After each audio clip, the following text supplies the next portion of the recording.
Dark creatures, as their name suggests, are beings that can only thrive in the shadows, shunned by humanity.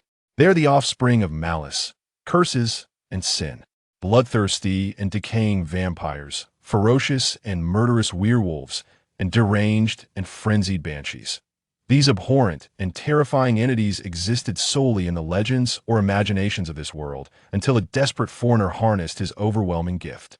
The sacrifice of the saint marked the dawn of the age of revelation, and the birth of the king of night heralded the beginning of the chronicle of dark beings. A man stood before a gravestone, offering a bouquet of flowers to his mother and brother, who lay in eternal slumber. "Mother, I wonder if you think of me, but I miss you dearly. Father's cooking leaves much to be desired. I recently declined an invitation from Rivertown University. You may be disappointed, as you always hoped my brother and I would achieve great things. Attaining university degree is undoubtedly the most prudent choice. However, I have considered this deeply, and it is not a mere whim. After all, there is a farm to manage, and father's legs have grown increasingly unsteady. He suffers when the weather turns foul. I suspect he may have rheumatism, perhaps from years of hard labor. I do not believe I am suited for further academic pursuits. My thoughts diverge too greatly from those of others. I would likely be solitary at university, engaging in endless debates. Perhaps it is better to venture into commerce or investment. Which do you think would be easier to promote, the steam engine or the flying shuttle? As for my sister, she possesses a sharp mind and a cheerful disposition. I believe she could disguise herself as a boy to enroll. Her teachers have expressed a willingness to support her, and upon her return, she could accomplish great feats. Yours sincerely, Oli Bayer." The villagers hurried along the dirt road, their faces growing more somber upon seeing Oli Bayer. They lowered their heads, feeling a mixture of pity and sorrow, yet they hastily avoided him, sincerely wishing for his departure. A few households in the village had white cloth draped at their doorways, with symbols unique to this world painted on their walls, serving as markers. Though the village still held some semblance of life, an air of unease permeated the hearts of its inhabitants. First, it was the hunter's son, then the laundress husband, followed by the esteemed knight of the village. Illness is impartial. It claims the unfortunate and spares the fortunate, regardless of status or wealth in this world and era. Oli Bayer's home lay at the village's edge, for they were newcomers. When Oli was but a babe, his family lived precariously in a swaying cart. His mother often recounted, "Little Oli, you were born on a horse. Perhaps you will become a great knight one day." Of course, this was jest. To be precise, Oli was born in a cart, and he distinctly remembered that the beast pulling it was not a horse, but a donkey. However, after his mother's tragic passing during childbirth, his father never spoke of that joke again. To the left of the path lay a modest vegetable garden meant for the family sustenance, while to the right stood the family's prized possession, the pig pen, where a raucous group of piglets served as a vital source of income. His sister-in-law, Isabel, was pouring sticky feed into the trough when she noticed Oli, pausing her task to wipe her hands on her coarse garment before approaching him. "How was your journey?" Isabel's smile resembled a fleeting bloom. Even after years of hardship etched lines around her eyes, it did not diminish her warmth and beauty. "Quite well. Nothing of note occurred." Oli Bayer held profound respect and sympathy for his sister-in-law, who had diligently managed the household since his brother's demise, and he was generous with his smile. "Breakfast is ready. Would you like to eat first, or I wish to see my sister first?" Isabel's words were interrupted, and a hint of worry crossed her face, prompting Oli to offer her comfort. "Do not worry, everything will be all right." Encouraged, Isabel nodded resolutely. "Yes, Lilith will surely recover." Oli Bayer entered the house and ascended to the second floor, making his way to his sister's room. The curtains were drawn, and a small oil lamp flickered at the head of the bed, casting a gentle glow. The tall figure sat at the bedside, hunched over, as if to avoid startling the girl who lay in a deep slumber. Oli Bayer nodded in acknowledgement to his father, Don Bayer, and stepped closer, speaking softly. Don Bayer was a burly man with a thick stubble, his piercing green eyes instilling a sense of dread. Yet, beneath this exterior lay a gentle soul, amiable and approachable. "Yes, do take care of yourself." Don Bayer was merely taciturn and reserved in speech. He wiped the weariness from his face, having spent the night keeping vigil. Thus, Oli Bayer found himself alone in the room. He took a seat where his father had just been, gently brushing aside the dark strands of hair from Lilith's forehead. The once lively and mischievous girl, the joy of many, now resembled a tattered doll, her complexion as pale as parchment, her body as cold as water, trapped in a state of stupor, unable to eat, and when she occasionally regained consciousness, she was plagued by incessant coughing and unbearable pain. The sporadic coughs instilled dread, producing viscous phlegm streaked with blood, and her condition deteriorated day by day, while they could only look on helplessly as death once again claimed a beloved soul. The once sweet face was ravaged by emaciation, and her vibrant eyes now lay sunken and darkened, unable to open. Pity, heartbreak, frustration, resentment. Witnessing his sister in such a state stirred a tumultuous sea of emotions within Olai. Yet ultimately, all that remained was a resigned sigh. As a mere human, Olai Bayer felt utterly powerless. I will save you, Lilith, no matter the cost. Chapter 2. The Age of Ignorance. At noon, several individuals arrived at the door. Ol recognized one of them as Gadari Coral, the blacksmith from the neighboring village, while the others were villagers from his own. Don Beale invited them into the hall on the first floor, and coincidentally, Dr. Otif Simmons came by for a follow-up visit, joining the discussion. Although Don's gaze was weary, it remained sharp, and no one dared to meet his eyes. Under Gadari Coral's prompt, one of the local villagers reluctantly spoke up. Don, we all know. We know your eldest son, Matty, succumbed to the white disease several years ago, and now your daughter has fallen ill. Don, puzzled by the mention of his son, inquired, what exactly is it that you wish to convey to me? Speak plainly, without beating around the bush. The man took a deep breath and finally articulated, you cannot blame me for this. We suspect that it is not the white disease that has afflicted her. He gestured towards Gadari Coral. Half a year ago, Gadari's family also suffered from the white disease. His wife and eldest son had both perished, yet he believed the matter to be more complex. I have exhumed their graves, Gadari Coral stated, his expression grim. Nodding resolutely, undeterred by the increasingly grim faces of Dawn and Otif. I personally dug up their graves and examined their hearts. If those demons truly thirsted for my family's lives, they would undoubtedly be found there. As a physician steeped in scientific knowledge and higher education, Otif Simmons admonished sharply. Enough. This is the height of sacrilege and ignorance. There is nothing more absurd than this. Now you seek to ensnare a grieving father and a devout believer in your delusions. However, Gadari Coral fixed his gaze on Otif, his voice rising with indignation. But I saved my youngest son. I saved him. What can you do, doctor? Otif fell momentarily silent, unsure whether he was intimidated or outmatched, and he turned to Dawn, urging, that is the most primitive and terrifying folk custom of the New Rain people, lacking any scientific basis. Yet Dawn countered suddenly, Dr. Otif, do I have any other means to save my daughter? Otif stammered, ultimately conceding defeat. No, my dear sir. Dawn then addressed the assembled crowd. Please grant me some more time. I need to reflect further. After they dispersed, Dawn spoke again. Ol, what are your thoughts? I would do anything to ensure my sister's survival, Ol replied earnestly. Indeed.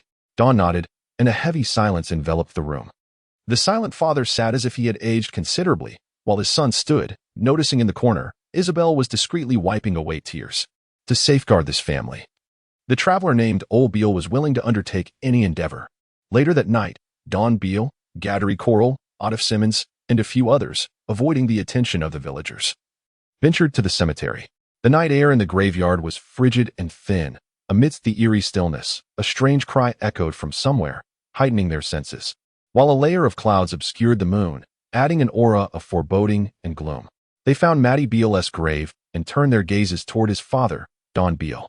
As he stared at the tombstone, which bore a eulogy penned by Ol for his brother, a fresh bouquet remained at the grave, beneath which lay his brave and understanding child. Unable to endure the sight, he closed his eyes. Memories of Matty and Lilith's joyful faces and laughter swirling in his mind, leaving him at a loss for words. He felt the weight of his utterance was painfully harsh. Let us proceed. The men began their task, brandishing shovels, plunging the sharp ends into the earth, using the soles of their shoes to press down, and with a bend of their backs and a forceful thrust, they cast aside the soil. Gadari Coral and Otif Simmons stood beside Dawn. The former monitored the digging with the precision of a strict overseer, while the latter, now resigned, remained only as a witness, overwhelmed by revulsion and curiosity. As the earth was cleared, revealing the coffin below, they exerted their strength to lift it and set it gently aside. Dawn felt as though a heavy blow had struck his heart. Gattery Coral stepped forward to sweep away the dust from the coffin lid, then took a hooked iron rod to pry it open. The dark crevice exuded an unclean essence, reminiscent of an abyss. Gattery motioned for Dawn to open the coffin, but Dawn shook his head, unable to commit such an act against his son.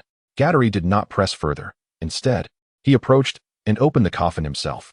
The group gathered around the opened coffin, each fearful of missing something, yet all covered their mouths and noses, repulsed by the stench of decay. Inside lay a corpse, and merely glimpsing it made it clear, a body with blackened veins, pallid skin, withered hair, and tightly shut eyes and mouth. It was a genuine corpse, yet the seemingly intact form served as the most compelling evidence. "This is the devil," one man exclaimed, quickly lowering his voice, fearful of provoking something. "This is indeed the devil," Gattery declared authoritatively, immediately issuing the next command. "We must extract its heart. That is the dwelling of the demon. If its blood is not dried or congealed, we shall have confirmed the presence of that abhorrent creature." Otto Simmons countered, "It is only early spring. The winter's chill has delayed the decomposition of the body." One man shot him a disgruntled glance and growled, "If you do not wish to assist, step aside. For the sake of my son, we must eradicate the demon tonight." Dawn remained silent, and the doctor had no choice but to acquiesce. Maddie's body was dragged out and laid on the ground, and out of respect for the deceased, they laid a white cloth over him. Otto produced his instruments, using a knife to slice through the skin, employing tweezers to cut the ribs. In the darkness, the blasphemous flower silently bloomed, its dark red petals stained with residual blood. This is the age of ignorance. Chapter 3. The dark ritual. Ole Buyer paid a visit to the manor of the noble knight, the only one in the village to possess such aristocratic lineage. The knight's name was Boris Short, whose ancestors seemingly participated in the patriotic wars of the northern province, a fact he took great pride in. Despite the reality that nearly every noble family had, to some extent, engaged in that century-old conflict between the two nations, the elderly Lady Short received Ole with astonishment and joy, for ever since her husband had fallen ill, the villagers had kept their distance. And even her eldest son and youngest daughter had temporarily taken refuge with relatives in the provincial capital, leaving the grand old house to be managed solely by the lady and a senior maid. This solitude had rendered her melancholic for quite some time. "We are both old, and our years are numbered. I only hope I do not pass before him," she murmured, while Ole listened intently, silently lamenting, "Your wish may never be realized." In a flurry of panic, the maid rushed downstairs, her face a mask of uncontrollable fear and sorrow, her cries echoing her distress. "Lord Short has died." The lady sighed deeply, rising slowly, and Ole hurried to support her. "I wish to see him one last time. Everton, please fetch the doctor." Everton was the maid's name. She wept as she wiped her face and hurried out. With Ole's assistance, Lady Short ascended to the second-floor chamber where Boris Short lay on a modest bed, his eyes wide open, fixed upon the ceiling as if it harbored some strange insects. In his final moments, Boris awoke, only to embrace the stark agony that preceded the true peace of death. The lady gently closed her husband's eyes, a few tears escaping from her weathered visage. "You should take me with you," she said calmly, holding her beloved's hand. "Are you speaking to me?" Ole inquired, puzzled, but the lady merely turned her gaze towards him. "I know your true identity, Death. You need not mock an old woman on the brink of her demise." Ole began to grasp that those on the verge of death, or in extreme frailty, might glimpse their own end. Thus, he shook his head, replying, "I do not know what you perceive, but your husband is not one I have taken. I merely sense the timing of his passing. And what of my own fate? Not long now. Thank you, do as you please." The lady fell silent, her gaze fixed on her departed love, a profound sorrow lingering in her eyes. Ole nodded, retrieving a small glass vial and a blade he had prepared beforehand, collecting a few drops of blood from the still warm corpse's neck. Soon, Dr. Atof Simmons arrived, his primary task to ascertain life from death. Yet the boundary between the two remained ambiguous, and hasty conclusions were ill-advised. He first checked Boris's carotid pulse, preliminarily confirming death, while discovering a small, fresh wound. Atof paid little heed to it, instead producing a small horn from his toolkit, bending close to the ear and blowing forcefully. Boris remained unresponsive. Taking a pair of pincers, Atof parted Boris's clothing and grasped his chest. Once, twice, thrice, as he pressed down on the marked skin, Boris still lay silent. Atof was almost certain, yet needed complete confirmation. He finally produced a small vial containing a swarm of vibrant beetles. One beetle was placed into Boris's right ear, and all present watched as the black insect entered and exited, ultimately vanishing within the ear canal. Atoff then assured Lady Short and the maid, "Your husband, our esteemed Knight Short, has indeed passed away." Ole sighed quietly, unable to accept such absurdity. Should any wretch dare to inflict such a fate upon his kin, he would surely take their head. The doctor took Lord Short's body away, and with his purpose fulfilled, Ole Bayer departed from the Short residence. This world, in its current era, was steeped in ignorance and backwardness, absurdity and folly, yet it was a reality from which Ole could not escape. Having dwelled in this realm for approximately 19 years, he remained unaware of its name, much like ancient Earth dwellers were oblivious to theirs. Throughout his life, he sought information from various sources, confirming he resided in a place reminiscent of Earth's Western Middle Ages, albeit with significant differences. The nation beneath his feet was known as Shaneria, situated in the northwest of Herman continent, with the enemy nation of Delivia lying to the north. Though that was of little consequence, this era had yet to witness the two great industrial revolutions. The power of capital had not yet claimed dominion over the globe. No, the people of this time had yet to comprehend the concept that the ground beneath them was spherical. The age of exploration thrived, primarily aimed at a nearby continent. A path of colonial expansion steeped in madness. This nation boasted universities, established in the wake of the king's wrath, with only a handful of higher education institutions. Their motto was "Let the glory of our Lord dwell within my heart," teaching primarily theology, Herman language, poetry, philosophy, and science. This science was but a faade, an emerging tool serving theology, the understanding of the world merely a hollow slogan incapable of rectifying various maladies. The few cross-temporal giants stood in the realms of astronomy, mathematics, and physics, paving the way for future worlds, while the greatest farce lay in medicine. This discipline, birthed in antiquity and evolved to the present, was officially crowned with the title of science, yet beneath it lay the most absurd and grotesque of decaying corpses, merely old wine in new bottles. Such was the limitation of the era, a perfectly reasonable circumstance. Yet it could not dissuade Ole from harboring disdain for it and its practitioners, nor for the pervasive ignorance and darkness that blanketed this world and its time. Cells and bacteria had been discovered, yet medicine attributed all maladies to the blood, anatomical dissection advanced. Yet people still believed that the gas flowing within the human body was the soul. The spirit of science was repeatedly extolled, yet tradition and superstition remained overwhelmingly dominant. Ole could not deny his aversion to this world and its era. Fortunately, or unfortunately, Ole Bayer was not alone. He arrived here not as a solitary figure, but with an exceedingly potent and perilous gift. Exhausted and unable to cease his coughing, his brow furrowed with pain. A dazed young girl gazed at her beloved brother. She extended her hand, yearning to grasp that precious warmth. Ole took Lilith's hand, drawing her close, placing a gentle kiss upon it. "Lilith, you will be all right." Lilith could not respond. She was far too frail, while Dawn took a cup of murky, dark yellow liquid from Isabel's hands, which contained a large mass of unidentifiable filth. "Here, drink up. Only by drinking will you feel better." Dawn's tone was unprecedentedly gentle, his eyes conveying a complex array of emotions. With the assistance of those present, Lilith coughed and struggled to drink, the murky liquid spilling onto her body and dripping onto the bed. Just a little more, just a little more. Thus, the cup of dubious, murky liquid was gradually administered to the ailing girl upon the sickbed. Sitting quietly to the side, Ollie Bio could only fill her heart with remorse and anguish as she whispered to her sister and to herself, "This is all necessary. This is all necessary. Just wait a little longer. Just wait a little longer. Midnight tonight is the rightful hour for the dark ritual to commence." Chapter 4. Blood bestowed at midnight in the stillness of the night. Ole Bayer took over Dawn's duties, personally tending to his sister. Isabel arrived with some invigorating tea, her eyes reflecting deep concern for Ole and Lilith. "You may rest a while. I can manage," she suggested. Ole shook his head, his voice low and resolute.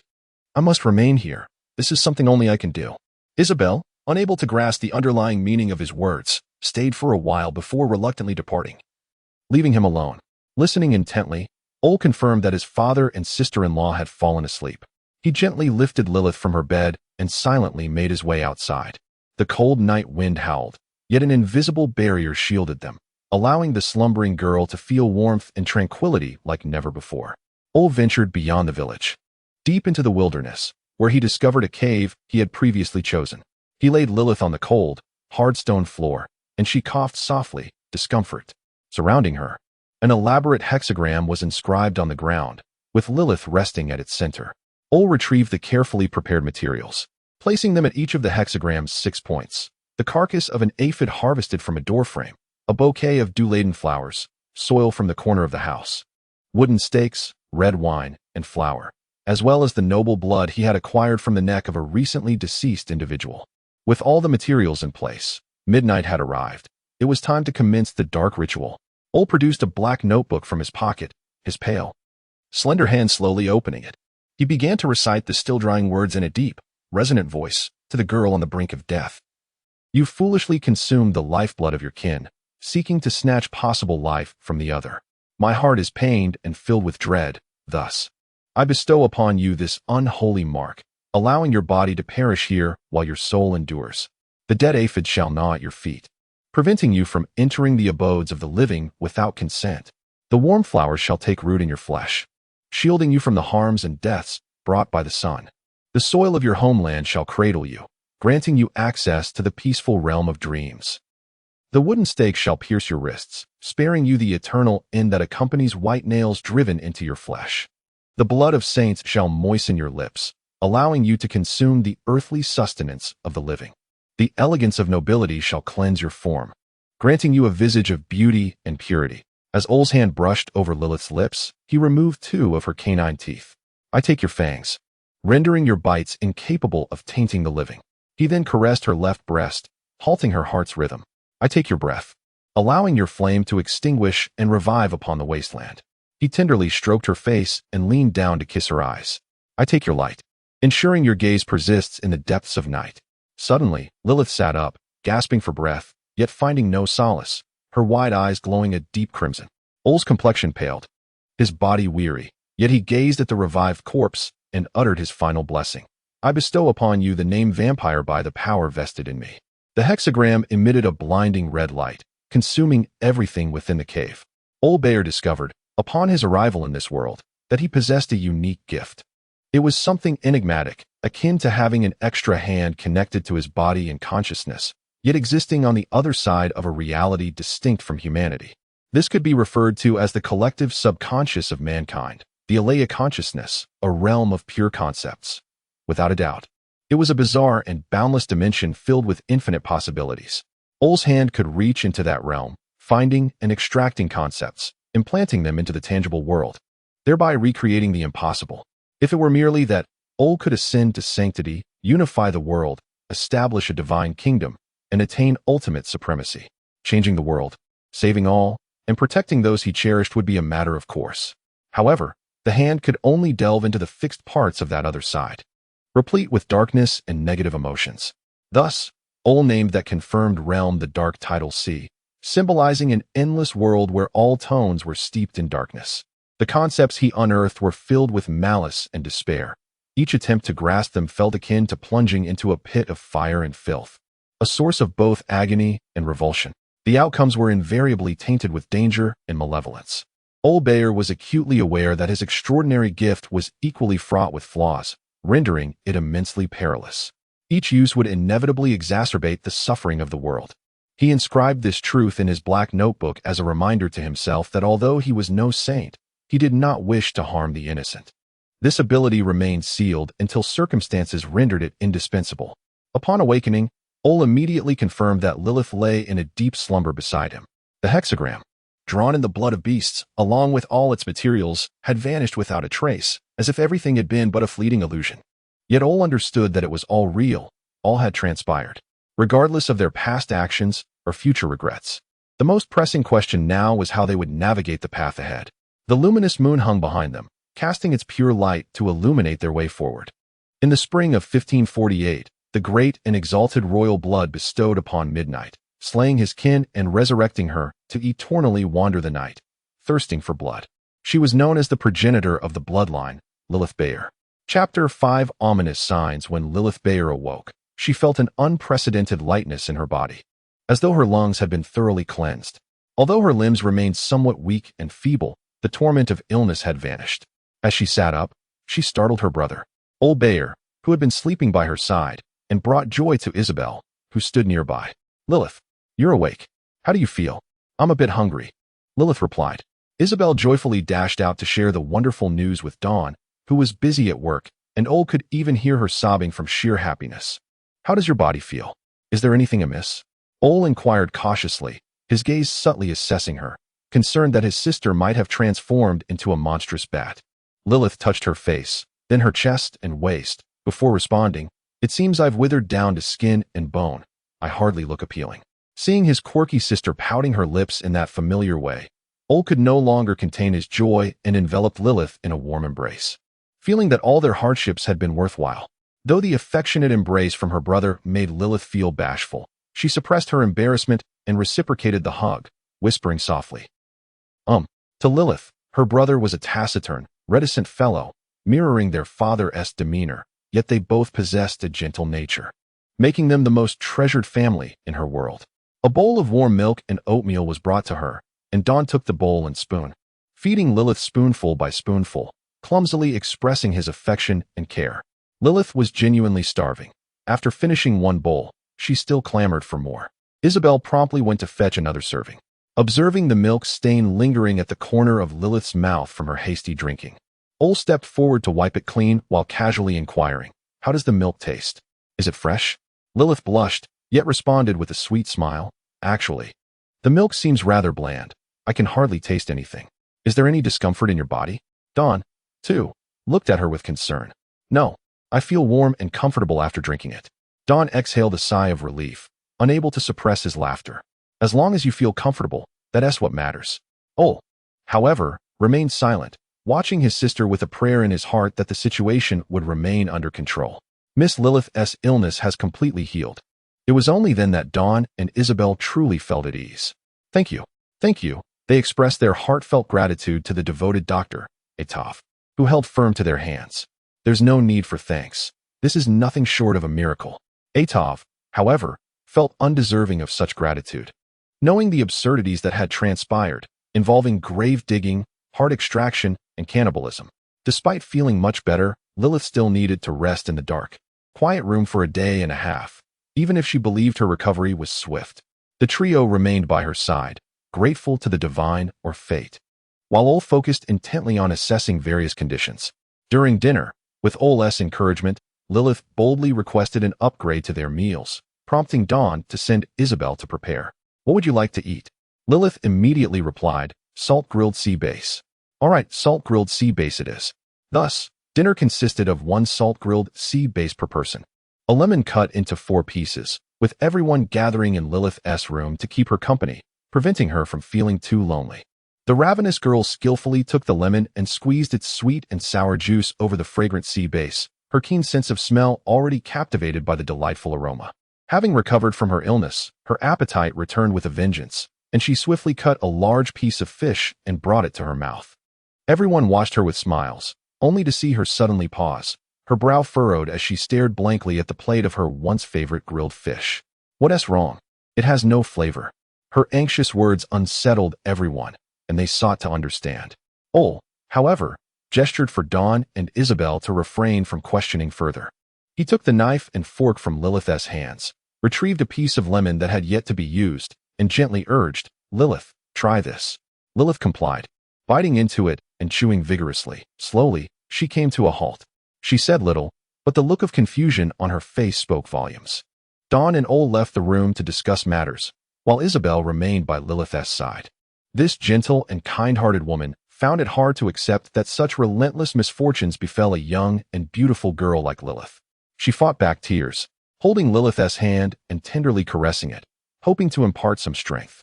Yet, Lilith paid no mind to Isabel, her ears strained to hear Dawn and Ol's conversation. She discerned that they were in Dawn's room on the first floor, their voices clear and resonant, as if they were shouting in her ear. That is probably a side effect. The calm and steady voice belonged to her brother. But why? Why must all this happen to me? Their father's voice was laced with a biting intensity. The two men fell into silence, a silence that pierced Lilith's heart with anguish, until Dawn finally spoke. "What should we do next?" The weariness in his tone was something Lilith had never encountered before. "We'll visit the doctor tomorrow morning. Everything will be all right."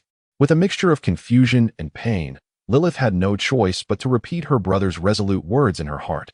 Everything will be all right. Chapter 6. The name of the monster. Vampires, a terrifying creature passed down through generations among the Nurian people, are also referred to as living corpses or animated corpses. Olbeyer first encountered this concept through the idle men of the village. In his original world, vampires also existed, but the figures in his memories were predominantly glamorous characters from films. However, the legends of this world tell a different tale. Vampires are said to be monsters that, after death, are possessed by demons and cannot find peace. They hide in their graves during the day, but at night, they unearth their coffins and emerge into the world. They feed on the vital essence of every member of their original family, then extend their hunger to neighbors, friends, passers-by, and foes. In essence, they are insatiable, remaining so until they truly perish. Yet, this is merely the most primitive version of the tale, the earliest version Ol confirmed with his Nurian friends. Indeed, just as a character may have various interpretations and transformations, the concept of the same name can change due to miscommunication and adaptations, leading to numerous branches among the local populace. Vampires are a niche topic, and those familiar with it generally believe they feast on blood rather than the ethereal essence. Ultimately, he concluded that the same concept can possess diverse connotations, often vague and contradictory. However, its tangible existence must be concrete, coherent, and rational. The crux of materializing a concept lies in how to find the most suitable conceptual unit or how to minimize the probability of significant errors in interpretation. Ol brought a bowl of milk to Lilith's room. "Brother, I do not wish to drink," she replied, appearing notably fatigued, not genuinely weak, but rather overwhelmed by stress. Ol placed the milk on the table. "Then do not drink. I shall handle it later." Lilith, not wanting her family to worry, could only muster a strained smile. "Thank you, brother." Ol gently tapped her forehead. "No need for thanks. I am your brother, and it is only natural for me to dote on you." Seeing her solemn brother, tears welled in Lilith's eyes, and she suddenly threw herself into Ol's embrace, burying her head and vulnerability deep within. After an outpouring of emotion, a significant portion of Ol's shirt was dampened, even stained with remnants of tears, yet he paid no mind, carefully wiping away the traces of sorrow from his sister's face. "Look at your age. Why are you still so prone to tears?" Lilith, regaining some spirit, shyly retorted, "Well, you're my brother, so it's only natural for me to act spoiled." Ol chuckled and shook his head at his familiar sister. Just as he was about to fetch the milk to coax Lilith further, he suddenly noticed her left hand oddly tucked beneath the blankets. "Lilith, what has happened to your hand?" Her expression stiffened, and she lifted her right hand to shake it. "Nothing. My hand is perfectly fine." Ol's gaze sharpened, fixating on her. "The other one." Lilith hesitated. Under Ol's piercing scrutiny, she slowly withdrew her hand from the covers. It was smooth and pale, revealing the frailty of someone who had recently been ill, yet it was unscathed and showed no abnormalities. "See, there is nothing wrong," she sighed with relief. And Ol nodded as if he had not noticed anything amiss. He picked up the milk, and despite Lilith's resistance, he coaxed her to drink it all before rising to leave, closing the door behind him. Once Ol descended the stairs, Lilith approached the window. The curtains were tightly drawn, keeping the world and sunlight at bay. She curled up beside it, cautiously pulling apart a corner of the curtain. A sliver of orange-red sunlight pierced the darkness. "It appears that dusk has arrived," Lilith thought, reaching out for the beam of light, only to be met with searing pain. She lowered her head, curling her feet, embracing herself tightly, as if that would shield her from the harm of the outside world. Only the suffocating sound of muffled sobs could be heard, while a pair of eyes peered through the slightly ajar door. Outside, Ol descended quietly, fully aware that his sister's ritual had gone awry. In this world and era, there are numerous versions of vampires, yet people share some general understanding of them. As they are corpses, they must be decayed and foul, grotesque in appearance. Since demons avoid sunlight, vampires must be killed by it, explaining their nocturnal nature. Because vampires are creatures that reject rest, they neither require nor possess the ability to sleep. There are also various notions lacking causal relationships, yet somehow associated. As saints were nailed to crosses, so too can vampires be staked. As vampires are the deceased, they cannot consume the food of the living. Warnings abound to remain indoors after dark, as vampires require permission to enter a dwelling with an owner. Such notions are likely common to most vampire concepts, yet for Lilith and Ol, they are essentially unnecessary clutter. Based on past experiences, Ol knew that if he carelessly attempted to seize a concept without preparation, he might not even secure a vampire, and even with a strong will and good fortune, he could easily transform his sister into a grotesque monster devoid of humanity, conforming to contemporary vampire depictions. The remaining possibility would lead to a tragic existence of profound limitation and suffering. At that point, she would no longer be his sister. This was not the outcome Olbeyer wished to witness. He began preparations aimed at narrowing the scope of his extraction and finding an appropriate concept, thereby reducing the likelihood of error. Thus, during the days that followed, each time he cared for his sister, he would silently repeat in his mind that she was his sister, that she was a vampire. He waited patiently for his sister to drink that cup of water, to become a vampire imbued with strong symbolism and implication. Ultimately, it was a matter of willpower and a gamble of fortune. Initially, the situation seemed quite promising. At least Lilith had not transformed into a bat-like beast or an animated corpse. Yet, this fleeting illusion was soon mercilessly shattered, as the harsh reality reminded Olbeyer precisely why he had sealed away his wicked talent. The offerings consisted of red wine and flour, with incantations meant to moisten the lips of the saint's flesh, allowing her to consume the ordinary sustenance of the living. The intention was to ensure that the materialized vampire could partake of human food, rather than solely relying on blood. The outcome was that Lilith could indeed eat human food, but she lost all sense of taste. The offerings included a bouquet of sunflowers, adorned with dew, accompanied by incantations meant to root the warm blossoms in her flesh, shielding her from the harms and death brought by sunlight. The intention was to ensure that the materialized vampire would no longer be harmed by sunlight or face death. The result was that while Lilith was not harmed by sunlight, she still experienced excruciating agony beneath its rays. As for the other offerings and incantations, they likely contained some errors as well. A single mistake may be surmountable, yet a multitude of errors can entirely displace an individual from her original world and life. Should that person forsake her humanity as a consequence, she transforms into a monster. Monster. Olia murmured this fearful and loathsome term to herself. Chapter 7. Sleepless Descent. Lilith marked her 7th sleepless night, feeling an inexplicable restlessness and discomfort, despite not feeling particularly fatigued. No longer could she bask in the warm embrace of sunlight, savor the flavors of food, or succumb to the solace of sleep. The confinement and torment of darkness rendered the mere span of 7 days interminably long, and Lilith Bayer began her descent into despair. Rising from her place, she drew back the curtains and pushed open the window, stepping into a world that seemed to be enveloped in a sweet slumber, punctuated only by the distant chirping of insects and a sky blanketed in stars. Straining to listen, she could hear the slow breaths of her father, brother, and sister-in-law as they slept, prompting her fragmented thoughts to lead her out the window. Standing precariously on the ledge outside, the young girl felt a curious absence of fear, as if she were destined to act in such a manner. Releasing her grip on the window's edge, she took her first tentative steps, as if she were a kitten just learning to walk, wobbling in the high altitude. 1 step, 2 steps, 3 or 4. The gentle breeze transformed from an adversary to a companion, and her steps grew lighter and more joyous. She danced along the narrow ledge, her feet no longer hesitating. The pent-up frustration of days past seemed to be washed away by this exhilarating game, and a childlike smile graced Lilith's face. Reaching the corner of the eaves, she looked down at the grass below, a distance of 6 or 7 meters, pondering, if I fall, I might break my legs. And then she leapt, like a diving bird or a descending cat, gracefully descending to the ground.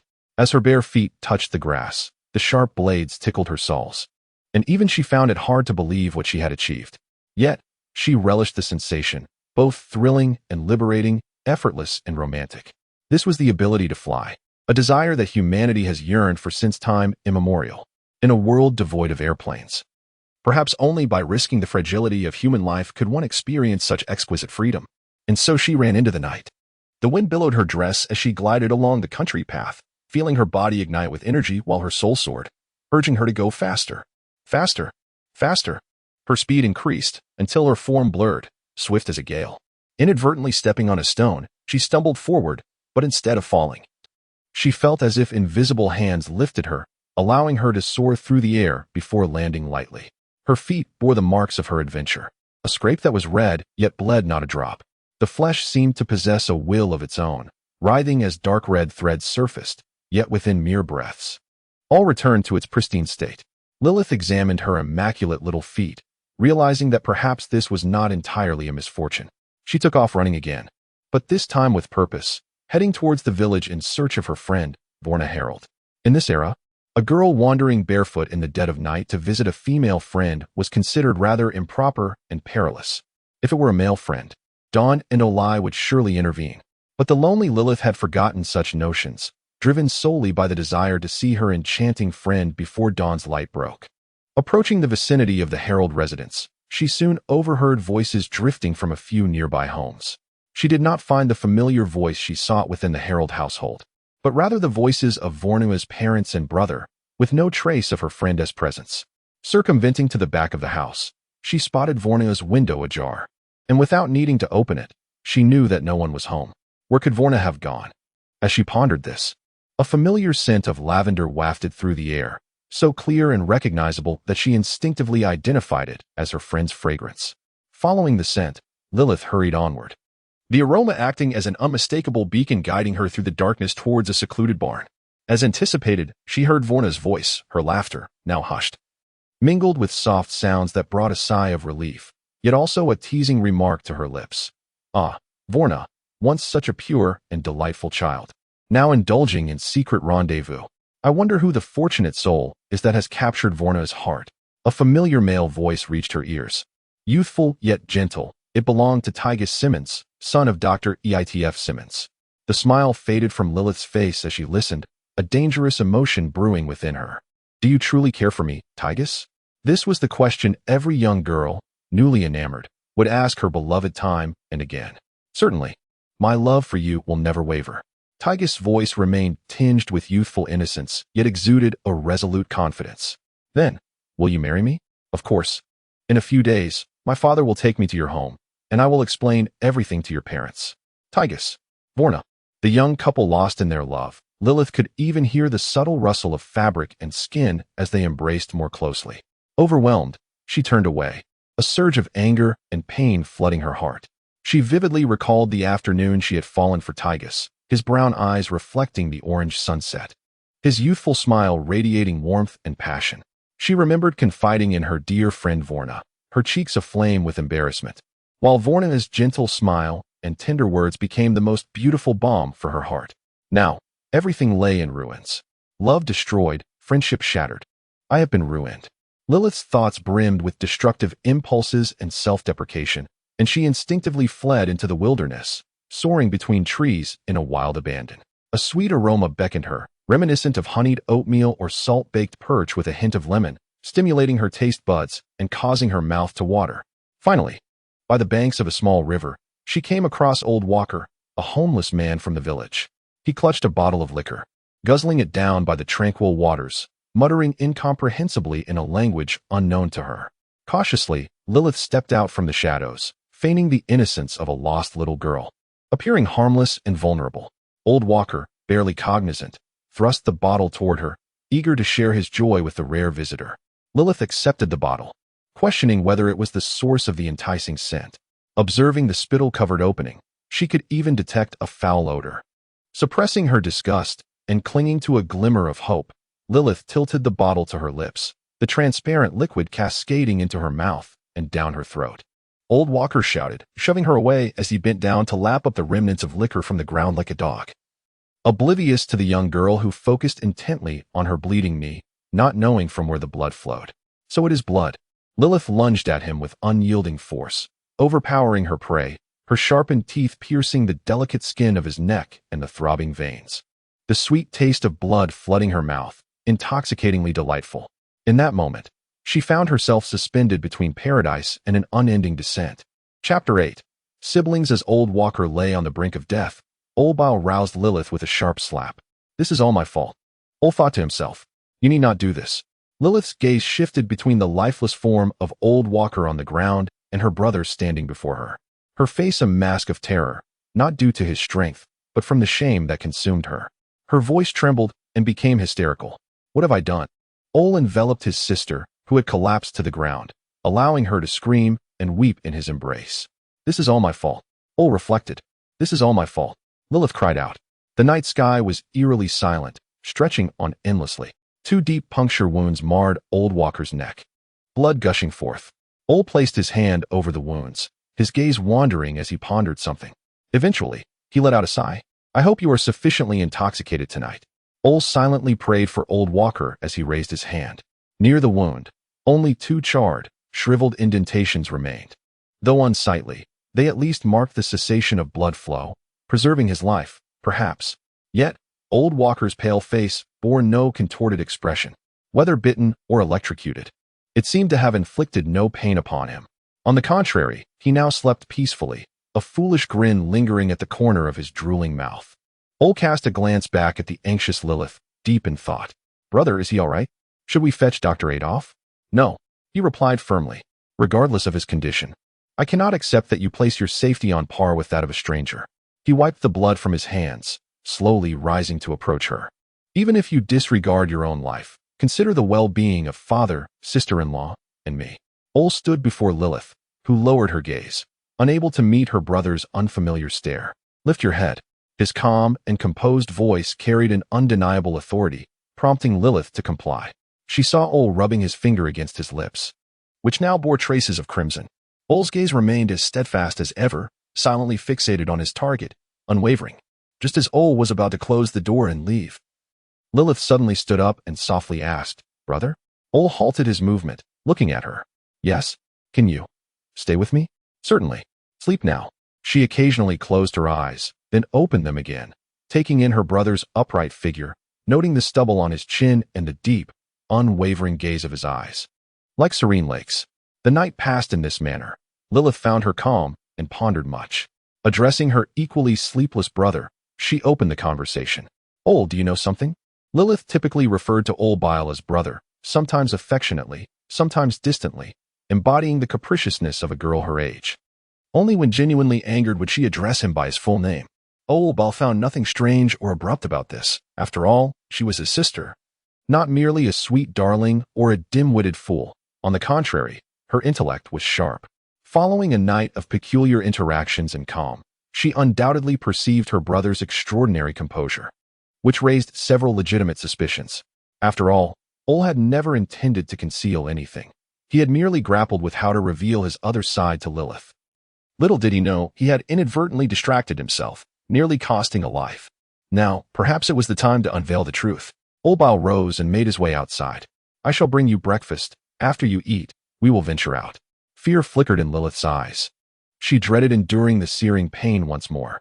Just as she was about to refuse, Ol added, Today, the weather is overcast. As long as we take an umbrella, it should pose no problem. Lilith paused, wanting to say something more, but Ol had already descended the stairs. Another bowl of tasteless milk oatmeal awaited her. Ol, holding an umbrella to shield Lilith, led her out of the dim room, down the stairs, and outside. The sight of them deeply moved Dawn and Isabel. Perhaps believing that under her brother's unwavering encouragement, the psychologically scarred sister had finally triumphed over her suffering. Yet, in reality, the situation was far more arduous. Even beneath the dual protection of the overcast sky and the umbrella, Lilith still felt her skin itch intolerably, burning and stinging. Her demeanor and tone growing increasingly irritable and impatient. Can we speak now? Brother. The words were spat out through gritted teeth, as if she longed to strike Ol. Fortunately, in the face of her threat, Ol remained unfazed. You have become this way because of me. His simple statement shattered all of Lilith's defenses. At that moment, you were on the brink, so I. Enough, Lilith shouted, turning her head away, unwilling and unable to meet Ol's gaze. I do not wish to hear it. Thus, they walked in silence, the villagers observing Lilith, now recovering from her illness, with intense curiosity, stealthily following and staring. Despite having heard tales, witnessing the reality was far more impactful. Lilith despised their gazes, feeling as though they were not regarding a living being, but rather some exotic beast or rare bird. Ol guided her down an uninhabited path. Are we heading to the cemetery? Lilith inquired, recalling how her brother visited the grave of their mother and elder brother, Marty. Every other week, it was just about that time. Yes, they arrived at the cemetery, where the sky loomed dark and heavy, threatening rain at any moment. No one else was present in the garden, just the two siblings standing before the grave. Lilith noticed that her brother had not brought flowers this time, and the grave of their brother Marty seemed altered. The soil appeared freshly turned, its color differing from the surrounding earth. The scent, too, seemed. Mother, I have come to see you again. Ol's words interrupted Lilith's thoughts. I have also brought my sister, as promised. Chapter 9. The Moment of Choice. Elise Bayer, the biological mother of this world, was the first person that Ol Bayer laid his eyes upon, and it was her meticulous care over the subsequent 5 years that dismantled all his defenses. Ol cherished his mother deeply and held a profound love for his family. If it could be said that this world was incompatible with him, a relationship marked by mutual disdain, then the Bayer family stood as his final refuge and sense of belonging. To put it more starkly, without the existence of the Bayer family, Ol could very well have become a terrifying legend, ravaging the entire continent and scheming to overthrow various nations. Thus, the words that Elise uttered, gripping Ol's hand on her deathbed, bore unparalleled weight. Little Ol, you must take good care of your sister. It truly pains me that you must shoulder this responsibility on behalf of your mother. Therefore, to care for your sister, you must first take care of yourself. I only wish to convey how much I long to witness you both grow into adulthood. Ol Bayer slowly recounted his secrets and past promises, his gaze seemingly drifting toward a distant past. Hence, I cannot bear to see you succumb to the clutches of illness at such a tender age. I am resolute in ensuring your survival, regardless of the cost. Lilith listened quietly, her gaze fixed not on her brother, but on their mother's gravestone. Having never known her mother, she struggled to comprehend her brother's sentiments and responsibilities. However, if the object of affection were to shift to their father or brother, she would have somewhat grasped the obsession of ensuring the other's survival. Yet, within Lilith lingered a tangle of resentment and anguish. She endeavored to steady her voice as she inquired, "So what have I become? A vampire? I cannot bask in sunlight. You may, but it will bring you great pain. I cannot eat. You may, but it will lack flavor. I cannot sleep. I do not know." Ol. Lilith Bayer stood before Ol, her shorter stature compelling her to tilt her head upward to reveal her eyes, brimming with sorrow, pain, and hatred. Am I still a person in this state?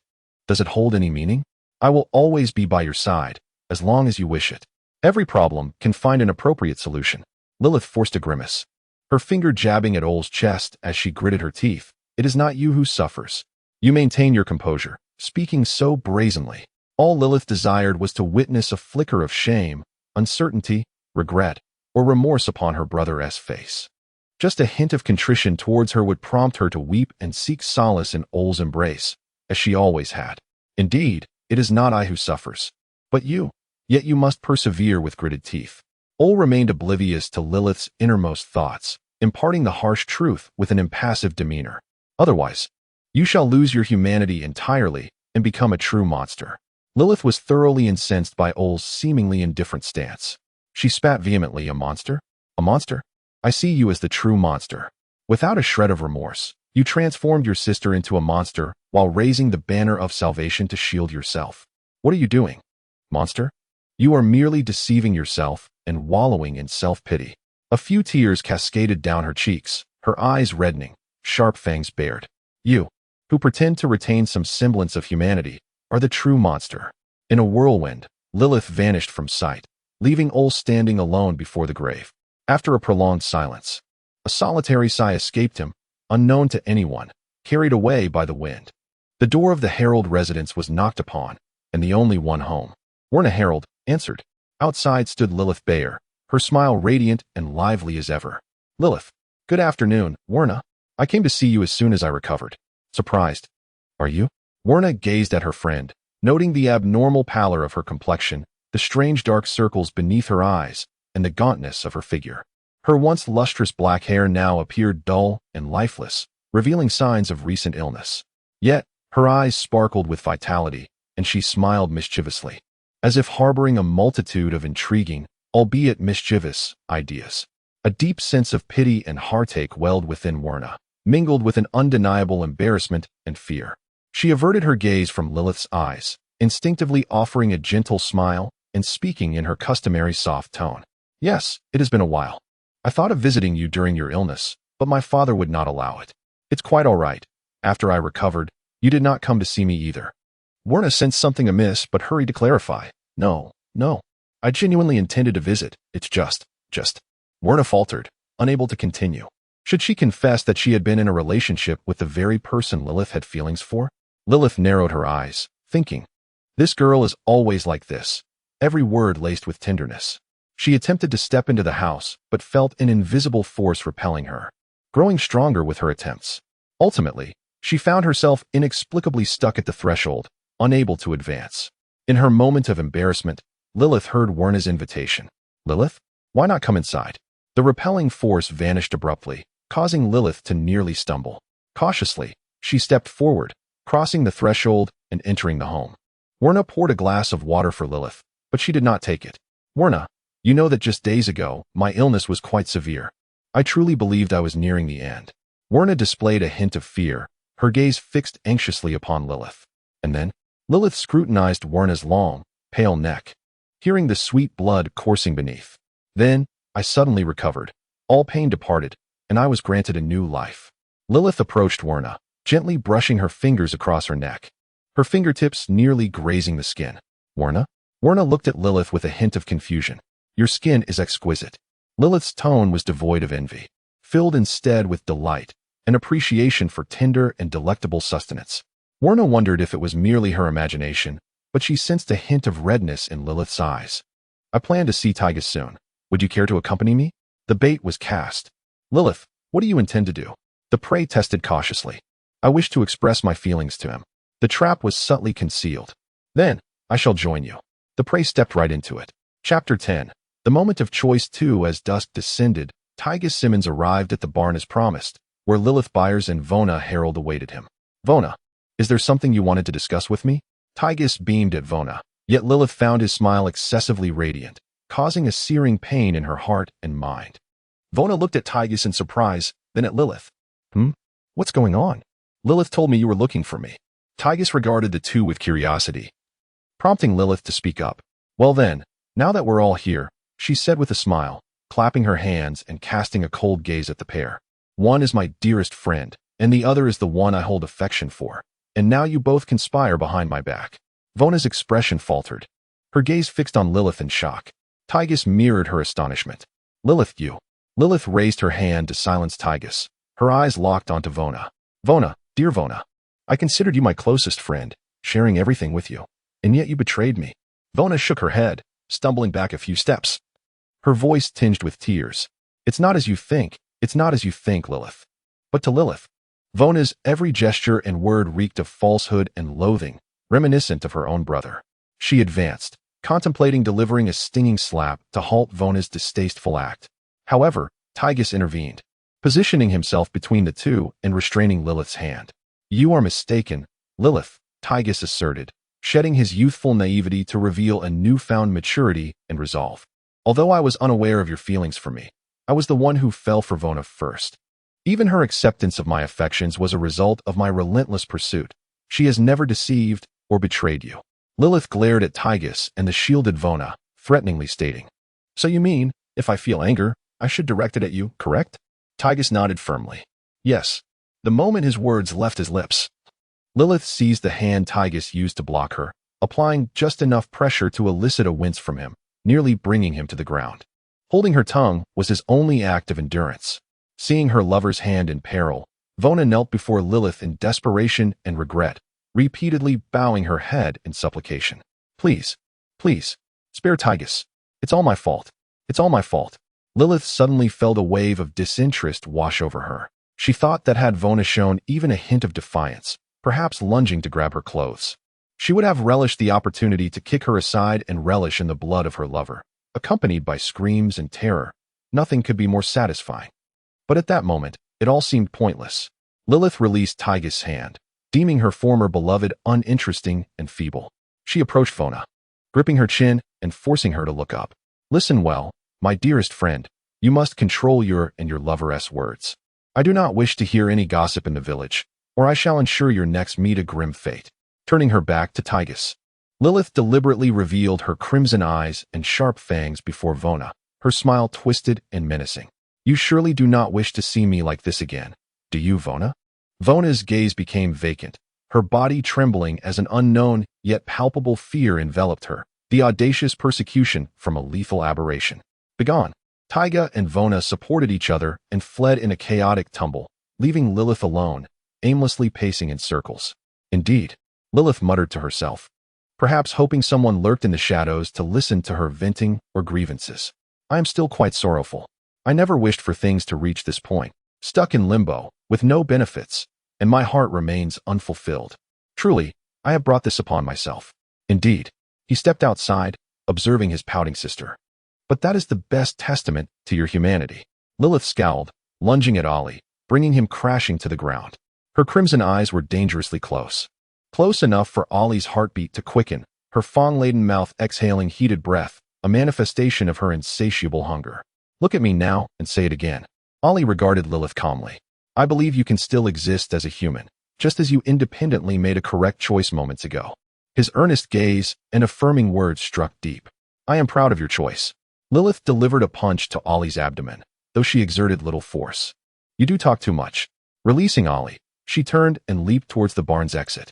Brother, what would you do if I lost control and killed someone today? Ollie Byers rose, brushing off the grass clippings from his clothes, replying matter-of-factly. When you lose control or make the wrong choice, I will promptly intervene and guide you. If you were to truly take a life, I would assess the situation and either condone your actions, take you away, or imprison you. If you have resolved to face death, I would bury you myself. Lilith glanced at him, mockingly retorting, You really are a villain. Ollie shot her a sidelong glance. After all, as your brother, is it not reasonable for me to possess a monstrous side? His interrogative tone was laced with certainty. Indeed. Lilith tore half of her skirt, exposing her smooth knee. Brother, let us play a game. She smiled, both innocent and enchanting, an almost overwhelming sense of wickedness brimming forth. Ollie frowned, raising a serious objection. From the perspective of your safety and the lives of innocents, I strongly disapprove of such games. Lilith stuck out her tongue and vanished in a sprint, leaving behind a single phrase. This is no longer up to you, brother. Ollie Byers' expression darkened, and with a deep sigh, he called towards a shadowy corner not far behind him. Char. Instantly, a wave of heat surged, and the grass turned a parched yellow. Chapter 11. The enemy of the steak. The girl with a sour expression sat at the table, sulkily slicing fish and awkwardly stuffing the pieces into her mouth. Muttering vague phrases like damn dog and idiot brother. Don furrowed his brow, yet refrained from reprimanding her, considering his daughter had just recovered from a serious illness. Isabel, however, was cheerfully inquiring about their activities for the day. Nothing much, Lilith replied candidly. My brother and I first visited the cemetery, then we caught up with Vona, and finally, I lost a bet to him. Don glanced at Ole with a hint of dissatisfaction and remarked, Ole, as the older brother, you should be more accommodating towards Lilith. Ole nodded steadily in agreement, offering no rebuttal. I will be more mindful next time. Well, as long as the stakes aren't something serious, like a life or a sister. After dinner, Lilith dutifully assisted with washing the dishes. Although Isabel was reluctant at first, given Lilith's recent recovery, she ultimately yielded to Lilith's persistent coaxing, only to regret her decision later. Dawn and Ole were resting in the living room, the sound of clattering dishes echoing in their ears, until Lilith was eventually expelled from the kitchen by an irate Isabel. To have your sister-in-law driven to such a state, you truly possess a certain talent, Lilith. Ole said with a calm tone of mockery, while Lilith was left speechless and unable to defend herself. She had always helped with household chores, cooking, washing dishes, sweeping, and tidying up, but now her overwhelming strength had become her greatest hindrance. Just a gentle touch could shatter a dish. Lilith concluded that until she learned to control her strength, it would be best to refrain from household duties. Ole quietly led Lilith out of the house. Where are we going, you jerk? Lilith still harbored resentment towards him for letting the dog bite her. Ole dismissed her unnecessary grievances and calmly explained. Although I transformed you into a vampire, there are still many rules we need to clarify. What do you know? Lilith inquired. Vampires can eat food but cannot taste it. They can be in sunlight but find it excruciating. Vampires are obsessed with blood, deriving immense pleasure and satisfaction from it. Lilith scoffed, retaliating against Ole's earlier mockery concerning her dishwashing. I know that too. I also know I can't sleep. What a useless and irresponsible brother you are. Ole sighed and gently tapped Lilith's forehead. Do you know what can truly harm a vampire? Huh.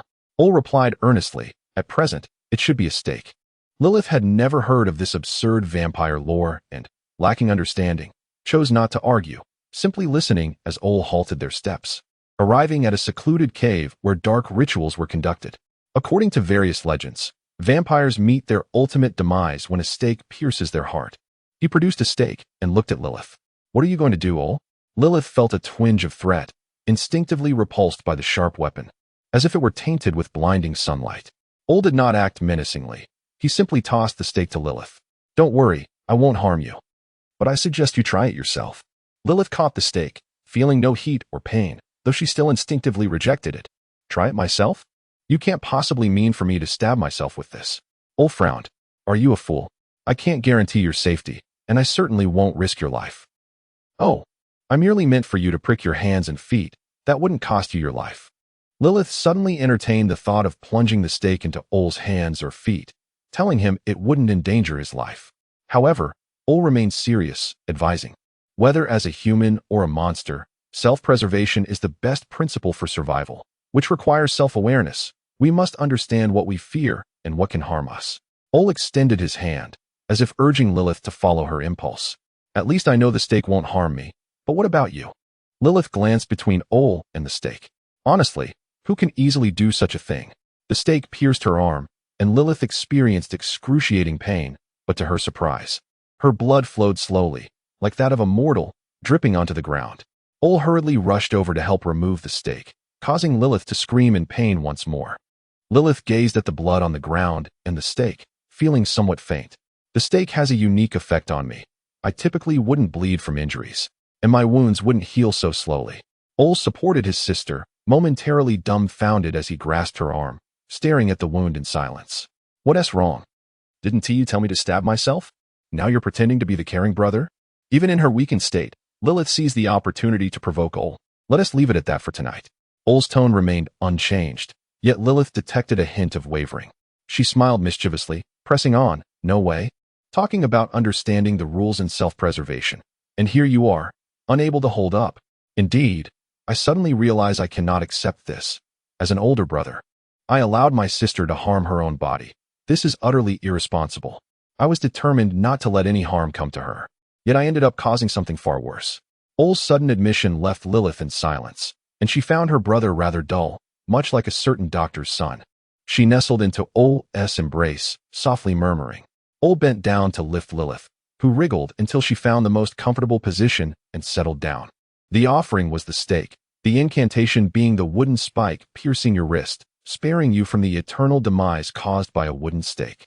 Originally intended to ensure that a corporeal vampire would not be pierced and meet ultimate death, the outcome was that Lilith would be wounded by the stake, bleeding profusely, healing slowly, and falling into a state of persistent weakness, while the fate of a stake piercing her heart remained uncertain. A certain brother vowed to deeply plunge the stake into the chest of anyone harboring such thoughts. Chapter 12. The Soul of the Countryside in the Sacred Texts. It is said that the essence of Scripture may guide one towards enlightenment. However, Lilith Bayer perceives it differently. If mortals are creatures of the day, then the non-humans must be the denizens of the night. If daylight represents the realm of mortals, the night embodies the world of the non-humans. Under the cloak of darkness, Ol dragged Lilith out once more.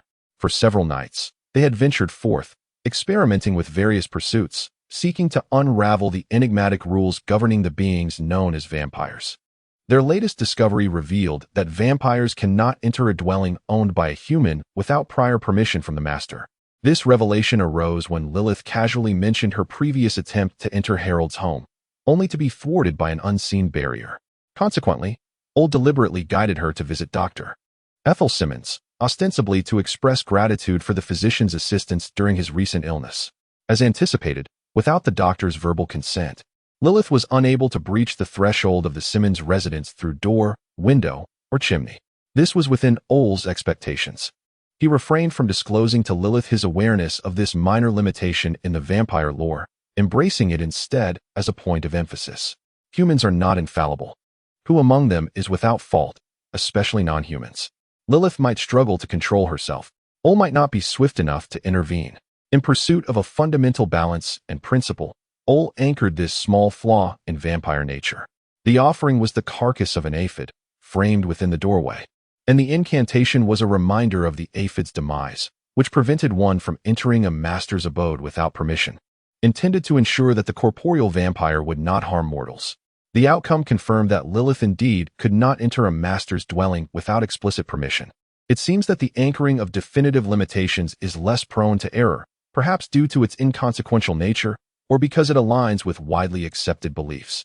Ol noted in his journal, summarizing his insights. Past misfortunes served as a constant reminder to Ol, although Bayer was uncertain whether this knowledge would prove useful in the future. He believed that its accumulation was never in vain. It is noteworthy that during their visit to the physician's home, the expression on that man, Tige, was decidedly unpleasant. A blend of fear and anger that pleased both Ol and Lilith. The crux of their recent inquiries, however, revolved around whether a vampire's bite possessed the power of contagion. Under Ol's guidance, Lilith began to explore the myriad tales surrounding vampires, including the belief that their fangs bore a venom that could inflict severe illness, leading to death within 7 days, after which the deceased would rise as a new vampire. Ol speculated that this image of contagion likely stemmed from humanity's profound fear of various plagues. The illness that nearly claimed Lilith's life was one such affliction. Ol confirmed its essence as what is known in the human world as tuberculosis. Whether in the original world or this one, tuberculosis was a genuine harbinger of death during the medieval era, with 1 in 4 individuals in the land of Shaneria falling victim to its judgment, most succumbing or suffering grave after-effects.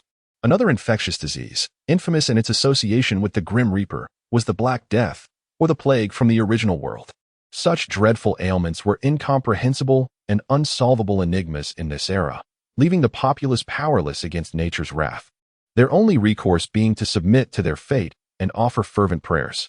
When this contagion was attributed to vampires, the most probable future envisioned was the emergence of a superior nocturnal species to supplant humanity, relegating humans to the status of livestock. Upon realizing this, Lilith expressed an unusual excitement, even suggesting, "Then you shall be my exclusive source of sustenance." Alas, Ol did not wish for such a reality.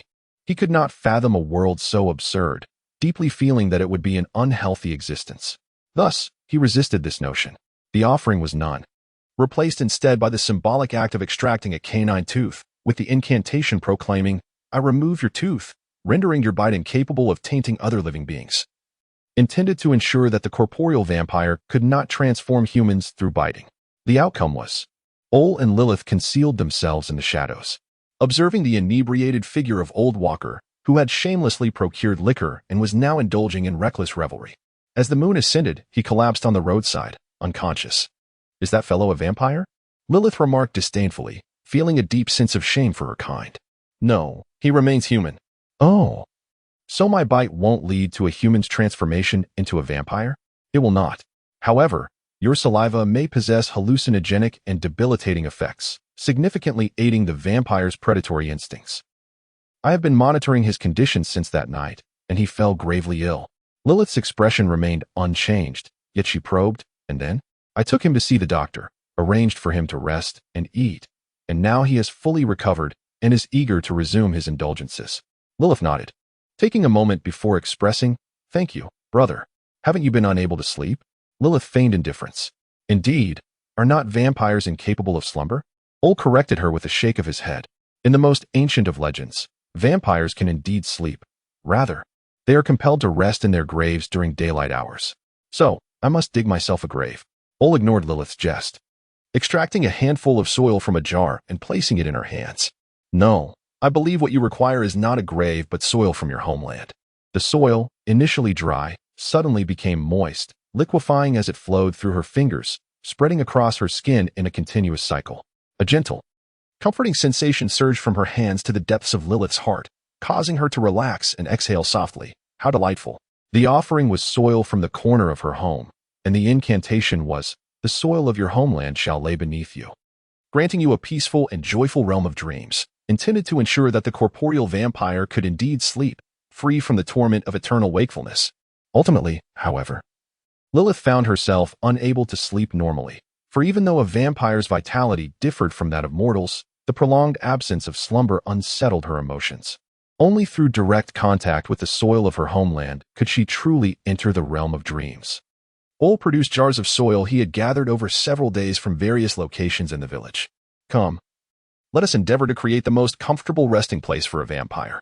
Chapter 13. Journeying far and home. After ensuring all preparations were nearly complete, Ole Bayer approached his sister, Lilith Bayer, to discuss his venture into commerce and her pursuit of education. Unlike most women of this world and era, Lilith, who had been personally tutored by Olay since childhood, was imbued with a profound thirst for knowledge and an aspiration for a broader world. Driven by her greater understanding and curiosity, she eagerly accepted her brother's suggestion to disguise herself as a boy to seek assistance from a teacher. Her eyes sparkling with excitement at the thought of the cultural richness of the great city and the renowned Rivertown University. However, the most challenging aspect lay in persuading Dawn Bayer. Dawn, a man whose stern and formidable exterior belied a gentle and soft-hearted nature, was ultimately a devout follower of doctrine. Certain archaic and conservative beliefs inevitably influenced him, such as the notions that girls need not learn extensively, that they should not venture far from home, and that they ought not to dress as boys. While he had previously acquiesced to Olay's guidance of Lilith out of trust in his son and affection for his late wife, upon hearing their plans articulated post-dinner, he began contemplating the expulsion of his son from their home. On the other hand, Dawn was not tainted by the belief that boys were inherently superior to girls. His intent was solely to cast Olay out, entirely disregarding Lilith's situation. "Father, please hear me," Olay said with a grave expression, mirrored by Dawn's seriousness. "You best provide me with a satisfactory explanation, or I shall break your legs immediately," Dawn retorted with a menacing tone. Olay's lips twitched slightly, yet he maintained his composure, gradually elucidating his reasoning in hopes of appealing to both emotion and logic. "I wish to take my sister on this journey for 3 principal reasons. Firstly, concerning her safety. Yes, her ailment has unexpectedly subsided, yet the village is still plagued by illness, and I cannot bear to leave her here. My business trip to the city also serves as an opportunity to ensure her well-being. Where the doctors are more plentiful and the patients fewer, it is ultimately a safer environment." Dawn nodded in acknowledgement of Olay's concern for his sister, momentarily abandoning his thoughts of violence and expulsion.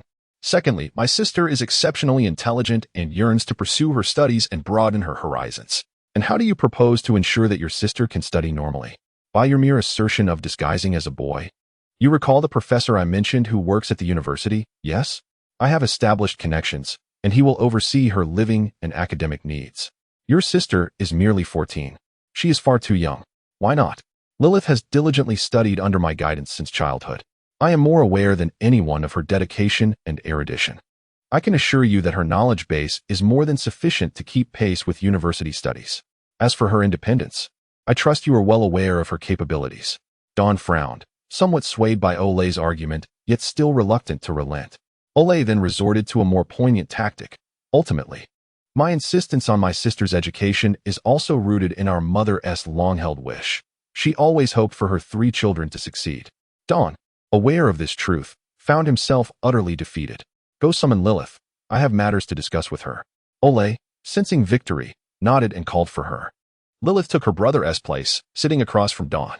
"Brother has shared everything with me," she said, playfully sticking out her tongue, pulling her chair closer to Dawn, and affectionately wrapping her arms around his. Her delicate, pale hand rested atop his rough, calloused one. "Father, you know that even when I am there, I will not forget you and Mother. Whether through letters or local delicacies, I will find ways to send my love back to you." The cheerful girl expertly soothed her father, attempting to alleviate the melancholy of impending separation. The worries and anxieties in his eyes began to fade as he gazed at his daughter, reflecting, "Illyris, our children have indeed grown up." Outside, Olay found Isabel, who was hanging freshly washed bedding. She peered out from the pristine linens and regarded Olay, sensing his uniqueness even in this moment of farewell, his expression remaining stoic. "How long will you and Lilith be away?" she inquired, her eyes shimmering like rippling lake waters. "Approximately 6 months, as I pursue business while Lilith attends school. Schooling is wonderful, indeed, it suits Lilith perfectly." Isabel's tone carried genuine well-wishes, tinged with a hint of envy. "Do you wish to study as well?" Isabel gently shook her head, candidly expressing her feelings. "I find great contentment in my current life, feeling secure and fulfilled. Venturing far is no longer an option for me." Olay gazed steadily at the beautiful woman before him, sunlight illuminating her chestnut locks, which danced in the breeze, carrying the scent of freshness. "Is that so?" Olay replied, still impassive, stepping forward to assist Isabel with the remaining linens. Days later, Olay rented a carriage, laden with essential supplies and a secretly stowed rectangular wooden cabinet. "Of course, our home will always remain here. As they boarded the carriage, several villagers came to bid farewell. Among them, Lilith spotted Vona. "Will you not say goodbye?" "No. We are content as we are now." Olay remained indifferent, as long as it was Lilith's own decision. "That is well. Everyone has the right to dislike or detest someone or something. That is a testament to our humanity." The carriage wheels crunched over the muddy path, producing an odd sound as it meandered slowly towards the horizon. Home receded behind the wayfarers, growing ever distant, yet simultaneously drawing nearer in spirit. Chapter 14. The river valley. The settlement known as Rivertown derives its name from the presence of an actual river. It is a gentle crescent of water, shallow enough to be forded on horseback or while herding cattle. The river flows northward toward the province of Northwind, while to the southwest it leads to the grand thoroughfare of the capital, Lind. Thus, this place serves as a vital junction, connecting the north and south, as well as the east and west, making it an essential area of Shaneria. The roads that traverse this region are primarily unpaved, maintained solely by the trampling of countless travelers, resulting in a bumpy, uneven terrain littered with countless pebbles. After several days of arduous travel, Olai and Lilith finally arrived at Rivertown, relieved to escape the torturous confinement of a carriage, grateful for the reprieve from their aching posteriors and rattled minds. Although referred to as a town, Rivertown could almost be deemed a city. Olai, having journeyed extensively, recognized that while it may not rival Lind in terms of opulence, its affluence is substantial, and its culture remains refreshingly unpretentious. Moreover, the weather here is delightful, with overcast skies gracing the majority of the 365 days in a year. The volume of visitors far exceeds that of their hometown. Lilith, armed with an umbrella, was overwhelmed by the sheer number of people passing by. She would wager that today she had encountered more individuals than in her previous 14 years combined. Towering edifices loomed above her, their grandeur and magnificence surpassing her previous imaginings, revealing that this was indeed a world apart from her homeland. Brimming with excitement, Lilith sought out Olai to share her joy. The man named Olai Bayer displayed an unremarkable, tranquil demeanor. "Oh, indeed, it is quite tall," he remarked. "You're really dampening the mood," she retorted. With a nonchalant expression, Olai Bayer clapped his hands and continued, "Wow, it truly is remarkably tall." Despite acknowledging that the architectural style of these buildings might warrant careful appreciation, he could not help but feel that he had seen far too many skyscrapers in his previous life to be impressed. The thick walls featured minuscule openings, imparting a sense of heavy closure. The simple square columns stood firm and upright, arranged in alternating patterns that formed complex and coherent designs, adorned with motifs such as osmanthus branches and fish scales. The few newly constructed buildings bore a semblance of Lind's modernity, having forsaken traditional square columns for a unique ribbed vaulted ceiling that rose high and steep, seemingly reaching for the heavens. What should have been confined to the interiors now elegantly extended outward, enhancing the aesthetic appeal and structural integrity of the edifice, allowing for greater heights. In the heart of Rivertown, a grand cathedral struck the noon bell, its chimes echoing throughout the settlement, prompting Olai and Lilith to visit for prayer and exploration. Influenced by her upbringing, Lilith was a believer, albeit not devoutly so. Her faith in the divine was more a source of psychological comfort than genuine piety. In contrast, her brother was a rebellious atheist, viewing himself as a sinner destined for hell, believing that presenting himself as a believer would serve as a clever guise. The cathedral appeared recently renovated, featuring numerous flying buttresses and ribbed vaults, rendering it both lofty and perilous, exuding a blend of slender elegance and sharp harmony. Inside, elongated bundled columns, formed from multiple individual pillars, imparted a striking sense of linearity. The spacious interior, with its layered progression, harmonized with the surrounding repetitive structures to create a sensation of ascending toward the heavens. The delicate, willow-like rose windows, opulent stained glass, and intricate relief sculptures contributed to an atmosphere of profound reverence. Deeply moved, the vampire completed her prayers with sincerity, only to discover her brother feigning devotion, seemingly more interested in sightseeing. Their visit concluded, they decided to pay a call on Olai's acquaintance, a professor named Cueto Guajardo, in his early 50s, who served at the University of Rivertown, specializing in physics and mathematics, with considerable knowledge of history and art. While not renowned within the institution, the current president of the university was his former pupil. Cueto resided in a secluded, old house in the southeastern corner of Rivertown, surrounded by a ring of small trees, and filled with various artifacts and manuscripts. He was a gentleman with a Mediterranean hairstyle, amiable features, and polite demeanor. Upon Olai's arrival, Quato warmly welcomed him, taking his shoulder in a friendly embrace, resembling more of a comrade than a teacher. Lilith had long been informed of her identity and purpose through her brother's correspondence with Quato, and after a brief introduction, Quato expressed his full anticipation and regard for her. He earnestly stated, "I hope to see your vibrant presence in the classrooms of Rivertown University." In Quato's eyes, Lilith perceived a genuine affirmation of her potential, an appreciation she had not encountered in anyone other than her brother. "I will, and I hope you will continue to hold high expectations," she replied. Quato laughed heartily, eliciting a smile from Olai. He personally poured cups of wine for both Olai and Lilith. "I have found you a modest residence, 3 stories, conveniently located near the university. All necessary furnishings have been procured, and you may move in tonight." Olai raised his glass in a toast to Quato. "Thank you. What is the monthly rent?" Quato, showing no inclination to refuse Olai's inquiry, quoted a price slightly below the market rate, 20 lumas per month. "Very well, I will owe you for this month, and I shall settle it at the beginning of next month," Olai replied. Quato nodded, taking a sip of his wine. "Now, regarding Miss Lilith's enrollment." Lilith immediately sat up straighter upon hearing this. "There are still many traditionalists at the school, so to avoid complications, it would be best for you to cut your long hair and disguise yourself somewhat. I have already enrolled you. By the end of this year, you will need to participate in a written examination and several interviews. It would be prudent to prepare, as your competitors hail from far and wide, each possessing their own talents." Olai understood that the competition was fierce, with 3 to 5 individuals vying for a single spot, and anyone qualified for the written exam and interviews would be the cream of the crop from their respective schools, either affluent or exceptionally accomplished, ultimately earning their teachers' recommendations.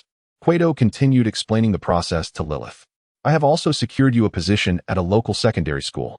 If you pass the written exam and interviews, you will sit for your secondary school graduation exams next summer.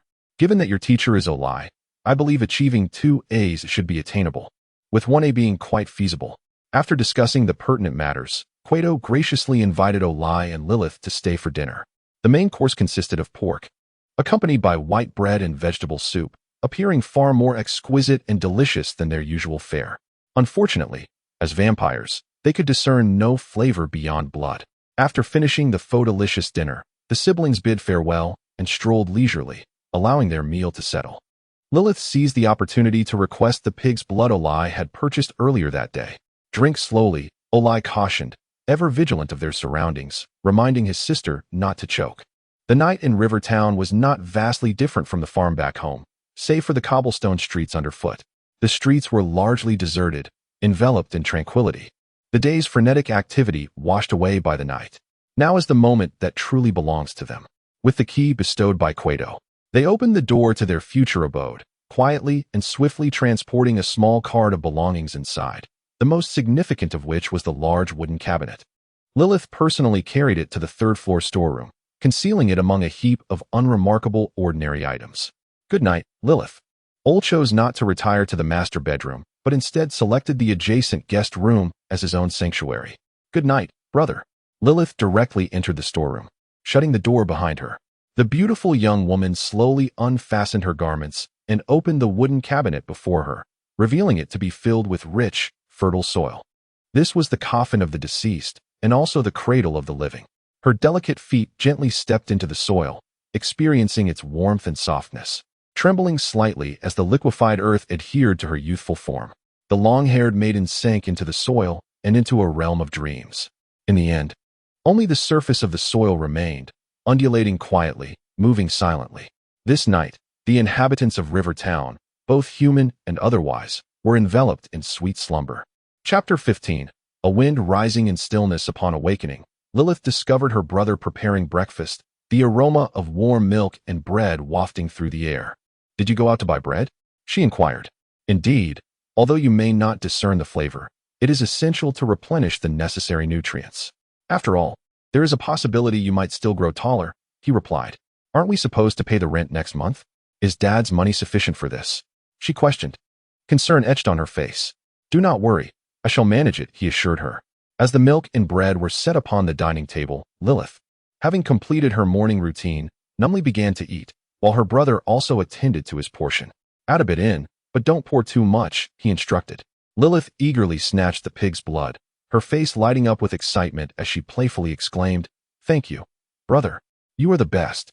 As she opened the bottle, the sweet fragrance enveloped her senses, almost compelling her to tilt her head back and drink directly from it. Naturally, under her brother's vigilant gaze, she refrained from such indulgence, instead pouring the blood into her milk. The mixture of crimson and white released a peculiar beauty and aroma, prompting Lilith to shout in exhilaration, "More? Just a little more. Brother, please add a bit more." "Well, consume it as you wish," he replied. Lilith transformed into the very picture of an elegant lady, delicately scooping the milk into her mouth. Her movements were swift and frequent, creating a blur, yet she undeniably embodied grace.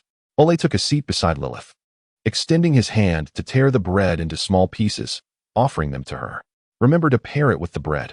At last, Lilith slowed her pace. Her cheeks flushed as she sipped the milk and nibbled on a piece of bread, savoring the delightful combination for her breakfast. Ole, while feeding his sister, couldn't help but find the scene somewhat amusing. The teachings of the church advocated for frugality and moderation, recommending only 2 meals a day. In this world and era, most households, barring laborers or the ailing, typically consumed only lunch and dinner. Breakfast, afternoon tea, and late-night snacks were luxuries reserved for the affluent. Ordinary families could hardly entertain such thoughts. However, Ole disregarded these norms, having previously insisted on preparing breakfast for Lilith, even if it meant sacrificing his own meal for the sake of his sister. After all, breakfast is golden. How could one expect to grow healthily without it? Even if Lilith had now transformed into a vampire? Dawn had previously scolded Ole for making breakfast, yet he succumbed to Lilith's tearful, pleading gaze, eventually abandoning the issue altogether. Little did they know that not only were they defying divine commandments by enjoying breakfast, but they were also violating moral codes by adding blood to their milk. Truly, they embodied the essence of the rogue. As Ole pondered this, his attention waned, causing him to awkwardly feed Lilith a piece of bread that ended up near her nose. Ole. A vibrant vampire roar heralded the dawn of a new day in Rivertown. Ole had matters to attend to today. Thus, he sent Lilith off to the Rivertown University Library to read on her own. Following Professor Quivido Guajardo's recommendation, he set off to visit the renowned clockmaker, Donka Connolly. Located in a secluded alley at the southeastern corner, not far from the Quivido residence, enjoying the tranquility of the sparsely populated area. Upon knocking on the door, an elderly man answered. His hair was a cascade of white, his frame gaunt, with a hawk-like nose and sharp eyes, dressed in somewhat soiled clothing, yet adorned with a monocle suspended by a thin string around his neck. "Who are you?" he rasped, his voice bearing an imposing quality, but Ole remained unfazed. "I am Ole Bayer, sent by Professor Quivido Guajardo. I wish to discuss a matter with you." Upon hearing Quivido's name, Donkey's expression softened slightly, and he inquired again. "What did you say your name was?" "Ole Bayer," he reiterated. Donka nodded and stepped aside, allowing Ole to enter. Donka's home, much like Quivido's, was filled with numerous items, though it lacked the meticulous organization characteristic of Quivido, leaving Ole momentarily unsure of where to step. "Do not worry. I have secured my valuable possessions," Donka reassured him, prompting Ole to proceed. "What is it you wish to discuss?" Donka asked, taking a seat at the table. Ole followed his gaze to the array of delicate tools and components neatly arranged before him, exuding a unique aesthetic of orderliness. At the center lay an intricately disassembled pocket watch, its gears exposed. "I hope you can assist me in crafting a small component," Ole began. "What component?" Donka queried. "It is not a part of the watch," Ole clarified, causing Donka to furrow his brow. "What is it, specifically?" Ole revealed the hidden item in his palm. "This is a shuttle?" The Rivertown University Library, established in the year 1273 of the Apocalypse, boasts a history spanning over 2 centuries. Legend has it that the Bishop of Rivertown, Nix Hensley, initially donated a collection of his manuscripts to aid in the establishment of a library serving both the populace and scholars. Unfortunately, the project stalled upon the bishop's death, leading to the valuable manuscripts being either pawned or sold off to settle debts accrued by the university's extensive tradition of borrowing and lending. Subsequently, the brother of Duke Lafayette, White Man II, contributed his own collection of manuscripts, reviving the library's construction. Some enlightened individuals within the university managed to quell the traditionalists clamoring for book sales to repay debts, overseeing the library's eventual completion. Thus, the Rivertown University Library was officially inaugurated.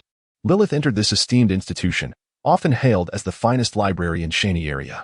The redwood ceiling, whitewashed walls, orderly tables and chairs, tasteful design, and generous layout, combined with shelves that seemed to stretch endlessly, filled her with awe. Golden sunlight streamed through the windows, casting a warm glow upon the books, enveloping them in a comforting aroma. Avoiding the sunlight and moving within the shadows, Lilith relished the scent of the books, a fragrance that brought her solace and comfort. Unchanged even in her new vampiric existence, she fondly recalled how her brother would always return from his outings with a book for her, whether new or old.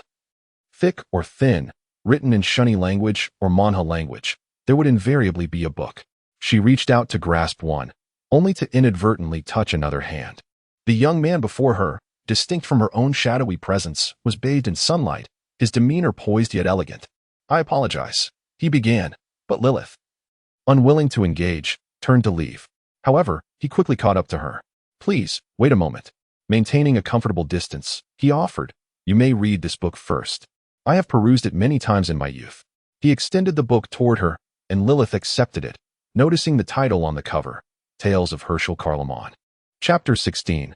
The Festival of Rest. The legendary saint, the child of God, and the Holy One among the three, faced relentless persecution by the deeply entrenched and powerful cult of Gua while still in his mortal form, due to his fervent advocacy for the new religious doctrine he established. Ultimately, he suffered a tragic trial and execution. After his death, his followers bore him to a cave for burial, and on the third day post-burial, he was graced by divine favor and resurrected. The resurrected saint emerged from the cave, witnessed by the soldiers of Gua, and ascended to heaven 40 days later. His resurrection was regarded by the faithful as irrefutable evidence and a symbol of divine power triumphing over death and the sin inherent in human nature, further affirming the doctrine of salvation for believers. Even the instruments of his execution transformed into emblems of victory, embraced and venerated by the doctrine and its adherents. On this day, every inch of land illuminated by divine light, and every devout believer commemorates the greatness of the saint's resurrection and the sanctity of his triumph through various activities. Naturally, Ole maintained a skeptical and non-believing attitude towards all these events, including the resurrection of the saint. Ole became acquainted with a well-dressed yet unorthodox priest, who had once been a professor of sacred rhetoric at a seminary. In the presence of a multitude of faithful, he would refer to our Lord, yet behind closed doors, he shamelessly indulged in revelry with the Gua people. Ole found himself accepting some of the priest's views, doubting others, and outright rejecting some. Yet he still enjoyed the companionship of this cleric. Lilith assisted Ole in painting red dye, derived from a plant's sap, onto boiled eggs, symbols of life and vitality. They prepared these eggs, known as swan's weeping blood, to distribute to the children of Rivertown during community festivities, allowing them to engage in traditional treasure hunting games. Ole and Lilith adopted a natural approach towards their neighbors in Rivertown, neither imposing nor rejecting connections. Lilith showed little interest, while Ole deliberately sought to control their interactions, minimizing the risk of exposure, a responsibility and protection for both parties. Consequently, they became reclusive hermits on their street, interacting only with those deemed necessary. In the past, Ole had studied medieval history in search of a potential second supernatural force. In that era, the people now known as Shannarans were not yet called by that name. Rather, the courteous, devout gentlemen and ladies of today descended from ancestors labeled as savages by southern invaders. These invaders, uninterested in agriculture, swept northward from the southern continent, tormenting the northern masters, the Hermans. After establishing dominance in the north, a faction of these barbarians gradually adopted education and faith, evolving into the present-day Shannarans. Furthermore, the regions they occupied faced the open sea and were less engaged with the inner sea, fostering a somewhat insular tradition. This contrasts sharply with their dear neighbors, the descendants of the barbarians, the Delivians, who, due to their proximity to multiple nations in the inner sea, retained many savage traits. Under the leadership of their royalty, they engaged in various wars and territorial expansions. Early Delivians generally viewed warfare as honorable and agriculture as disgraceful. In human society, if a minority group isolates itself from the majority, it inevitably invites destruction from both within and without. Though Lilith found little flavor in the food she still felt a spark of joy. Observing the smile at the corner of Lilith's mouth, Ole began to ponder whether his steadfast adherence to the community's principles was indeed the right path. Chapter 17. Journey to Lind. As Ole prepared breakfast, Lilith was already in the living room, engrossed in a book borrowed from the library. The young girl, clad in a white long-sleeve blouse and a black floral skirt, read quietly, exuding an aura of tranquility and contentment. Up so early today? Ole inquired. Of course, she replied, otherwise I would be left with a cold breakfast and an empty house. During last night's dinner, Ole had revealed to Lilith his intention to travel to the capital, Lind. Today's breakfast consisted of milk and oatmeal, but when Ole presented the blood bottle, Lilith unexpectedly declined. She silently sipped her oatmeal milk while Ole stood by, observing her.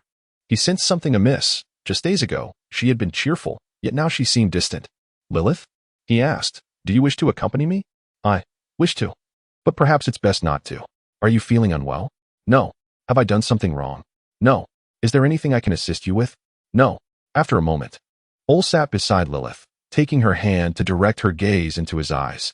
Forget it. I won't go, he declared. Lilith furrowed her brow and playfully shoved a spoonful of milk into Ole's mouth. Aren't you going to Lind to earn money? What will we eat if you don't go? Ole felt no shame in expressing his true feelings to his sister.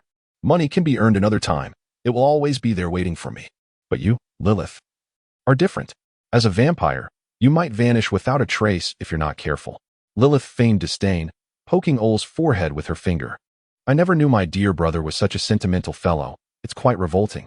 Yet the blush on her cheeks eased Ole's concerns. Perhaps there was indeed nothing serious. He mused. In truth, Lilith withdrew her hand, returning to her oatmeal with a monotonous expression, though the flush on her face became increasingly pronounced. I merely came here for that. Her voice dwindled to a whisper. As Ole, once her instructor in physiological health, understood the reason, he too lowered his voice. Mindful of her modesty, do vampires also experience bleeding? Lilith nodded faintly.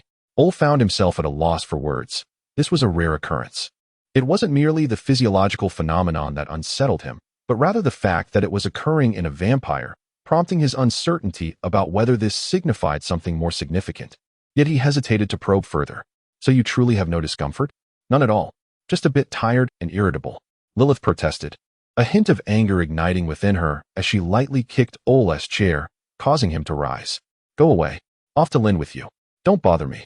Watching his sister regain her usual vivacity, Ole pondered whether her earlier odd behavior was simply a manifestation of her shyness and protective instincts. Well, this should prevent any issues. He thought as he was playfully shoved out the door by Lilith. After diligently finishing her milk and cleaning up, Lilith hurried to Ole's room. She leaped onto his bed, inhaling the scent of her brother, savoring it repeatedly before contentedly flipping over and staring blankly at the ceiling. She remained there, lost in thought, until the sun dipped below the horizon, plunging the outside world into darkness. She spoke no falsehood. Even as a vampire, she experienced physiological reactions.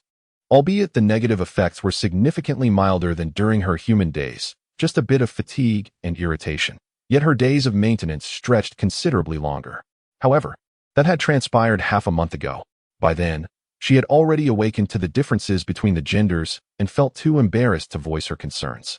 Instead, she had discreetly tidied up all evidence, managing to conceal it so well that even Ole, who resided beneath the same roof, remained oblivious. In those days, she had performed for her brother, all the while feeling an internal shame that threatened to consume her. She discovered her innate talent for disguise, whether it stemmed from her nature or her vampiric essence, or perhaps a fusion of both. Just as today, Ole was once again deceived by Lilith's heartfelt and naturally harmonious performance, failing to uncover what she truly sought to conceal. Lilith raised her hand to her face. It was the very hand Ole had grasped that morning. If he had only reached a little further, everything would have been revealed. With her other hand, she rolled up her sleeve, exposing her pale and delicate arm. It was supposed to be like that. Yet, a dreadful expanse of blackened and decaying flesh spread beneath the surface, wrinkled like a desiccated corpse, emanating a foul stench of decay. The truth was undeniable. She was rotting from within, a grim reality, the fate of a vampire. Lilith Bayer's heart felt as if it had turned to ash. Ole journeyed alongside the clockmaker, Tanguay Connolly, with their sights set on the southwestern capital of Lind. Their first night after departure brought them either fortune or misfortune as they encountered a caravan of ancient travelers. Influenced by doctrine and history, the devout often harbored a deep-seated animosity towards the ancient folk, regardless of whether they adhered to the ancient faith. The rejection of their presence and the prohibition against their participation in crafts and agriculture forced the ancient wanderers into a life of homelessness, resorting to trade and even trickery to survive. Traditional discrimination often led communities to demand unequal exchanges from the ancient folk, threatening to dismiss any negotiations otherwise. In Shani area, the ancient travelers were indeed pitiable wanderers, traversing the land in distinctive, dome-topped caravans, enduring the elements. Long-standing prejudice and mutual misunderstanding gave rise to numerous rumors that instilled dread in the hearts of the faithful, most concerning the customs of the ancient folk. For instance, associating with them was said to invite misfortune. Any ancient woman could be persuaded to share her bed with a paying guest. Ancient husbands would offer their wives to distant visitors. They would sacrifice their firstborn to their pagan deity, or even abduct the children of the faithful and slay them mercilessly. Through extensive observation and study, Ol had determined that most of these tales were unfounded fabrications, like the story of wives entertaining guests, meant to intimidate the girls and women of the faithful against consorting with the ancient men. The notion of sacrificing a firstborn contradicted the fundamental logic of any faith centered on humanity. The ancient faith was pagan, not malevolent. The ancient folk were far from foolish. In fact, they were quite astute, often leaving the faithful who had traded with them grinding their teeth in frustration, cursing their cunning. While abductions of the faithful's children might occur, they rarely ended in death. The scandal of the ancient child murders a decade prior was shrouded in secrecy and confusion. Indeed, only a small fraction of the myriad rumors held any truth. For example, inside the tent, an oil lamp flickered, casting a warm glow over a fair-skinned girl with red hair, enhancing her beauty as beads of perspiration glistened upon her skin. She offered Ol a drink and an apple to quench his thirst, settling close beside him. "Shall we continue?" she purred, her soft voice laced with sweet allure. The two sat in tranquil silence, listening to the melodies of song and dance outside the tent, as well as the gentle hum of insects, while savoring the warmth and presence of each other. "I also possess the art of divination. Would you care to try?" Ol glanced at the girl beside him, captivated by the brilliance of her sparkling eyes as she offered him her sweetest smile, though he was entirely unaware of her name, knowing they would part ways at dawn. "Very well." The girl produced a set of cards and a crystal ball, setting them atop a small table. "Do you prefer the crystal ball or the tarot cards?" Ol pointed towards the crystal ball. "Ah, the crystal ball. It is my forte. I can even employ it to perform mind-reading spells." "Then let us proceed with this." The girl's delicate, pale hands caressed the translucent sphere. "Please, concentrate. Select a fateful number between 10 and 99. Done. Now, sum the digits of your fateful number to obtain the second fateful number. Completed. Subtract the second fateful number from the first to derive the third fateful number. All set. Now, silently reflect on your third fateful number and select the corresponding image from the table. You shall glimpse your inner desires through the crystal ball." Several cards were presented before him, adorned with numbers and corresponding images, yet Ol hesitated to examine them. "Each is a multiple of 9. The girl, caught off guard, gasped. "I just calculated 8 sets of fateful numbers, and indeed, the so-called third fateful number was consistently a multiple of 9. Ol selected all the cards that were multiples of 9, each depicting the same red butterfly. "This is the secret behind your so-called mind reading." The girl, her faade exposed, chuckled awkwardly, her cheeks flushed. "Perhaps I should fetch you another drink." But Ol halted her as she attempted to rise, gesturing towards another deck of cards on the table. These wooden cards, coated with moisture-resistant wax, are prevalent in Delivia. They are used for gambling and sometimes for divination, serving as mysterious vessels, the Devil's Code. The tarot, with its ancient and obscure origins, is the most renowned among them. The girl took a deep breath to regain her composure before performing her tricks anew, invoking the powers of the supernatural in hopes of fulfilling her client's wishes and gaining wealth. "Please shuffle the cards." Ol, well-versed in accompanying Guja and tarot games, effortlessly shuffled and presented the deck back to the girl. With a serious demeanor, she cut the cards several times, the cards dancing between her hands before settling in a clockwise fan on the table. "Please ask your question." Ol intended to inquire about himself, yet he suddenly recalled Lilith's visage. "Family." The girl faltered momentarily, but quickly regained her focus. Please select your cards. Ol placed the first card in the upper left corner, the second in the upper right. His hand lingered before unintentionally selecting a third card, which he placed in the lower center. The girl solemnly revealed the first card, depicting a couple in embrace, surrounded by children, with a rainbow overhead and numerous chalices. The first card was the Ten of Cups, upright, symbolizing past familial happiness, a simple yet content life. She then unveiled the second card, which illustrated a grotesque creature with a goat's head, human body, bat wings, and serpent tail, beneath which lay a golden, naked child, all set against a backdrop of oppressive darkness. The second card was the Devil, representing temptation, upright, indicating current familial strife and despair among kin. Lastly, she revealed the third card, showcasing a tower pierced by lightning, with a man and woman plummeting from its heights, devoid of anything to grasp. The third card was the Tower, representing destruction, reversed, signifying a future of familial disintegration.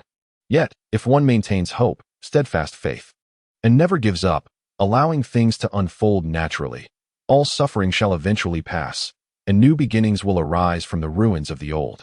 Ol gazed intently at the girl. While he did not believe in divination, a fleeting doubt crossed his mind, pondering whether it was merely coincidence. Thank you. No need for thanks.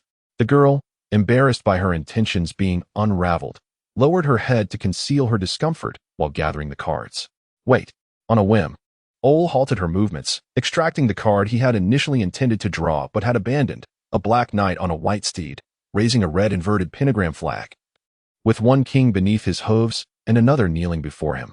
The Death card, representing endings, upright, signifying future farewells or new beginnings.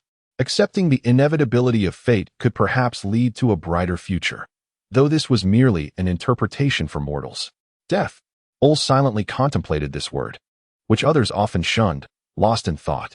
The following morning, as Ol and Tanguay prepared to depart from the Guja caravan, the girl chased after them barefoot. Please wait. Ol observed her approach, radiant and playful, exuding the same vibrant energy as the previous night, showing no signs of sorrow or reluctance at parting. I have a gift for you. The girl stood on her tiptoes, gently draping a necklace around Ol's neck, enveloping him in her fragrant presence. It was a splendid copper chain, adorned with a crimson six-pointed star, the emblem of the Guja. Farewell, my friend. With a smile, the girl departed, just as joyfully as she had arrived. Chapter 18. Former lovers in this world and era, a legal framework known as patent law has emerged.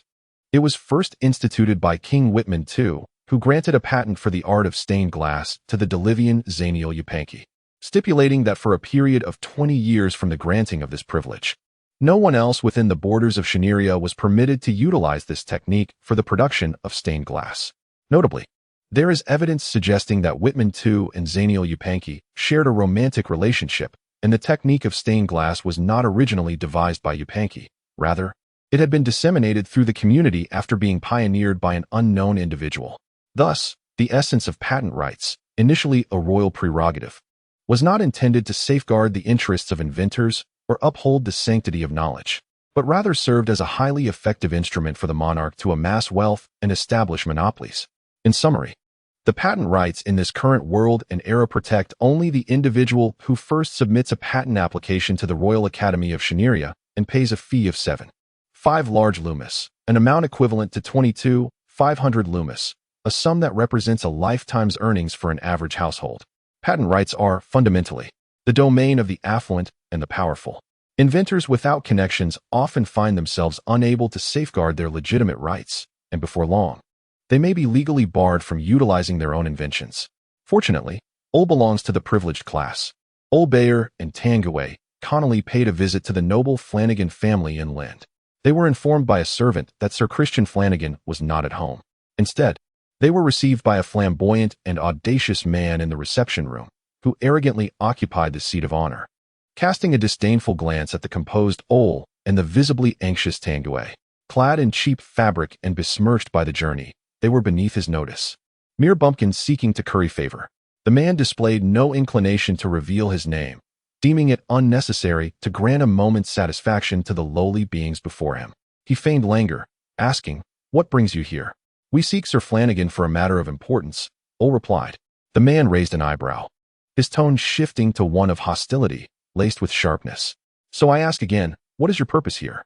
Tanguay shot frantic glances at Ol, silently urging him to refrain from provoking the man, but Ol remained silent, merely observing. The man grasped Ol's intent. "You have no authority here." With a forceful slap against the armrest of his chair, he sprang to his feet, his narrow, piercing eyes seeming to threaten to tear apart. His pale cheeks flushed with indignation. "You clearly do not understand who I am." Men who feel they have been gravely insulted often react in such a manner. He took a deep breath to regain his composure, then uttered words intended to instill regret and fear in his interlocutors. "I am the fiancé of Miss Flanagan." The man's name was Tonino Connolly, and his voice elevated with pride as he spoke of his life's most honorable status, deliberately using Miss to underscore their close relationship, though he would never dare to be so audacious in the presence of a knight. And then, Ol continued to regard Tonino, inquiring about the next development. Tonino felt victorious, believing that once the truth was revealed, all else would pale in significance. These were the last words Ol and Tanguay heard before departing. As they stepped outside, Ol reassured Tanguay, "I shall return tomorrow or the day after to discuss the investment. Rest assured, there will be no issues." He lamented the fact that Christian had not changed, continuing to indulge in a life of revelry with his fiancée. Without his sister's company, Ol lost interest in wandering the capital, which offered little worth exploring. Lilith was enamored with Rivertown, yet she failed to see a greater world, limited to her familiar corners of that place. The former held little to say, as it was Ol's first homeland, a remnant of another era.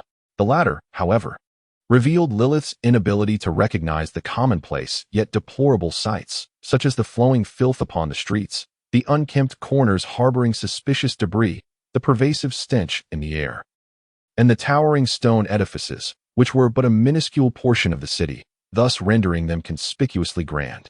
Not only in Rivertown, but even in the capital Lind, the majority of residences still bore the characteristics of rural structures, brick foundations and wooden frames, fundamentally indistinguishable. Those stone buildings were divided between the aristocracy and the church. Oh, and let us not forget the obscure alleys and corners known as the Touching Shadows Lane, which locals spoke of in hushed tones, understood by outsiders who dared to tread there. Moreover, in the lower quarters, rows of shanties made from wooden boards and tattered cloth awaited the rains, requiring buckets to catch the downpour, and when winds blew, there were no blankets to cover the inhabitants. As Ol traversed a narrow path leading to the lower district, a stranger attempted to detain him with an outstretched hand, but he gently waved her off and continued walking. He skillfully navigated the winding alleyways, left, right, and left again, until, after a brief inquiry and the payment of 3 lumis to 2 burly men, he gained access through a concealed door into a narrow, winding street. Here lay the black market, an extra-legal realm designated for the exchange of goods that could not be procured through conventional means. As it was still daytime, the sellers and buyers in the black market were scarce, with only a few stalls set up and fewer than 10 souls wandering about. It was only by night that the place would teem with life, a multitude of silent figures, their voices hushed as if stifled by some unseen force.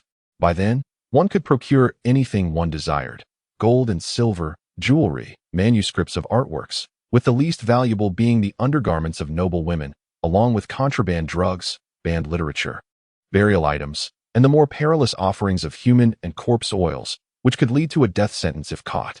Yet, with high risks come high rewards. For various reasons, individuals from disparate classes and walks of life congregated here, spending lavishly, wagering their wits and courage, all in pursuit of treasures amidst the heartbeat of life. Knowledge, humanity, and counterfeit goods. Yes, counterfeit goods, which could yield immense profits or be sold in volume, and even if one were apprehended, they could easily deflect blame to escape the clutches of imprisonment.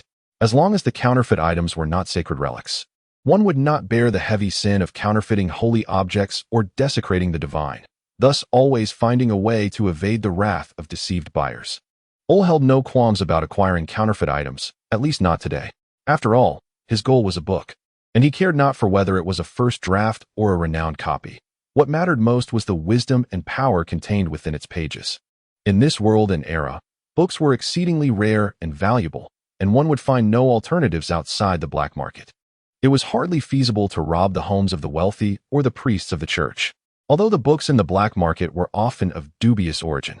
As Ol scanned the stalls, he he discovered an intriguing banned book titled The Monarch.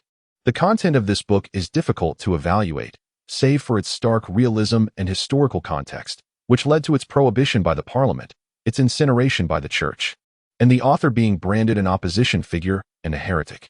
One phrase resonated with Ole above all others. A competent king must learn the ways of beasts.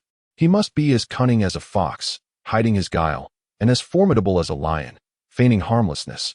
Only then can he discern traps and drive away wolves. The content of this book is rather unconventional, with a tone that suggests the inherent malevolence of human nature. Even O'Leary finds it difficult to fully endorse certain extreme viewpoints. Ultimately, he purchased the Monarch for the price of 22 Loomis. The following morning, they paid a visit to the Flanagan family. This time, the servant led them directly into the study, where a beautiful young woman awaited their arrival at the desk.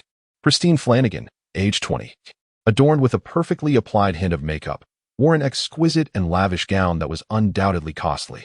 She elegantly lifted her teacup, took a delicate sip, and set it down, her smile radiating a gentle warmth reminiscent of a spring breeze. It has been a long time, O'Leary. Indeed, it has been a while, Christine. Seated across from one another, neither mentioned the topic of her fiancé from the previous day. Would you care for a cup of tea? Thank you very much. As the servant poured the tea, Christine gazed at O'Leary's familiar face. You remain just as you were.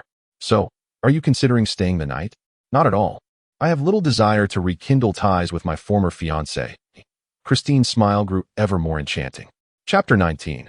The Swift Shuttle as the renowned socialite of Lind. Christine Flanagan is famously open-minded and avant-garde. Her past admirers span the aristocratic circles of Lind, encompassing both men and women, and she occasionally indulged in the romantic trope of a wealthy girl falling for a poor boy, with no fewer than 100 notable suitors. When pursuing Ole, she candidly expressed her willingness to engage with anyone who possessed good looks and charm. Undoubtedly, Sir Christine Flanagan epitomizes the extravagant and emotionally tumultuous phenomena prevalent among the Lind aristocracy. Ole finds himself calmly sipping tea and conversing with such a former lover. The primary purpose of my visit today, alongside Mr. Tanguay Connolly, is to seek your investment in one of our inventions. Observing Ole's businesslike demeanor, Christine adopts a negotiating posture, and then, her languid words convey a sense of indifference towards her opponent's thoughts, reminiscent of yesterday's suitor. However, while both exhibit a certain laziness, the flamboyant suitor was merely repulsive, whereas this beautiful lady exemplifies the elegance of nobility, akin to a Persian cat dozing on a summer afternoon. Ole is acutely aware of Christine's formidable nature. He neither feels angered by her condescension nor complacent due to her nonchalance. Rather, he is disinclined to engage in prolonged entanglements with her. I provide the concept, Mr. Connolly offers the craftsmanship, and together we have created a unique component that can be employed in looms, significantly enhancing weaving speed. Suddenly, Christine adopts a serious demeanor, realizing that this man has her under his thumb. The Flanagan family is undoubtedly a century-old aristocracy in Lind, with their lineage tracing back to the famed iron-willed general, Carrados Flanagan, from the War of Defense. Furthermore, the reigning queen is a distant cousin of Christine, while the Flanagan family is not currently at its zenith. As they rely on the eldest daughter to inherit the title due to dwindling numbers, no one dares to underestimate this historically rich family or the young lady. This is partly due to the extensive networks of the Flanagan family and their considerable wealth.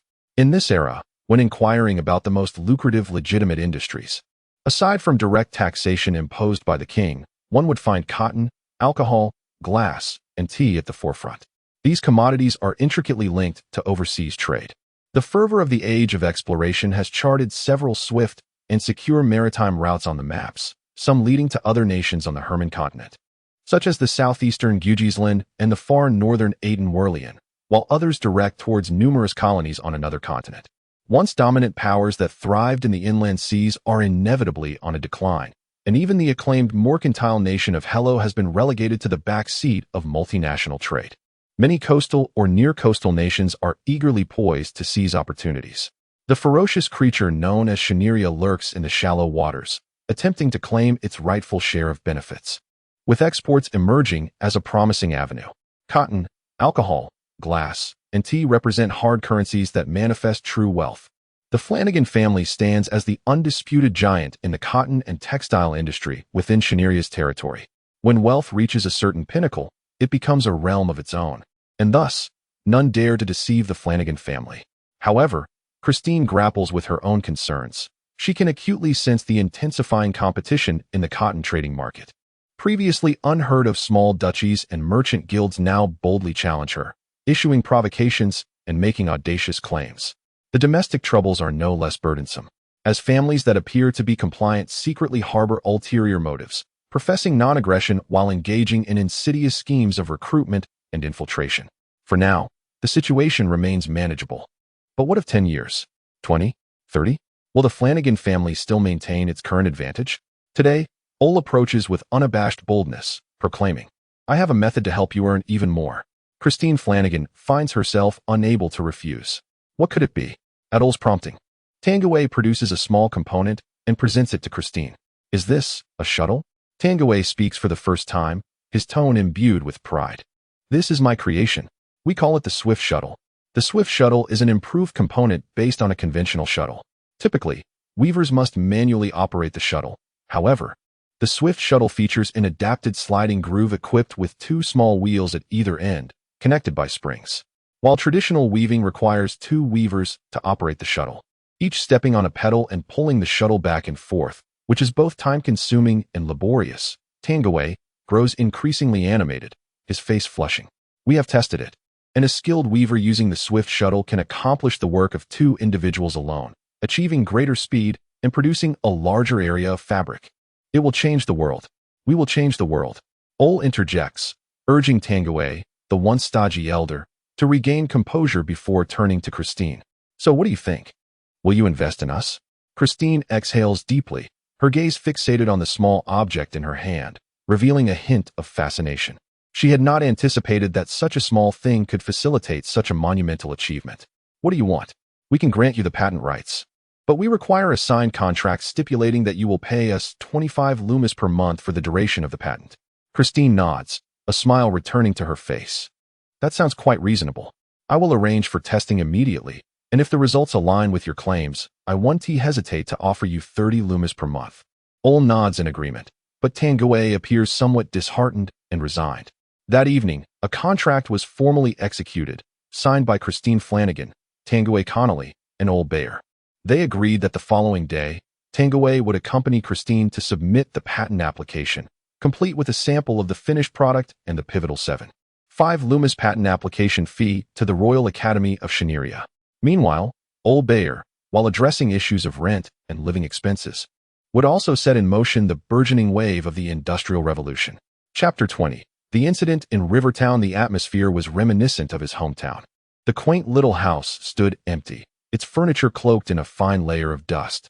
The interior remained largely unchanged, with no significant loss of possessions, save for the mysterious disappearance of a wooden cabinet from the storeroom. A knock on the neighboring door yielded no response. Bria? The woman had vanished. As a resident on the street informed Ole, the individual spoke in hushed tones, offering no further explanation. Thus, Ole resolved to seek out Professor Quivido Guajardo. Quivido appeared significantly haggard, his face etched with fatigue, and his demeanor reflected profound guilt and anxiety as he faced Ole. I've been searching for you since you left for Lind, but I had yet to receive any news. I assumed you would have learned sooner. You must brace yourself. Shortly after your departure, people began to go missing in the town, and the confirmed count has reached over 20. Everyone here is living in fear. Ole inquired directly, what of Lilith? Quivido closed his eyes in anguish. Lilith is gone. I fear the worst for her. I'm so sorry, Ole. I failed to protect her. I'm truly sorry. A few days after Ole Bayer departed Rivertown for Lind, Mrs. Bria was preparing dinner for the evening. She was simmering a pot of fish soup, using fresh river fish, enhanced with a hint of fennel. The soup was a creamy white, fragrant, and inviting. I wonder if Lilith will enjoy fish soup? Having lived alone for many years, Mrs. Bria had not heard from her children, who had ventured away long ago, and her husband had succumbed to a terminal illness 3 years prior. Despite her solitude, she did not wallow in melancholy. Rather, she channeled her vitality into the community. At the orphanage at the end of the street, and at the home of widows. She was a constant presence wherever there was trouble. Her warmth was endearing yet unobtrusive, and the townsfolk regarded her with fondness. Mrs.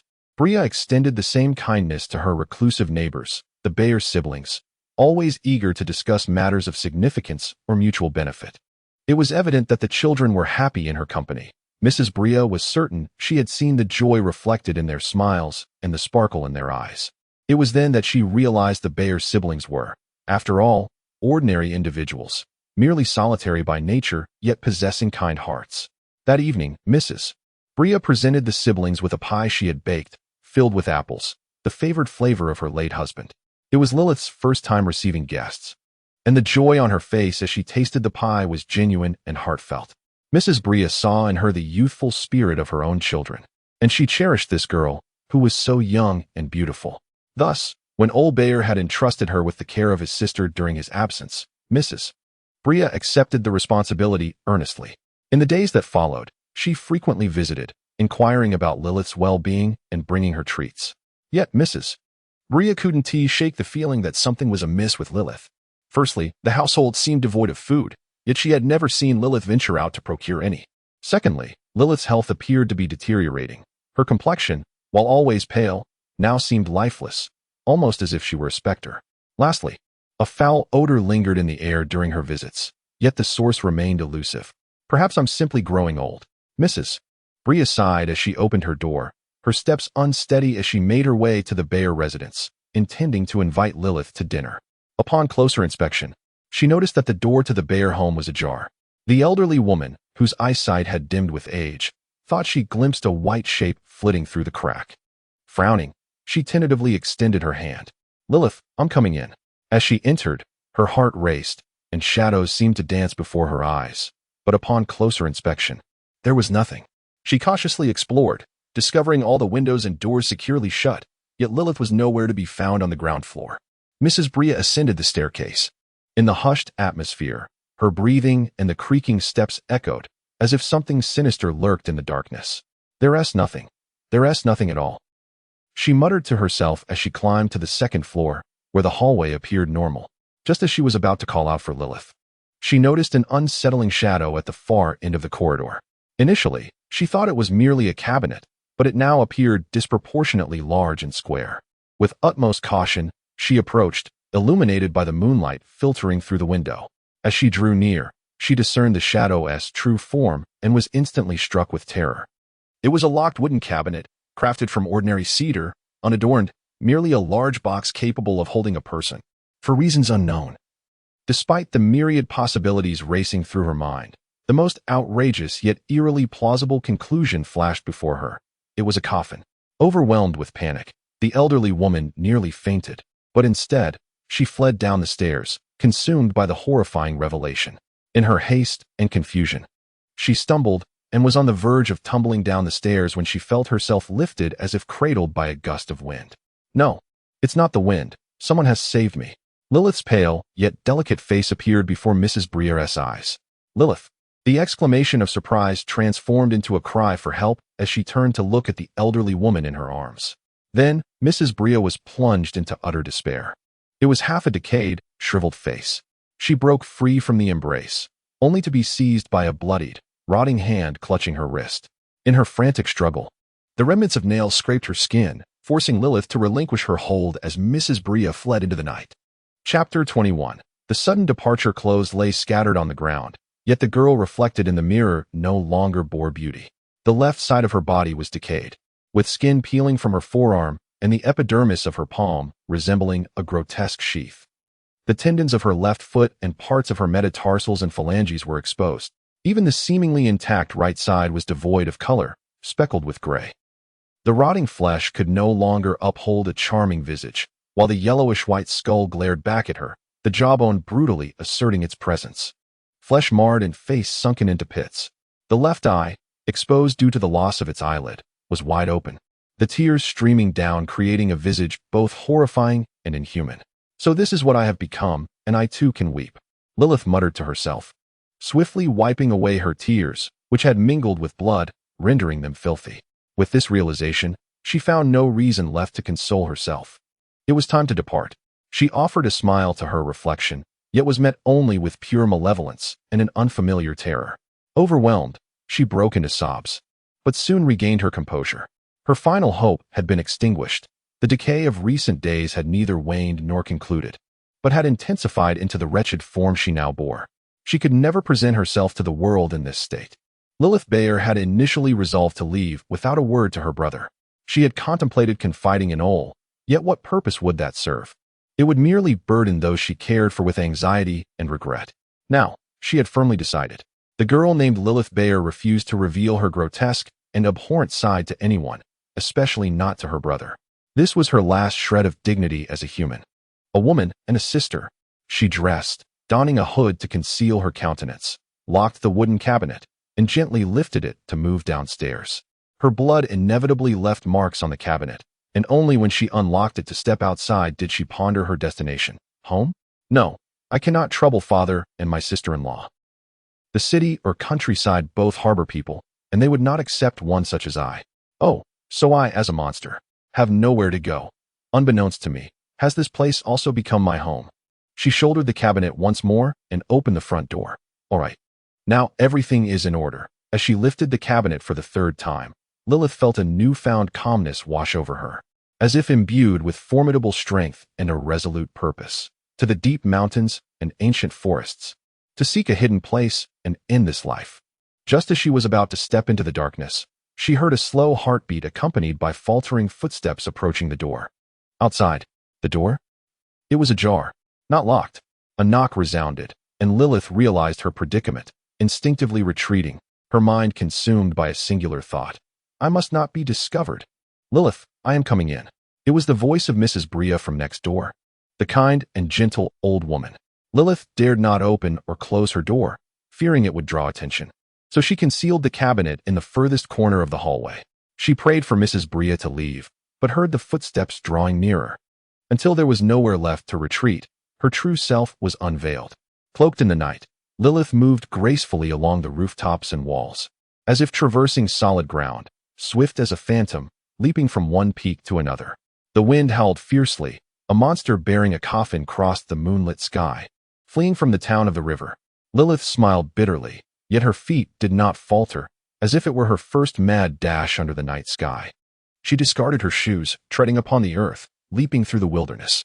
She ran on, shouting, expending every ounce of energy to unleash her wild spirit until dawn broke gently on the horizon, her skin ablaze with pain. And only then did her heart find some solace. In her search, she finally found refuge in a cave, unexpectedly discovering a meal, a hapless rabbit that had fallen prey to a vampire. Roast it. Tasteless. Drink its blood? It felt odd, as if consuming raw flesh. Lilith spoke to herself, but this time, no one was there to listen.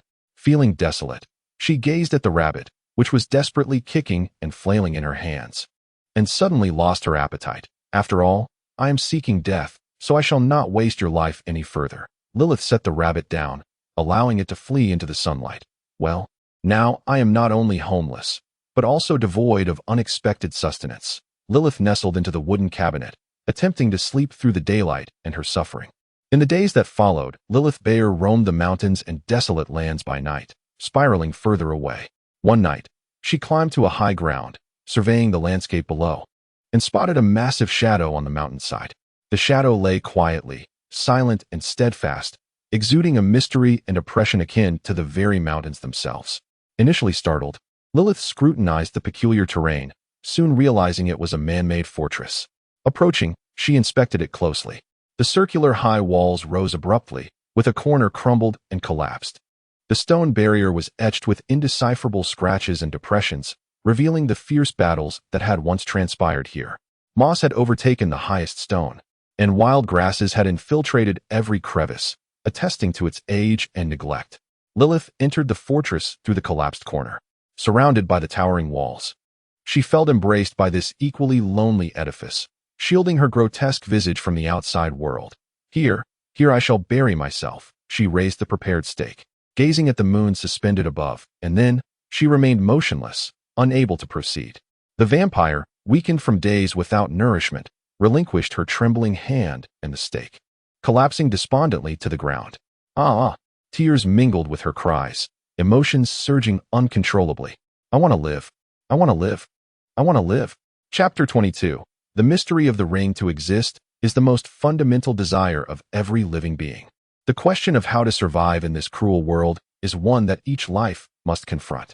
Whether one is ugly or beautiful, whether one submits or resists, whether one is dependent or independent, whether one bathes in light or dwells in darkness, all lives must endure, for to live is the essence of meaning. Living requires no justification. Lilith Byer, having failed in her attempt to end her own life, resolved to thrive as a vampire from that moment onward. Doesn't my brother often say, it is better to live poorly than to die well? Lilith ultimately discovered a desolate well beside an abandoned fortress, which she chose as her new abode. The well was quite deep, with many areas untouched by sunlight, where she placed her wooden cabinet. She began to eat again, initially subsisting on fish from the river, cooking them over a fire without the need for salt, as vampires cannot savor flavors. Eventually, unable to endure the monotony, Lilith expanded her culinary repertoire, venturing into the forest every few days to hunt animals such as deer or rabbits. This not only allowed her to indulge in fresh blood to invigorate her, but also enabled her to dry the leftover meat into strips for preservation. The nearest fortress became her source of entertainment. Each night, she would venture inside, clearing away collapsed stones and unblocking sealed passages, engaging in thrilling adventures of exploration and treasure hunting. Remarkably, Lilith unearthed numerous treasures: a book, several iron swords, scattered pieces of armor, a few bags of moldy grain, and even a small pouch of coins.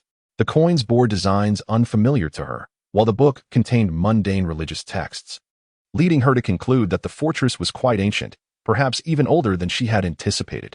After thoroughly exploring the fortress, Lilith roamed the surrounding mountains and valleys, attempting to ascertain her environment. Mountains, valleys, trees, rivers. After becoming weary of the natural scenery, she stumbled upon a village at the foot of the mountains, which startled her greatly. She had always believed this area to be devoid of human presence, only to discover that life existed there. The village was small, home to fewer than 10 families, scattered within the crevices between mountains, each leading their own lives. Lilith, however, held little interest and kept her distance. After days of vigilance without encountering anyone near the fortress, she relaxed and resumed her solitary existence. Grace Pennington had lived her entire life in Pennington Village, a secluded hamlet nestled deep within the mountains, home to fewer than 10 families, nearly all of whom were related by blood. For instance, Grace married her cousin, Yeffin Pennington, at a tender age. One morning, while Yeffin returned home after chopping firewood, Grace was already nursing their young son. With a visage akin to that of a saint and a body radiant and pure, she nurtured the infant, as dew from the branches fell gently upon them. Yeffin entered the house with an impassive expression. "Yeffin," Grace called out, her face alight with joy. "I need to go to the other side of the mountain to deliver eggs to Vincent." Yeffin halted, his countenance darkening. "To Vincent?" "Yes, to Vincent." He approached Grace, scrutinizing her expression, calm, joyful. Yeffin discerned nothing more, and in a low tone, he asked, "You're not planning to go to the ring, are you?" Grace was taken aback, gazing at her husband in bewilderment. "The ring? Why would I go to such a perilous place? That is the domain of those beings." Yeffin fell silent for a moment before suddenly extending his hand. Grace instinctively recoiled slightly, yet ultimately allowed his hand to rest on her cheek. His gentle caress evoked memories of warmth and tenderness. "Must you go?" he implored. "We need the money." Grace lowered her gaze, gently swaying their sleeping child, who remained tranquil and silent. "You could accompany me. You are a strong man, not a woman or a newborn. They would not dare to harm you. Be silent." Yeffin thundered, his voice booming and his features contorted like a demon. "Why must you speak such things? Why must you speak such things?"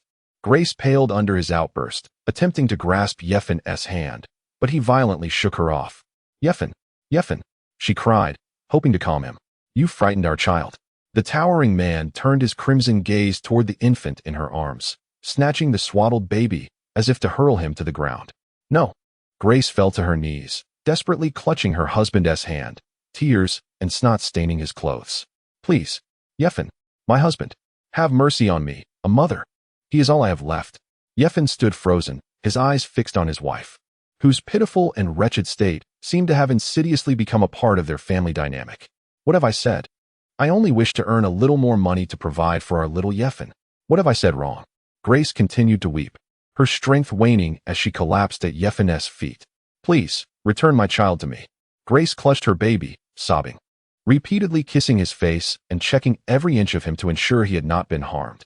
Yeffin walked away, as though suddenly bereft of the energy to continue their quarrel, leaving only cold words in his wake.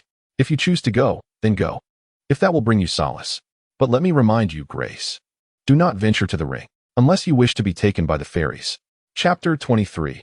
The Blood Oath. In a dim and murky environment, along a rugged mountain path, and amidst the cold, damp weather, Grace cautiously treaded her steps, fearful of stumbling and injuring herself. Upon reaching the vicinity of the circular fortress, she once again lamented the eerie horror of the place, only to behold a shadow that leapt over the walls like a great bird. What is that? The basket in her hands fell to the ground as Grace stumbled into the fortress.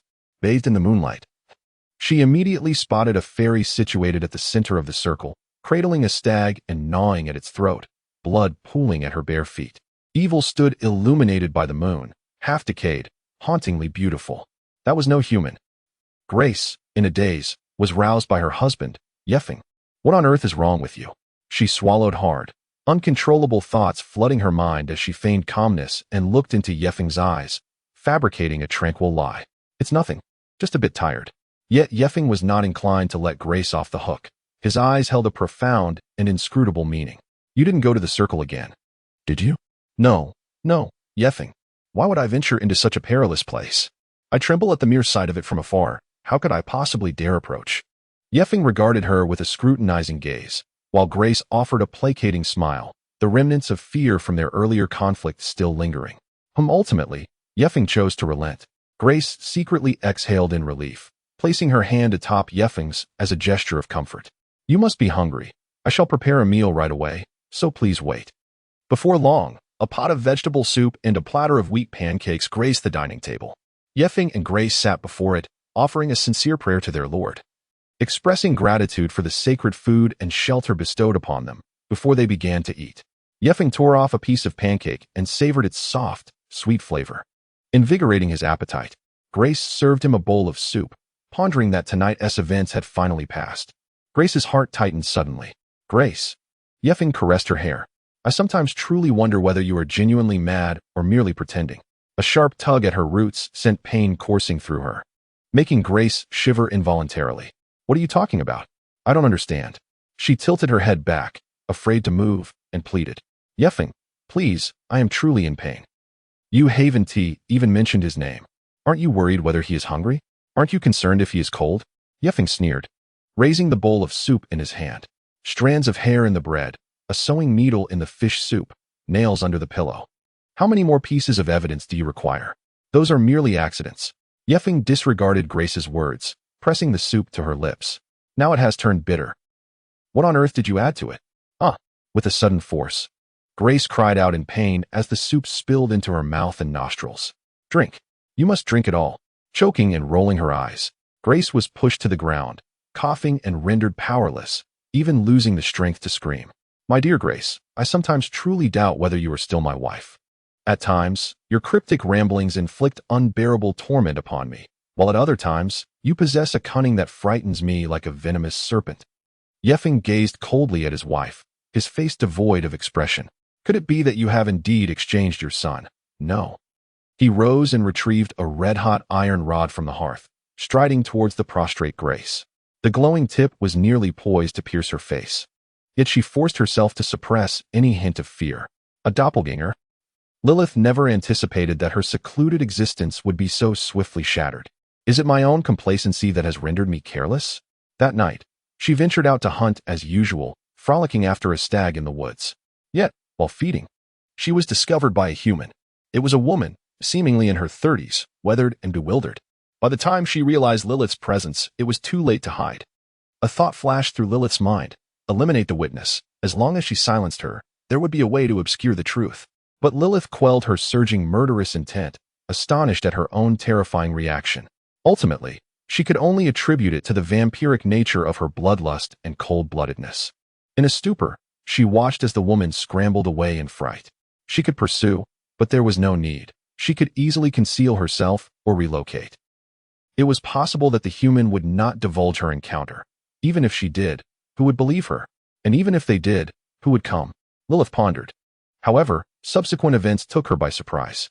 That woman began to visit frequently during the nights, probing around the fortress as if in search of Lilith's whereabouts.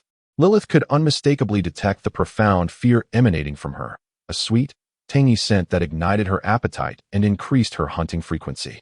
Yet, the woman resolutely refused to depart, lingering until the late hours each time. Naturally, Lilith consistently evaded her, hoping she would abandon her perilous pursuits. Until the day the woman arrived armed with a knife, standing in the center of the fortress, exposed in the moonlight. "I know you're here. Come out and meet me." Watching from the shadows, Lilith felt a headache coming on, musing that this fool would not dare to attempt to kill her, would she? "It seems this place is no longer tenable. Before I leave, I might as well frighten her a bit, while also discerning her true intentions." With a simmering rage from being forced into relocation, Lilith silently leapt from the darkness, appearing like a specter behind the woman. "Foolish human, what do you seek from me?" Her mockingly ominous voice resonated with a deep, rasping horror, a product of her decaying vocal cords. The woman turned, terror etched upon her face, unable to meet Lilith's inhuman countenance. Lilith found it amusing, yet she was startled the next moment. The woman sliced open her own skin with the blade, blood gushing from her wrist. The intoxicatingly sweet aroma captivated Lilith, her eyes turning crimson, fangs bared, as the monster lunged forward. Chapter 24. Nightmarish memories before the woman succumbed to unconsciousness from excessive blood loss. Lilith managed to maintain her composure, a complex blend of satisfaction and guilt surging within her. Ultimately, left with no words, she could only utter, "Thank you for your hospitality." In the depths of her heart, she even found herself musing, "Indeed, human blood possesses a uniquely exquisite flavor, imbued with qualities absent in the blood of other creatures." The woman, seated on the ground, retrieved a clean cloth she had prepared in advance to staunch the wound on her wrist. She gazed at the creature before her, and from those crimson eyes, she could still perceive an insatiable desire. Although the woman remained conscious, she was dazed from the sudden loss of blood, a blend of weakness and fear consuming her. Yet, gritting her teeth, she tremulously inquired, "Are you a fairy?" Lilith furrowed her brow, but then broke into a sudden, hearty laugh. "And what of it? Whether I am or not, I am undeniably a genuine non-human entity, a monster of the darkness, a vile beast forsaken by the Lord. But you, as a mere human, have so boldly presented yourself before me. What, pray tell, do you intend?" She crouched down, raising the woman's chin, examining her from left to right. Grace shivered, feeling akin to a beast awaiting slaughter, as the patron scrutinized her for any flaw, seeking the most delectable morsel. I beg you." Even in her fear, Grace trembled and reached out, clutching at the hem of Lilith's garment. In radiant sunlight, Grace shared an intimate farewell kiss with her husband, Yevon, watching as his tall figure receded into the distance. There, a new life blossomed within her, the first child of her and her beloved. If it were a boy, they would name him Yevon Pennington. If a girl, Sabina Pennington. They would tenderly care for that tiny life, daily expressing gratitude to the Lord for granting them the most beautiful gift of all. The child would undoubtedly be adorable, learning to walk, then run, and finally, to speak. She wondered which would be uttered first, Daddy or Mommy. A profound sense of happiness nearly overflowed from Grace's heart, compelling her to once again thank the Almighty. "Most Holy Father, I implore you to teach us to pray. As the saints instructed their 12 disciples, spirit within my heart, tranquility within my soul, I only wish to be heard by you, Lord. Dear Father, we worship at your feet, grateful for your incarnation as the Son for 33 years, for in doing so, you comprehend our frailty and blessings. You were born in a manger, you suffered scorn, you bore the cross, and through this, we shed our original sin and embrace rebirth. Today, you send the heron to gift me a child, and I bask in your glory, gaining insight into what it means to be weak, to have faith, and to be blessed. Thank you for listening to my humble prayer, through the sacred name of my Lord. Amen." The fervent sign of the cross traced upon her lips and chest, the Holy Mother remained there. Nightfall descended unbidden, and the pangs of labor struck unexpectedly. Grace cried out, her screams echoing as the women of the village rushed into her home. They worked together to lay the expectant mother upon the bed, shouting and bustling about to assist. "Yevon, where's Yevon? My husband. I'm bleeding. So much blood. Open your legs. Quickly, open your legs. Push, push. The child's head is emerging. Push harder." Amidst the piercing and harrowing cries, a waking Grace turned to the other women beside her. "Where's my child?" She was utterly weak and exhausted, yet she continually inquired, "My child? My child? My child?" The women exchanged grim looks, only whispers passing between them. "It is a devil. Hey, it can't be those things, right? Did anyone truly see the child being born? It can't be true, can it?" Fear, dread, and disdainful gazes gradually transformed into pity, resting heavily upon Grace, plunging her into despair. "My child, your child, has been taken by the fairy." A swaddled bundle was handed over, revealing something that could hardly be deemed human. Its form was incomplete, grotesque. The mother held it, staring blankly, uncertain if she could ever love such a creature. "This is not your child, Grace," the people tried to console her, while harshly condemning the act. "This is a trick of those fairies. Evil and unclean, a malicious exchange. They have stolen the child from the helpless mother." They rushed out, leaving Grace to faint and weep in her home. Amidst the villagers' cries, Yevon returned late, casting the changeling into the flames with his own hands. They informed Yevon and Grace that she had waited in vain for 7 days, her frail body yearning for something that never arrived. No one in the village dared to mention her child in her presence, as if she had never borne a child at all. "I only hope that you will return my child to me." Grace knelt before Lilith, tears streaming down her face as she pleaded. Yet Lilith remained impassive. "I'm afraid I am not the fairy you speak of. I am merely a blood-sucking monster." She gazed upon the mother, despair reflected in her eyes, and added, "I neither abduct children from others nor play the fool by returning them afterward, but I am capable of murder, having never taken a life." Lilith herself was uncertain of the emotions that fueled her declaration. She simply felt a fervent boiling within, an insatiable thirst. Murder. Grace, in turn, displayed a visage of terror. "Why must you kill?" "Because murder demands a life in return." "Whose life has been taken?" Lilith regarded her with astonishment. "Your child. My child was merely stolen." As Lilith observed the sorrowful woman before her, a sudden realization dawned upon her. This woman, she has lost her mind. At home, Yevon stood vacantly beside the old cradle, staring blankly at the filthy doll within. Chapter 25. The shadow of the fairy Lilith Byre gazed at the feeble silhouette of Grace as she departed, feeling a mixture of pity and mockery for her. Unbeknownst to her, that visage lingered in her mind. In a fleeting reverie, that face appeared in her home, standing beside her father, who wore a rare smile. While her 2 younger brothers stood in front of her, their hands clasped in hers, radiating a blissful joy. Yet, she found herself adrift, unable to find her place. Lost in a whirlwind of thoughts atop this forsaken fortress. Fairies and changelings.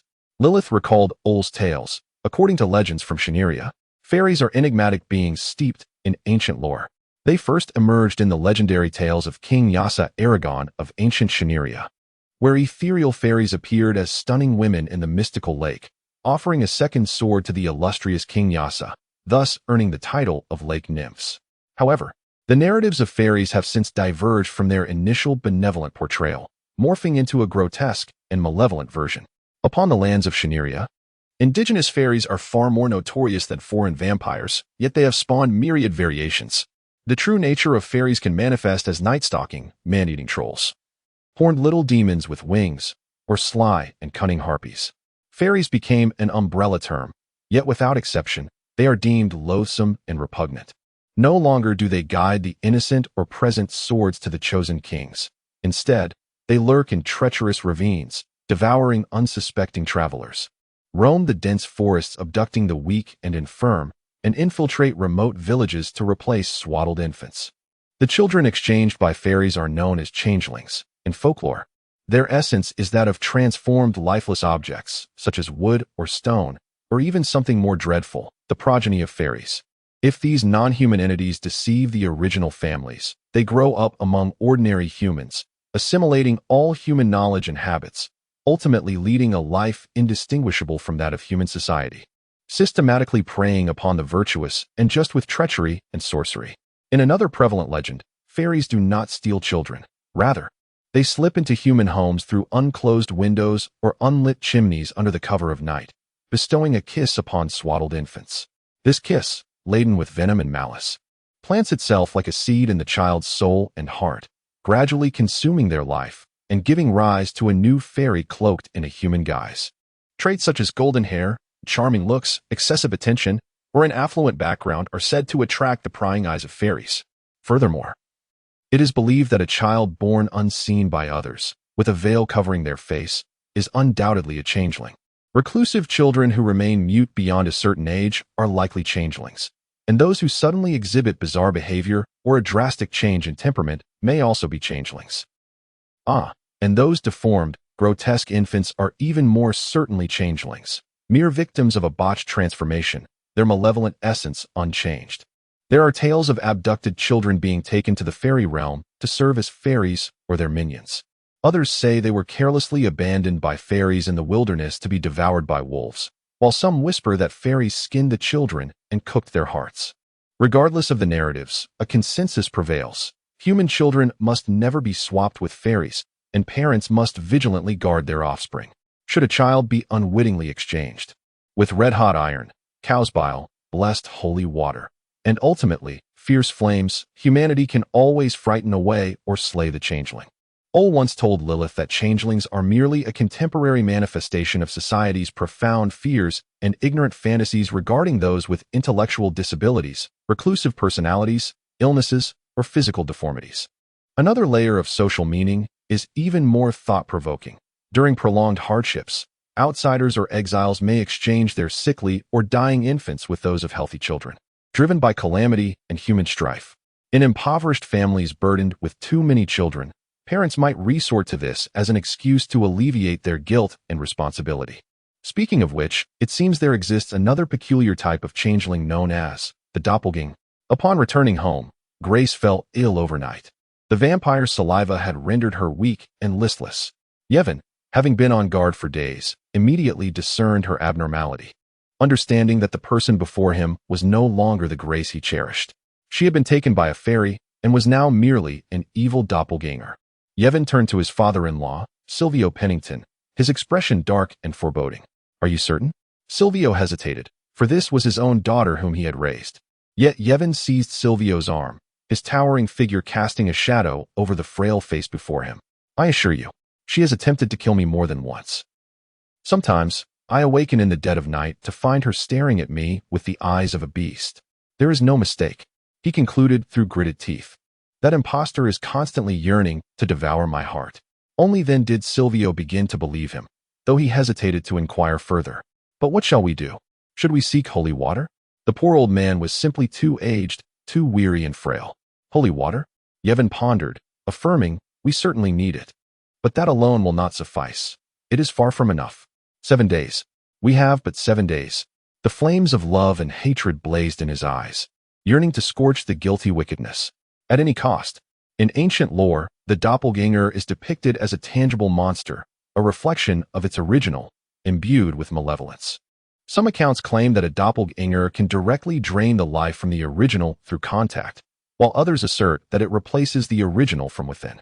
Its origin is none other than the magic of fairies, or perhaps the doppelganger itself is an extension of the fairy realm. However, in Olbyer's perspective, the doppelganger symbolizes the disjointed thoughts surrounding the uncanny coincidence of two individuals bearing identical appearances, also alluding to the hidden dichotomy within a single person that starkly contrasts with their outward manifestation. Chapter 26. Exorcising the fairy. As night fell, Yevon, Silvio, and several others who had come to assist teamed up to subdue Grace. Ignoring her screams and desperate clawing, they forcibly pressed her down onto the bed. With ropes binding her hands and feet, secured to the bedposts, Grace found herself rendered immobile. "What are you doing? Let me go?" she cried out. But soon her strength waned. After a struggle, she was drenched in sweat and her face flushed, feeling dizzy and disoriented, caught in a tumult of heat and cold. "Is she truly a doppelganger?" one person inquired. "Of course she is," Yevon asserted with unwavering certainty, brandishing a red-hot iron rod threateningly towards Grace's face to validate his claim. In her delirious state, Grace could no longer endure the heat. She desperately turned her head, attempting to escape the searing pain, uttering incoherent cries. At that moment, they all truly believed that the Grace before them was indeed the loathsome doppelganger. "What shall we do?" Yevon glared coldly at Grace, as if confronting a merciless enemy. "Fear not, I have a plan." Outside, the lurking figures in the darkness observed the absurdity of the scene, pondering, in the shadows, who truly embodies the monster, the vampires or the ignorant humans. Every villager, including the naive children, knew that the essence of the yellow cow root was the bane of fairies. Grace, tears streaming down her face, pleaded with her husband, Yeffing, I am your wife. Why are you doing this to me? Yet, Yeffing remained unmoved, displaying the spoon in his hand.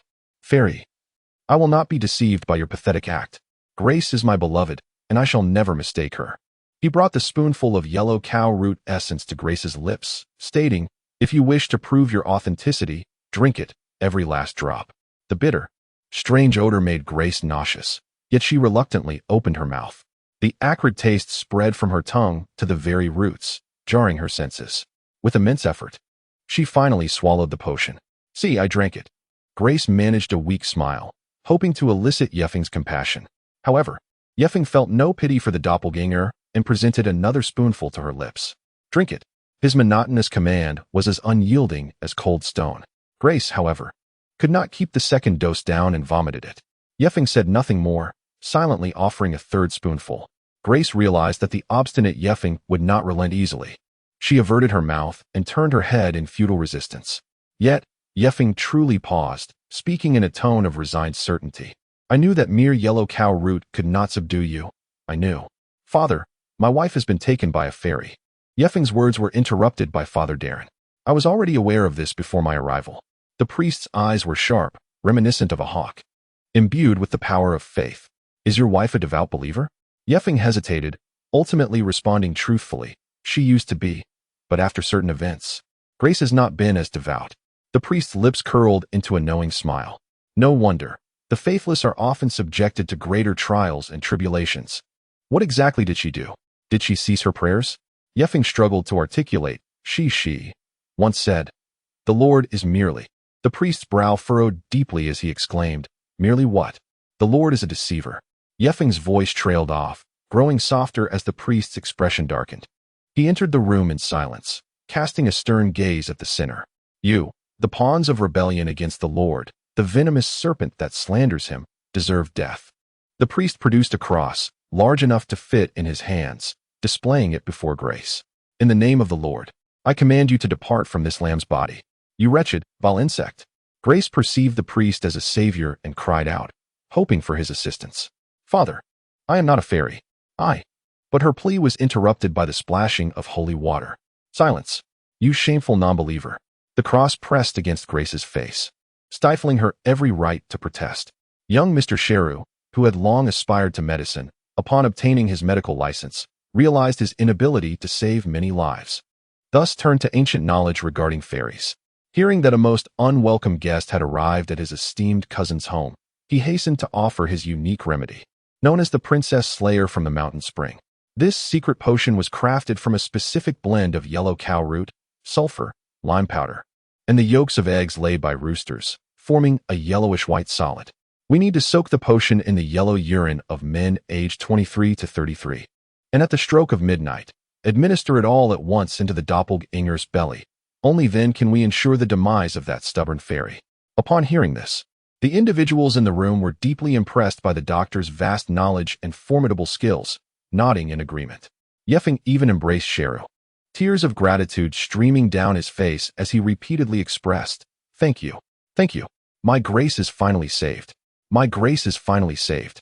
At midnight, Yeffing led Sheru and several selected young men into the final confrontation, bursting into the room.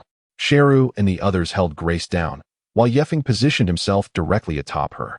The potion bottle was pressed against Grace's lips, causing her front teeth to ache as the foul, murky liquid gushed into her throat, inducing an overwhelming sense of suffocation and burning. Grace erupted into the most vigorous struggle she had endured in 6 days, straining so fiercely that the ropes chafed her wrists and ankles, drawing blood, causing the entire bed to shake under the strain. Fortunately, they had anticipated this. The group worked in unison, ultimately forcing a large quantity of the potion into Grace's abdomen. Grace lay limp on the bed, foul drool dripping from the corners of her mouth, her eyes blankly fixed on the ceiling, with only the faintest breaths from her mouth and nose indicating she still clung to life. All that remained was to wait. Sheru made his final diagnosis.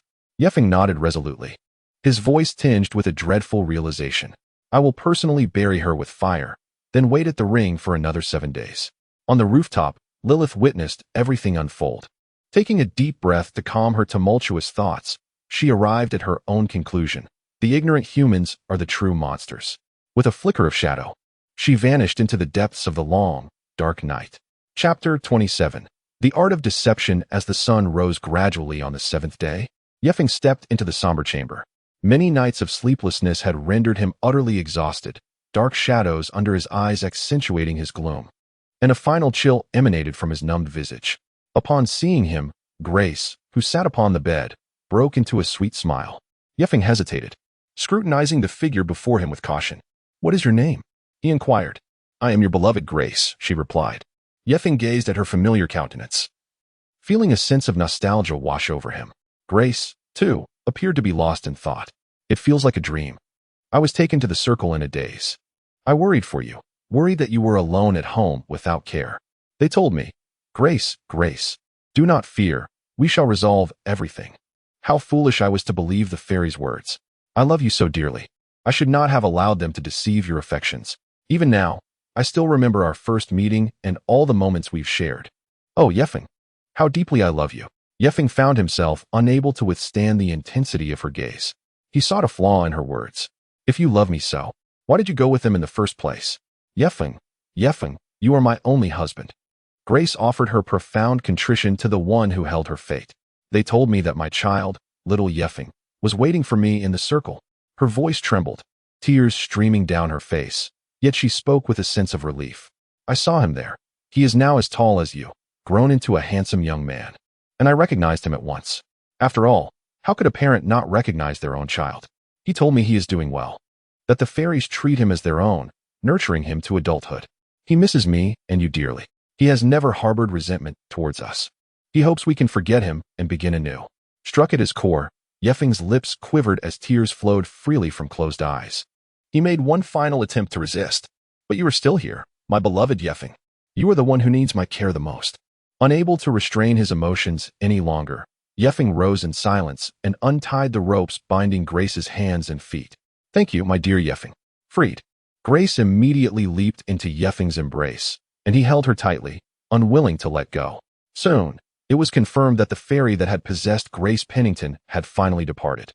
To celebrate this monumental victory, the villagers rejoiced with song and dance, indulging in merriment. The elders regaled the youth with tales of their long lives. A few young men whispered about the color of Pennington's undergarments, a detail they had stumbled upon during the sixth night, now a source of scandalous gossip. Sheru received the greatest accolades, hailed as the hero of the day, and though he attempted to remain modest, he could not resist indulging in copious drink. Yefeng too succumbed to intoxication. He had not felt such joy in a long time, as if a weary traveler, burdened with a heavy cross for years, had finally cast off his shackles and was reborn. "O Lord in the heavens, thank you for listening to my prayers, for allowing me to be absolved of my sins." In his drunken stupor, he worried for Grace, alone in bed, fearing something was amiss, and resolved to check on her. As he opened his door, he witnessed a figure slip out of his home, ascending the mountain. A chill surged from his feet to his head. Yefeng prayed that it was merely a figment of his imagination as he stepped inside. Grace was not in bed. A low, anguished growl escaped Yefeng's lips as he fell to his knees, overwhelmed. Grace, dragging her frail body, ran along the rugged mountain path, a smile gracing her face. Just a little longer. Just a little longer. The cheers and exuberance were not solely for the villagers, but also for Grace, who had shed the suspicion of being a double. "As long as I can bring him there. As long as we reach that place." Her gaze frequently darted behind her, though she saw no one. Yet she knew Yefeng would surely follow upon discovering her late-night departure. The shadow of the circle loomed ahead, the beginning of everything, as well as its end. And that figure stood beneath the moonlight, just as he had the first time. "How dare you come here?" Lilith queried, her confusion evident. "Ha, you are indeed still here." Grace gasped, her smile beginning to fracture. "Thank you, fairy. For this means my wish can finally be fulfilled." "Wish? I told you I am not a fairy, your child." Lilith heard the heartbeat and footsteps of another human in attendance. "My child is dead." Bathed in moonlight, Grace began to understand why fairies favored the night. Freedom, abandon, obscurity. All sins committed under the veil of night could be buried and forgiven. "I have been deceiving others all along, yet I could not deceive myself." In the midst of Lilith's astonished gaze, Grace produced a knife, pressing it against her wrist. "I have longed to harm that person, to kill that person." Crimson began to stain Lilith's world. By day, she pondered. By night, she pondered, in laughter, in tears, while preparing meals for him and lying beside him. Even while cradling a child in a guise of madness. The toppled Grace gazed upon the decayed visage before her, momentarily unafraid, laughing, calling, singing, almost driven to madness by her thoughts. Witnessing this scene, Yeffing was consumed with rage as he seized a heavy wooden stick from the ground and charged forward.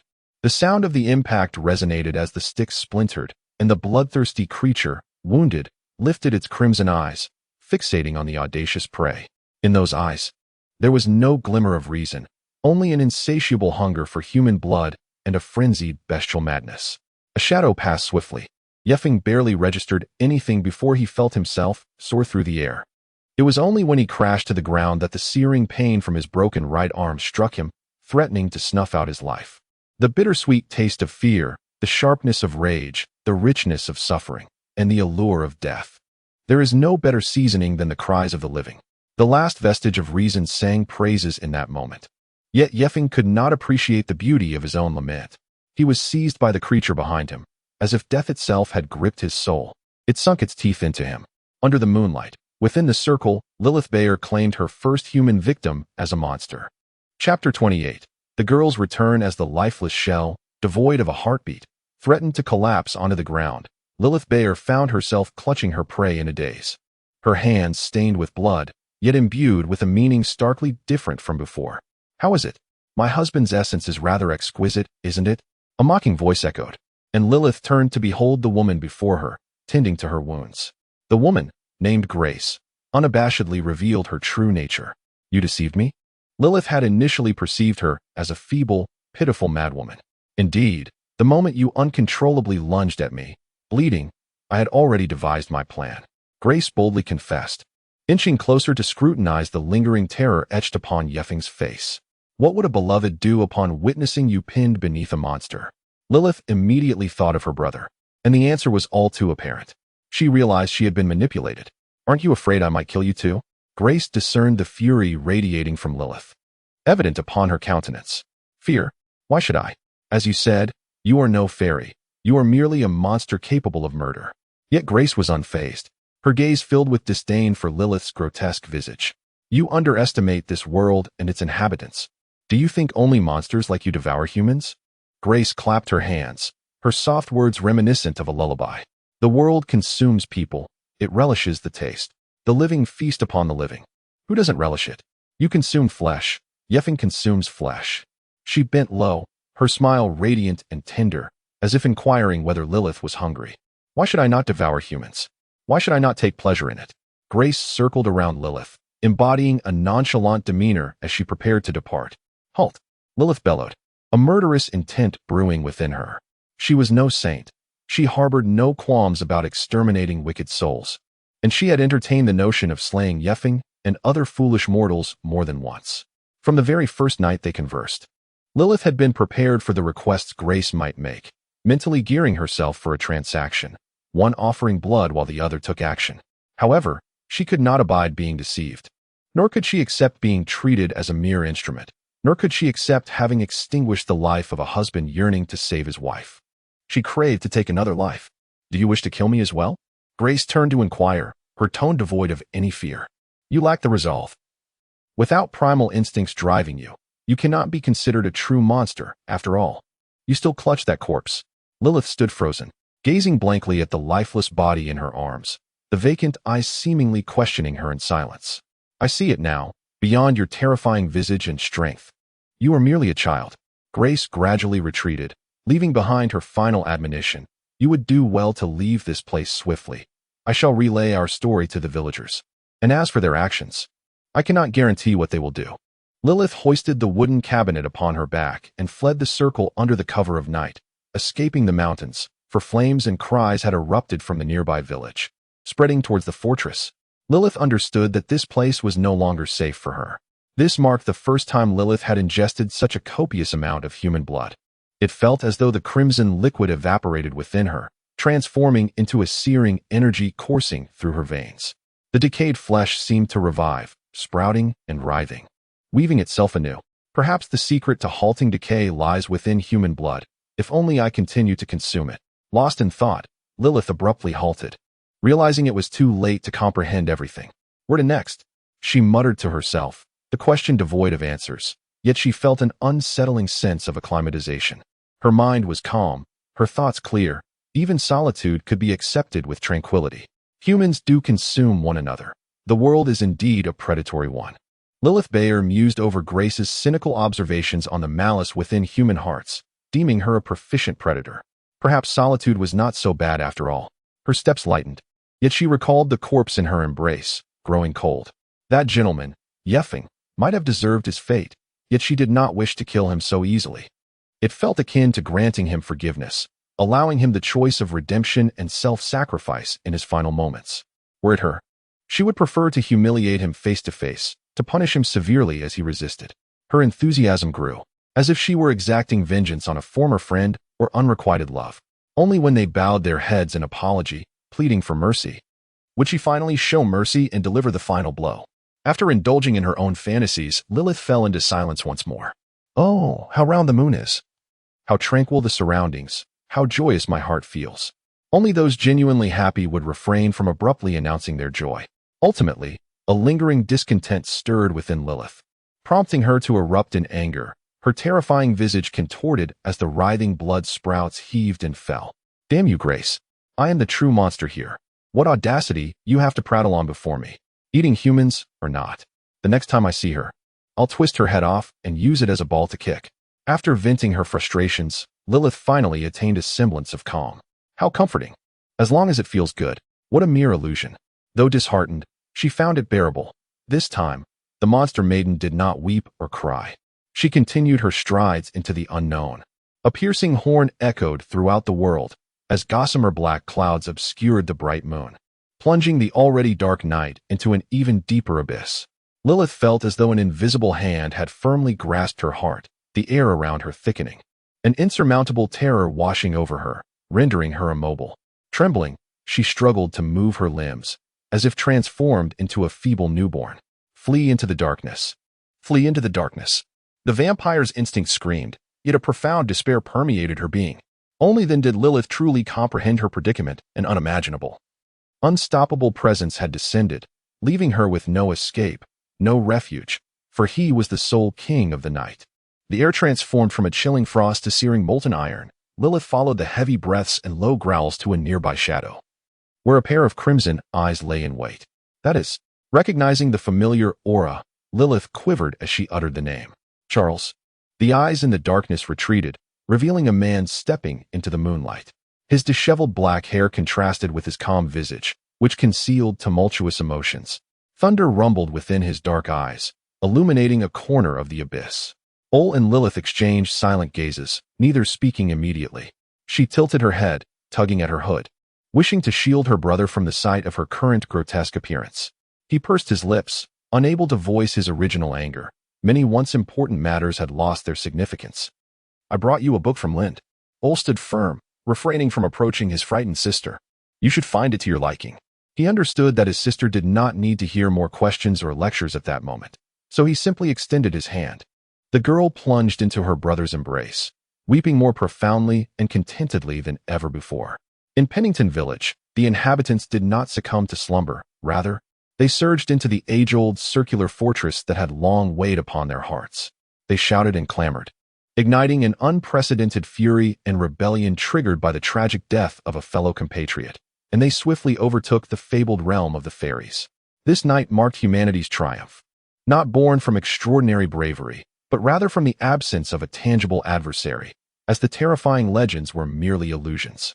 Yet soon so swiftly that it would be beyond the imagination of those celebrating this great victory, the monsters of reality and the true legends would arrive as foretold, never to disperse again. The lifeless body of Yeffin was hastily placed in the village square, unceremoniously exposed. A gaping wound marred its neck, yet no blood flowed forth, and its unblinking eyes stared vacantly at the night sky, until blood began to seep and a slight tremor ensued. In the autumn of 1548, the progenitor of the Blood clan, Lilith Bael, after slaying the first human, sought to mimic our king by resurrecting the deceased. The resurrected were devoid of intellect and awareness, corrupt and bloodless, ravenous for the living, dwelling in darkness, their minions bearing lethal venom. Those they infected were doomed to perish and rise again, scattered in fear. Yet those who gathered formed a tide capable of raising cities, known as the living dead. Chapter 29. Ol's job hunt. The door was firmly closed as Ol knocked gently. Lilith, I have placed breakfast at the door. Please be cautious when you come out to retrieve it.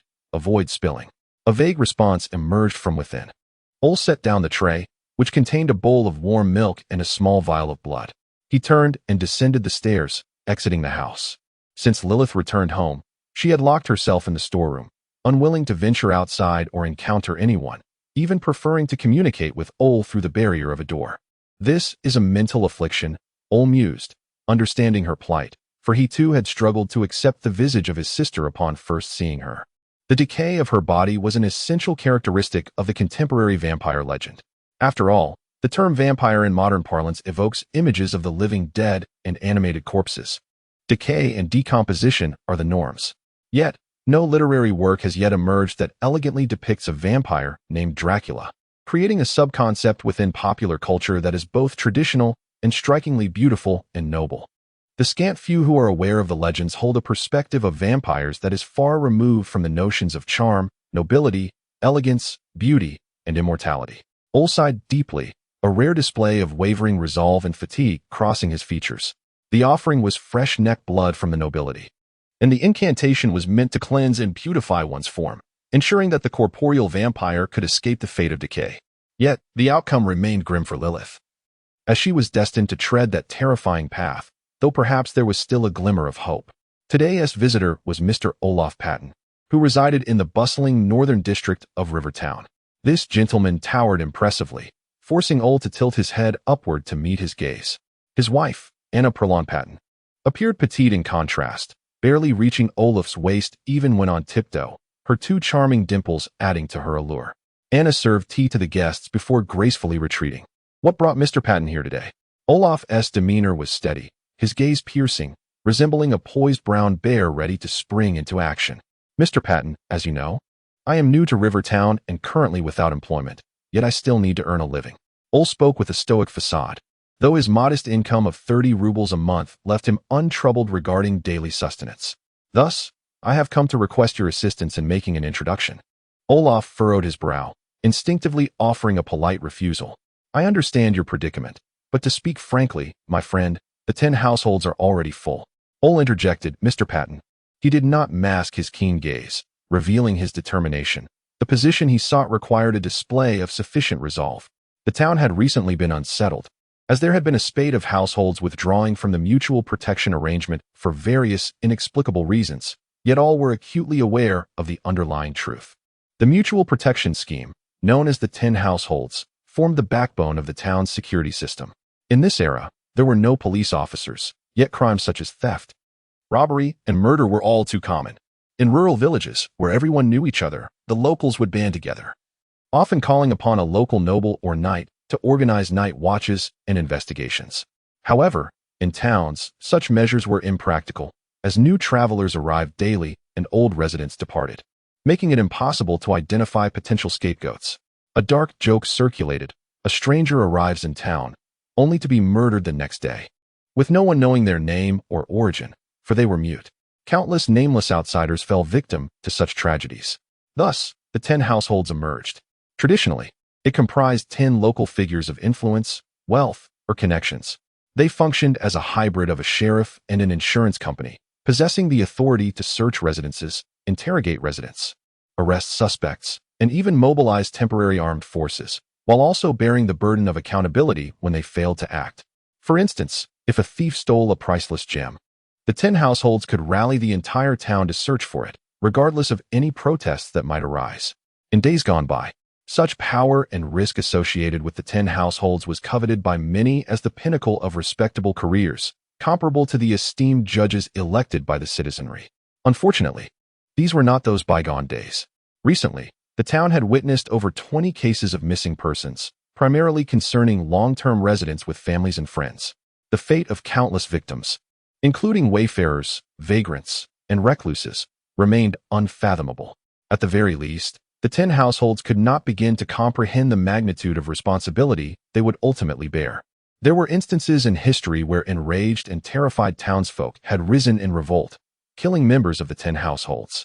Even so, I have a responsibility to prevent innocent civilians from being ensnared in the duties that belong to us, Ol declared, though he understood the underlying message. You are unworthy. Indeed. As a mere human, devoid of power, wealth, or influence, Ol felt he did not merit such considerations.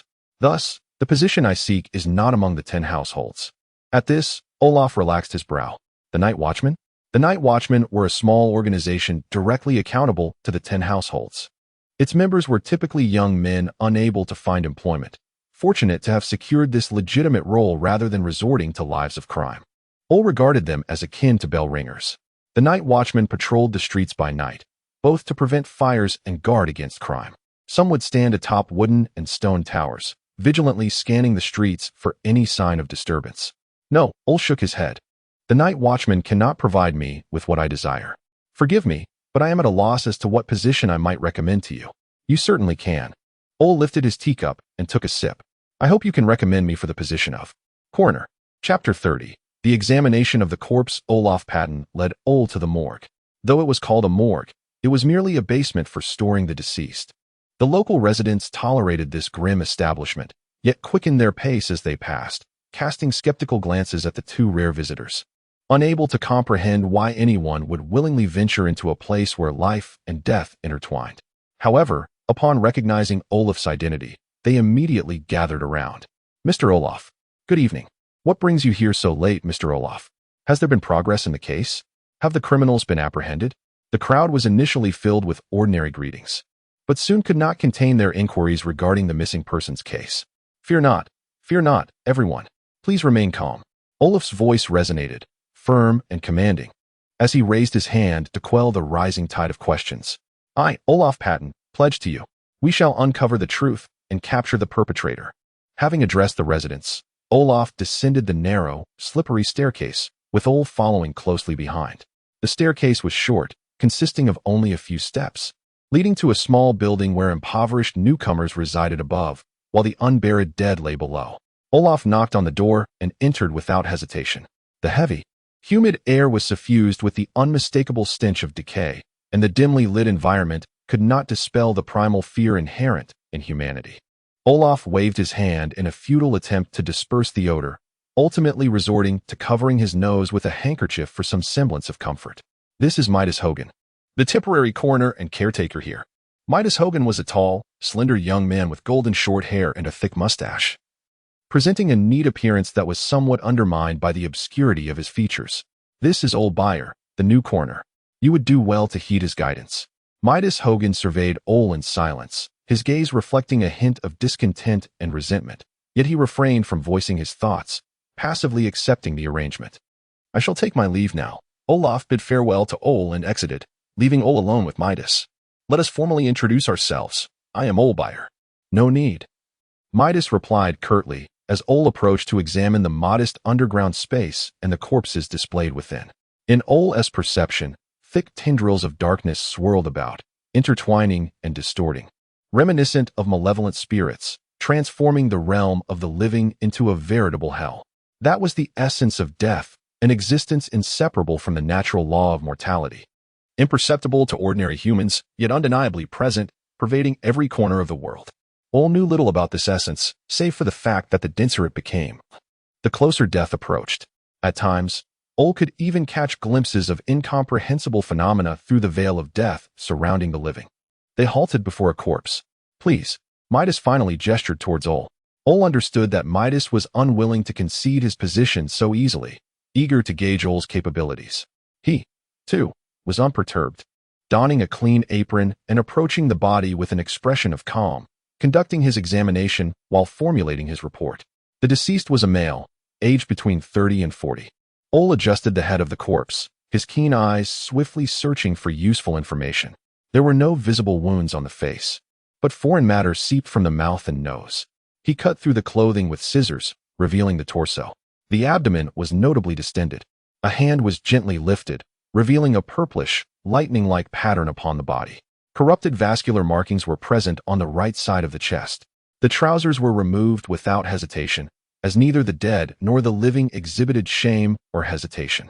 A few fly eggs were found beneath. Ol raised his gaze to Midas, who appeared somewhat dazed, and delivered his final assessment. The time of death was 3 days prior. The exact cause of death will require an autopsy for confirmation. Midas nodded stiffly, taken aback by the unexpected competence of his superior, whose conclusion aligned with the actual circumstances. Where can I wash up? This way. Midas led Ol to the sink. May I ask a question?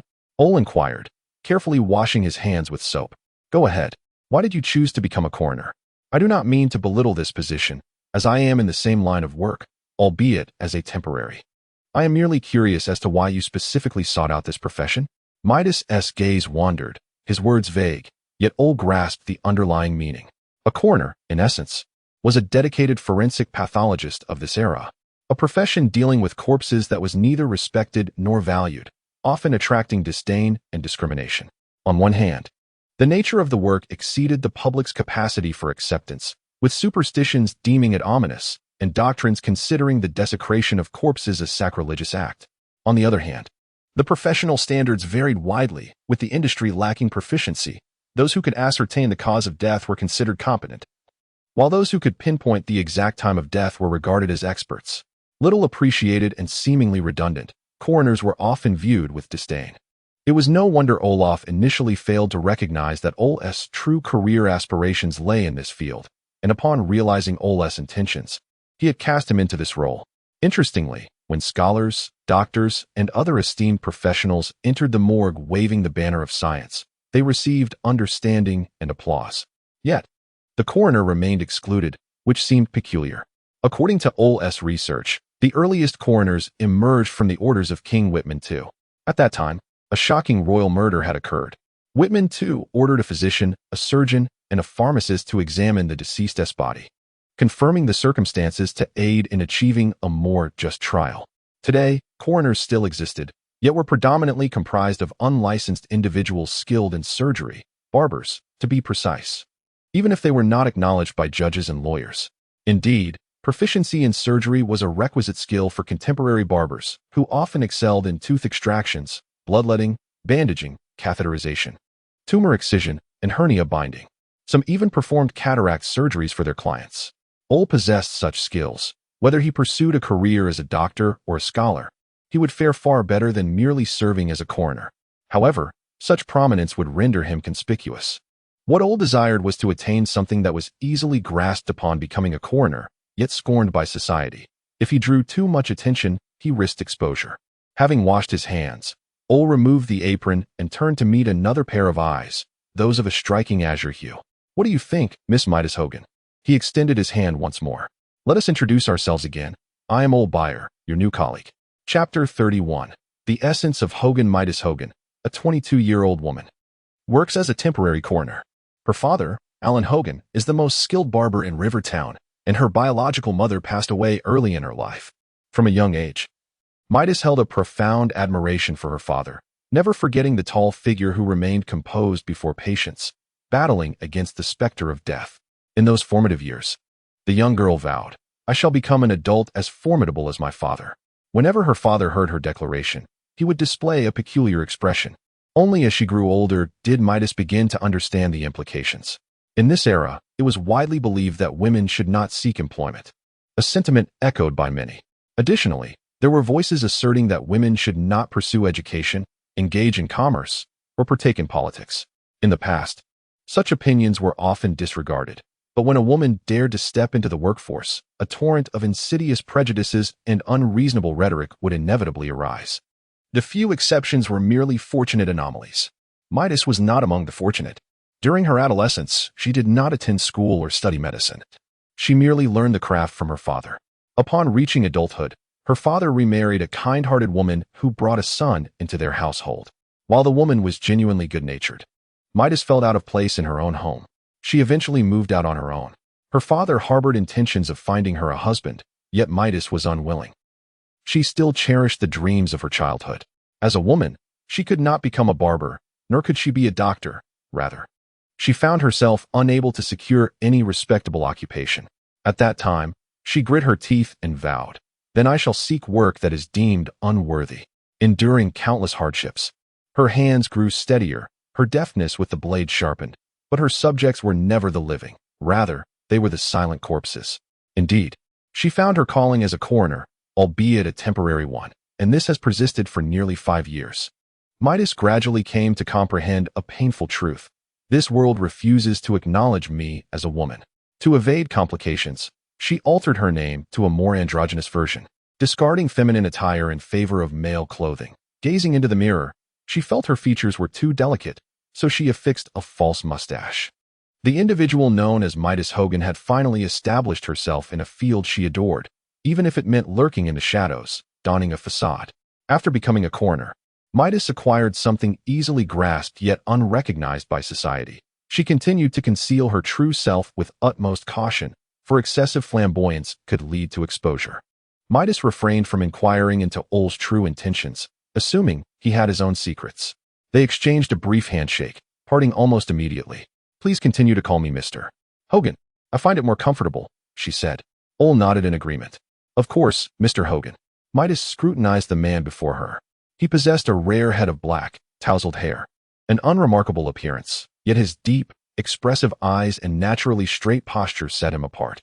"I wonder where Mr. Bayer acquired his medical training." "At the Royal Medical Academy of Delivia," Ole replied without hesitation, fabricating a lie. "I see.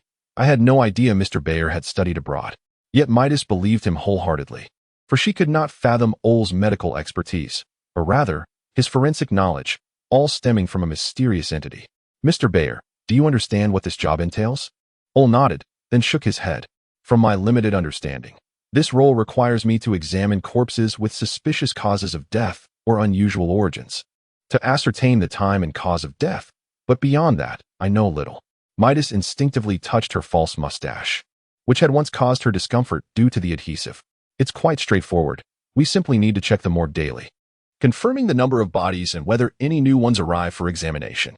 She gestured towards the chairs and lights at the morgue's entrance. "Our staffing is often inadequate, as most people are unwilling to come, so I usually take the night watch." Midas carefully organized her words, emphasizing the special circumstances. "However, in the event of a significant incident, Mr. Patton may come to your home in the middle of the night to retrieve someone, and I hope you can understand. That gentleman is not a bad person. He is quite reliable." Upon finishing her explanation, Midas noticed Ole gazing intently at her. What is it? Why do you look at me like that?" Ole countered. "Is it not a courtesy to look someone in the eye while they speak, to show one is listening?" Midas paused, then couldn't help but laugh. "You truly are one of a kind, Mr. Bayer." As she laughed, a tear escaped her eye, which she quickly wiped away, maintaining her composure. "It's the first time since adulthood that someone has listened to me with such earnestness. It's rather disconcerting. It's as if we are engaging in an equal exchange." Midas mused, finding Ole increasingly agreeable. "By the way, Mr. Hogan," Ole inquired, "is there compensation for the night watch?" "No, there isn't. Those above have only stated that if an incident occurs, the coroner is responsible. I took on the caretaker's duties out of necessity." Ole pretended to ponder for a moment, then revealed his true intention. "That simply won't do. We are both coroners here, and the responsibility for the caretaker's role cannot rest solely on your shoulders." Ole's demeanor was earnest and resolute, embodying a sense of righteousness that left Midas momentarily speechless. "Please, allow me to assist. That is not out of the question, but the night watch is incredibly exhausting." "That's all right. I can simply rest more during the day." "Is that so? Very well. How about I take the odd weeks, and you take the even weeks?" "Agreed. I have also made a new colleague." Chapter 32 Blood. As medicine, Midas Hogan harbored a very favorable impression of Ole Bayer. From the very first day they met, Ole demonstrated his exceptional work ethic and displayed a courteous demeanor, making it impossible for Midas not to appreciate such a colleague, or perhaps a friend. As days passed in each other's company, this fondness continued to flourish. The deceased exhibited significant pulmonary edema, leading to a strong suspicion of drowning as the cause of death. After attending to the newly arrived corpse, both proceeded to the adjacent sink for cleansing. "Mr. Bayer," Midas said after washing his hands, yielding his turn to Ole. "Are you free tomorrow?" "Yes, what is it?" Ole replied, a smile gracing his lips as he stroked his facial hair, attempting to conceal his embarrassment. "You have already assisted me greatly since your arrival, not just with routine tasks, but also in alleviating the burdens of night watch. I thought to invite you over for lunch at my home." Ole hesitated to accept immediately, instead inquiring, "Would that be an imposition?" In this era, an unmarried man inviting an unmarried woman to his home for a meal carried certain implications. The reversal of gender roles made it even more blush-inducing. Ole sensed that Miss Hogan did not intend anything inappropriate, yet he felt compelled to clarify, gently reminding her of the potential implications. Midas understood Ole's concern. Even a woman of her standing might feel a twinge of shyness over such matters. Nevertheless, she remained steadfast. No, not at all. I am genuinely grateful to have encountered someone as kind as you. Please, allow me to showcase my culinary skills. I assure you, you shall not be disappointed. At this point, Ole felt compelled to relent. Very well, I shall intrude upon you tomorrow at noon. Before long.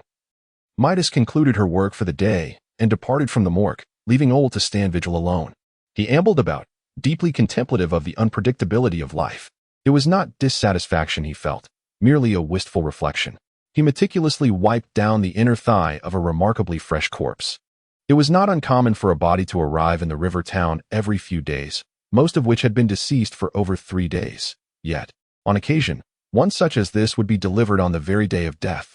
A small blade made a precise incision, crimson blood flowing forth, which Ole collected in a large jar. The inner thigh of a human harbors a shallow but significant artery known as the femoral artery, making it an efficient site for bloodletting while keeping the wound discreet. Once the jar was filled, Ole pressed his hand over the wound, swiftly halting the flow of blood, leaving only a fine black scar. The volume of blood extracted from each quality specimen ranged between 200 milliliters to 400 milliliters, a quantity unlikely to raise suspicion and insufficient for contemporary medical examination to detect anomalies. After sealing the jar, Ole gently blew upon it. Delicate frost-like patterns spread from a single point on the glass, resembling a spider's web, effectively preserving the blood within. Thus, a jar of exquisite human blood was successfully acquired. Suspicious black insects flitted about near the light source. Ole's mind wandered to the cerulean depths of Midas Hogan's eyes. Now, all that remains is to wait. He then purchased a bottle of milk from Mrs. Ava Murray and a loaf of bread from Uncle Jawad Fay, the local baker. In the countryside, one must bake their own bread, while in the city, it is readily available at bakeries. Ole recalled the bustling scenes of baking bread in the countryside, where villagers would gather to rent the millstone and donkey from the miller to grind wheat, sharing a portion of the flour as payment. The neighboring village boasted a watermill, even more efficient and convenient. Though villagers still compensated the miller, households would carry their flour to a communal brick oven, where a skilled baker would oversee the process. This baker would deftly toss a small ball of dough into the flames to test the heat. Too undercooked? Add more wood. Overcooked? Let it cool. After some trial and error, a suitable temperature would be achieved, at which point the large baking trays would be filled and the work could commence. Villagers would form a line to collect their allotted bread, subsequently visiting the baker's home to offer various tokens of gratitude. In the city, bakeries typically operated as family-run enterprises, and being a baker was a respectable, lucrative profession, albeit one subject to numerous upper-class restrictions. Bread was a vital commodity in this era, closely tied to wheat and flour, comparable in value to gold and silver. Most families depended on this sustenance for their survival. Any misstep could lead to widespread famine, threatening the stability of governance.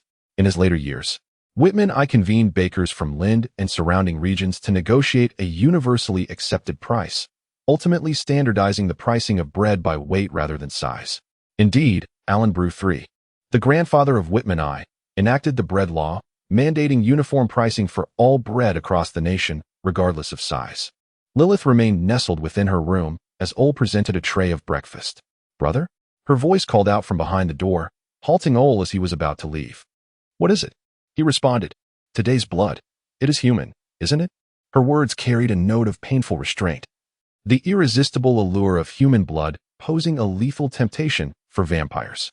"Yes, you did mention that consuming human blood could promote healing. Do not worry. I have not harmed anyone." Lilith fell silent, but Ole understood that his sister was entangled in a web of torment. Vampires are not strictly bound to feed on human blood, yet without it, they cannot coexist among humans. Human blood ultimately comes from humanity. Unlike livestock, the moment one drinks it, the guilt of having once been human mingles with an overwhelming ecstasy. No one can guarantee they will not lose themselves in that moment. Ole reflected. Speaking again, if you are still uncertain about how you wish to navigate your existence, perhaps you should heed my counsel. Drink with ease, not for yourself. but to ensure that no one discovers that your brother harbors a monstrous sister. After a lengthy pause, Lilith finally acquiesced softly, allowing Ole to depart with a sense of relief. For a vampire, the consumption of human blood is indispensable. It not only satiates primal thirst but also restores and maintains their original visage and the precious emotional connections of their human past. Human blood, perhaps, serves as a balm for the vampire's torment. Chapter 33, showing weakness to the enemy. Ole followed the address that Mythos had previously provided to visit his newly acquainted colleague. Mythos resided at the end of a secluded alley where the surrounding houses appeared to have long been abandoned. Shortly after knocking, Mythos opened the door and warmly invited Ole inside. The aging interior, with its yellowed corners, carried a faint musty odor, and the environment could hardly be described as pleasant. However, the neatly arranged furniture, a vase of unidentifiable wildflowers on the living room table, and the enticing aromas wafting from the narrow kitchen suggested that the owner was a person full of zest for life. "Please, take a seat. It will be ready shortly," Mythos said as she hurried into the kitchen, a smile dancing at the corners of her mouth. "You enjoy cooking, don't you?" Ole asked casually as he settled into the living room. "What did you say?" Mythos turned her head slightly from the kitchen, her little mustache twitching. "I asked if you enjoy cooking." "Oh, well, I wouldn't say I particularly like it. I just had to cook for my father when I was young. And after doing it so often, I got used to it." Ole refrained from inquiring about Mythos's mother. After all, the few likely answers were anything but lighthearted. "Indeed, I can relate. My father's cooking was quite inedible, so it fell to us children to prepare the meals." "What did you say?" Mythos leaned out from the kitchen once more. "Nothing at all." Before long, she emerged with pots and bowls, and Ole promptly offered his assistance. "Oh, you're the guest. You shouldn't be doing this," Mythos began, but Ole had already arranged everything neatly on the table. "Mr. Bayer doesn't seem to be from a wealthy family, does he?" "Neither is Mr. Hogan, as it turns out," Mythos teased, taking a seat at the dining table, prompting Ole to follow suit. The two clasped their hands into fists and held them to their lips, closing their eyes in prayer. "Thank you, benevolent Father, for granting us fertile land, grains, and water. We shall never forget your blessings. Amen." Once they concluded their prayer, Mythos eagerly urged Ole to taste the food, to which he smiled in response. In this era, etiquette was strictly observed, with numerous rules such as the host sitting at the dining table before the guest could take their seat, the host raising their glass before the guest could drink, and the host cutting into their meal before the guest could begin eating. While not inherently negative, such rigidity among acquaintances often created a sense of distance. Ole, however, felt little burden and, encouraged by Mythos, focused his gaze on the delectable array of food before him. Salt-baked perch, wild vegetable lamb bone soup, and a generous chunk of bread constituted a mouth-watering feast. In this world, it was common for ordinary families to consume fish, meat, bread, and wild vegetables. Lamb was pricier than fish, while pork surpassed lamb in cost. The bowl of delicious lamb bone soup, which contained scant meat, epitomized Mythos's warm hospitality. Ole picked up his knife and fork, cutting a piece of fish and placing it in his mouth. The fish was cooked to perfection. With a crispy exterior and a juicy interior, the coarse salt enhanced the fish's inherent sweetness while providing a delightful texture. "Delicious," Ole exclaimed, reaching for another piece. "Isn't it wonderful? Try the soup." Receiving praise from someone other than his father for the first time, Mythos appeared particularly elated, her eyes sparkling with joy. Ole scooped up a spoonful of soup and took a sip. "Exquisite," he remarked.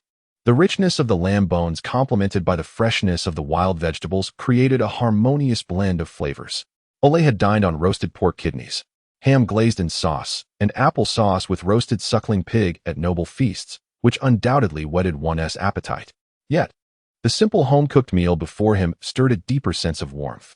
Mythos, feeling more at ease, finally began to eat with her knife and fork. Initially worried that Ole might not enjoy or be accustomed to her cooking, she now felt completely reassured. During their lunch, both host and guest relished the meal, and after Ole assisted Mythos in clearing the table, he took a cup of tea to the living room. "Mr. Bayer, where do you come from?" "I hail from an obscure rural area." "Did you come to Rivertown alone?" "No, I have a younger sister." "A sister?" Ole and Mythos sipped tea and chatted, and although the orientation of the house prevented them from enjoying the afternoon sun, Ole still experienced a profound sense of happiness and contentment. He gazed at Mythos's delicate features and once again recognized her as an alluring woman.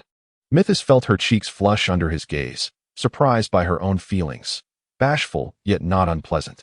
Well then, I shall take my leave, Olay said suddenly, glancing out the window and rising naturally. Are you leaving already? Want you stay a bit longer? No, I have some matters to attend to. Mythos appeared somewhat disappointed, but still smiled as they bid farewell. See you tonight. See you tonight. Mythos accompanied Olay to the door, watching him navigate the alleyway. Lilith, would you like another sister-in-law? Lilith, previously withdrawn, suddenly emerged, her negative demeanor transformed. Grasping her brother's shoulders, she faced him directly, her eyes piercing into his. Who is she? What is she to you? How did you come to know Olay? What are your feelings for him? Frantic shaking, relentless questions, and spittle flying. Olay sighed. Finally, you are willing to meet me. Lilith stood frozen, glaring fiercely at Olay. Thank you for the compliment, Olay replied, releasing her and turning toward the living room, while Lilith, overwhelmed by an unprecedented surge of emotion, followed him resignedly. They seldom sat together, and Lilith subtly scrutinized her brother's eyes, finding no hint of fear or disdain, much like their calm and profound reunion that night. She relaxed, feeling a newfound support within her, and her tone became sharper. So tell me, when did you and her become acquainted? It was during my search for blood. Oh, and then what? How did you come to this point with her? Initially, I did not engage with her for that purpose. I merely found myself unexpectedly drawn to her. Lilith was not captivated by the word like. She seized upon the crux of the matter. Not for that purpose? Then what was your initial intention? Olay responded matter-of-factly. Firstly, for the sake of convenience in ensuring the collection of blood, and secondly, to feign weakness to draw the enemy out. Chapter 34. The carnivorous beast. As night descended, Mythos found herself alone in the morgue, waiting in vain for Ol. A gentle wave of desolation enveloped her heart, leaving her perplexed by her own emotions. The night deepened, and the outside world fell into an eerie silence. Seated in her usual chair, Mythos struggled to find tranquility. Before her lay several tables, their surfaces stained and washed repeatedly, a dark crimson seeping into the wood, distorting its grain into monstrous shapes that seemed to silently scream. A white cloth draped over the corpses, which lay still and quiet beneath. In the dim, yellow light, one body was left partially uncovered, revealing pale hands and feet that dangled over the edge of the table, their twisted shadows cast against the wall. The stillness was so profound it felt as if beyond the door lay an entirely different realm. In this prolonged silence, danger stealthily approached. Knock, knock. A sound echoed from the door. Mr. Bayer? Mythos instinctively rose to her feet and tentatively called out. Sensing something amiss, she raised her voice, commanding. I don't care who you are. I advise you to leave immediately. If I scream, please, help me. An aged, feeble groan interrupted her. What? Mythos was bewildered by the unsettling situation, a moan in the dead of night? A plea for help before the morgue? The cries grew weaker, almost like a whisper in the wind, teetering on the brink of despair. Caught in a moral quandary, Mythos carefully cracked the door open, leaving the chain lock intact for safety. A sliver of light illuminated a pale face, gaunt and weathered, yet not quite old. I'm hurt, please let me in. The figure, shrouded in a hood, cast shadows over its eyes, as an outstretched arm revealed a gruesome wound, blood surging amidst shattered bone. Startled, Mythos's initial caution diminished slightly, her voice laced with urgency. Come in. I'll help you. A wave of dread washed over her as she witnessed the figure slowly lift its head, its mouth agape. Blood-red eyes reflected her terror, and from its half-open mouth escaped a warm, humid breath, sharp fangs glinting with lethal menace. Mythos fled, the door crashing down behind her as the creature, akin to a hound on the hunt, pounced forward, casting a shadow of death upon its prey. She felt a cold, bony hand settle on her shoulder. In a desperate struggle, she wielded her knife, yet it was futile against the creature's grip. In her terrified cries, Mythos glimpsed the mockery and cruelty in its eyes. The frail voice transformed, revealing a sinister arrogance and malevolence. My lamb, please obey, and perhaps I can grant you a more merciful demise. The knife was wrenched from her grasp, and she was forcefully pinned against the table, her spine nearly breaking under the pressure. The stench of decay wafted over her face as she squirmed, tears streaming down her eyes, fixating on the monstrosity before her. This was her final act of defiance. Close your eyes. A voice called from beside the door, prompting Mythos to instinctively shut her eyes, only to realize that was Mr. Bayer's voice. In the darkness behind her eyelids, a low growl and a wave of heat surged, an overwhelming fear obliterating Mythos's mental defenses.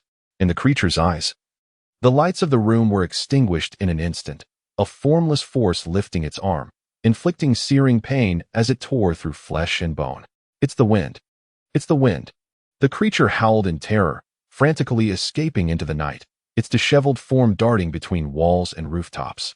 Pursued relentlessly by a terrifying gust, moonlight illuminated the creature as it fled, revealing a massive black hound that emerged from the shadows, racing through the silver glow. Its form robust and eyes ablaze. With each thunderous step, it left scorched earth in its wake, grass wilting and turning to ash. The creature leapt, and the hound followed suit. Its ebony fur billowed in the air, a fierce silhouette against the moonlight, claws extended, roaring with the ferocity of flames. The black hound clamped down on the creature's waist, nearly severing it in two. The monster shrieked, while the hound growled, its immense head shaking violently, tearing a gaping hole in the creature as if it were a mere doll, discarding it carelessly upon the ground. Even in such a dire state, the creature continued to struggle, fleeing with all its might, but the hound pursued relentlessly, eventually vanishing from Ole and Lilith's sight. The two stood atop a high eave, the evening wind howling around them. Lilith wished to give chase, but Ole raised a hand to stop her. Let Char pursue it instead. We should attend to matters here first. In a secluded corner of the city, untouched by the escalating turmoil elsewhere, Lilith observed from behind a pillar, silently watching her brother converse with Miss Mythos Hogg. When her brother first rescued that lady, she had thrown herself into his embrace, tear-streaked and desperate. Now, however, her countenance was icy, simmering with unspoken fury. Lilith could even hear the grinding of Mythos's teeth in frustration. This was hardly surprising, considering her brother was divulging certain delicate matters to the lady, including the illness afflicting his sister, his role as a coroner, his plan to lure in the enemy tonight. And, most crucially, the fact that she was merely bait. Slap. Mythos delivered a fierce blow to Ole, causing blood to trickle from his lip. I thought you were special, she shouted, only to suddenly find herself at a loss for words in front of him. Mythos stormed away. So is this how it ends? Lilith mused, a hint of schadenfreude tinging her thoughts, for she too believed her brother had acted excessively. Ole merely gazed in the direction Mythos had departed, responding calmly, without a beginning. How can there be an end? Lilith regarded her brother with confusion, sensing that she did not fully comprehend this side of him. Didn't you say you liked her? Ole nodded, as if it were the most natural thing.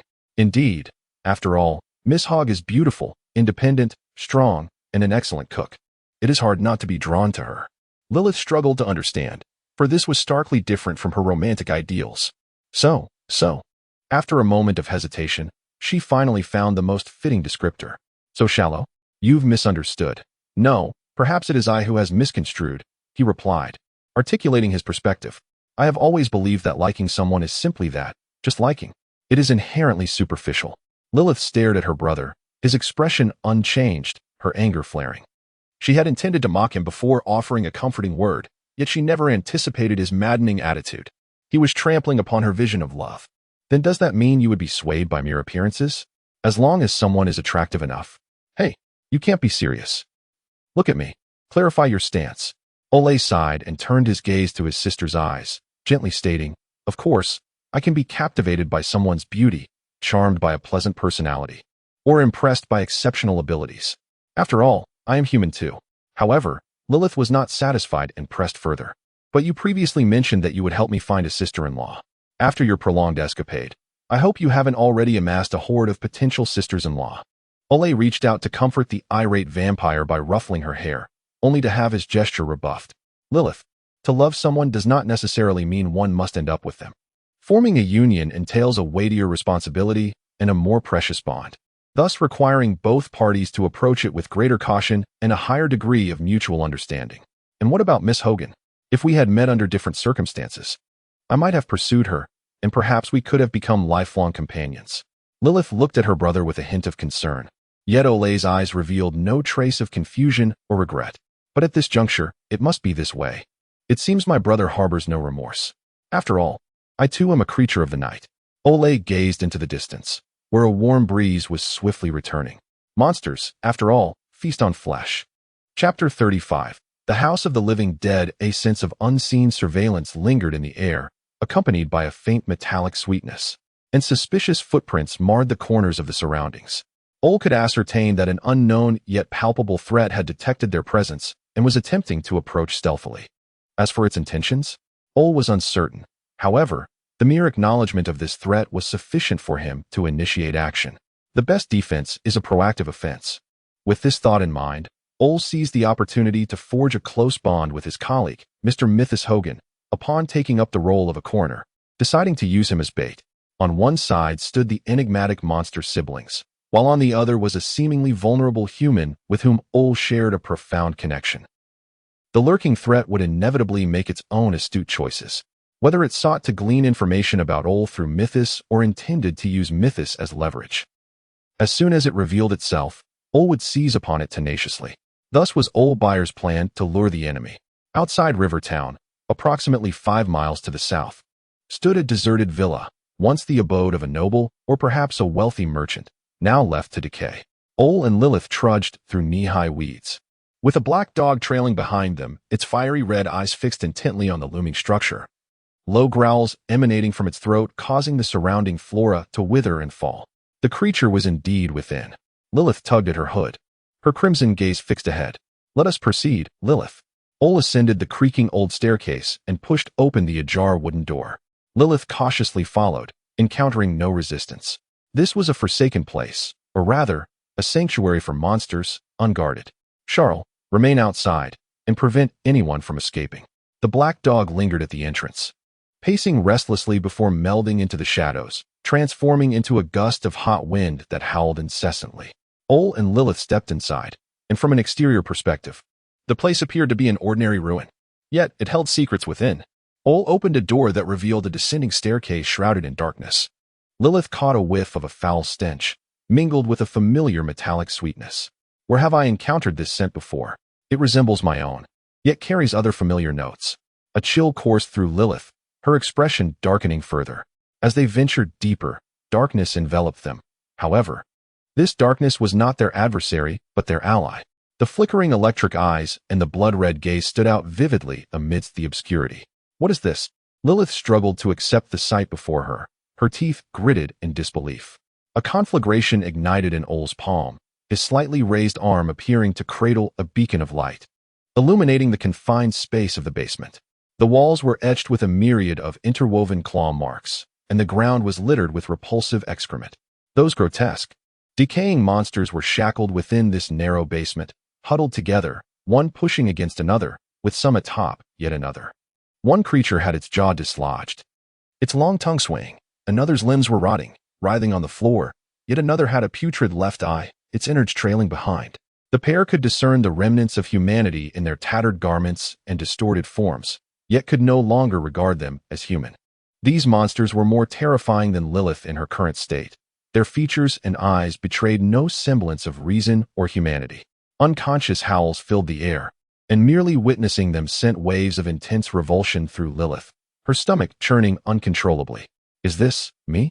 A profound turmoil flickered in Lilith's eyes, but Ol merely shook his head in denial. "No, they are not vampires.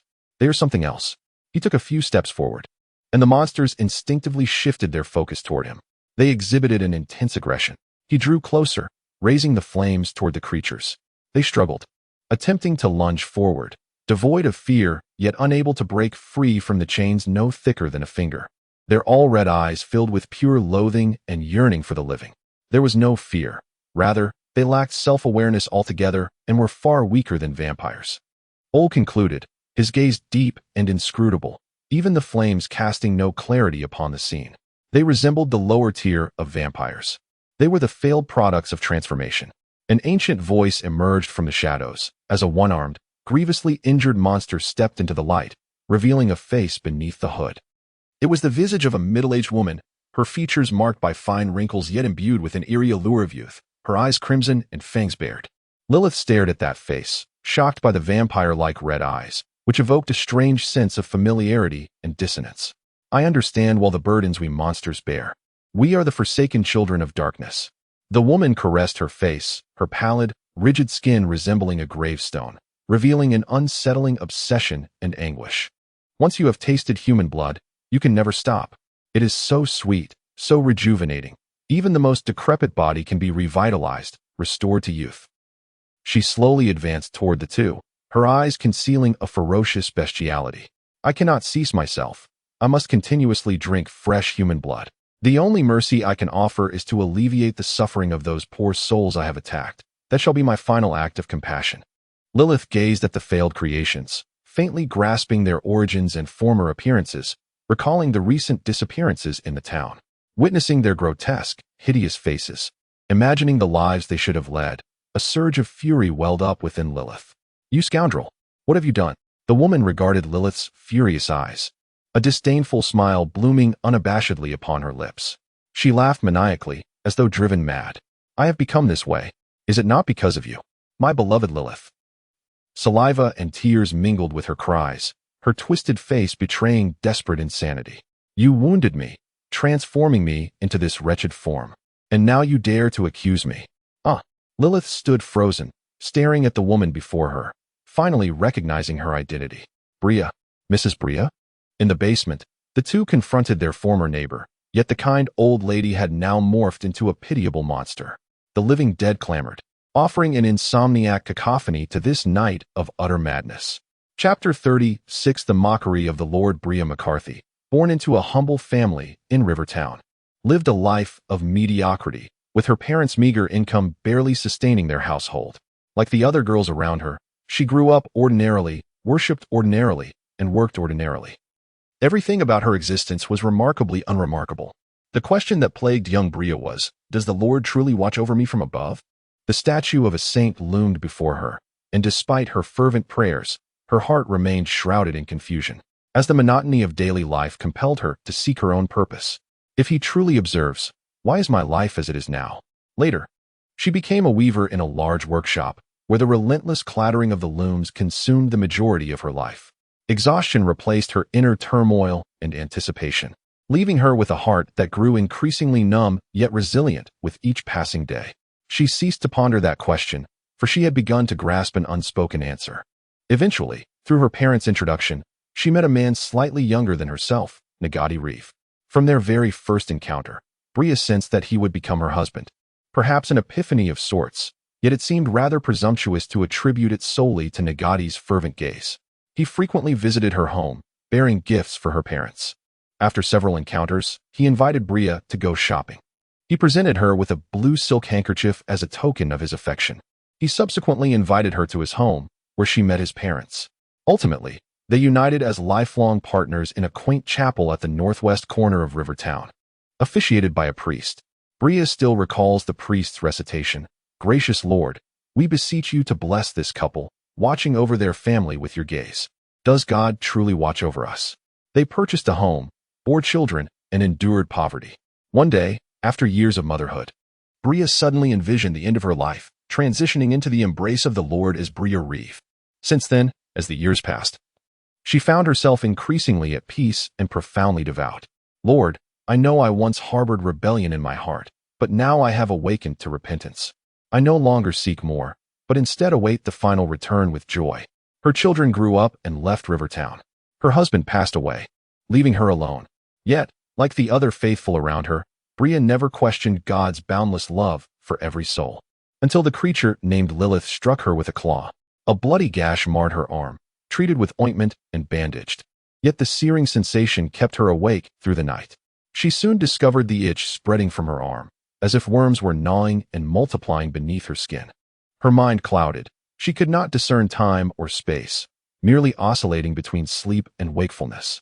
The moonlight outside invigorated her, while her heightened senses and physical prowess inflated her thoughts. This must be a dream, she repeatedly reassured herself, and thus, she blissfully relished that enchanting night.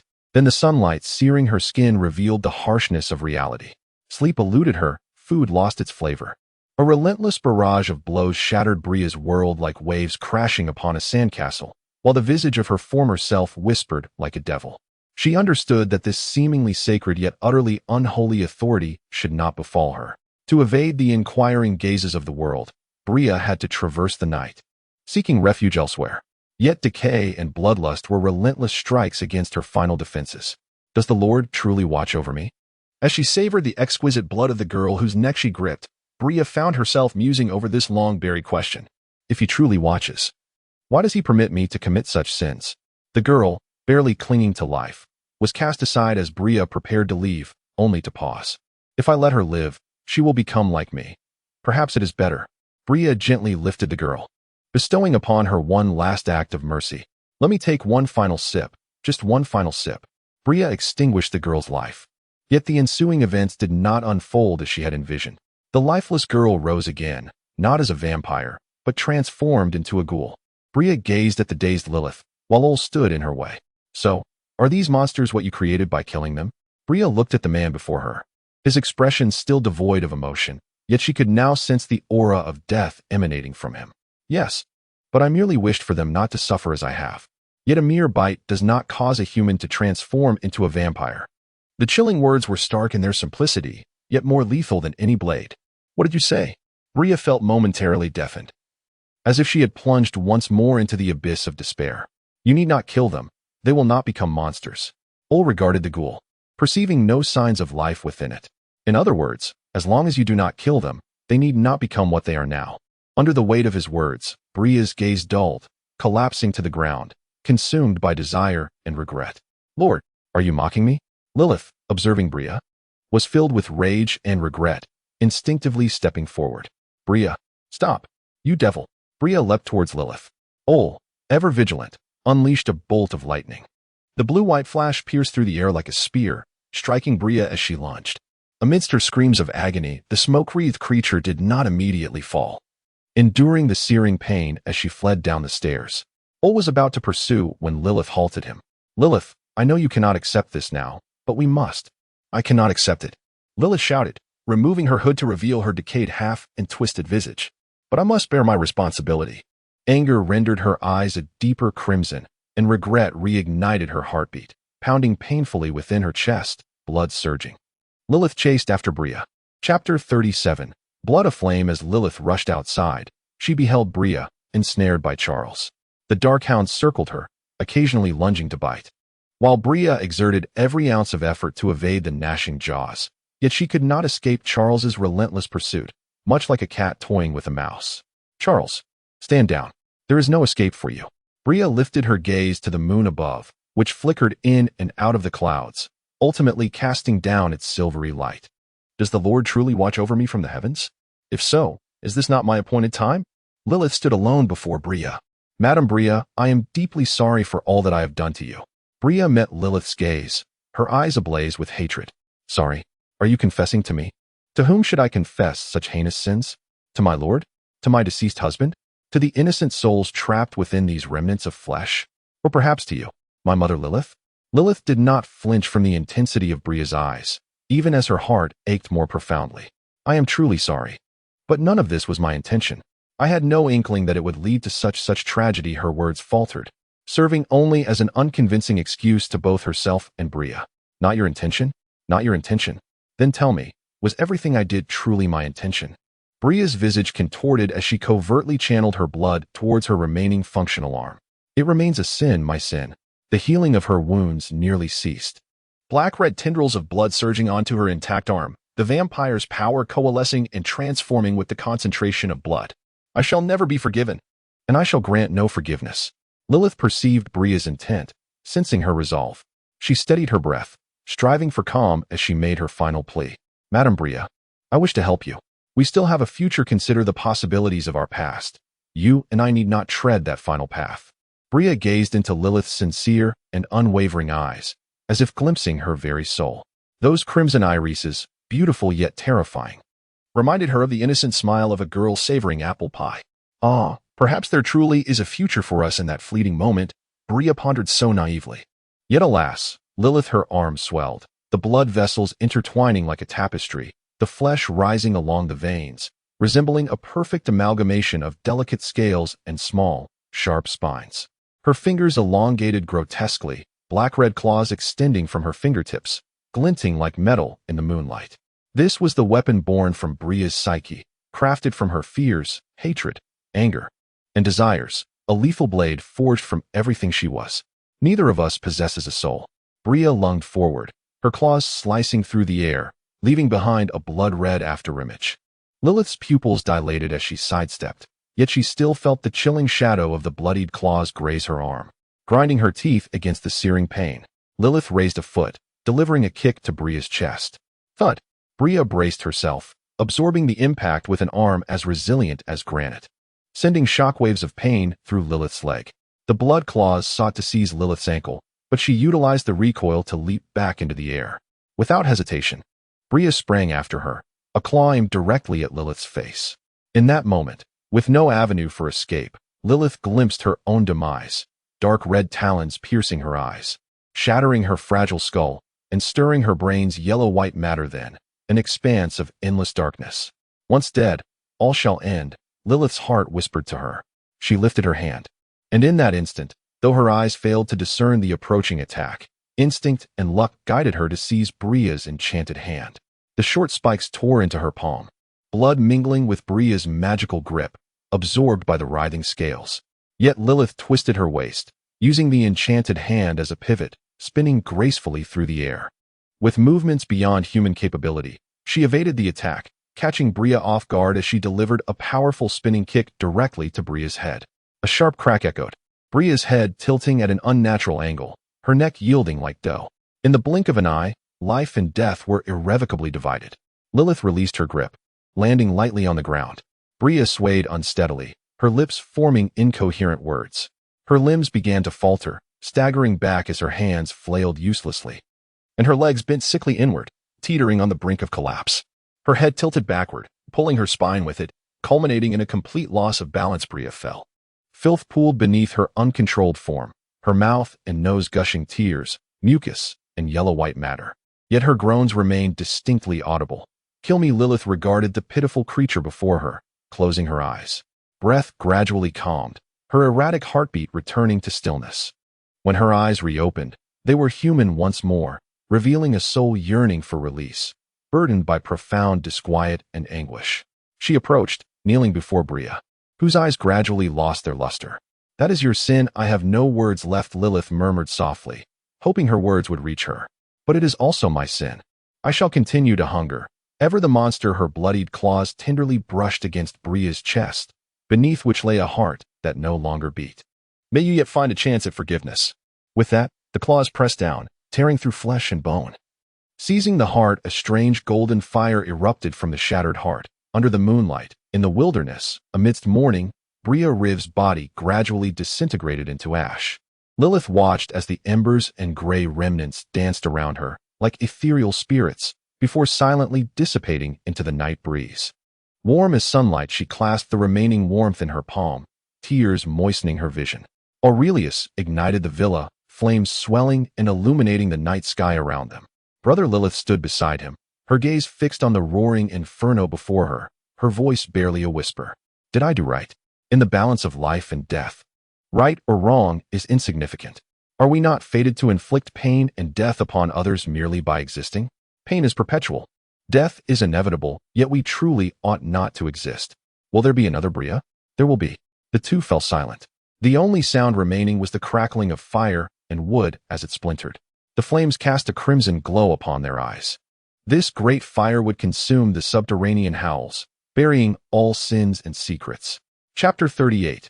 Aftershocks. Both Ole and Midas faced severe accountability from Olaf Patton, the Ten-House Joint Guarantee Officer, due to the incident at the morgue. In front of Midas, Ole took full responsibility, stating to Olaf, I was on watch last night. I thought a brief absence would be inconsequential. I sincerely apologize. This was entirely my fault. Despite ignoring Ole, Midas refrained from uttering any further words. Consequently, Ole was demoted from coroner to temporary coroner. After Olaf departed, Ole expressed his gratitude to Midas. She cast him a glance, said nothing, and turned away. Watching her retreating figure, Ole let out a soft sigh.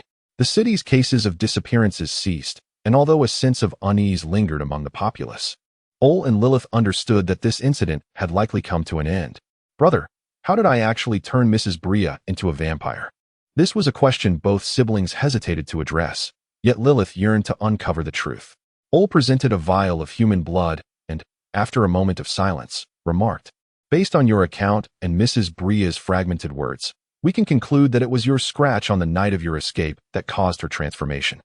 Lilith gazed at the vial before her, inhaling the intoxicating aroma, yet she suppressed her desire and refrained from reaching out.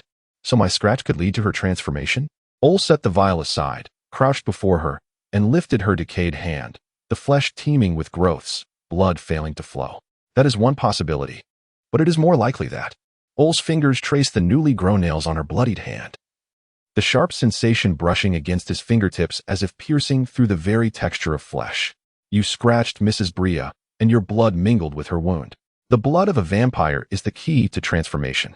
Lilith hastily grabbed a handkerchief, wiping the blood from Ol's hand, terrified that her brother might ingest even a single drop. Ol recalled the living corpses in the basement, those mindless, decaying monstrosities. The one who needed to receive blood must be alive before the transformation is complete. Lilith inspected her hand multiple times, ensuring it was impeccably clean, before asking, "Why?"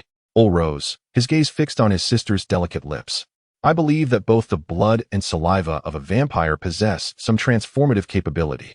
Lilith recalled the living corpses. So saliva can turn humans into living corpses? But didn't we confirm earlier that saliva merely weakens and sickens? Indeed, saliva alone is not sufficient, Ol affirmed. The transformative power in blood is evidently stronger than that in saliva. Thus, it successfully completes the vampire transformation in the living, while the latter merely induces weakness. The strength of blood is far greater. It can firmly establish itself within the human body, completely consuming the inherent vitality, transforming the living into a vampire. Lilith suddenly interjected. So, when Mrs. Bria mistakenly believed that killing the recipient of saliva was a form of liberation, she was actually employing an external force to obliterate the body's natural resistance. The power within the saliva thus ran rampant, ultimately leading to the failed transformation into a living corpse. She bit her lip, her gaze falling. Ol observed his sister, withholding his further speculation. According to this logic, if one were to provide a living being with potent vampire blood and then kill them before the transformation was complete, brother, Ol turned his attention to Lilith, who had spoken out. I no longer wish to consume human blood. Why? Vampires can survive without drinking blood, correct? Yes.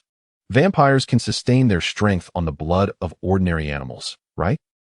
Yes. Then if I just endure a little and exercise caution, can I live well? Ol regarded Lilith, her gaze resolute. But that would mean living as a monster, not as a human. No one knows what you would ultimately become. Her intact hand caressed the decaying one, the writhing blood growths itching against her palm. I am already prepared. No matter the outcome, I will strive to accept myself. Ol merely handed the vial of human blood to Lilith. But what about the education you wish to complete? Education is not an obligation. I can manage regardless. No, Ol interrupted, his calm voice imbued with unwavering resolve. This is not just your concern. It is my hope, our mother's dying wish. But, Lilith grew anxious, but Ol silenced her protests with a steady gaze. At least until you complete your studies, you must consume human blood. No strange ideas are permitted. Perhaps realizing he had been overly forceful, he added, as for where you go or what you do after graduation, that will be your decision. Lilith stammered, yet could no longer find words of defiance. Ultimately resigning herself to acceptance, she glared at her brother. You wretched brother. What a jerk. Yet, surprisingly, Lilith felt her previously suppressed mindset begin to ease. It seemed she had found a reason, or perhaps an excuse, to continue living as a human. It was a breath of fresh air. Reluctantly, Lilith took the vial of human blood, her eyes betraying an insatiable thirst as she began to sip it slowly. Ol observed his sister, a faint smile gracing his lips. Lilith, you truly have grown up. Please forgive me for being unable to accept the notion of my sister sacrificing herself. Allow me to be the jerk you speak of. As for Lilith's future after graduation, who could predict what lay ahead? The matters of consuming blood, being deceived, and committing murder were things they had no intention of pursuing further. Yet it was now easy to surmise that significant upheaval had likely transpired. One night, Ol left home. Lilith was aware that it was not her brother's turn to keep watch that evening. Chapter 39. Returning home in winter not long after winter set in. The weather began to cool, and Ol and Lilith embarked on their journey home. The wheels creaked, and the cart swayed, reminiscent of their earlier travels. Lilith nestled within the wooden cabinet to evade the sunlight until nightfall, when she finally emerged. Her alabaster skin, cascading raven hair, flawless physique, and the faint blush in her eyes, along with her maturing visage, bestowed upon the vampire maiden an extraordinary allure. Ol averted his gaze, tossing clean garments atop his sister's head. "Get dressed and come eat," he instructed before turning away from the cart. After a prolonged intake of fresh human blood, Lilith's body had undergone a complete restoration and reversal as anticipated. The offerings comprised the fresh blood from the necks of nobles, while the incantation promised elegance, cleansing the body, and restoring beauty to its former pristine state. The intention was to ensure that corporeal vampires would be spared the fate of decay. Ultimately, however, Lilith would still confront that dreadful destiny, yet by regularly consuming sufficient fresh blood, she could reverse or halt the decay, maintaining her human appearance, perhaps even enhancing her outward charm. Ol recalled the visage of Lady Bria, a middle-aged woman. Perhaps a return to youth is not entirely out of reach, at least in appearance. He boiled some water and retrieved bread along with frozen blood. Yet, the greater trouble lies in. The offering was absent, replaced instead by the symbolic act of removing canine teeth, while the incantation declared, "I take your teeth," rendering your bite incapable of tainting other living beings. The intention was to ensure that corporeal vampires could not transform humans through their bite. The eventual outcome was that while a vampire's saliva could not successfully convert a human, it posed a significant risk of creating a living corpse transformation, whereas a living being could still achieve successful transformation by absorbing a vampire's blood. "Brother," dressed, Lilith quietly approached Ol from behind, gently nudging him with her toes. "What is it?" she inquired, settling beside him. "Decay and restoration." It was not a mere return to the original state, but rather a new existence built upon the old foundation. Subtle changes had occurred in Lilith's appearance and demeanor. Others might not discern anything amiss, but those like Dawn Bayer and Isabel would undoubtedly take note. Fortunately, perhaps influenced by the elegance and beauty evoked in the incantation, these subtle changes were all positive enhancements. "Of course they will," Ol replied candidly. "But even if you did not transform into your current self, you would still attract suspicion." "Why is that?" Lilith asked. "After all, you are still a vampire. You must hide during the day. Do you believe we can continue to conceal it?" Lilith detected the implication in her brother's words.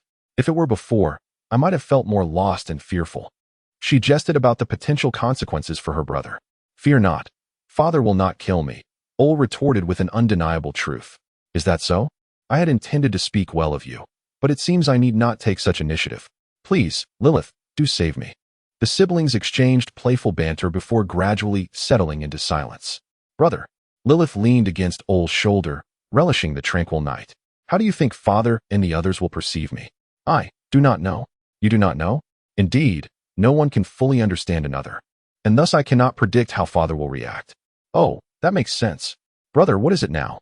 What if we had never left? What if we had never gone to Rivertown?" Ol gazed at his sister, who wore an impassive expression, her gaze tranquil. In that moment, he saw his own reflection in her. "Then you would have spent your life confined to that village, hidden in that house, surrounded by those mundane, tiresome things, living a monotonous existence. Even if you longed to escape, you would have remained trapped until your heart turned to ash after centuries. That is not living. It is imprisonment. But so many lives. I do not wish for you to sacrifice your life for others." Lilith grasped Ol's arm tightly, her grip like iron, her eyes turning crimson. "I do not appreciate what you just said. It is too selfish. That is not something my brother would say. I do not want you to utter such words for my sake. Those tragedies could be avoided." Ol gazed into his sister's eyes, aware that a vampire's eyes would change with sudden emotional shifts. "I understand, yet we cannot prevent every tragedy that could be avoided. Only an omniscient deity could accomplish such a feat." He gently released her grip, recognizing that ultimately, his sister was not he. "If an outsider were to discover our identities, I might kill them without question." His cold words revealed a ruthless nature, for that would not be an opportunity to rectify a mistake, but rather a choice to mitigate losses. The harsh truth struck the young girl's world. "I do not wish to harm the innocent, yet the world does not bend to my desires." Ol Bayer unveiled his true self. "Then I shall become a monster." Lilith gazed at her brother, feeling a surge of anger, both at herself and for her brother. "I cannot agree with you, but I respect your thoughts." That night, Ol abstained from food, while Lilith refrained from drinking blood. The village remained unchanged, with illness still lurking, as the people helplessly grew accustomed to coexisting with it. Dawn Bayer encountered Ol and Lilith in the village. Ol held an umbrella over Lilith, yet she still suffered under the sun-scorching rays. Enduring the pain, She smiled and greeted Dawn. "Father, it has been a long time." Chapter 40. Isabel prepared a sumptuous meal to welcome Ole and Lilith, featuring classic salt-baked sea base accompanied by lemon. Dawn inquired about Lilith's well-being, discussing everything from her living conditions to her recovery from anosmia. As their conversation unfolded, Dawn deemed the moment ripe to announce a significant family matter to Ole and Lilith. Isabel was to remarry. The revelation struck Lilith like a thunderbolt, leaving her dizzy as she turned to her calm and gentle sister-in-law. "Sister-in-law, you are remarrying." "Yes. And the groom is?" "Harris Gerard, the diligent carpenter from the village." "Who introduced you?" "His mother. They came to discuss it together." "Do you have feelings for him?" "He's tolerable. After all, we will share our lives." As the inquisitive Lilith continued her probing, Ole contemplated the societal implications surrounding widows in their era. In a landscape rife with faith and superstition, the prevailing belief was that a widow's refusal to remarry could incite the desires of men, ultimately drawing divine wrath and plagues upon the community.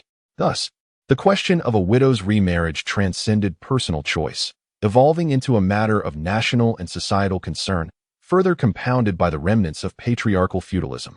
It became a social consensus that widows must remarry. Any attempts to defy this norm faced various forms of oppression. Noble women in high society who chose to remain widowed risked losing their wealth and freedom to their deceased husbands' feudal lords, such as the king, who had the authority to impose harsh choices upon the widows of his vassals, pay a fee, or accept a marriage arrangement. If a king desired to seize a widow's assets, he could even refuse her monetary offerings and instead betroth her to a relative, regardless of their age, even if it were an infant. In contrast, ordinary villagers were less likely to attract such absurd authority figures. However, widows without male guardians remained vulnerable to gossip and scheming. Many widows ultimately chose to enter a convent, dedicating their lives to the divine, thus rendering themselves immune to unwanted advances. Similarly, unmarried young women often found themselves drawn to this path for various reasons, their predicaments echoing those of the widows. Isabel was remarkably fortunate. Her household lacked any antagonistic forces. Bolstered by the protective nature of Dawn and Ole, the village had once been plagued by a rogue named Jameson Dar, who leered at Isabel and attempted to impose himself upon her. When Ole was away, Dawn had broken Jameson's leg with a stick, curbing his nefarious intentions. However, Jameson still dared to propose marriage to Isabel, though he was a man of no means and ill repute, making his advances unwarranted. On the other hand, Harris Gerard was a commendable choice. Coming from a lineage of carpenters, he wasn't wealthy but had a modest inheritance, complemented by his commendable skills and industrious nature. Many families in the village aspired to see their daughters wed into the Gerard family, especially given that Don Bayer, a strict father, would ensure any match was worthy. "After all, my father truly regards Isabel as his own daughter. Does that mean I am the only one in this household who might suffer a broken leg?" Ole silently mused while finishing his dinner. Meanwhile, Lilith had just concluded her inquiries about her sister-in-law and was now engaged in battle with the sea base. It seemed Isabel was quite content with her prospective partner. Yes, eat slowly. Be careful not to choke on the bones," Isabel advised with a smile. Later, Ole found Isabel in her bedroom, clad in a white nightgown, appearing ready for bed. "Ole, is there something you need at this late hour?" Isabel asked, her chestnut hair damp from a recent wash cascading naturally behind her. "Sister-in-law, what are your thoughts on this marriage?" Ole inquired, standing at the threshold. "I think it's good. Harris is honest and quite accommodating," she replied. "Do you like this marriage?" "Like? At my age, discussing liking seems frivolous." "I am not asking if you like him. I am asking if you like the idea of this marriage." Ole's gaze bore into hers until Isabel turned her head slightly, pondering. "Do you wish to marry?" Isabel bit her lip, enveloped in a moment of silence. "I don't know. Harris is a good man. My father is quite pleased. Lilith even wished me happiness after dinner. Once I marry, the villagers will cease their gossip." Ole remained quiet, listening intently. "I don't want to marry." "I understand." The following morning, Ole paid a visit to the Gerard household. Harris Gerard and his parents welcomed their future in-laws. Ole Bayer was a well-known figure in the village, regarded as peculiar and solitary, possessing a sharp intellect that was widely recognized. Little was known about Ole's activities beyond the village, yet everyone acknowledged his significance. After some light conversation, Ole broached the subject at hand. "I wish to terminate the engagement between our families." "Oh, how can that be?" Harris, an earnest and straightforward man, appeared taken aback. I understand this may seem unreasonable given that the arrangements were already made. Therefore, I am willing to offer a compensation of some Loomis. Harris's father, Yuri Gerard, a sincere man, erupted in anger, slamming his hand on the table. Impossible. The agreement has been made. You cannot just withdraw. Ole bowed his head, displaying his utmost sincerity. I apologize, but I hope you will reconsider. No consideration needed. We will not accept this. I am willing to offer 35 Loomis.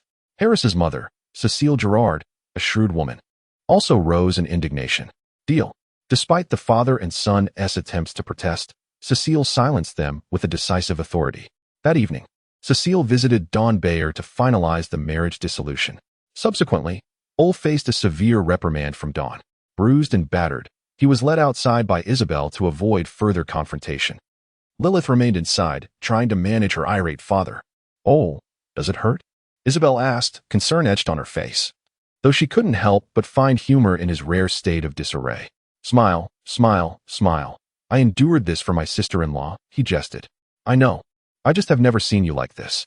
Isabel stifled her laughter, gently applying ointment to his wounds, though her fingertips were not soft. The tender care she offered was intoxicating, with only the pain from his injuries and the cool balm reminding Ole of his plight. "Thank you, Ole. You're welcome, sister-in-law. Could you call me by my name?" "Of course, Isabel." Chapter 41. Dawn of a Father's Name. From the very first glimpse of Lilith, Don Bayer discerned the subtle transformations in his daughter. The upward curve of her brows, the pronounced bridge of her nose, the delicate thinning of her lips. These were minute alterations, yet Don could not mistake the enigmatic changes manifesting within Lilith. In the ensuing days, he observed her with increasing vigilance, uncovering anomalies that intensified his confusion. A sense of unease and trepidation enveloped him. Don frequented the small chapel in the village, fervently questioning both himself and the Lord. What has become of my daughter? Yet, the answer had already begun to materialize, albeit faintly. The aversion to light signified a reluctance to confront the visage of the Lord left upon this earth.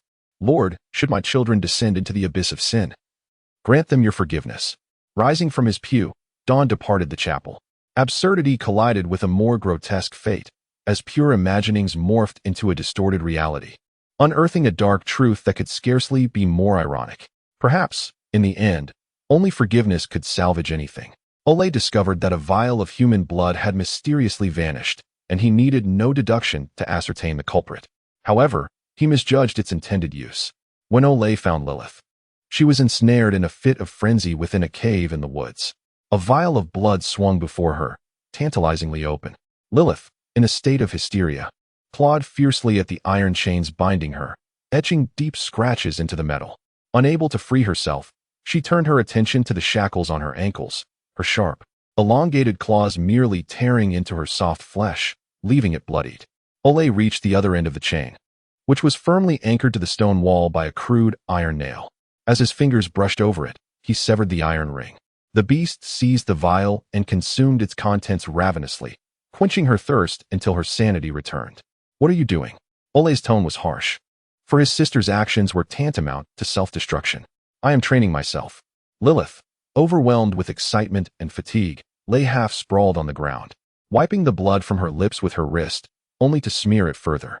"I thought that even if I must continue drinking human blood, I should at least learn to control the urge to bite others." Ole pressed his lips together and approached her, unshackling her ankles. A vampire cannot resist a bleeding individual before them. He observed the slowly healing wounds on Lilith's feet, contemplating his thoughts. "That is your instinct." Yet Lilith rolled over, sprawling on the ground, displaying no semblance of decorum. "But that is not an excuse. Humans possess instincts too, yet they can learn to control them." "Brother, did you not once ask me if I wished to live as a human?" "Indeed. Then in my view, mastering the control of the monster's instincts is my first step." Lilith appeared disheveled, yet her eyes sparkled with vitality, a faint smile gracing her lips. Ole Bayer's room was tucked away in a corner on the ground floor, a modest space devoid of anything beyond a bed. "Lilith, lend me a hand." Together they moved the bed quietly, causing little disturbance. Ole lifted a wooden plank, retrieving a storage box from the dim cavity. The box was small, crafted from reddish-brown wood, thickly coated in dust, indicating it had not been opened in quite some time. "What is this?" "I once conducted some conservative experiments on inanimate objects for a particular purpose. Gently blowing away the dust, Olay unlocked the box. However, those items possess considerable danger, hence I sealed them away here.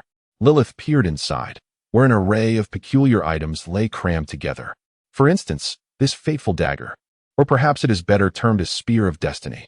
Olay cautiously extracted a short dagger, devoid of a hilt and rusted, its spine revealing a glimmer of golden material, an indication of its extraordinary nature. It was merely a rusted, handleless knife, yet I anchored the concept of the spear of destiny onto it. Lilith, intrigued, reached out to touch the dagger, but Olay evaded her grasp, his expression grave. It is perilous. How perilous? Lilith questioned, skepticism lacing her tone. With it in my possession, I can command any living being within a radius of 120 feet to act according to my will, regardless of their consent. Lilith swallowed hard, somewhat intimidated. And should it cut anyone, that person shall be enlightened, becoming my most devoted follower. Yet its power is twisted and malevolent.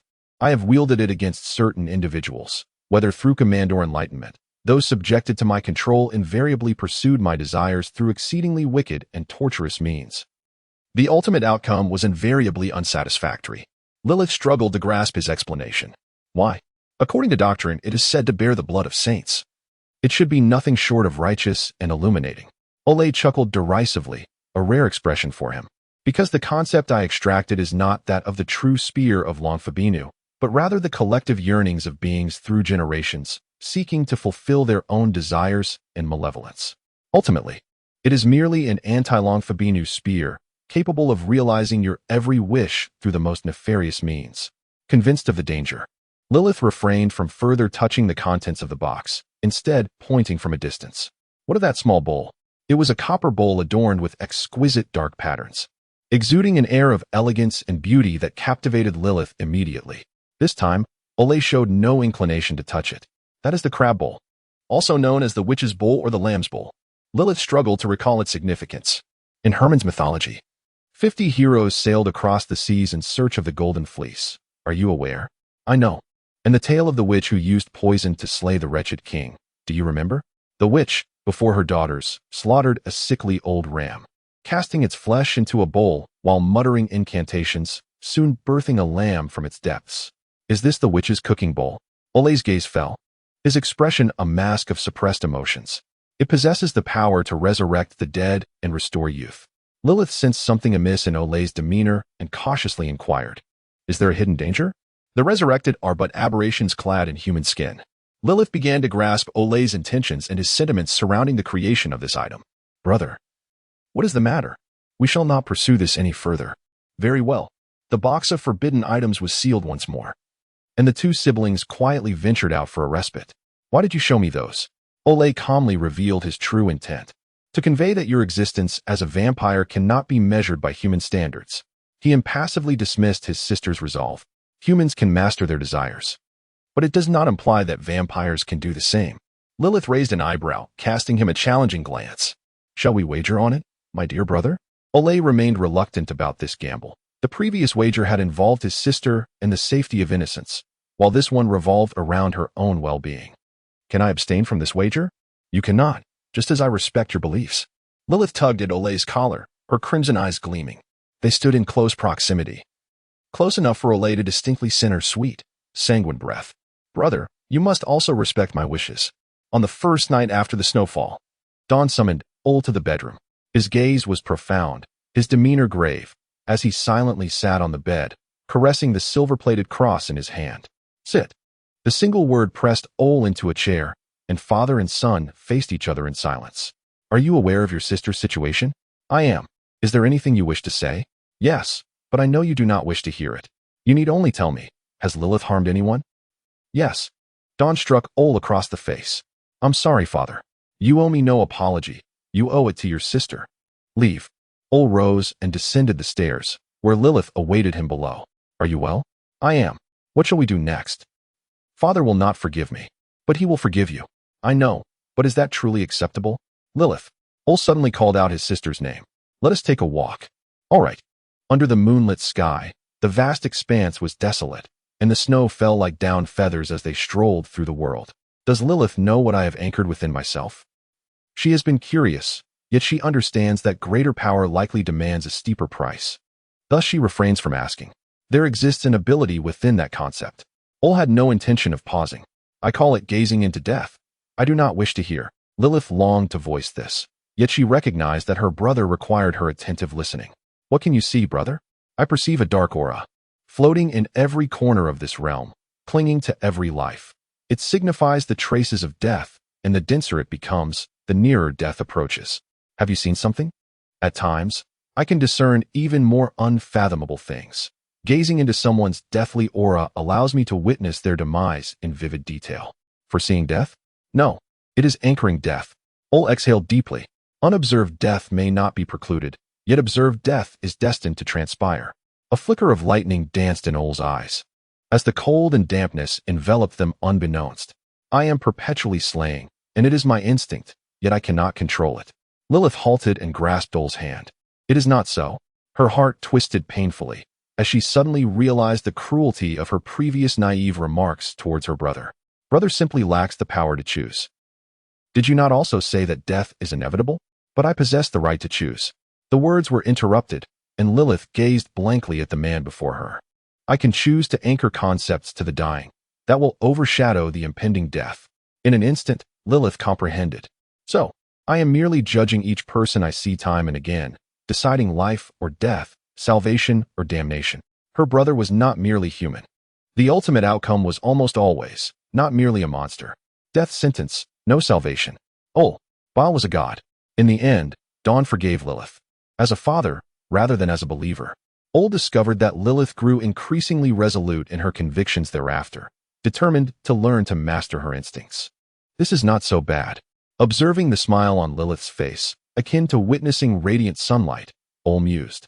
Since that night, Dawn ceased to converse with Ol, yet his place at the dining table remained. Ol bore no resentment. He simply cherished each moment spent with his family in quietude. There was one thing he had not revealed to his sister.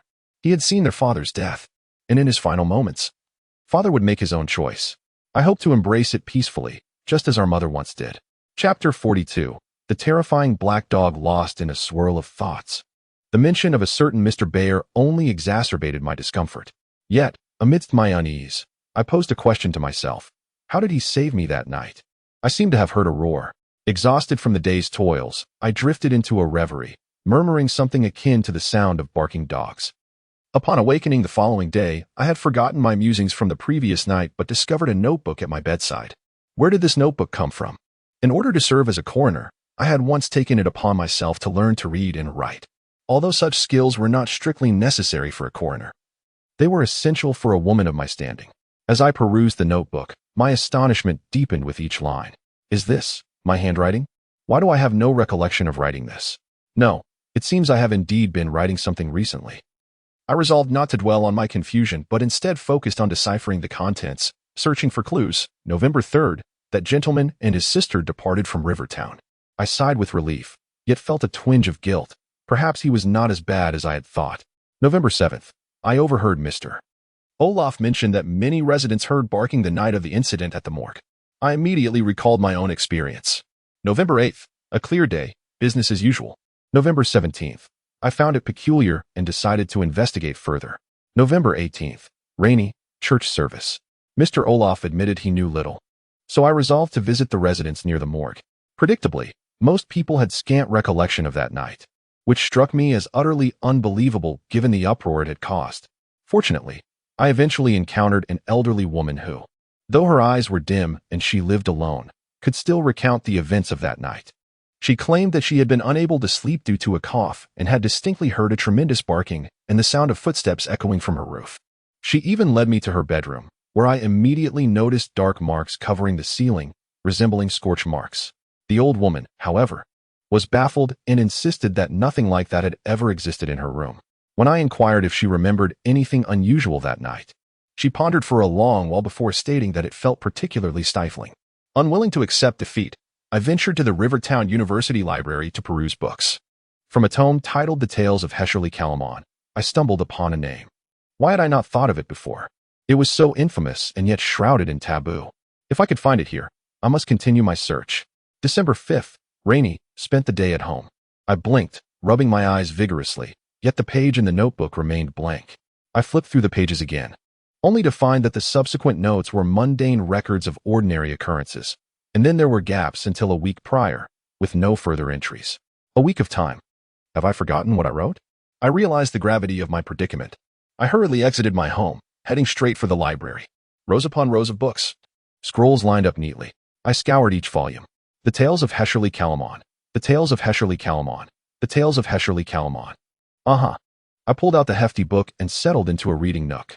As I opened its pages, I searched for anything related to barking, heat, or the infamous. Suddenly, my hand froze as a particular tale captivated my attention, one my father had recounted to me in my childhood. The Howling of the Berligu. In the Berliga Canyon stood an ancient castle, the domain of a marquis named Media. The marquis and his 4 children led a secluded existence within the castle, marked by desolation and tranquility, until one fateful night, a harrowing bark echoed through the canyon, as a colossal black dog burst onto the scene, claiming the life of Media's youngest son. The remaining 4, upon seeing the creature's inky form, heard the call of the night owl. The 3 sons, overestimating their prowess, ventured into the canyon at dawn to hunt the black dog, seeking vengeance. No amount of persuasion from Media could deter them. The eldest was deceived by a venomous serpent, plummeting to his demise. The second fell victim to his own brother's treachery, a blade piercing his heart. The third succumbed to hunger and cold, perishing in the dense forest. Thus, all who dared to meet the black dog's gaze met with untimely ends, while Media, having only glimpsed the dog's form, suffered the calamity of losing all 4 sons, ultimately living out his days in solitude and despair. A chill coursed through me as I felt the oppressive darkness, as if a pair of crimson eyes, like lanterns, were piercing through the shadows. Their heavy breathing accompanying a low growl, the hot breath brushing against my back. Yet, I dared not glance behind me. That black dog was a fearsome legend, notorious and shunned across the land of Shaneria. It was the 3-headed hellhound of Herman mythology, the great hound of the underworld in North Sea lore, the canine demon of the northern province, and the devilish hunting dog known as Black Shack in the southern realms. Chapter 43, The Contemporary World. Hello, Mr. Hogan. What troubles you? In Ole's impression, Mr. Hogan was simply dressed yet impeccably neat, exuding a spirited and dignified demeanor. However, the figure before him now bore dark circles under his eyes, disheveled hair, and an overall appearance of fatigue and neglect. Even his small mustache was askew. Midas, showing disinterest, directed his gaze towards Lilith, standing behind Ole. I am Midas Hogan. You may call me Mr. Hogan. You must be Lilith. Midas's voice fluctuated, revealing a hint of weakness, a facade of maintaining composure. Yes, Mr. Hogan, I am Lilith Bayer, Ole's sister. My brother has often benefited from your guidance. Lilith was indeed beautiful, and her vampire lineage had further enhanced her allure, complemented by a sweet smile and gracious demeanor, revealing an extraordinary charm. Do not linger outside, please. Come in. The 2 were welcomed inside. Midas poured each of them a glass of water. May I inquire as to the purpose of your visit? Sensing the awkward atmosphere, Lilith discreetly exchanged glances with her brother, but Ole remained steadfastly silent. Reluctantly, Lilith turned to Midas and articulated her intention. Mr. Hogan, I wish to learn the art of cross-dressing. Midas raised an eyebrow. Why do you wish to learn this? Because I am soon to sit for the entrance examination at Rivertown University. Midas then shifted his attention to Ole. Did you arrange this? Ole nodded. It was her choice. This path is arduous. You must relinquish many things. I understand. Midas regarded Lilith's resolute gaze, smiled, and gestured toward her hair. Then the first thing you must relinquish is your beautiful long hair. At Rivertown University, in Lecture Hall 2, young talents from the southern province of Shaneria, Northern Wind Province, and even Delivia gathered, awaiting the commencement of their written entrance examination. Enrollment at Rivertown University required registration at the beginning of the year, followed by attendance at the entrance assessment at the end of the year. The first hurdle presented to the students was a written examination crafted by the university professors. The exam consisted of 7 sections: philosophy, architecture, literature, natural sciences, politics, religion, and intelligence, with the natural sciences primarily focusing on astronomy and physics, and intelligence leaning towards mathematics and geometry. Each section contained 5 questions, all requiring extensive elaboration. Knowledge assured a response, while ignorance bore no solution, allowing for 6 hours of examination time. A candidate could pass by answering 3 questions correctly from any section. with special circumstances permitting alternative routes to success, such as answering all 15 questions correctly across 3 sections. The primary aim of the written examination was to select candidates with adequate foundational competence, filtering out the majority of those attempting to muddle through by mere luck. Only those who passed could participate in the interview conducted by Rivertown University professors 2 days later. Boom, boom, boom. That was the grand bell of the university's ecclesiastical college, ringing 101 times at noon and 9 in the evening, signaling the students to heed the passage of time or the onset of curfew. The distant chime echoed throughout Rivertown, unwittingly becoming a trusted temporal reference for its residents. They would hear the bell and know it was time for lunch or to extinguish lights and retire for the night. Now, this bell tolled as a unified signal for the candidates to commence their examination. Several professors stood at the corners supervising the examination hall, their vigilance lacking, with one even engrossed in a book, the symbolic gesture outweighing its practical significance. Regardless of their competence, most candidates furiously scribbled, as if each additional word written increased their chances of passing. Thus, when one candidate rose to submit his paper, he naturally drew the attention of many. The examination duration was substantial, permitting students to step out for personal matters, with a professor monitoring each candidate. Yet more often than not, professors would neglect their duties. Consequently, incidents of cheating were not uncommon. But how could one possibly copy so swiftly? This echoed the thoughts of most candidates and the sentiments of the professors at the podium. The professor accepted the submitted paper, glancing over it briefly. Every question had been answered, the handwriting was elegant, and the layout was neat. It seems unlikely this was hastily written, the professor mused, scrutinizing the candidate before him. This candidate possessed a head of jet black hair and mysterious dark eyes. He was somewhat short and slender, with excessively pale skin that suggested ill health. Yet his features were strikingly handsome, exuding a delicate, almost feminine beauty. His simple attire conveyed an air of cleanliness and neatness, and his every gesture carried a refined grace. The professor glanced at the name on the paper. Caron Bayer? Yes, Lilith replied softly, her tone neither haughty nor submissive. 2 days later, the interview was held in Lecture Hall 2, with candidates who passed the written examination invited to await their turn in the corridor outside. Professors called candidates in for discussions in order of their written exam scores, from highest to lowest. 5 professors posed questions, while 2 others served as alternates, with a total of 7 examiners overseeing, discussing, and grading, ultimately determining the results of the first round of interviews. A group of blonde-haired, blue-eyed Delivian candidates huddled together, whispering amongst themselves, their glances occasionally darting towards Caron Bayer, who stood alone against the wall. Previously, several candidates from Shaneria had attempted to engage him in conversation, but their enthusiasm met with indifference. Caron Bayer, please come in for your interview. Lilith entered the room. 5 chairs were arranged in a row, with 2 additional chairs at the side. 7 well-dressed professors awaited her, their expressions attentive. Lilith approached her seat across from them and sat down with poise. Both parties exchanged subtle nods before commencing their dialogue. What do you believe is the center of the world? The first professor, aged and stern, with eyes like a hawk, inquired. I believe the center of the world is the sun. Why? Simplicity is beauty. The professor smirked, exhaling through his nostrils, his tone dripping with sarcasm. Another heliocentrist.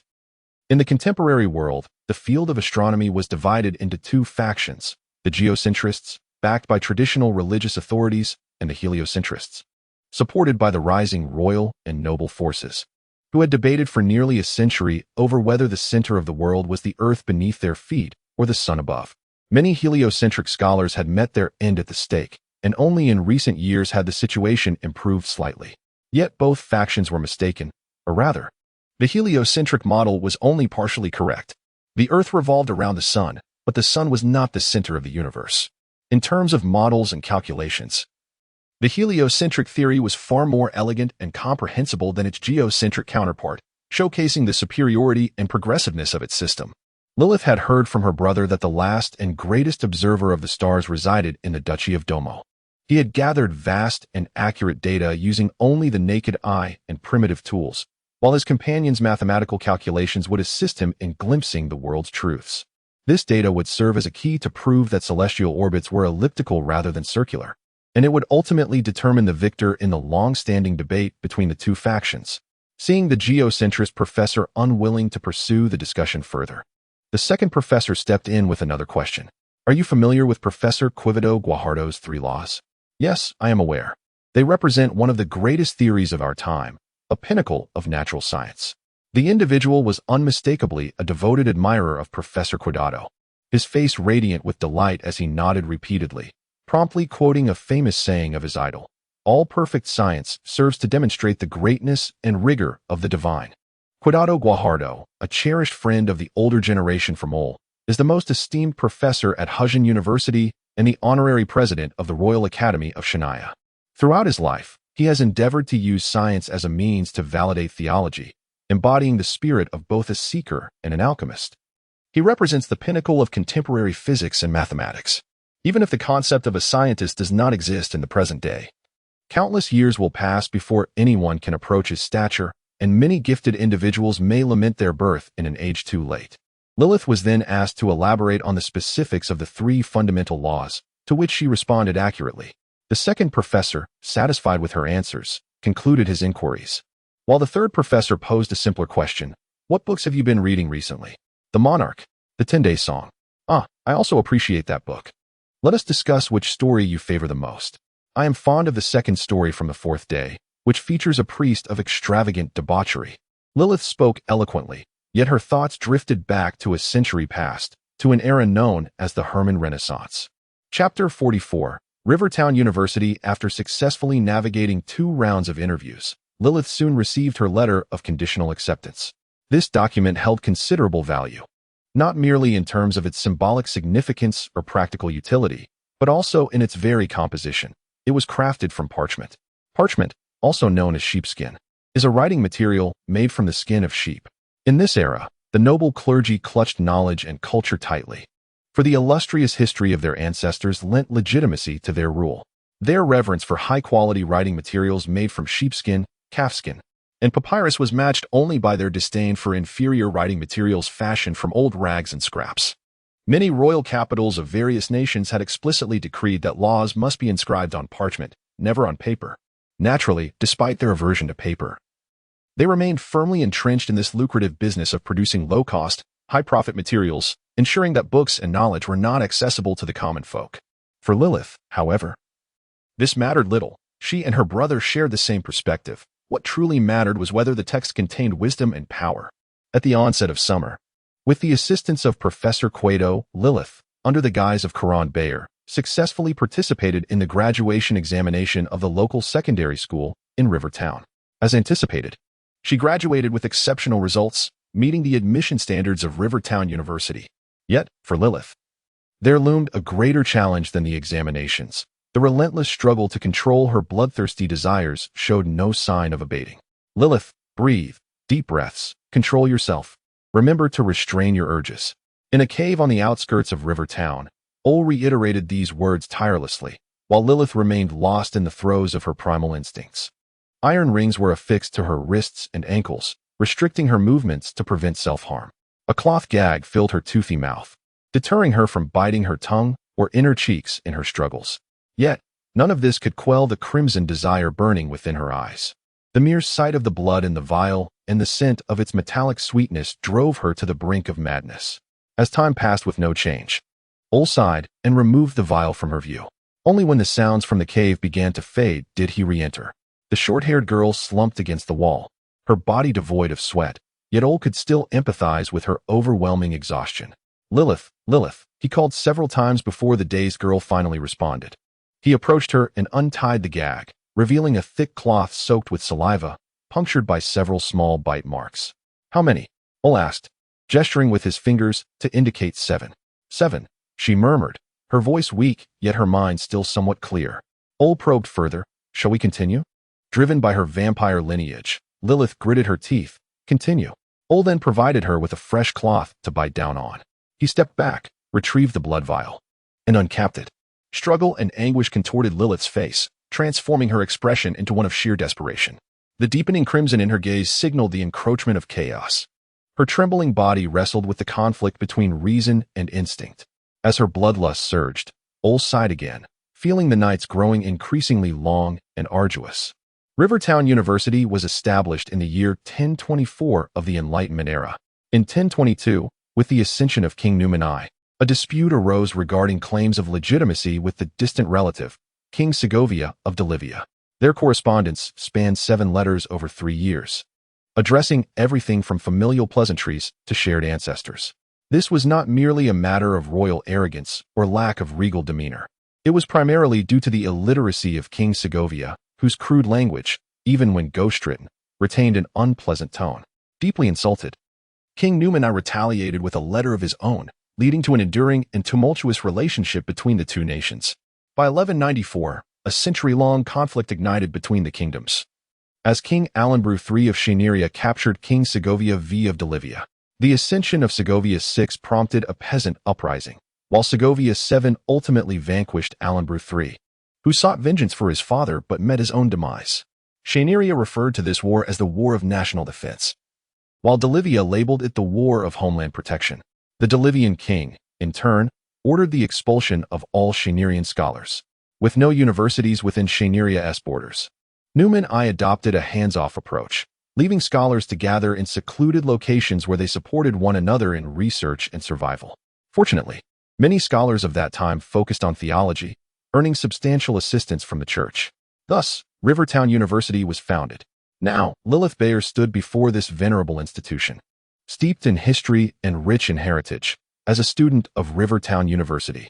Chapter 45. University life. Lilith's day commenced with the break of dawn. Rising before the sun, she prepared a meal from the provisions laid out by Ole and then, with an umbrella in hand, made her way to the university. To maintain her anonymity, she opted against residing in the communal dormitory, instead commuting between her home and the campus. Professor Quevedo Guajardo's long-held aspiration was finally realized when he encountered Lilith in his bi-weekly lectures. Lilith did not disappoint.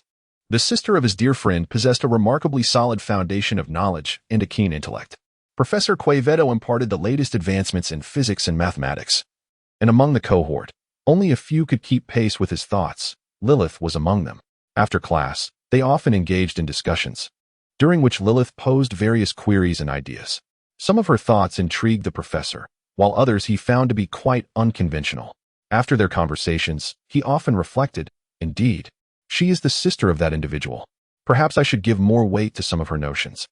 Lilith was not merely captivated by Professor Quevedo's lectures. She also immersed herself in the teachings of several avant-garde professors she admired. The heliocentric advocates in astronomy, the Renaissance faction in literature, and the modernists in religion. The scholars of these progressive schools varied in their delivery. Some spoke passionately and with fervor, while others maintained a composed demeanor, each word a gem. Regardless, Lilith consistently gleaned inspiration from their discourse, insights that perhaps even her brother could not provide.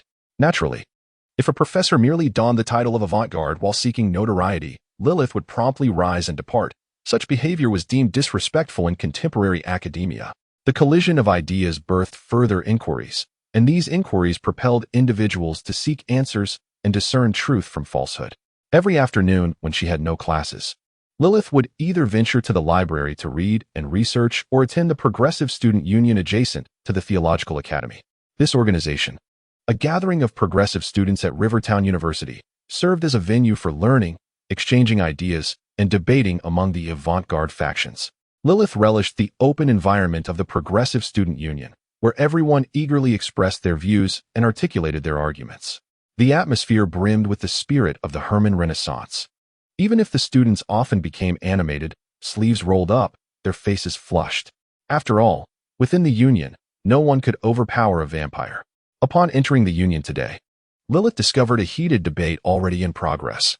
As soon as they noticed Corin buyers entering, the students who had just rolled up their sleeves instinctively lowered them.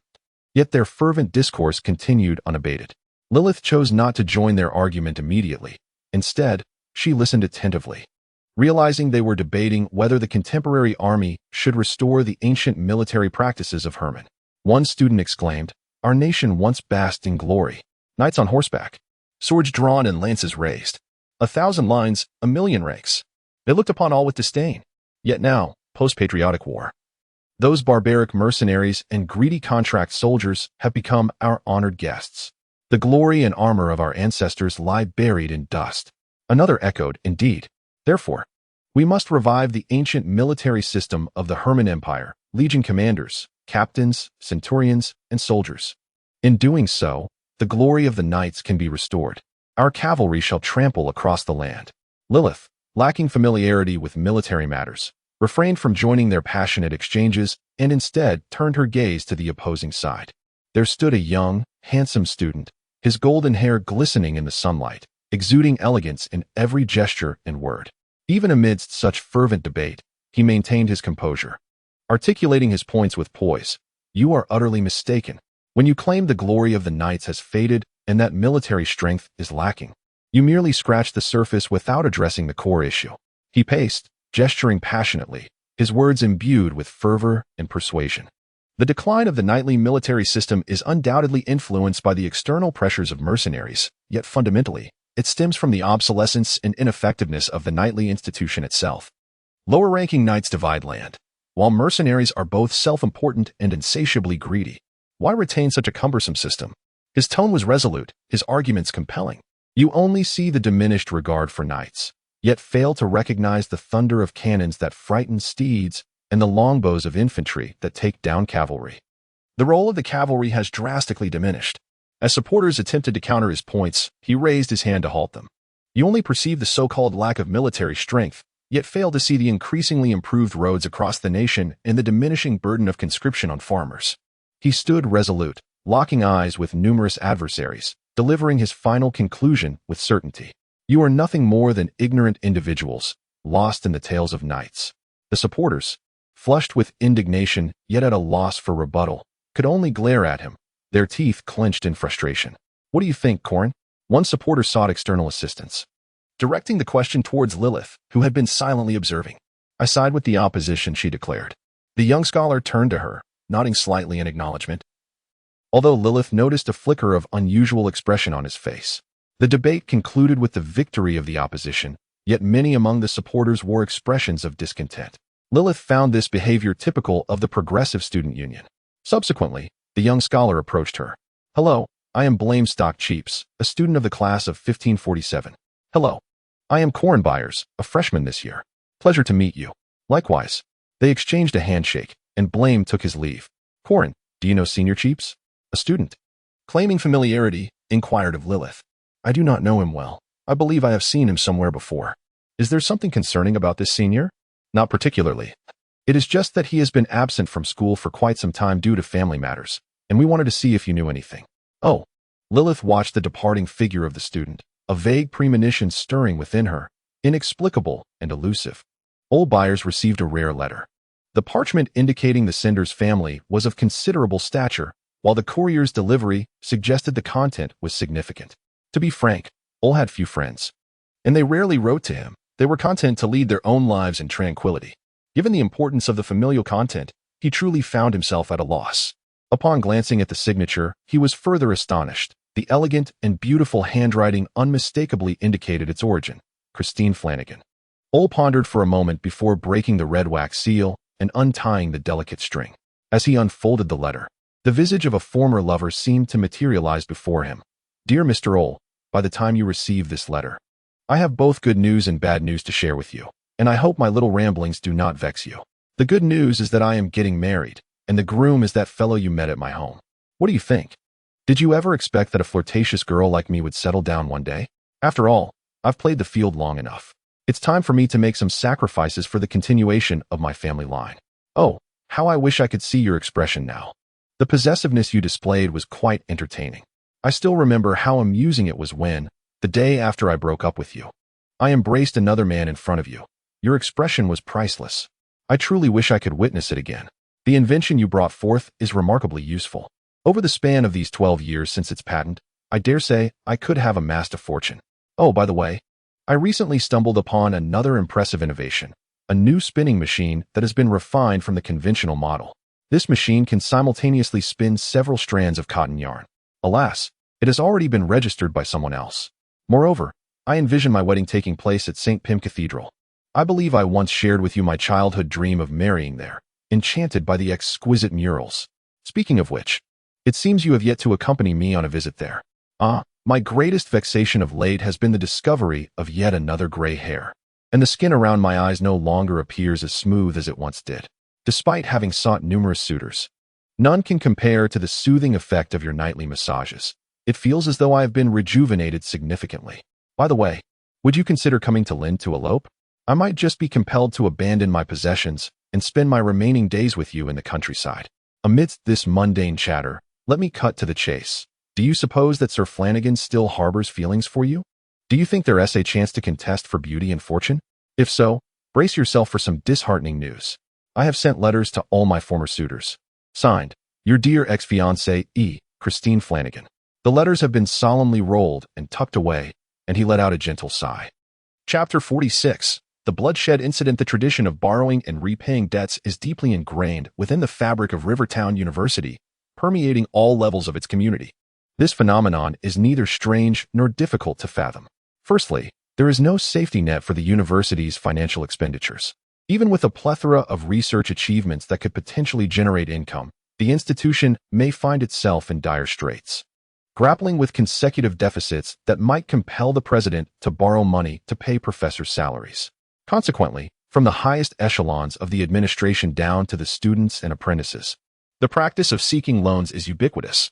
Of course, the borrowing cannot be done from within the university, as even professors and senior students are often in similar predicaments, seeking financial assistance from others.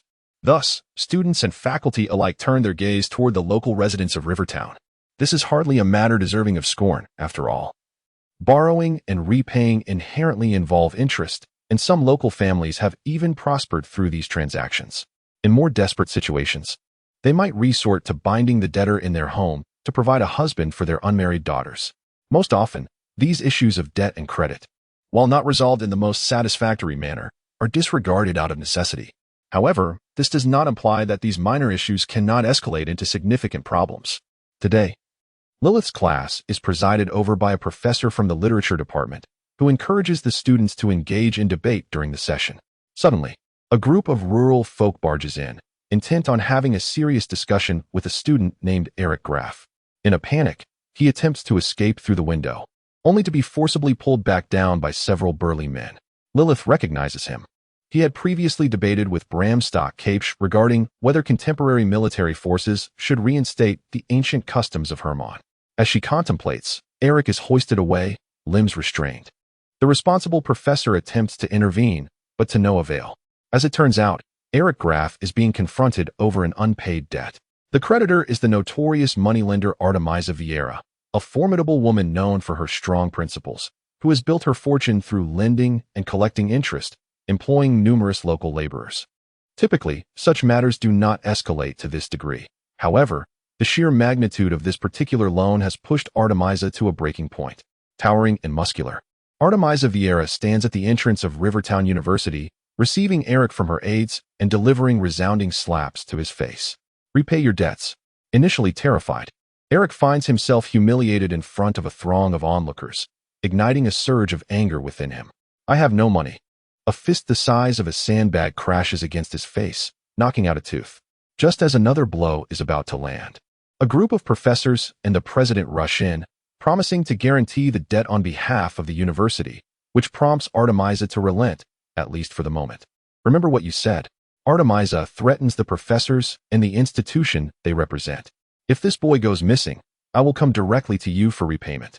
With no choice but to acquiesce, the professors watch as the group departs in haste.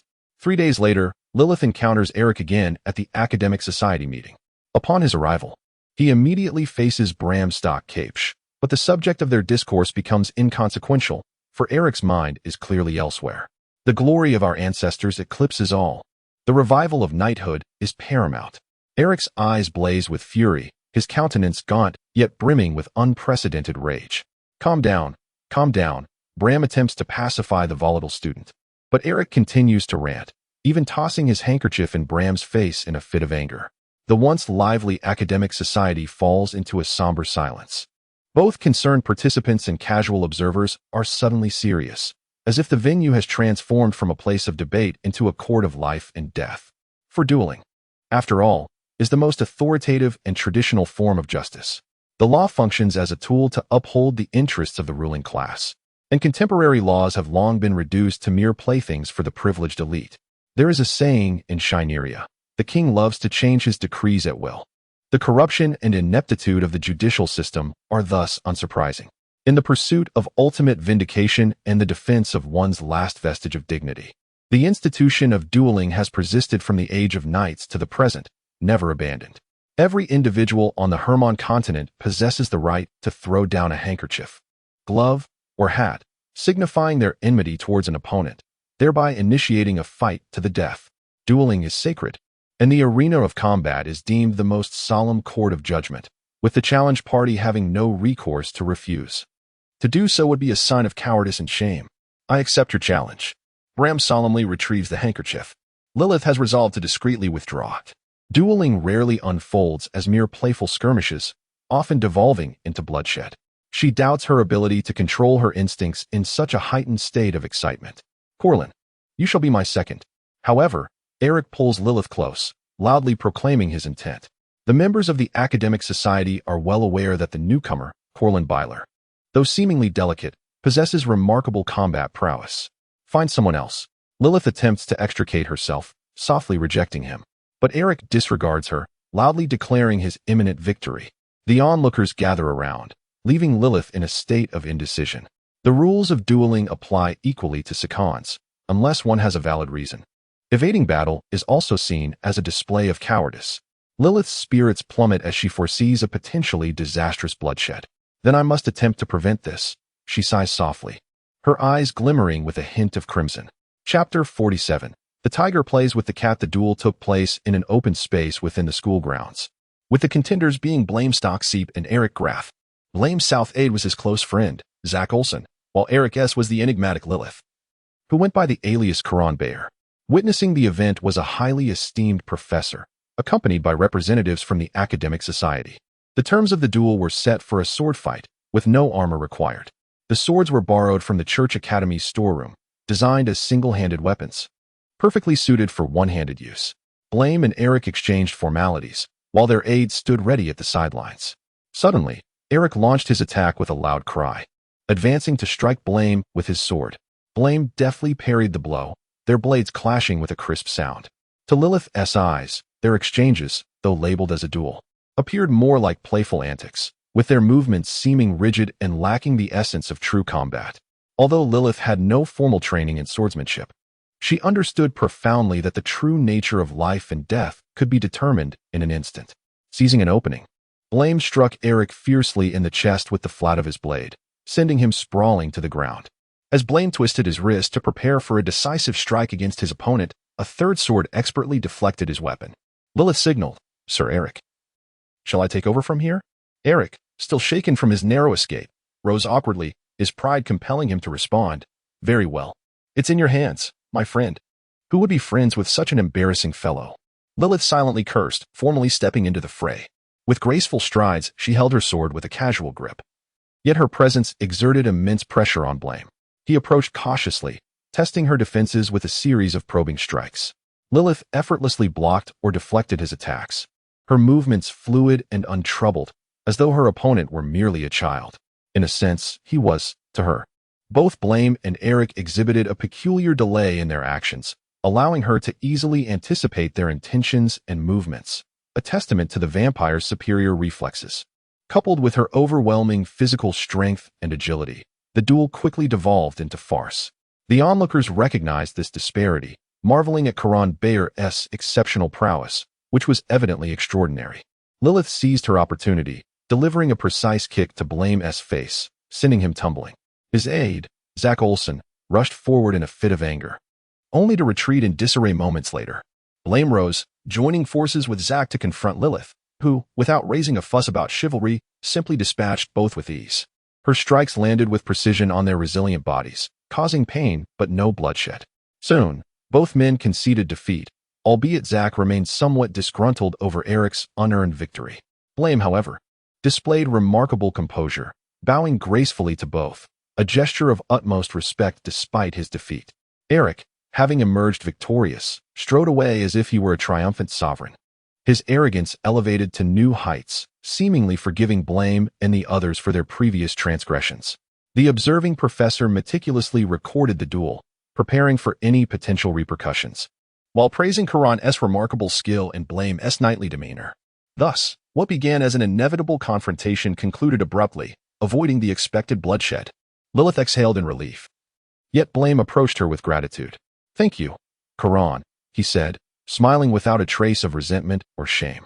Lilith responded with a smile laced with irony. "You speak well. Yet you did not hold back either." Blame chuckled ruefully. "In a choice between my own safety and that of my opponent, I would invariably choose myself." As they observed several attendants collecting the duel's swords, they felt a sense of ease in departing. "I sense something unusual about Eric today. He and I have often had our disagreements, but never to this extent," Blame remarked, walking alongside Lilith, clearly eager to delve into the mystery of Eric's peculiar behavior. Lilith, however, revealed the answer directly. A few days ago, he was confronted by a debt collector on campus. It must have been an unbearable humiliation for him. Understanding dawned on Blame. "Ah, I see. His pride was wounded, making him more sensitive than usual. My frequent clashes with him likely provoked his outburst." Lilith cast a curious glance at the man beside her. "You didn't hear about the uproar that ensued?" Blame scratched his face, feeling slightly embarrassed. "I was preoccupied with matters at home. I truly had no idea."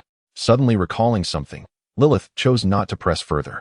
They walked in silence until Blame unexpectedly inquired, "Mr. Bayer, is a woman correct?" Lilith halted. "At first, I thought you looked familiar, but upon reflection, I indeed have encountered you before." She gazed at him, while he continued speaking. "Indeed, I met Mr. Bayer, but at that time, he was still in Mississippi." Lilith maintained her composure, her breathing steady. "I do not comprehend what you are implying. Last year, in the library at school, I even lent you a book." Lilith seized Blame's collar. It was the fairy tales of Heshri Kalaman. Blame's face was drawn closer, as Lilith's expression contorted in a fierce snarl. "Silence." Blame refused to comply. "I will not divulge anything." Lilith scrutinized his expression, detecting nothing amiss, and focused on his heartbeat. "I am sincere. His heartbeat is steady. Could he truly be truthful?" Lilith felt a surge of surprise within her. "I can empathize with your companion's resolve to don male attire for her studies. Words of sincerity carry weight. My sister is equally devoted to her studies, and I constantly encourage her to persevere." His eloquent rhetoric struck a chord. "I am not your adversary, Miss Bayer," Blame said with a smile. "I am your ally." Chapter 48. The hand that holds the chess piece. Blame Stock Chapesh had nurtured a passion for chess since childhood. Engaging in battles on a checkered board where each side commanded 16 pieces across 64 squares. Departing from Rivertown University, he traversed the streets, stepping over stagnant sewage, surrounded by a populace resigned to their mundane existence. The sun still hung above him, yet he no longer perceived it as the visage of the divine. With a gentle greeting to the woman next door, Blame was acutely aware of her solitude, her husband absent, leaving her to endure the pangs of loneliness. Unlocking the door, he entered his home, an empty shell where tattered curtains obscured the interior. A few scattered pieces of furniture lay overturned on the dust-laden floor, and papers were strewn about. The walls etched with a chaotic tapestry of indecipherable markings. Filthy sheets bore strands of hair and shoe prints, dampness and dust rendering them yellowed and darkened. Yet the inscribed words remained legible. Blame crumpled the papers into a ball and cast them aside before ascending to the second floor. The sole relatively clean area was the wooden bed where he removed his clothing, laying it upon the mattress. Before a full-length mirror, the naked man stood. The unclean surface reflecting his inked skin, tattoos deemed taboo by societal norms. The intricate designs, composed of twisted letters, spread from his chest to his abdomen and arms. A sporadic narrative of some dreadful secret inscribed upon him. In the mortuary, cold words escaped his lips. The barking of dogs echoed around him. His expression devoid of emotion as he surveyed the markings upon his flesh. The oppressive heat, the sound of hooves, and the scorched ceiling, each element meticulously aligned, pointing towards a buried truth. Hexley Karaman's fable. Turning his arm, he uttered the concealed name, Black Shack.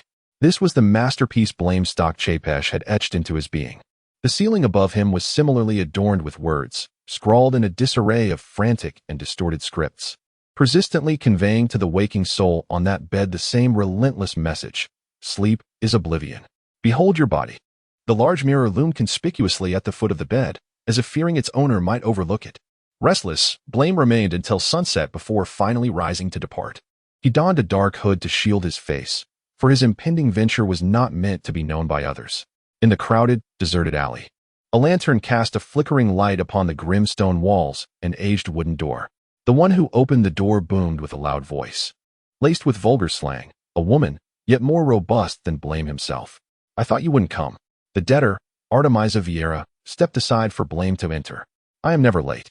The room was dimly lit with a warm orange glow, and seated at the table was Ovidiu Vol, a burly man with a fierce countenance, Artemisa's right-hand man. Good evening. Vol. Good evening, Mr. Chapesh. The low, gravelly hum of their voices, coupled with Vol's intimidating presence, would surely instill fear in any debtor before him. The three took their seats, and as the host, Artemisa poured 3 cups of malt liquor. The golden liquid, topped with frothy white foam, represented a delightful blend of affordability and indulgence, beloved by the masses. Upon sighting the drink, Ovidiu momentarily abandoned his purpose, grasping the cup and draining it before setting it down with satisfaction. Blame frowned but raised his glass in response to Artemisa's gesture, taking a modest sip. You handled the matter from a few days ago quite well. He placed the cup down, producing a small pouch from his waist and tossing it onto the table. The sound crisp and clear. It's nothing. After all, it was Mr. Chapesh's information that enabled us to ensnare that lad into debt. Though claiming it was trivial, Artemisa reached for the pouch, shaking it before opening it. The golden hue sparkled in the firelight, causing Ovidiu to feel the drink in his hands suddenly lose its allure, inching closer to Artemisa to surreptitiously appraise the impending reward. The amount seems off, my friend.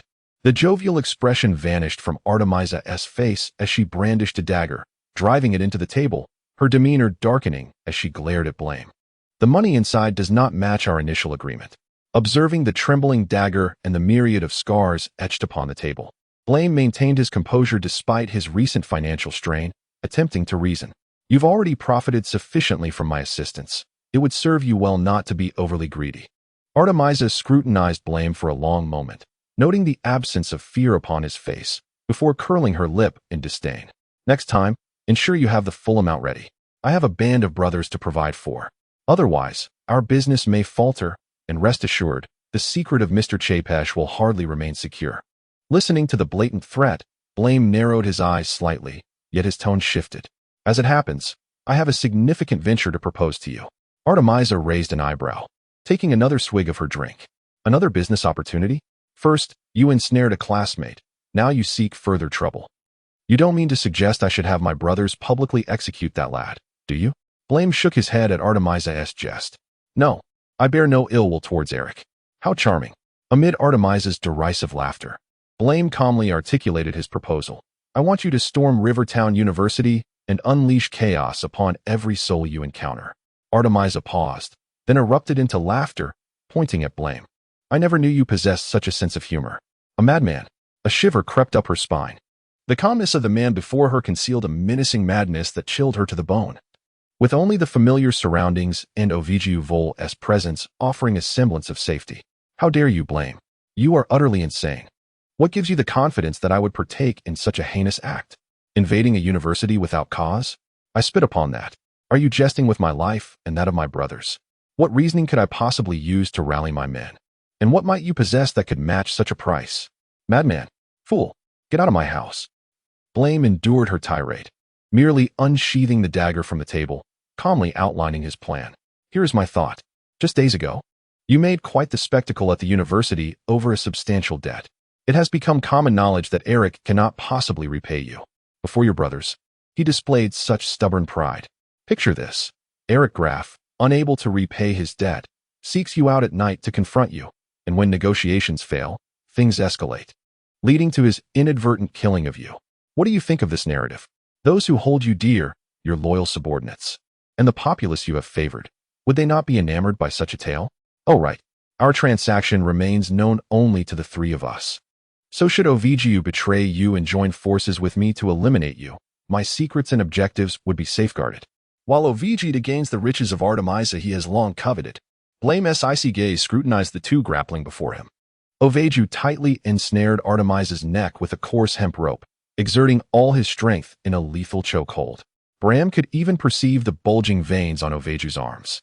Artemisa was desperately elbowing the assailant behind him, yet Ovidiu, gritting his teeth in agony, persisted. Both men's faces flushed crimson, their muscles twitching, and beads of perspiration glimmered under the warm orange light. Gasping for air, Artemisa's vision blurred into a haze of black and white. His tongue protruding as if it sought escape, his sturdy legs beginning to weaken. They lurched forward, colliding with a wooden table, which toppled over, spilling golden liquor onto the floor. Despite his fierce demeanor, Oveju ultimately recalled their shared past and released the rope, allowing Artemisa to collapse, making way for Bram. I will discreetly tip off Eric at dawn. If he wishes to flee, I shall assist him. If he chooses to remain, my help will still be at his disposal. Bram picked up the fallen purse and tossed it to Oveju, then brandished a dagger before Artemisa's wide eyes. Under the guidance of those with ill intent, the populace, unable to identify the murderer, would naturally seek to vent their pin-up rage. The blade pierced the heart, staining the hand of the chess player with blood. Bramstock Chapech had long harbored a passion for chess, where two opposing forces, each wielding 16 pieces, strategically maneuvered across 64 squares, engaging in relentless conflict. A battle to the death. Chapter 49. The University Riot. Dizzy Cork, a student at Rivertown University, epitomizes a nobleman's son, dignified and proud. Unlike the impoverished students who struggle for daily sustenance or the scholarly types oblivious to worldly affairs, these aristocratic youths, descendants of esteemed lineage, lead a more carefree existence. Dizzy Cork is a quintessential representative of this elite class, having gained admission through connections and wealth rather than merit. Once enrolled, he exhibited little ambition, frequently skipping classes and mingling with his affluent peers, lavishly spending his inheritance to win over common students, ultimately forming a large entourage. At the forefront of this entourage are those who often host extravagant gatherings and wield influence. Thus, it is not surprising that a group of spirited, carefree, and impetuous students would engage in reckless behavior. Dizzy Cork relishes leading a band of attendants armed with swords and bows, parading through the streets as if he were a valiant knight surveying his domain. Should any citizen dare to obstruct or confront Cork's procession, his attendants would swiftly retaliate, leaving the aggressors beaten while Cork stood by, arms crossed, watching with a smirk, ensuring the townsfolk understood the distinction of noble university students. The residents of Rivertown harbor a deep disdain for Rivertown University, perceiving its students as pests and beasts. Last night, Dizzy Cork, that very pest, rounded up his followers to indulge in revelry at a local tavern. Midway through their drinking, he found the wine too insipid and confronted the tavern owner, striking him violently with a chair. The unfortunate proprietor collapsed, bleeding profusely, and several tailors who witnessed the scene attempted to intervene, only to be thwarted by Cork's attendants and beaten mercilessly. Enraged by the audacity of these lowly citizens to challenge their student privileges, Cork drew his sword, wounding several individuals. With his entourage's support, he laughed heartily and departed, leaving behind the wrecked tavern and the bloodied victims. Proud of his conquest, he anticipated boasting to his fellow aristocrats at the university about his exploits. However, unbeknownst to Dizzy Cork, a true reckoning was about to erupt violently within the very walls of his perceived sanctuary, dragging him and many of his companions into a maelstrom of bloodshed and brutality. As dawn broke, chaos erupted in the impoverished district. Laundress Lona not witnessed figures sprinting through the streets, first one, then two or three, until the thoroughfare was teeming with people, their voices rising in a clamorous uproar. Artemisa is dead. Who? Lona momentarily struggled to comprehend. Artemisa Vieira? Our beloved Artemisa Vieira has been murdered. Stunned, Lona found it hard to believe. The woman was so formidable, so generous, beloved by all. Even her own children regarded her as a godmother. Who did this? It was said to be a debt-ridden student. Avidus and others sought her out this morning, only to find her lifeless and cold. Exhaling deeply, Lona returned home and emerged wielding a bow and arrows. Go. She handed the weapons to her husband, her once gentle demeanor now replaced by seething fury. Avenge Artemisa. Enraged citizens congregated in the streets, armed with bows, swords, or even kitchen knives and pitchforks, their shouts rising and falling, yet the flames of their anger burned ever brighter. Storm the university. Bring the murderer to justice. Avidus stood at the forefront, surrounded by Artemisa's loyal followers. An eye for an eye, blood for blood. A frenzied tide surged from the impoverished district, marching boldly into the streets, their cries echoing, the crowd swelling. Storm the university. Bring the murderer to justice. An eye for an eye, blood for blood. Storm the university. Bring the murderer to justice. An eye for an eye, blood for blood. Receiving word of the impending chaos, the university's officials were caught off guard, scrambling to erect makeshift barricades to keep the mob at bay. But soon, they were met with a barrage of flaming carts laden with straw. The barricades were breached, and those unable to escape were either left groaning on the ground or consumed by flames. The populace transformed from mere citizens into a horde of ferocious marauders, trampling through the once protected halls of the university, unleashing a torrent of violence and vengeance. The public dormitories of Rivertown University were situated within the Ecclesiastical Academy. Bartolo Lori, a roommate of Eric Graff, considered their relationship tenuous at best. Despite Eric's shortcomings as a student, he carried an air of pretentiousness, often boasting about ancestral glory and looking down upon those of lower status. While disputes were common in their dormitory, Bartolo could not deny Eric's scholarly talent and patience, occasionally pondering whether Eric Graff might one day reclaim his forebear's honor and rise to prominence. Yet, Bartolo could never have foreseen that he would pay the ultimate price for a classmate, neither friend nor foe, merely because he happened to be in his bed when the mob stormed the dormitory. "This man is the killer's roommate," a fierce voice boomed, brandishing a sword dangerously close to Bartolo's face. Strong men seized Bartolo, delivering a brutal beating before dragging him away by his collar, demanding to know, "Where is Eric Graff?" Bartolo had not seen Eric that morning, and thus could not provide an answer. When Bartolo failed to yield any information, the assailants bound his hands and dragged him out, the onlookers mistakenly believing him to be the murderer. Rocks rained down upon him, striking his face. With his tongue severed, he could not utter even a final plea or prayer, blood trailing behind him as he was dragged toward the gates of the Ecclesiastical Academy.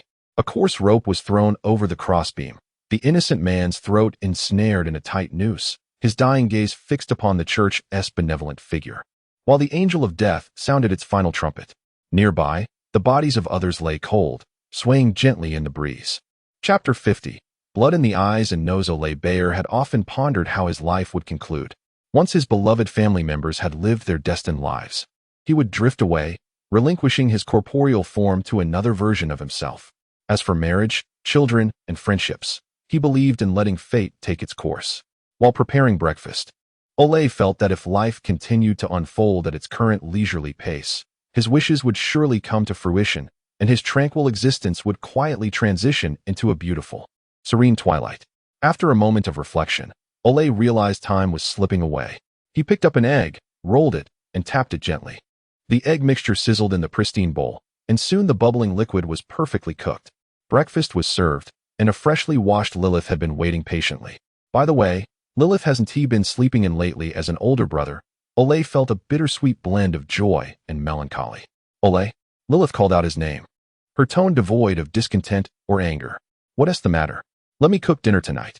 She smiled, her bright eyes curving like a crescent moon. After all, her brother had cared for her for so long. It was time for her to contribute to their home. Ole smiled back. "All right, let us cook together tonight." Not long after Lilith left the house, Ole ventured out as well, heading towards the home of the clockmaker, Tanguy Connolly, in the southeast corner. While Lilith's acceptance to Rivertown University was a cause for celebration, the tuition fees were far from pleasant. Thus, Ole devised a brilliant second idea, a machine powered by boiling water, challenging the rudimentary forces of human, animal, wind, and water power, propelling the Great Revolution to its zenith and ushering in a new era. He named it the steam engine. Ole shared the foundational concepts and operational logic of the steam engine with the ever-spirited elder. Tanguy listened with utmost seriousness and respect. "Perhaps we can try to apply for a patent ourselves this time." Tanguy paused, seemingly incredulous. "But that would require a substantial sum." Ole gently patted the old man's shoulder, understanding his yearning for a final flourish in life, a last opportunity to etch his name into the annals of history. "Leave the financial matters to me." Tanguy stared at Ole, unable to contain his emotions. Tears welled in his eyes, and he turned his head to wipe them away. "Forgive my display of emotion. I never imagined that a lifetime of craftsmanship could culminate in such an opportunity to leave a legacy. Truly. Thank you, Mr. Bayer." Tanguy Connolly bowed deeply, and the profound, unspoken sentiment resonated within Ole Bayer's heart until the clamor of chaos reached his ears, causing his expression to shift abruptly. When the assailants breached the school gates, Lilith was attending a lecture in the third lecture hall, instructed by Professor Cueto Guajardo. In contemporary academia, attendance and assessments were non-existent, leading students to adopt a laissez-faire attitude. Professor Guajardo was a figure of great renown, and countless students sought to cultivate a closer relationship with him. Initially, his classes were overflowing with eager learners. However, the professor's advanced academic level and his reluctance to accommodate the students' practical capabilities resulted in dwindling attendance for this biweekly lecture. So few remained that when a flurry of arrows pierced through the windows, only a handful perished. Upon hearing the commotion outside, Lilith quickly leaped onto the stage, tackling Professor Guajardo to shield him from an arrow that lodged itself into the blackboard behind them. "Professor, get down," Lilith urged, pushing him into the space beneath the podium, the metallic scent of blood overwhelming her senses. "Lilith, you." Professor Guajardo pointed at her, his dark eyes reflecting a crimson hue. The sanguine moon loomed overhead, plunging the earnest scholar into an unprecedented state of chaos. Lilith dared not meet the professor's gaze any longer. She turned and fled the lecture hall, desperate to escape the deadly allure that pursued her. Yet, as she glanced back, she fell deeper into a hellish nightmare. Every soul in the corridor screamed and ran, vibrant lives spilling blood, tantalizingly alive. The ground became a rolling fountain of crimson, the viscous sensation of horror ensnaring her feet. A sea of red surrounded her, grotesquely distorted. Countless hands emerged from the shadows, grasping at Lilith's arms, entangling her ankles, exerting every effort to retain her essence. The force was formidable, powerful enough to make even the greatest saints kneel before the devil's throne. The strings of humanity stretched to their limits, on the verge of breaking, as bloodthirsty monsters prepared to break free and unleash carnage. "I do not wish for this," her limbs lost control. "I do not want this, then let the blood flow. I must regain control. If desire stems from stimulation, I must master my desires, then control the stimulation." Such a piercing scream was entirely justified in this moment, as those around her focused solely on their own escape. Enveloped in darkness and agony, Lilith leaned against the wall, her head bowed, exerting every ounce of strength to remain upright, revealing an unprecedented frailty. Her fragmented and tragic state was the consequence of a misapplication of power. Her eyes grew dull, void of vitality, as if veiled by a layer of callus. Blood seeped from her nose, stripping her of her sense of smell. With her senses of sight and smell severed from temptation, Lilith seized a moment to breathe. She leaned against the wall, listening intently, and staggered forward, guided by memory. Chapter 51. The moment of choice 3. Before the turmoil erupted in the morgue, Bram had already taken note of Old Bayer and his sister Lilith Bayer. Based on the information gathered by the Tin House and the Night Watch regarding the missing persons cases, he recognized two individuals who defied randomness. Unlike other victims who were oblivious to factors such as location, identity, gender, and characteristics. The reclusive elderly woman named Bria Levi and the girl named Lilith Bayer exhibited a striking correlation. Furthermore, both were among the earliest of the missing, leading to the inference that perhaps the perpetrator had a certain connection to these two, or even that the assailant was someone close to them. Huddled in the lonely corridor, shunned due to its remoteness, Bram set aside the book he held, an illicit tome of heretical lore, detailing the bizarre myths and terrifying tales passed down through generations of the Nurian people in an exotic script. Among the few illustrations within was one depicting a bloodthirsty creature, which traversed the earth by night and shunned the sun. This loathsome being, reeking of decay, had been given a name by an elder of Nurian, vampire. Hearing a sound, he lifted his gaze to see a figure that should have been wreaking havoc, staggering as it leaned against the wall. While his deductions remained mere conjecture, the suspicion alone was sufficient grounds for inquiry, especially given the evident interference of an unknown force in the chaos of the morgue. Bram's conviction grew stronger. After all, the new examiner was none other than Old Bayer. Corlin, his tone, tinged with hesitation, belied a flicker of joy as he maintained control over his demeanor. Lilith had already sensed the presence of another, yet she relaxed upon recognizing the identity of the newcomer. The favorable impression from their previous encounter dulled the hunter's once-taut nerves. Moreover, this hunter had gone to great lengths to suppress his hunger, even at the expense of his vitality. "Why are you still here? Find a safe place to hide." Lilith halted, wary of approaching him in this precarious moment. "It's chaotic outside. I'll look for somewhere deserted to conceal myself." As Bram spoke, diverting the hunter's attention, he stepped closer, his movements betraying a sense of urgency and disarray. As if his mind and body were ensnared in turmoil, his gaze fixated on the area just below her left rib, where the heart resided. the shared vulnerability of both human and vampire. The dynamics of hunter and prey were silently shifting. To recognize Lilith Bayer's true identity was a fortunate accident. The true objective lay in provoking Eric into conflict. Even if blood were not ultimately shed, the slender, delicate form could harbor an unexpectedly formidable strength. While others might attribute this to exceptional swordsmanship, he, having witnessed the monster's malevolence firsthand, discerned the truth immediately. With a sharpened stake concealed within his sleeve, akin to the fangs of a venomous serpent poised to strike, he understood that restraint, disguise, and decisive action were the secrets to overcoming the strong with the weak. Over the past year of subtle probing and clandestine investigation, he had suppressed his surging emotions, resolutely avoiding contact or proximity to his target. Even a distant glance could risk revealing the possibility of his hostile intent to the mysterious forces at play. Though his meticulously crafted schemes had failed to unmask the monster before the crowd, he was prepared to take matters into his own hands. For now was the moment to prove that even the weak could exhibit ruthlessness and decisiveness. Heart steady, his words and steps unnaturally synchronized, he observed the creature's every move. Counting the distance between them, they drew so close that Bram could see Lilith's lowered head, marked by a bloody visage and those ashen eyes. The soles of his shoes crunched upon the budding flowers. Those few steps represented a contest between life and death. Humanity was about to launch a vengeance-laden assault upon the monster. In an instant that felt like eternity, Lilith! A cry shattered the silence. And Bram froze, mere inches from his quarry. The figure of old Bayer burst forth. Once the prime suspect in Bram's missing persons investigation, he had shed suspicion thanks to the company of the clockmaker, Tanguay Connolly. Yet this did not absolve him of being a monster. Upon seeing Ole for the first time, Bram comprehended deeply. This is a moment of choice to kill or not to kill, to live in humiliation or die in agony. Ole drew past Lilith, decisively widening the chasm between hunter and prey, creating a distance that felt insurmountable. Though his heart bled, Bram merely sighed quietly. Ole, holding his sister, met Bram's gaze. In Ole's dark eyes, Bram saw himself, while Ole glimpsed death reflected in Bram's azure gaze.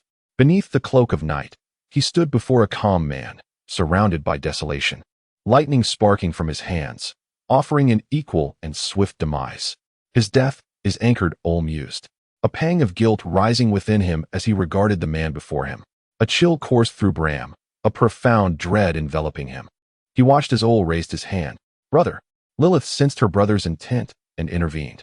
He saw you like this. The professor saw it too. Do you mean to kill the professor? Ole paused, then stated, if necessary. But not now. The defiant girl lifted her chin, striving to meet her brother's gaze.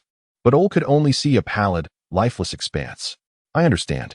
Thus, the two departed together, Ole having made his choice, casting not another glance at Bram, who knew his fate was sealed. From the circumstances, it was evident that old Bayer was indeed a monster. And now that he had learned the secrets of these creatures, suspicion and investigation would inevitably follow. That man would surely uncover Bram's secret. It's merely a matter of time. In despair, Bram lowered his head and sank to his knees. Ha! Ha ha! Ha ha ha! Laughter erupted uncontrollably, tears streaming down his face, pain seizing his side. Within that forbidden tome of heresy lay a tale, a farmer, on the verge of losing his 2 sons to plague, beseeched a demon of the forest for a vial of blood from the corrupted. The devil, chuckling at the grieving father, quipped, one for you, the other for me.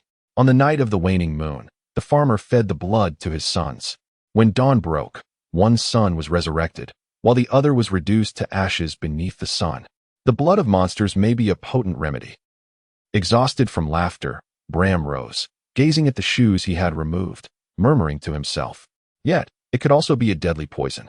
The soles were caked with black and crimson muck. Now was the moment to prove whether he, as a weakling, possessed the capacity for ruthless decisiveness. Bram Stokep made his choice. He extended his tongue to lick the evil, igniting the flames of the devil. Chapter 52. The Usurpation in the Impoverished District. Within the confines of Artemisa Vieira's dwelling, Ovidiu Val was dispensing rewards to several of his allied brethren, seeking to cultivate their loyalty.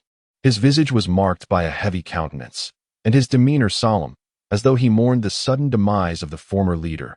Yet, in the recesses of his mind, he was already envisioning a prosperous future. The sound of a knock on the door drew the attention of those present, and at Ovidiu's behest, one of his subordinates approached to open it. Two figures, cloaked and shrouded, stood on the threshold, their dark garments absorbing the last vestiges of the orange twilight. Exuding an aura of suspicion and intrigue, they stepped over the threshold, intending to enter the room. The subordinate who had opened the door felt slighted and attempted to block their passage, only to be forcefully pushed aside, stumbling back several paces.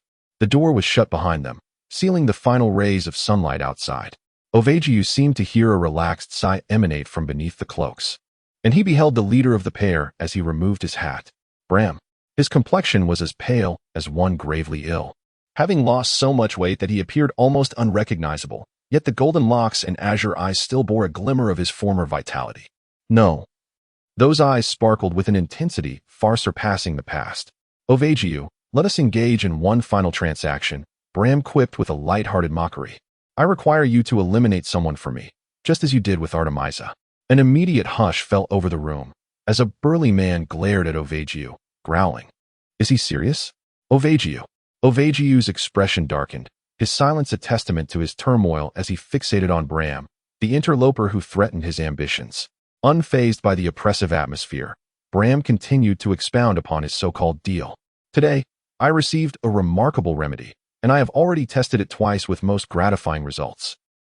He unveiled the hood of another figure beside him, revealing a face unknown to Ovagiu, equally pallid and emaciated, twisted by illness. And I have also discovered my own gift. His fingers traced a circle as he spoke with a dispassionate tone. Let them dance. The other newcomer, filled with humiliation, complied with precision. Perhaps I have an innate understanding of human nature, or perhaps I simply relish in manipulating others. The enraged man lunged toward them, only to be effortlessly restrained by the other newcomer, who pinned him to the ground. It seems I can command my offspring directly. He raised his hand to his mouth, his fangs piercing his wrist, drawing forth blood. Naturally, this requires further experimentation to ascertain its efficacy.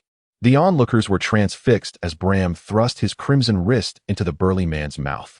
Ah, yes, we must leave one alive for sustenance. After all, the newborns tend to be particularly ravenous. Bram glanced at Ovagiu. Since you appear reluctant to engage in this transaction, let it be you who makes the sacrifice. As the wealthiest merchant in Rivertown, he possessed riches. As one of the 10 households bonded in mutual guarantee alongside Olaf Patton, he wielded authority, though not aged. He still had vigor. He was a figure of the upper echelon. Yet now he found himself engulfed in unprecedented pain and solitude. This was partly due to the riot that erupted at Rivertown University today, and partly due to the fact that his last child was missing amidst such turmoil. Where could you possibly be? He slumped into a chair, staring vacantly at the painting adorning the wall, its delicate brushstrokes capturing an era of joy. A golden-haired woman sat gracefully, flanked by 2 young children.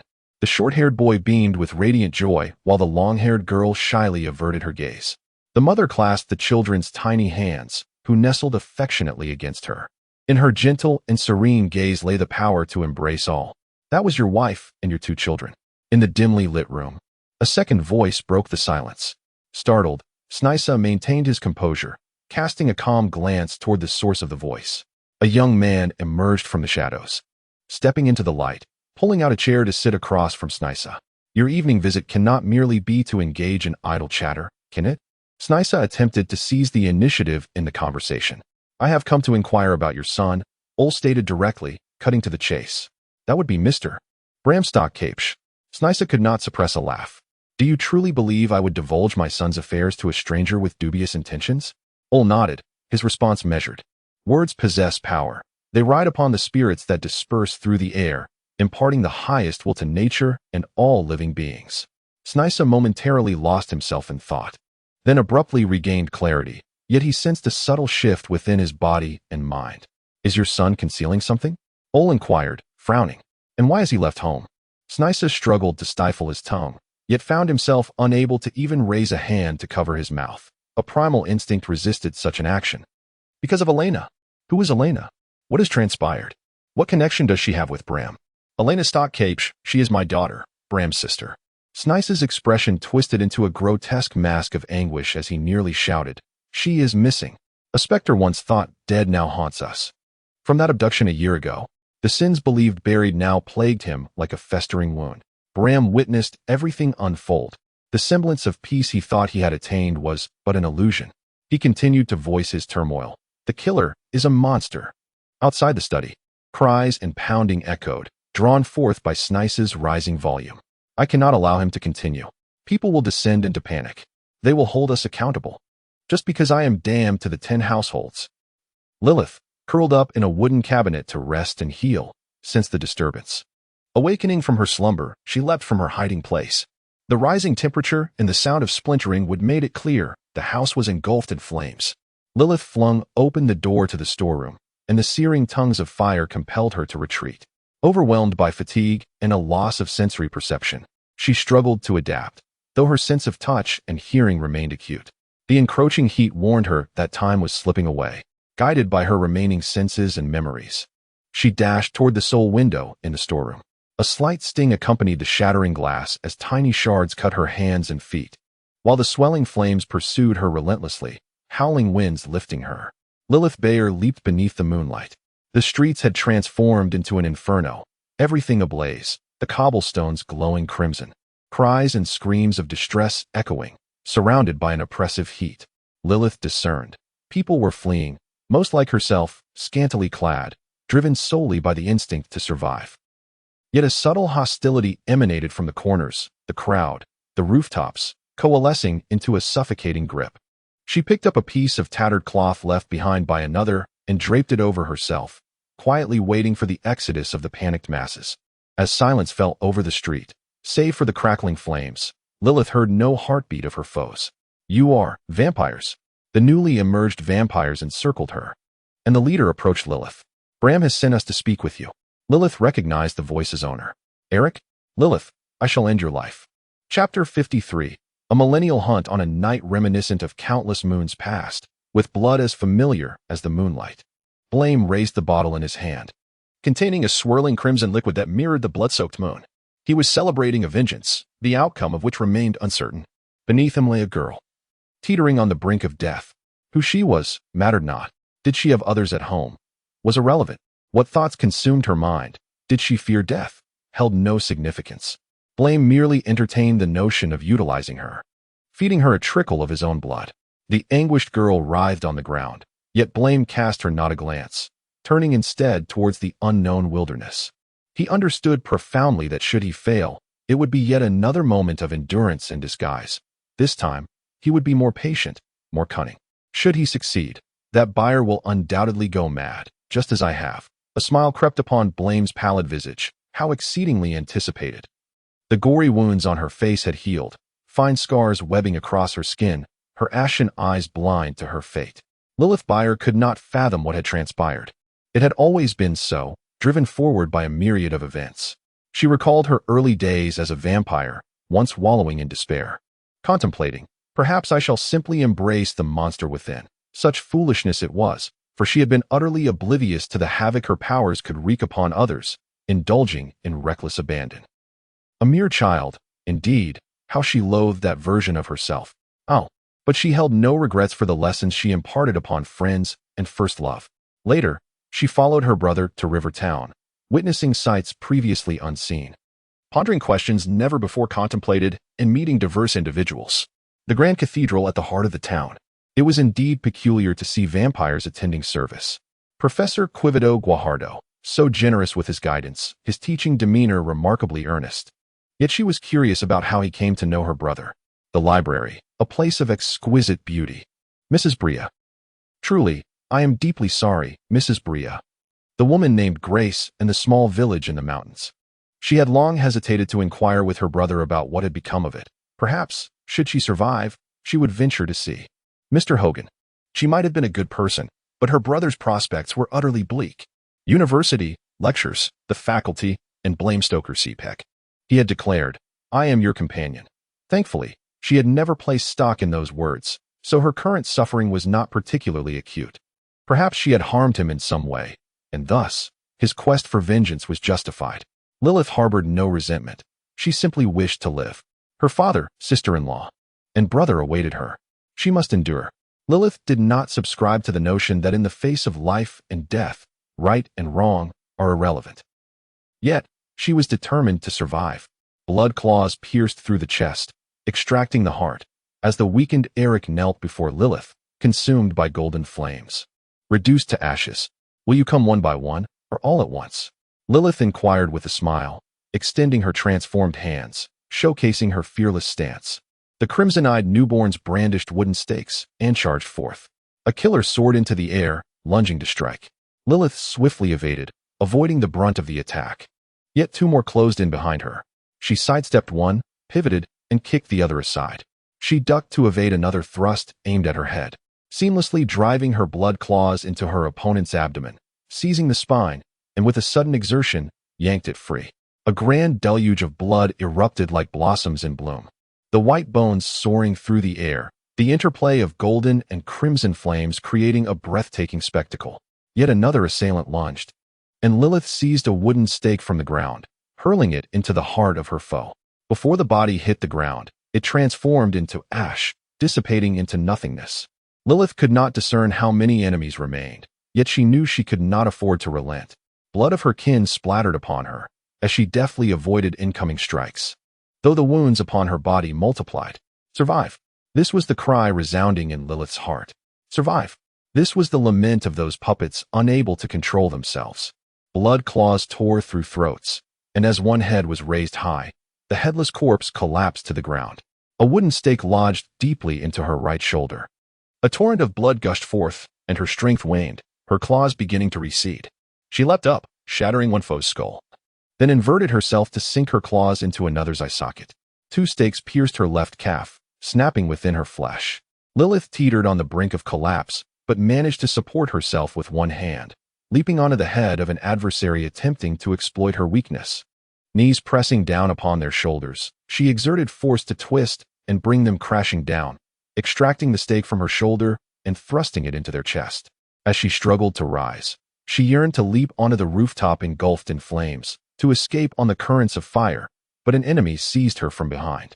Blood claws sliced through ribs, grasping for the next heart, yet Lilith found herself devoid of the strength to crush it. Another newborn presented her with a wooden stake from behind.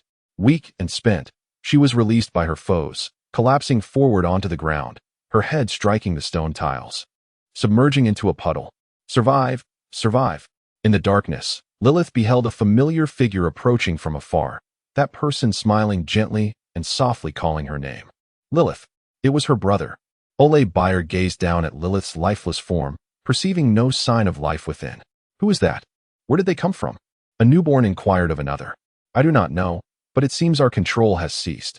Has that person truly perished? The untimely cacophony roused Ole. He removed his outer garment and laid it upon the ground, gently relocating his sister's body from the puddle onto it. His fingers brushed against her cheek, fervently wishing she would call him brother once more. Charles. A large black dog prowled beside him, eyes fixated on the fearful, restless prey. Keep watch over Lilith. Ole Bayer rose, standing amidst the blazing streets, the full moon hanging high behind him. His heart shattered, his body resembling porcelain, cracking under the strain, a dark miasma spilling forth from the fissures, enveloping him like a thick cocoon.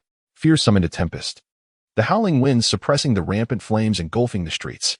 Malice conjured a fog, a damp mist slithering silently like a horde of serpents, spreading and obscuring all in its path. Grief summoned a torrential downpour, dark clouds converging from all directions, cloaking the moonlit sky. A heavy darkness akin to another realm slowly encroaching upon the city. Suffering summoned a biting chill, an eerie frost radiating from beneath, swiftly conquering the world. The profound coldness reaching into the very marrow of every soul. Rage summoned thunder, divine wrath piercing the clouds, descending straight into the black cocoon.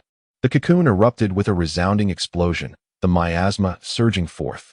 In that moment, the horn of the hunt sounded, a chilling, terrifying cacophony echoing through heaven and earth, commanding all daylight dwellers to retreat, bidding all night dwellers to prepare for slaughter.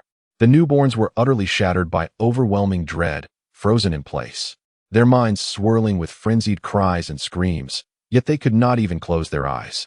With wide eyes, one watches the colossal king stride forth. The octagonal crown appears to be molten gold, and the pale skeleton embodies his fearsome visage, dark energy swirling about him like a mane. As the tainted armor tramples the ground, merely witnessing his presence, the newborns are drawn into a silent realm of stark black and white. A silent deluge of black rain descends upon them, awakening some vampires who begin to flee in terror. The king raises his left hand, and the essence of death coalesces within his palm, manifesting as a twisted scepter. He lifts the scepter high, summoning black thunder which crashes with a roar. And with a mere wave, it strikes the earth with ferocity, lightning radiating in a fan-like array, spreading like surging waves and exploding fireworks. The tempest of thunder transforms the space into a domain of death, and those fledgling souls attempting to escape are reduced to ashes before they can utter a cry. The remaining vampires, seeing no route of escape, frantically launch themselves at him. The king raises his right hand, and the essence of death morphs into a blazing sword, sweeping through the defilers with ruthless precision, severing them in twain, bones and blood splattering the air, only to be consumed by flames. Scatter! A vampire cries out, and all heed his command, scurrying like lecherous mice before a cat, fleeing in all directions. The king's eyes are like thunder in the darkness, and in this world, there exists only white shadows and black lightning. His emotionless gaze reveals an haughty disdain, as the divine allows the prey to flee, merely viewing it as an enhancement to the hunt's amusement. The king sounds the second horn. A pale colossal steed gallops forth in response, and all obstacles in its path, walls and towers, are obliterated by an unseen force, crumbling into chaos as shattered stones tumble through the air. The great steed comes to a halt before its master. The king mounts the horse and blows the third horn, as the rain transforms into snow. The dark snow blankets the earth, plunging the summer world into a sudden winter. The king tightens the reins, urging the steed to rear and neigh, commencing his millennium-long hunt of the Blood Kin. In the summer of the year 1549 of the apocalypse, the usurper raises the flames of revenge, drinking deeply of blood and mud, achieving a millennium of life, and then assassinating the progenitor of the Blood Kin, Lilithbale, casting her blood mother into eternal slumber.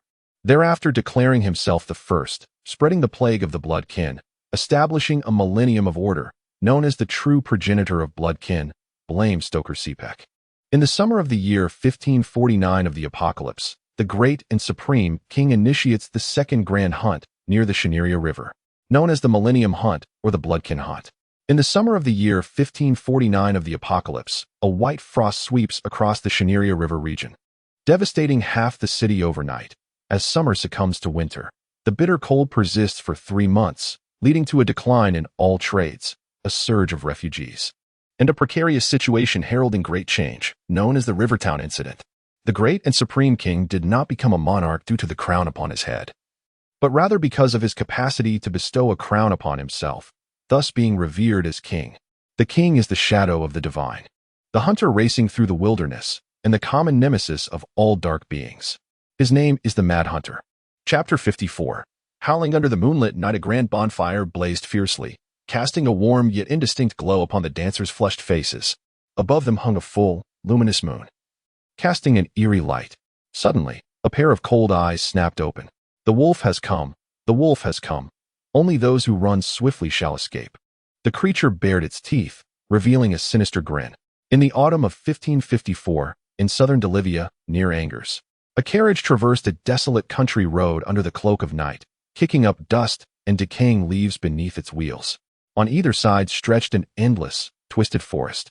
The coachman, a sturdy man in his prime, gripped the reins tightly, swallowing hard as his gaze was drawn to the omnipresent shadows surrounding him. His rigid expression betrayed his inner turmoil, while his flickering eyes revealed a blend of vigilance and trepidation, a profound fear mingling with the cold sweat that wafted on the evening breeze. Inside the carriage, a passenger cracked the window open, allowing the moonlight to seep into the dim interior, though it offered little brightness compared to the orange glow of the lanterns. The full moon loomed above, exuding an otherworldly aura, rendering the stars in the night sky dim and lifeless. "Giddy up, giddy up," the coachman urged, brandishing the reins as he fervently prayed for the horses to hasten, pleading that the ancient legends would not come to fruition, beseeching that the lurking beasts would not reveal themselves. It seemed he sensed danger approaching. He glanced in a direction where a shadow appeared to flit between the gnarled trees. In the stillness, aside from the occasional owl hoot, the only sounds were the clatter of hoofbeats and the creaking wheels, which gradually drifted into the ears of a hunter. Beastly claws traversed the puddles, weaving through the dark thicket heavy breaths and low growls resonating as a golden vision locked onto the humans and their steeds. They were engulfed in green flames, which lingered in the air, leaving a vivid trail behind. There was no more tempting prey. A colossal silhouette burst forth from the side, emitting a fearsome roar as it lunged at the horses pulling the carriage. Amidst the coachman's terrified cries, razor-sharp claws tore into flesh, red droplets staining the fur. The startled horses, in a frenzy of panic, lost all control, their desperate neighs echoing as they momentarily cast aside their assailant. The speeding carriage lurched violently, threatening to disintegrate. And in a desperate bid for self-preservation, the coachman relinquished the reins, turning to brace himself against the vehicle, only to be nearly flung from it. The passengers fared no better, bracing themselves against the walls, yet still succumbing to dizziness, their heads throbbing with pain. The horses collapsed, and the unstoppable carriage trampled over its fallen comrade, soaring and tumbling through the air before crashing to the earth, skidding through the dirt until it violently collided with a tree, bringing it to a halt. The trunk splintered upon impact, crashing down towards the coachman, who had barely managed to leap aside, the tree crashing heavily behind him. Caked in dirt, the coachman numbly observed the chaos, slowly rising to gaze at the nearby horses. Deep wounds stretched from their backs to their flanks, and the intense exertion caused blood to pour forth, staining the creature's flank a vivid crimson, while the wheels had left a gruesome mark across its rear. In a panic, the coachman turned and fled, only to stumble over a pit in the ground, resorting to crawling on all fours. Uncontrollable screams erupted from his throat. Flight became the singular thought in his mind.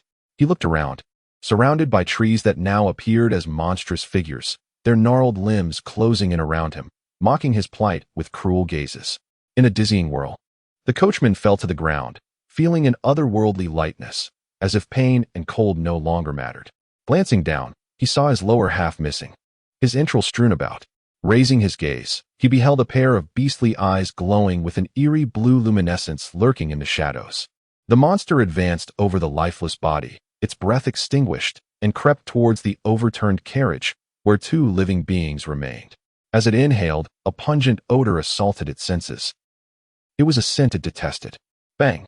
A sudden noise erupted as a projectile pierced the wooden planks of the carriage, a fiery bullet whizzing past the beast's ear, causing it to recoil in fear. Bang! Another crack sounded, blood bursting upon its hind leg, and in terror, the creature turned and fled, vanishing into the woods in the blink of an eye. A large boot clad in thick leather kicked open the carriage door, and a towering figure emerged, its feline eyes defiantly scanning the dark night, a scarred face contorted with intensity, and a wild beard framing its chin.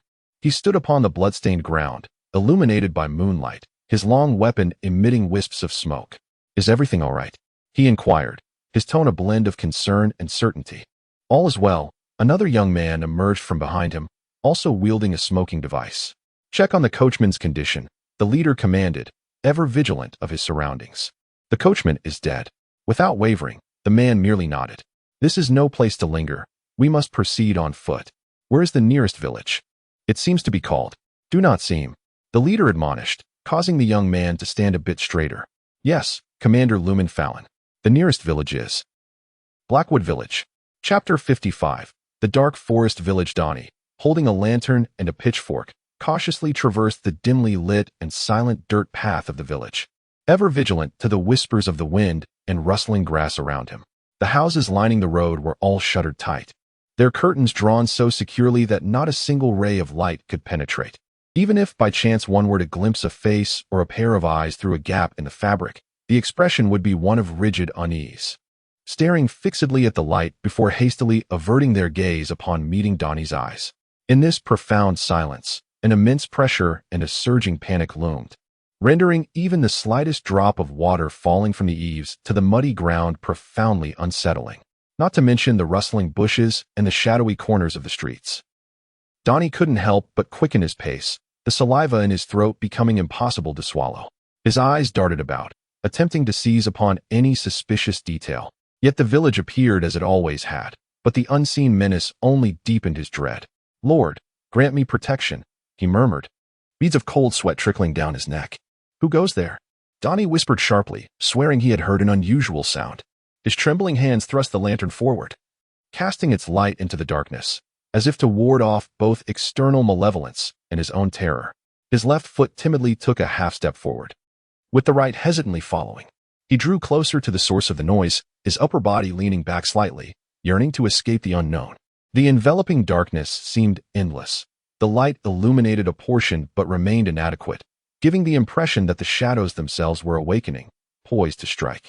The lantern, somewhat rusted, swayed in the night breeze, emitting a faint clicking sound, as a grotesque visage emerged before Donnie's eyes.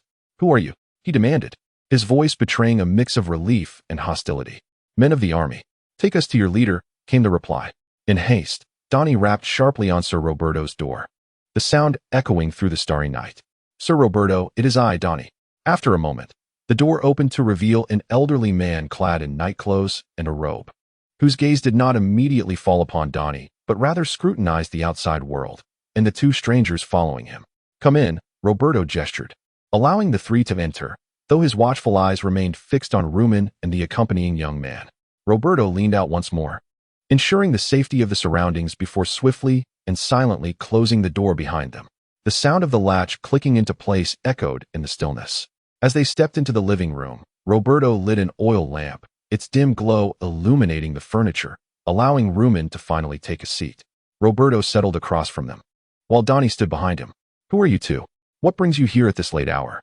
Roberto inquired, scrutinizing the pair before him, one seated, middle-aged, with a fierce countenance, the other standing, youthful and earnest. Their disheveled attire bore the stains of grass and mud, yet they clutched tightly to slender weapons. "That appears to be a firearm, but it seems to lack a match," Roberto mused. "I am Rumen Fallon, and this is Harry Beta. We are soldiers of the army," Rumen confirmed, validating Roberto's suspicions. "We bear the king's decree, sent to investigate a matter of urgency." He withdrew a scroll of parchment from his cloak, which Roberto accepted and unfurled to verify their identity. "Is there anything we can assist you with?" the elder gentleman inquired, his tone nonchalant. However, Donnie interjected, his voice laced with indignation. "It has been 5 years. 5 long years. Have you allowed us to fend for ourselves all this time? Only now does the king and the army choose to intervene." Rumen furrowed his brow deeply, unable to counter the reality that for the first 3 years, the king was preoccupied with the aftermath of military defeats and territorial concessions, while the subsequent 2 years were marred by an insurrection in the capital, with the prince usurping power and the king barely escaping with his life. Who had the luxury to concern themselves with the plight of the common folk? "Donnie," Roberto interrupted sharply, curtailing his disrespectful tirade, though he refrained from issuing further reprimands. "You should patrol the night. Exercise caution." With a heavy heart, Donnie begrudgingly departed. Roberto ensured the door was securely locked behind him. Rumen appeared pleased with the elder's demeanor, offering a rare smile. "Though we are here on the king's orders to investigate, the journey has been exhausting." "Indeed," Roberto nodded, inwardly confirming his suspicions. The village was not wealthy, but they could surely muster a modest sum as compensation for the two gentlemen. "How about a token of gratitude from the villagers?" he suggested, gesturing with his fingers to indicate a figure. Rumen's scarred face broke into a wider grin. Meanwhile, Harry remained silent, his grip on the weapon tightening. "The first matter is a request for you to issue a bounty in the king's name throughout the village. Whoever captures or slays the creature will be granted a personal reward and acknowledgement from the king himself," Rumen stated earnestly. Roberto nodded in acquiescence, withholding any remarks. "The second request is for you to introduce us to the local lord. We must gather all possible support," Rumen continued. Roberto again nodded, sensing their desire for greater advantage. "The local lord is Sir E. Rona, but he resides in the distant valley fortress to the west. We shall have to wait until dawn to pay him a visit." As the two parties deliberated, one scheming for gain while the other sought to avert disaster, a piercing scream shattered the tranquility of Dark Forest Village. Rumen and Harry were the first to burst from the house, their weapons aimed at the desolate village under the moonlit sky. The startled villagers dared not venture outside. They merely parted the curtains, peering cautiously at the unfolding horror. Roberto arrived a few paces behind, his eyes reflecting an inescapable sorrow and fear. A headless corpse lay sprawled on the dirt path, deep claw marks oozing forth crimson streams, a pitchfork still clutched in its hand, and a fallen lantern nearby. The glass shattered, oil spilling across the ground, the flame flickering erratically in the cool breeze. "Donnie," Roberto whispered, calling out the young man's name. A few other villagers on watch soon arrived, only to be met with another blood-curdling scream. Two of the sentinels had also fallen prey to the attack, one brutally torn in two, while the other remained barely alive, his face marred by gaping claw marks. Whether he would survive until dawn remained uncertain. Harry stood guard with his loaded weapon, eyeing the distant woods, while Rumen crouched down to assess the situation, only to hear the faint murmur of the wounded man. It is a monster. It is a dragon. It is a wolf. Rumen rose, narrowing his eyes and gritting his teeth. It is that cursed creature. He seized Harry's firearm, aiming it toward the night sky, the trees, and the unseen assailant, and pulled the trigger. Werewolf. Chapter 56. Meeting the Sir. The legends of werewolves are prevalent in Shaneria, Delivia, and various other nations. To the people of these lands, such tales are as terrifying and renowned as vampires are to the Nugenians. The origins of these legends stem from plagues and wolf disasters. The mechanism of the plague is reminiscent of that of vampires, yet the people of Delivia fear the living wolves far more than the corpses in graveyards. The wolves that roam the forests in packs seize the cover of night to prey upon the livestock of farmers, causing great devastation. A solitary traveler unfortunate enough to encounter a starving pack of wolves may find themselves relentlessly pursued by those green-eyed beasts for days on end. It is easy to imagine that if the traveler shows signs of extreme fatigue or bleeds from a wound, they would undoubtedly be overwhelmed in an instant. In certain lean years, when the ravenous wolves cannot find food, they even dare to invade villages, seizing infants from their cradles while the adults are distracted. Against this backdrop, it is not difficult to comprehend why the resonant and mournful howls beneath the full moon instill profound fear and panic in the hearts of the people. In the village of Black Forest, there were no suitable carriages, so the three of them had no choice but to ride on a rudimentary cart pulled slowly by a donkey. Harry clutched his firearm tightly, while Rumen carelessly set his aside, and the old knight Roberto drove the cart in silence. Observing that Rumen had calmed down and no longer appeared as angry and sullen as the previous night, Harry ventured to ask Commander Rumen, "Could the beast that attacked us be the same one that preyed upon the villagers?" In broad daylight, Rumen lifted a flask to drink. Yet his face bore no trace of intoxication as he grimly shook his head. "Hard to say. It's possible that our quarry is not singular. Is it possible that there are more of those werewolves?" Harry pondered with a hint of worry. However, regarding the attack on the villagers last night, Rumen, unperturbed by Roberto's presence, laughed maliciously. "It is likely a reprisal against us." Harry tightened his grip on his weapon, vowing silently that his next bullet would surely find its way into the flesh of that loathsome beast. "Hey, Roberto," Rumen rudely addressed him by name. "Tell us about the nobleman we are about to visit." The nobleman's full name is Loban Anderson Arona, a reclusive yet kind-hearted individual. Whenever a household faces hardship in paying taxes, they need only inform him, and he is always willing to lend a hand. "Oh, this nobleman is indeed a great benefactor," Rumen commented expressionlessly, leaving it ambiguous whether his words were sincere or sarcastic. "By the way, Sir Arona was once like you." Roberto suddenly recollected and added, "He served in the military 5 years ago." Loban Anderson first stood upon the battlefield, where a host of crows took flight before him. Circling ominously, surrounded by the living, the cacophony of sounds was eerily muted, with only the heavy breaths disturbing the air. Loban felt a dizziness wash over him, as if the ground beneath his feet were tilting. He shook his head, tightening his grip on his firearm. The bugle sounded for the charge. Its distant call reached the ears of every soldier in mere moments, but it was a signal for the enemy's assault. Loban saw dust rising and then a dark tide of figures, as foreboding as the crows above, inducing both dread and nausea. "Raise your weapons," commanded the officer, and Loban along with the members of the rifle squad lifted their arms. "Aim." This time, Loban caught sight of a soldier before him, a face strikingly youthful. Loban wagered he could not be more than 15 or 16. The sunlight illuminated his face, highlighting the golden fuzz of unshaven youth. "Fire." Loban pulled the trigger. The spring mechanism struck the flint beside the touch hole, sending tiny sparks into the powder chamber, igniting the gunpowder. Boom! The acrid smoke engulfed Loban's nostrils, its sharpness akin to the scent of burning incense, and he witnessed the young soldier's face explode before his eyes. Loban could not ascertain if that shot had truly come from him, but the bullet felt as if it had lodged itself in his mind, causing him unbearable pain. "Load the powder." Loban gritted his teeth, trembling as he packed the powder, using a long iron rod to compress it. then inserting the bullet. Raise your weapons. Aim. Fire. Boom. Loban Anderson awakened from the thunderous cannon fire and the harrowing screams, his eyes opening to the ceiling of his chamber, where reality offered a comforting calm. My lord, Roland de Rova, the steward of Low Valley Castle, stood by the bedside, calling softly. Loban gestured for him to be quiet, then extended his frail, withered hands to lift the covers, attempting to rise from the bed.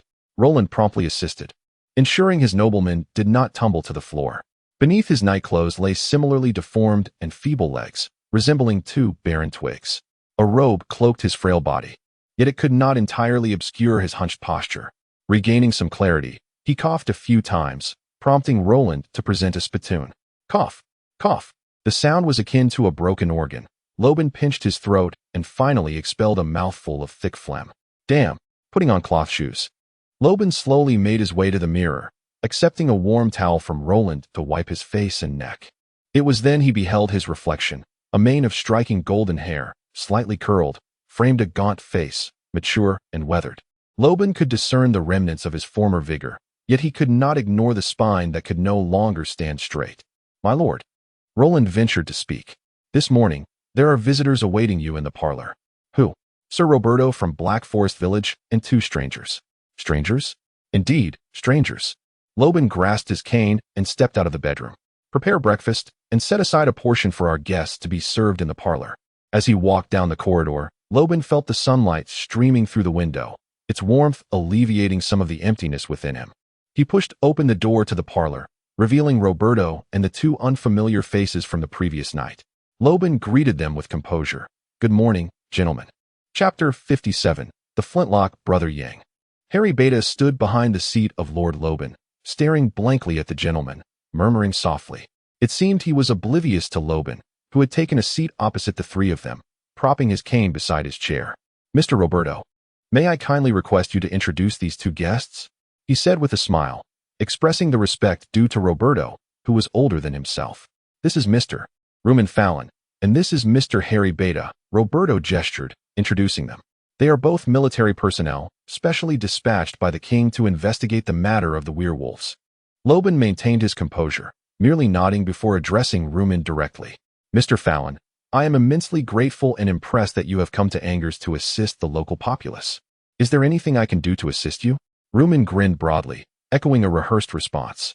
Although we are here on the king's orders to investigate, the long journey has been exhausting, and we may need to charge a modest fee to supplement our expenses. Loban nodded with a smile. That is a trivial matter. As long as Mr. Fallon and Mr. Beta can ultimately deal with the beast that has plagued us for years, I am more than willing to generously reward you from my own pocket. He emphasized this point. It will certainly please Mr. Fallon. Rumen clapped his hands, laughing heartily as if victory was already assured. Then I thank you for your generous reward. Once the matter of financial concerns was settled, Rumen proceeded with his agenda. I have a letter from the king. Rumen handed the parchment to Loban. However, I still hope to obtain your lordship's permission to issue a bounty in your name across every village in this region. Mr. Fallon wishes for the villagers to take the initiative in hunting the werewolves. Loban's thin hand stroked the crooked letters on the parchment, subtly asserting his authority while attempting to persuade. I fear you may be disappointed. For years ago, various villages summoned some young men to take up arms and hunt in the woods, but in the end, only a few survived to see the dawn of the next day. His gaze shifted toward the smiling Rumen and then to the somber Harry, contemplating who had fired the shot last night. I see, I understand, but there is no need for concern. Rumen appeared unfazed by the previous failures or the villagers' casualties. He simply acknowledged that the nobleman had acquiesced to his first request and continued with his plan. We merely need some naive bait to draw out the prey's traces. The remaining survivors I shall gather myself. The harsh words were laid bare. After all, the so-called werewolves were nothing more than beasts with 4 legs and a mouth. Indeed, that is the case. Loban maintained his smile, internally pondering that this man, no matter how crude and repugnant, deserved to have his tongue extracted by his own hands. In that awkward moment, the butler, Rolando Rova, entered, pushing a small dining cart. Sir, breakfast is ready. The elderly gentleman, with graying temples and dressed impeccably, inquired of his master. Loban nodded in gratitude. Thank you, Rolando. Turning to Rumen and the others, Loban continued, Gentlemen, let us partake together. Rumen, ever eager, clapped his thigh in approval. Harry immediately set down his weapon, lending a hand to Rolando. The breakfast for the group was uniform: fine white bread accompanied by a steaming, oil-free soup. After taking a sip of the soup, Rumen lost interest. Secretly astonished by the nobleman's frugality, opting instead to gnaw on the soft, sweet bread. He rarely had much to complain about, after all. This meal was courtesy of the host. For Harry, who had momentarily settled to eat, a sense of disorientation washed over him.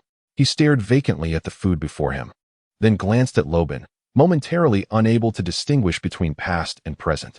"What is it, Mr. Beta? Is the food not to your liking here?" Loban asked with a smile, akin to a warm and courteous host addressing his guest. "No, it's nothing."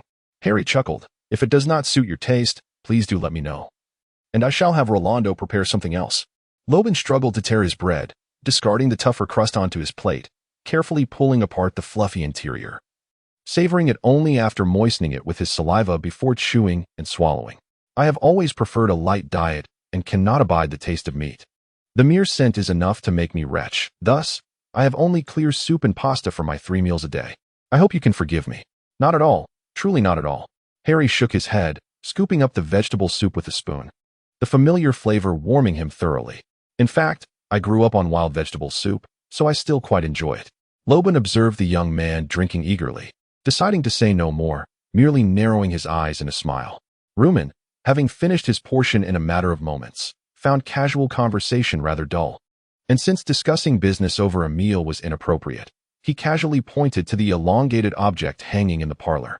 "That is a gun, isn't it?" "Indeed, it is a gun." Rumen disliked others attempting to engage in verbal sparring before him, yet he did not reveal his irritation, merely patting his prized possession. "But yours and mine are not the traditional old firearms." Loban set down his bread, signaling Rolando to fetch the weapon from the wall. "Yes, but yours is genuine."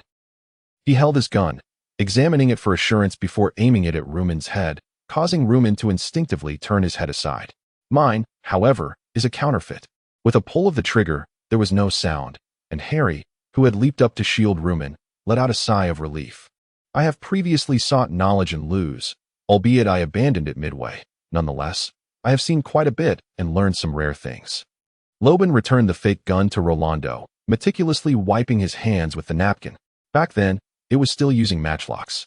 One had to patiently wait for the flame to reach the end before it would fire a bullet or stone. It would leave one's shoulder aching. At that moment, Rumen recalled Roberto mentioning on their way here. 5 years ago, a frost disaster struck the river town of Shanaria, lasting 3 months. It coincided with summer, disrupting winter plowing and summer harvest, with most crops perishing in the fields. Before one knew it, autumn had arrived. The king of Shan had committed a foolish act, and the rebellion directly invaded land. Months later, I was conscripted to the front lines. Initially, I was assigned as a doctor because I had studied for a few years. Loban recounted the story to entertain the others while his eyes seemed to witness the dying struggles of limbs, the mangled features, and the organs strewn about. Soon after, I was transferred to the newly formed gun squad. I laid my hands on these new firearms. Rumen nodded, smiling as he added, "We have now given it a new name." "What is it?" "Flintlock." "Commander Fallon." "What is it, my lord?" "Do not speak timidly." "Yes, Commander Rumen Fallon. Speak your mind." "Indeed, it seems my lord was once a member of the gun squad as well." Rumen offered a cold smile, his disdain evident. "It was the former gun squad. They were all lost in the defeat at Tingsi. Most of the survivors are likely deserters." Chapter 58. The troops split into 2 paths. Lumen issued orders to Harry, regardless of the aconite or the cursed mistletoe. "Sir, aconite is a type of aconitum, and the latter should be pronounced mistletoe." Harry's correction was swiftly silenced by Lumen's glare, prompting the young soldier to stand straight and remain silent. "You go and ascertain the situation. I do not wish to find myself facing that beast with a collection of useless trinkets at my waist." "Yes, sir." Lumen turned to Roberto. "I plan to personally mobilize the other villages in the coming days." Roberto nodded in agreement. "The local hunters are well acquainted with the terrain. He can accompany you." Lumen added with a smile, "His wife and children perished years ago at the claws of wild beasts. He will be more than willing to assist." Lumen snorted, non-committal. That evening, nothing of note occurred. Heikland village was not merely a small hamlet. It could be considered a quaint town. Yet, most villagers still relied on agriculture for their livelihood, and their insular traditions remained unchanged. As an outsider, Harry Beta attracted suspicious and guarded glances even when strolling along the roads in broad daylight. Were it not for their documents and Roberto's assurance, the anxious villagers might not have hesitated to execute 2 foreigners, simply because of their suspicion of being werewolves, hoping for a peaceful night's sleep. This sense of exclusion severely hindered Harry's efforts to gather intelligence, especially since his targets were the unfortunate souls who had narrowly escaped death. A careless misstep could easily lead to a brutal beating. At the entrance of a farmhouse, a wooden stick was suspended by a thin rope, signaling the sale of liquor. Harry circled to the back door and knocked. Despite being merely midday, several idle villagers lounged in the dim, poorly ventilated kitchen, each clutching a grimy cup, indulging in libations and exchanging ribald banter. The sudden entrance of a stranger made them uneasy, their glances revealing their discomfort. Even the burly brew mistress who approached wore a scowl, her tone brash, although she likely treated most patrons with the same demeanor. Drinking? A bit parched. I'll have a few drinks. The same filthy cup was thrust into Harry's hand, its previous users unknown and unwashed, but the suspicious grime at the bottom was plainly visible. The excessively thick liquid resembled not wine, but rather some foul porridge, with a heap of dregs floating on the surface, refusing to sink. This is nothing compared to what one might find in a tavern in the city, Harry thought disdainfully, yet he downed the entire cup in one gulp. Instantly, the surrounding patrons seemed to breathe a sigh of relief, returning to their revelry. A ruffian even slapped the brew mistress on the rear, only to be promptly knocked down with a punch, inciting raucous laughter. Several inebriated individuals shed their outer garments and began to sing, one leading while the others chimed in. I am a Highland man, fond of this malt liquor, Highland man, oh Highland man, drinking one cup, then another, one cup after another cup, oh another cup. After drinking, I feel warm and dizzy, stumbling as I walk, falling down, my vomit everywhere, thick and foul. It stinks like swill, even pigs wouldn't drink it, yet here I am, drinking it. The unrefined tune was odd, and the impromptu lyrics drew the ire of the brew mistress, revealing that these villagers lived such ridiculous lives.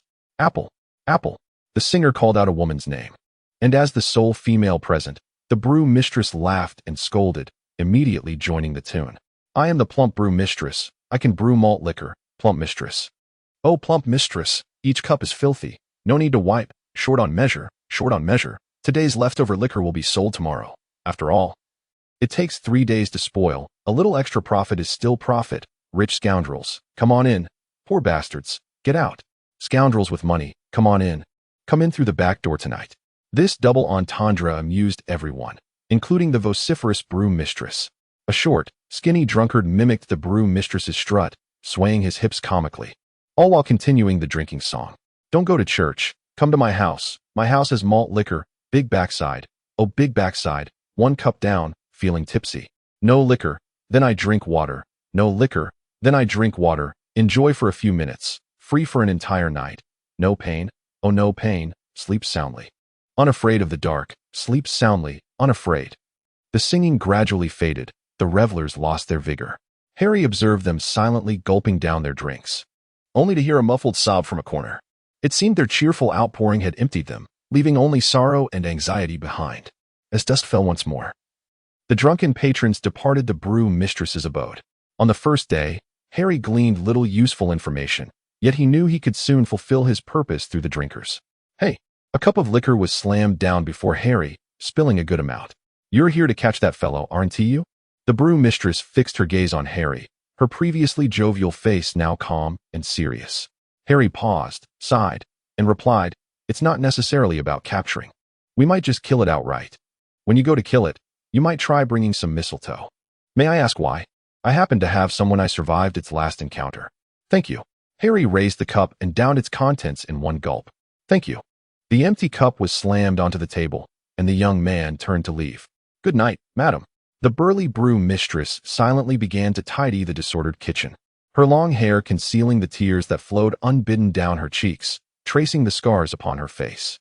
Chapter 59, The Flintlock Brigade. So, was the wolfsbane unable to deter that behemoth? In another tavern, the intoxicated Harry inquired of the equally inebriated Jimmy, the heat coursing through him. Jimmy partially discarded his outer garment, exposing a massive scar across his chest, as he cursed vehemently. Of course not. That damned creature was entirely different from what we initially described. He lifted his glass and downed its contents again, the bottom of the cup colliding with the table, producing a resounding clink. We, a group of us, coated our arrows with the essence of wolfsbane, the quantity sufficient that even a mere scratch would spell doom for an ordinary wolf. But this beast is another matter entirely. It was pierced by a dozen arrows, damn it, a dozen, and it charged at me. Harry sighed softly, observing his peer, who had survived the hunt for werewolves years ago, and silently crossed off wolfsbane from his list of options. The kitchen door swung open, revealing the long-absent Sir Roberto, who stood without entering, instantly recognizing the disheveled Harry. Without a moment to bid farewell to his drinking companions, Harry hurriedly followed Roberto to report. He fumbled to fix his appearance, but could not achieve a semblance of tidiness, shaking his head several times to gather his wits. Commander Rumen. Only his upright posture and resounding voice bore any semblance of decorum. Rumen Fallon sat in Roberto's home, dark rings under his eyes and thick bags signifying the owner's exhaustion. His disheveled attire was even more pronounced than Harry's, with his boots caked in dried mud, silently narrating days of arduous toil. Speak, what is the situation on your end? Rumen absent-mindedly wiped a crust from the corner of his eye, yawning as he asked. Harry collected his thoughts and replied earnestly. I heard from the village blacksmith, Carlo Bennett. Get to the conclusion directly. Spare me the uncertainties. I only wish to hear the undeniable facts. Rumen retrieved a flask, took a swig to awaken his senses. Yet even his reprimands seemed less forceful than usual. Indeed, it is currently certain that herbs or poisons like wolfsbane or monkshood cannot inflict substantial harm on the beast. Rumen glanced at Harry, whose lips were tightly sealed. Is that all? Ordinary blades and arrows cannot impede its movements. It is far too large, too swift, and too powerful. Harry pondered for a moment before managing to utter another affirmative statement. Rumen, eyes closed, slapped his face, massaging his tense facial muscles. A series of unfortunate circumstances. For a moment, the atmosphere in the room grew somber and still. A sudden clamor of hooves echoed from outside, causing both Rumen and Harry to lift their heads, yet no further action ensued. Roberto stepped out alone to investigate. A troop of knights rode through the village, their hooves stirring up dust from the road. The outsiders donned complete standard helmets and chainmail, with a crimson banner embroidered with golden irises, the emblem of royalty. Roberto approached the leading knight, who sat tall upon his steed, gazing ahead until Roberto drew near, at which point he produced a scroll of parchment from his cloak and tossed it to Roberto. I am the captain of the Flintlock Brigade under King Victoria Garcia II, Flintlock Brigade. Roberto discreetly glanced behind the knights, noticing the elongated weapons strapped to their sides, identical to those in the possession of Rumen and himself. He unfolded the parchment, which bore the king's seal. Speaking of which, the documents brought by Fallon merely indicated their identities, correct? May I inquire, what brings the Flintlock Brigade here? To hunt werewolves. Then, do you have two subordinates who arrived here earlier? One named Rumen Fallon, the other. The knight coldly smiled, finally casting his gaze upon Roberto. They are scouts I dispatched to summon him to meet me. Upon hearing this, Rumen and Harry's expressions darkened significantly. In a similar room, Captain Bert Atkinson Felix of the Flintlock Brigade sat, while Rumen Fallon stood before him. Rumen, what have you been up to these days? You appear in quite the disheveled state. With a flippant tone and disdainful demeanor, Bert scrutinized the weary Rumen, even laughing aloud. The obstinate Rumen could not tolerate the mockery, yet lacked the courage to retaliate against his captain, leaving him momentarily speechless, his chest tight with frustration. Speak. Have you forgotten how to converse after just a few days? Do I need to coax you like your mother did? Rumen steadied his breath, swallowing the anger lodged in his throat, and replied as calmly as he could. I have visited several villages. The villagers harbor much resentment towards us, but their fear and anger are directed at that beast. Their objectives align with ours. If we utilize that properly, we could gain many hands and resources. We are the Flintlock Brigade. We have the means to resolve this without the need for those peasants to share the glory. Harry spoke with the surviving villagers. There may be crucial intelligence among them. Perhaps there is, but currently, such information is unattainable. Rumen could no longer utter a word. Bert sighed, rising to pat his shoulder, his cold gaze dripping with sarcasm and disdain. Your incompetence remains unchanged. Bert departed, leaving Rumen standing there in silence. The Flintlock Brigade departed from Blackwood Village, taking both provisions and the villagers' wealth. Harry Beta found Rumen Fallon drowning his sorrows in the tavern's kitchen. The two remained behind. "Commander, what shall we do next?" Harry settled beside Rumen, who thrust a glass of alcohol into his hand. "Drink." Rumen, even at this juncture, could not temper his foul tongue. "This wine is truly dreadful." With that, he downed a cup. Harry sighed, following suit. "If it's so dreadful, why does the commander keep drinking cup after cup?" Rumen scoffed dismissively. "What else can I do? The provisions I brought are all consumed." "Damn it, Harry. I have no choice left."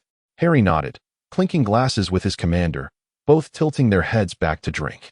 Soon, the intoxicated began to shout and create a ruckus. The kitchen filled with noise, and Rumen joined in, singing and dancing with abandon. Harry watched his unrestrained commander, sighing once more. Is this where it ends? A sense of loss washed over him as he spotted the drunken Jimmy. "Hey, Jimmy." "Hey, Harry." They exchanged silence before raising their glasses to drink. "Not inquiring about the beast today?" "Not today." "Indeed." Feeling stifled, Harry decided to seek a different topic, one unrelated to werewolves. "Do you know Lord Jazz? The one known as Sir Elrin?" Harry posed the question that had lingered in his mind for days. "I do know him, though it was some years ago," Jimmy replied, his answer slightly surprising Harry. "Back then, he was merely known as Loban Anderson, just the scribe and courier of our village." While the Lord was, Jimmy glanced around, lowering his voice. A short, rotund fellow resembling a winter melon. "Loban Anderson," Harry murmured, urging him to continue. "I have heard that the former lord squandered his wealth on pleasures, and when the conscription order was issued, the villagers had no choice but to march to the front lines. At that time, I happened to be away from the village, thus avoiding conscription." Jimmy himself is uncertain of the intricate details, but suspects the issue largely lies with the former lord. Harry knows that this is likely the case. In the early stages of war, mercenaries and regular troops typically bear the brunt, sparing the farmers and townsfolk from duty. However, when the conflict drags on interminably, the king issues conscription orders, summoning the private soldiers of local lords to the battlefield. The lord misappropriated the funds meant for maintaining his troops for his own indulgences, leaving him with a severely depleted retinue. The last resort was to conscript the residents of his domain, compelling them to arm themselves and head to the front lines. And what happened afterward? When discussing the lord's injuries, Jimmy expressed profound regret. Subsequently, the current lord wed the sole daughter of the former lord. In truth, it was that scoundrel who had set his sights on the lord's fortune, hoping to claim it as his own. The two raised their glasses in a toast. "Oh, how delightful." Little did they know that the master was observing everything. Shortly after the lord's marriage, that scoundrel fell into a well and drowned. Much to the delight of the people, Loban Anderson thus became Loban Anderson e Rona. It is indeed a poignant tale of fate. How different individuals can lead such disparate lives. What is the reason for this sentiment? What was that person's name? Harry inquired casually, assuming it to be an inconsequential answer. "Let me think. I believe it was Egan Leff." Chapter 60. A visit to the Baron. The winter of 1549 and Apocalypse was exceptionally frigid compared to previous years. In Delivia, in the southern village of Beta, an elderly woman called out as the man in bed stirred awake. Soon, the door swung open, allowing a gust of cold wind, laden with ice and snow, to sweep into the warm room. Harry rushed in, dragging a heavy axe that seemed almost too cumbersome for his small frame. At that time, he was merely a frail child of about 12 or 13, clad in ill-fitting, worn garments. His small face flushed a deep crimson from the cold. "You're awake," Harry exclaimed joyfully, setting the axe against the wall. Eagerly, he grabbed a bowl and spoon, scooping up some water to offer the man. "Harry, there's hot soup in the pot," the woman reminded him. Harry propped the man up, helping him to sit against the wall. He blew gently on the spoonful of steaming soup, which contained little more than a few fronds of wild fern. This hardy wild vegetable, resilient even in winter, bore no distinctive flavor. Gradually, the warmth of the soup revived the man's strength, and in a hoarse whisper, he managed to ask, "Where am I?" "You are in Beta Village." "I am Harry Beta," he introduced himself enthusiastically. "You collapsed not far from the village. I found you while gathering wild vegetables. My heavens! You were covered in blood and had been left out for quite some time. Your body was nearly frozen. We never imagined you would survive." The man seemed lost in thought, his expression distant. "Would you like another bowl?" Harry inquired, but the man simply shook his head and lay back down. "Are you feeling unwell?" This marked the first exchange between Harry and Egan. Outside, the wind and snow intensified, and that winter stretched on endlessly. Once again, for personal reasons, Harry Beta ventured to Low Valley Castle to visit Lord Loban. This time, he traveled alone. The butler, Rolando Rova, greeted Harry and guided him through the long-neglected garden, where wildflowers and grasses intertwined chaotically, thriving in a manner that rendered the garden indistinguishable from the wild. "Are there no other servants in the castle besides you?" Harry asked. The master has always preferred tranquility. After the previous Lord's departure, the servants were dispersed in waves. Rolando replied. "Surely that leaves many areas unattended?" Harry remarked. "Indeed, but the master remains the master, and I, as a servant, must endure." Rolando responded as they walked and conversed. Suddenly, Harry's gaze fell upon a young girl amidst the wildflowers and grasses. Her hair, as white as snow, was tangled with bits of grass and leaves, and her fair skin bore a rosy hue. Her delicate features were expressionless as she wore a soiled white dress. Harry halted in astonishment, prompting Rolando to notice his surprise and follow his line of sight.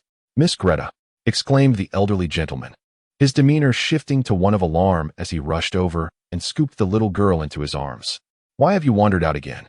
I told you there are many snakes and insects outside. If you were to get hurt, how would I explain that to the master?"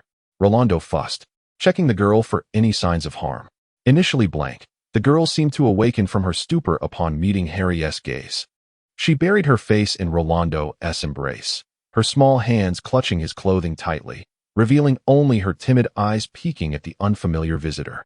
Her amber eyes sparkled with a certain enchantment, igniting like golden flames when illuminated by the sunlight. Harry marveled at her unique silver hair and the rare beauty of her eyes. "Is she Lord Loban's daughter?" he pondered, astonished by the improbable notion that the lady of the house hailed from the north. "Miss Greta is indeed the master's daughter," Rolando confirmed. "The master adopted her 5 years ago." Harry nodded, realizing the truth of the matter. Rolando, cradling the girl, showed little inclination to converse further with Harry and led her inside, with Harry closely following. "Could you please wait for me here?" Upon entering, Rolando cast his gaze downwards and addressed Harry with an air of certainty. "Please, go about your business." "I apologize for the interruption," Harry replied. With that, Rolando took the girl and departed. Harry lingered at the door, contemplating what he might say to Lord Loban, while also reflecting on the path he and Commander Farron should take moving forward. Just then, a figure emerged from around the corner of the corridor. With disheveled, half-gray hair and a pallid complexion reminiscent of a specter, the man bore strange black scars streaking from his left temple to his right cheek, his loose cloak trailing behind him, encrusted with dust. Harry locked eyes with the man, feeling as if a bolt of lightning had struck within the darkness. As the man drew closer, Harry noticed a slender sword sheathed beneath the cloak, its silver surface gleaming like a mirror, the hilt intricately fashioned in the likeness of a dragon's head. The two passed each other, leaving Harry with an inexplicable chill racing down his spine. After a moment, he exhaled deeply. "Who on earth was that, Mr. Beta? Please follow me," a voice called. Lord Loban sat behind a wooden table, his expression dark and his tone brusque. "What brings you here today?" He fixed his piercing blue gaze upon Harry, as if appraising an adversary. "If you are here for the bounty, I have already granted it to your captain yesterday." Harry did not take a seat, merely shaking his head. "No, I am not here for monetary reasons." He hesitated before finally voicing the name. "Brother Egan." Lord Loban fell silent. He closed his eyes and sighed heavily before slowly responding. "I never imagined that years later, you would still recognize me." Harry felt a lump in his throat. "Brother Egan has changed so much. I remember you weren't as weary and unable to continue." He watched as Lord Loban opened his eyes and bluntly laid bare his own sufferings. "Not as afflicted and broken as I am now. Is that what you mean?" Chapter 61. Past affections in that winter, driven by a certain sense of caution, Loban readily introduced himself by invoking the name of his dear friend, Egan Leff. Naturally, this was of little consequence. What truly mattered was the relentless snowfall outside, blanketing the world in a shroud of white. Loban felt acutely aware of his frail state, realizing that venturing far from this haven was an unthinkable endeavor. "Werewolf," Loban mused as he studied his index and middle fingers, recalling the lore that claimed these two fingers of a werewolf were of equal length. Yet, he found himself at odds with that notion. A sigh escaped his lips. On that bizarre night, despite his profound suffering, Loban had not lost consciousness.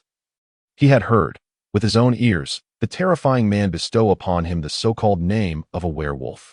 Yet, in the light of day, the situation appeared peculiar.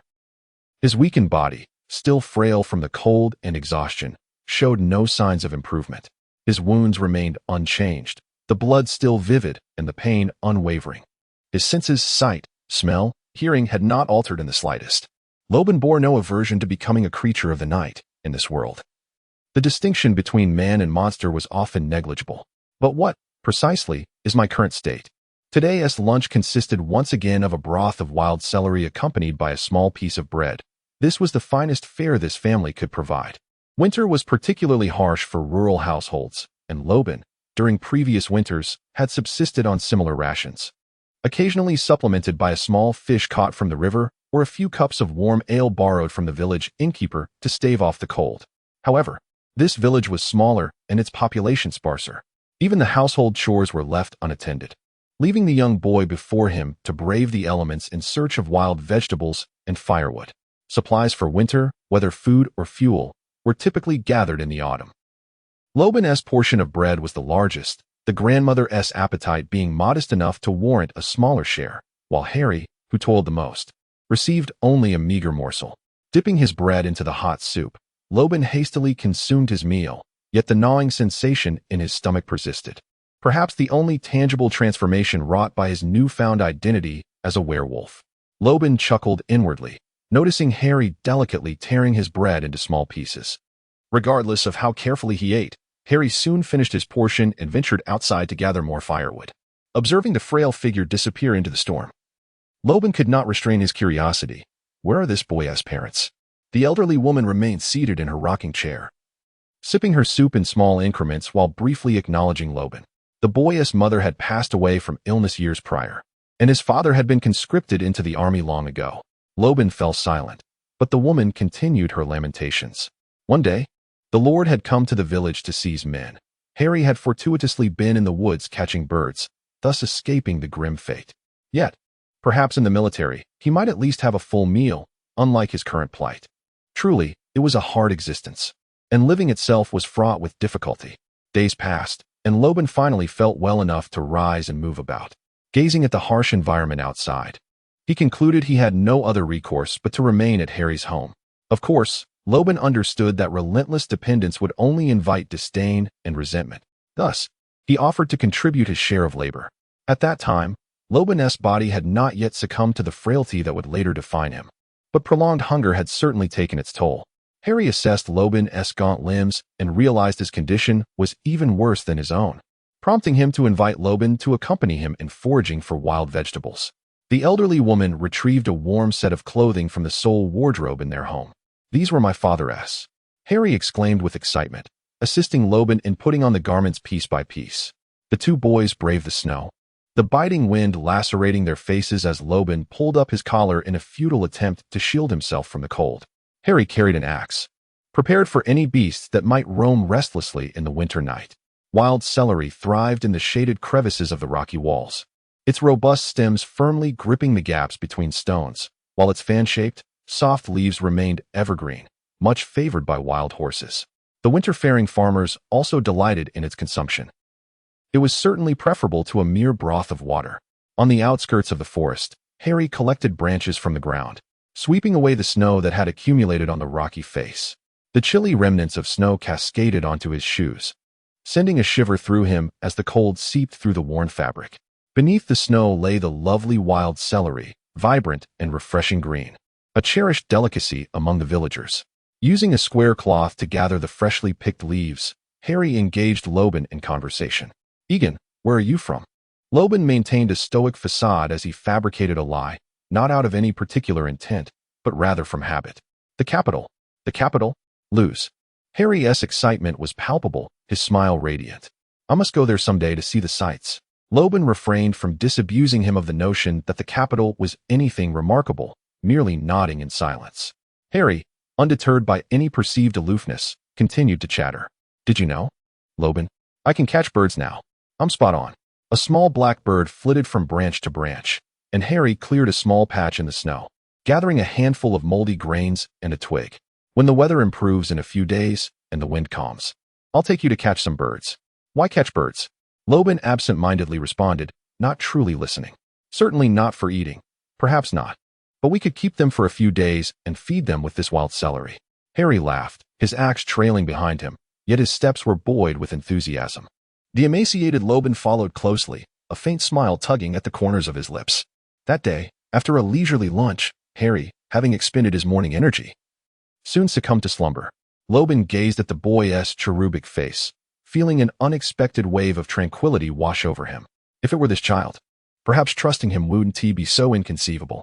Loban dismissed his peculiar thought with a smile, only to hear the elderly woman remark, "This boy likely sees you as a father figure." Loban nodded silently, understanding the sentiment. After all, for a child, the sudden departure of a beloved parent after years of reliance was an incredibly challenging reality to fathom. "Yet I am not his father," he stated, uttering the words as if they were self-evident. Now, as Loban beheld Harry before him, his gaze was imbued with an inscrutable expression. Chapter 62. A nostalgic handshake, please. Take a seat. Let us converse at a leisurely pace. At the gesture of Loban, Harry settled down, and the two faced each other in dialogue. "How is your health?" Harry ventured, scrutinizing Loban's pallor. "After we parted ways, I struggled for over a month on the snowfields, enduring fierce winds and heavy snow, with little food and scant clothing. Ultimately, as you can see, I was left with these disabilities." Loban's expression remained impassive, as though he spoke of another's plight. "I am sorry to hear that. It is nothing. Initially, it was difficult to accept, yet over the years, I have come to terms with it." Feeling a pang of guilt for having touched upon a delicate subject, Harry sought to lighten the mood. "Ah, no, Brother Loban. I had no idea you were married." Loban smiled faintly. "Indeed. What sort of person is your lady wife?" "She is a gentlewoman, unversed in the ways of the world." "A splendid wife." With a smile, Harry imagined the woman and pondered how Loban and she might support one another in their daily lives. "And your wife?" "I believe I have not had the pleasure of meeting her during my visits." Loban chuckled softly. "That is because she disappeared 5 years ago. People say it was due to that beast." Harry could no longer muster a smile. "Let us not dwell on my troubles. How have you fared since our separation? And what of that lady?" At that moment, Rolando entered, bringing drinks for the two. We journeyed north, where the winds and snow were relentless. Many did not survive the ordeal. Harry took a sip of his drink, attempting to alleviate his awkward tension. "But we encountered a military contingent." "A military contingent?" "Yes. Our forces, though few in number, brought ample supplies, and together we made our way to the next village." "Indeed. You were fortunate." After a moment of silence, Harry sensed Loban's unspoken questions. "If there is something on your mind, feel free to share." Loban took a sip of his drink, and despite swallowing slowly, he was caught off guard by the sharpness, resulting in a soft cough. "I hope." Harry inhaled deeply, suppressing a sense of shame as he gazed into Loban's eyes, voicing his request. "I hope, once this matter is resolved, you might take in General Fallon and myself as your guests." Loban's brows furrowed, and Harry noticed the faint lines forming at the corners of his eyes. "Could you explain why?" "So, you wish to secure a path for him first?" Loban pondered, tracing the contours of his gnarled fingers, lightly licking his lips. "May I inquire about the nature of your relationship with the general? Why go to such lengths for him?" Their gazes locked, and the atmosphere thickened. "That general was the one who saved us long ago. It was he who insisted on allocating some of the supplies to us, allowing us to survive that winter. Later, I implored him to take me to Luz. It was he who lent me the considerable tuition for my studies." Harry's eyes were sincere, his tone resolute. At that moment, Loban truly realized that the young man before him was no longer the child who once clamored for adventure. "Please, grant me this impertinent request. We are willing to accept any work." Harry stood, bowing his head toward Loban. Loban felt a fleeting surge of jealousy, envious of the profound bond shared between the two. "Very well, I shall acquiesce to your request." He emphasized meaningfully, "Once this matter is settled, I will welcome you both as my guests." Thank you, Brother Loban," Harry exclaimed, elated, and hastened forward to offer his hand in gratitude. At that moment, Rolando was about to interject, but Loban had already risen unsteadily, extending his bony, trembling hand. Their hands clasped, smiles unwavering. He recalled reading a fairy tale during his studies in the capital, titled The Tales of Hescherly Karaman.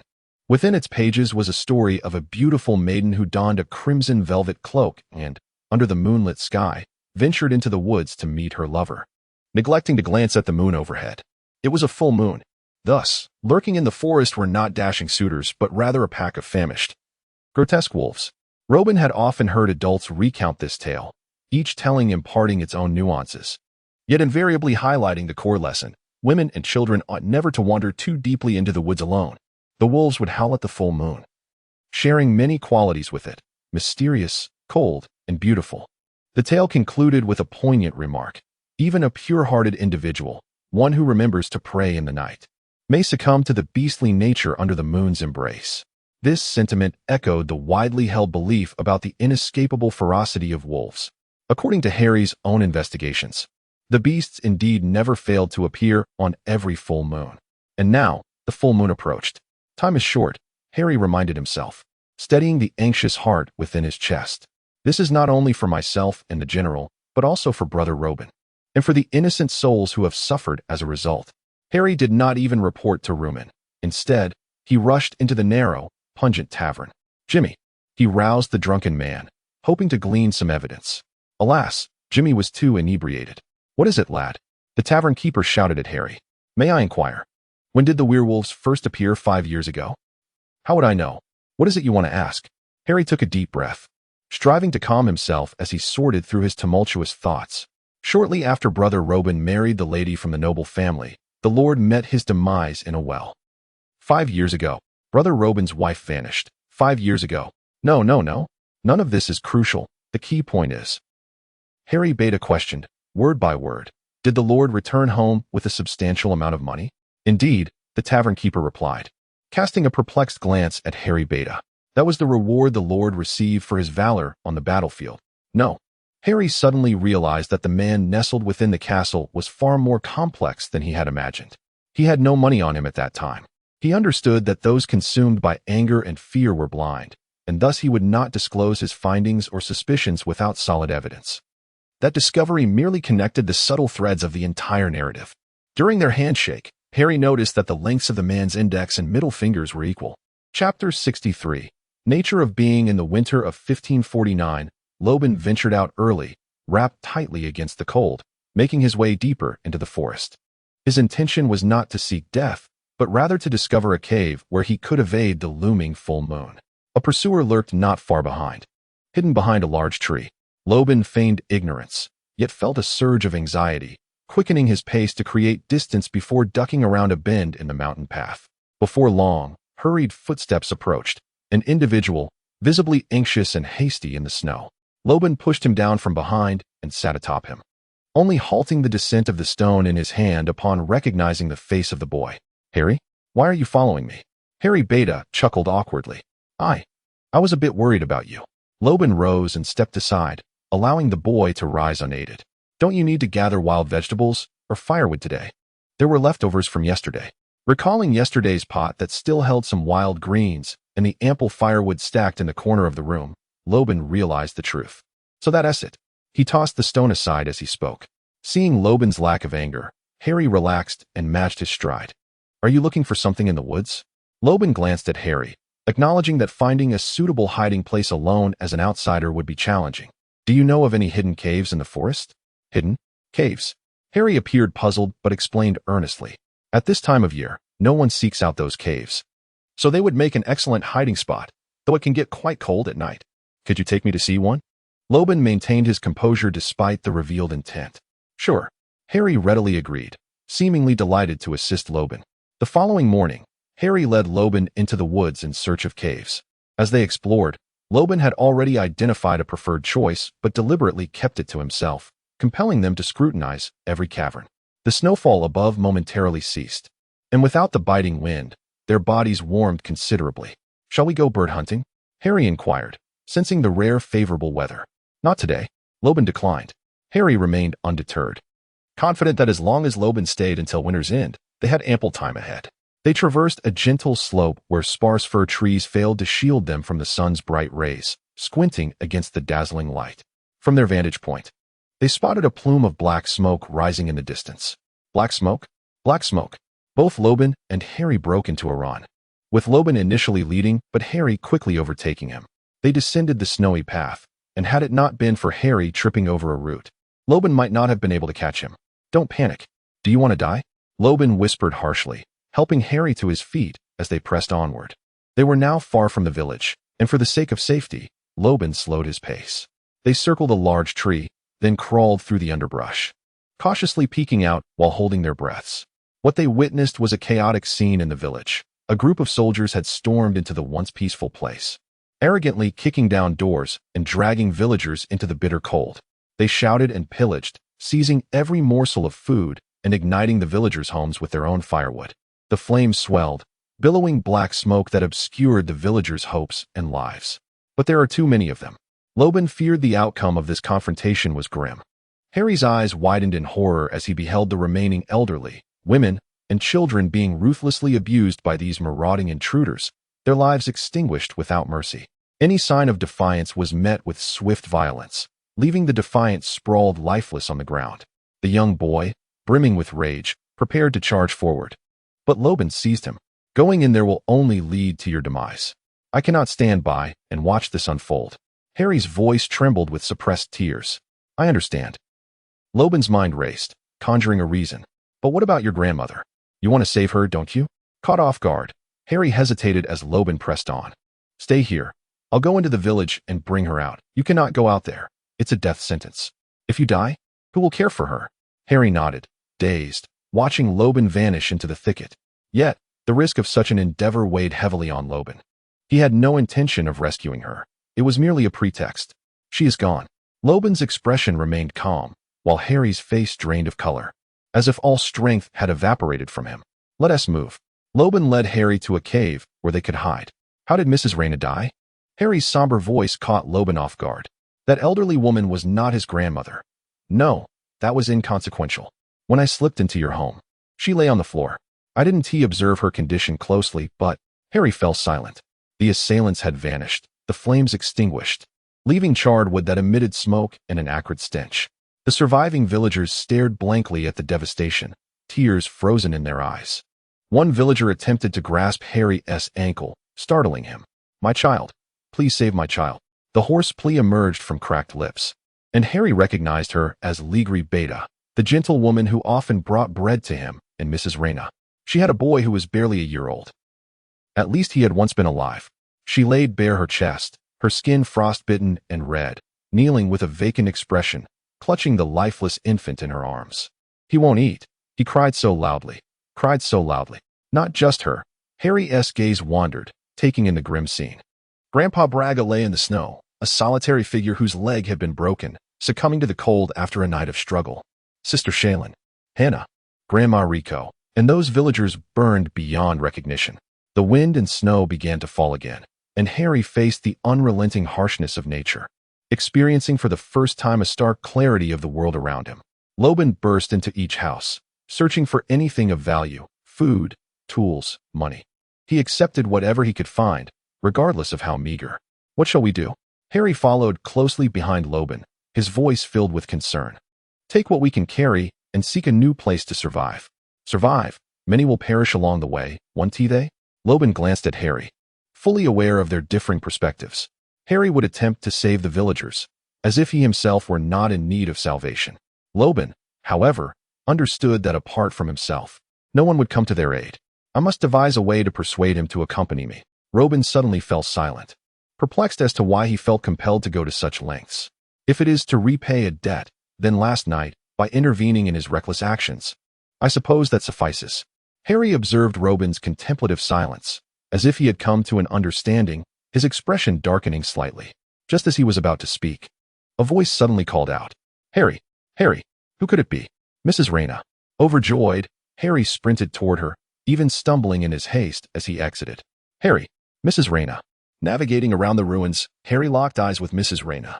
The bond between this grandmother and child, devoid of blood ties yet nurtured through their shared journey, enveloped them in a warm embrace amidst the snowy debris.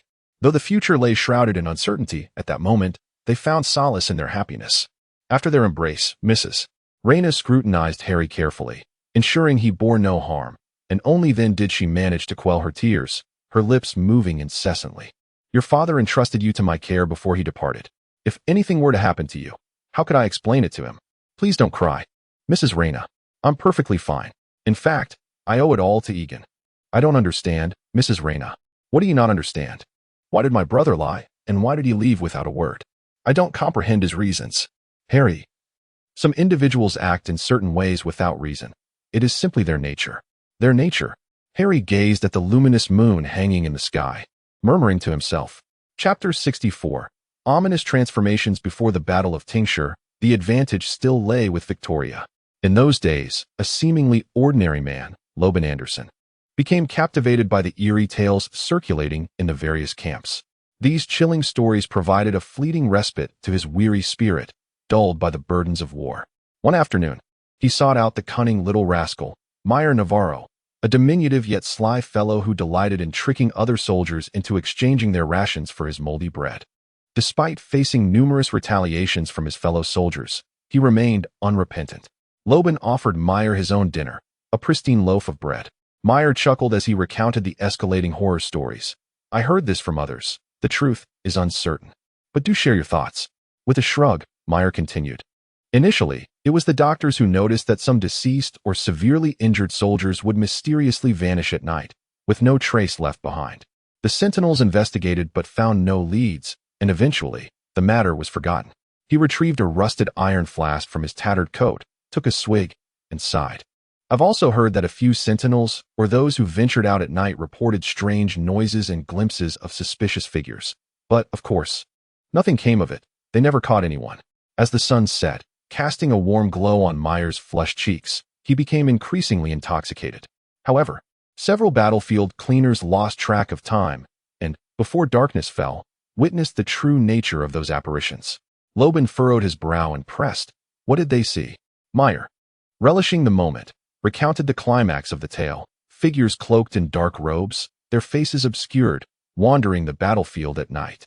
They sift through piles of corpses, tasting the still warm flesh, and if they find nothing fresh, they settle for the cold. If a victim still breathes, they might consider taking him away. A chill coursed through Loban, yet he felt an inexplicable thrill. They say it's the ghouls at work. The following day, an officer arrived with orders from the generals, instructing Loban to arm himself and proceed to a small grove near the camp. A few soldiers stood guard there, and kneeling before them was a bound and bruised Meyer Navarro. He had been caught spouting nonsense around the camp. The officer regarded the prisoner coldly, casting a wary glance at Loban, aware that the recent rumors had originated from him. A wave of dread washed over Loban. He attempted to sow discord among the ranks, inciting rebellion. The merciless verdict was pronounced. The general had already deemed him a spy, unaware that a marksman was also implicated. The officer placed a hand on Loban's shoulder. It is your task to execute him. The twilight light illuminated Meyer's face, his swollen eyes barely able to open, his trembling lips silenced. Loban raised his weapon, aiming at the back of Meyer's head, yet his trembling heart and hand could not steady the cheerful gun. The pain in his mind intensified, and he felt dizzy, as if the world were spinning. Habitually, he squeezed the trigger, just as he had done countless times on the battlefield. The gunshot echoed, and silence enveloped the grove. From that day forth, Loban heard no more rumors from the camp.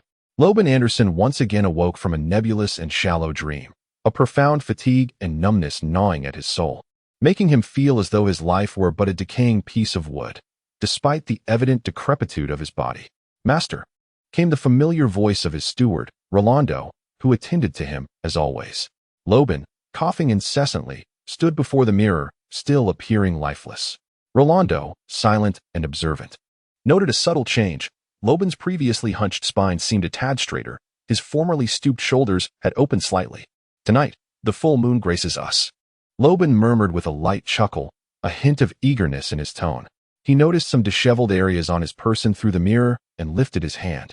With his left fingers, he delicately peeled back a translucent nail from his right index finger, causing a thin strand of viscous fluid to emerge, accompanied by a twinge of pain. He coughed violently, the effort seemingly threatening to topple him. He grasped a spittoon, leaning forward to expel a thick phlegm. This process, no matter how many times endured, was always excruciating.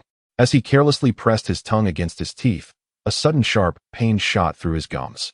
Loban caught the tooth that fell, dark blood staining his lips. In his frail state, he appeared utterly wretched, having just awakened, drenched in sweat and listless.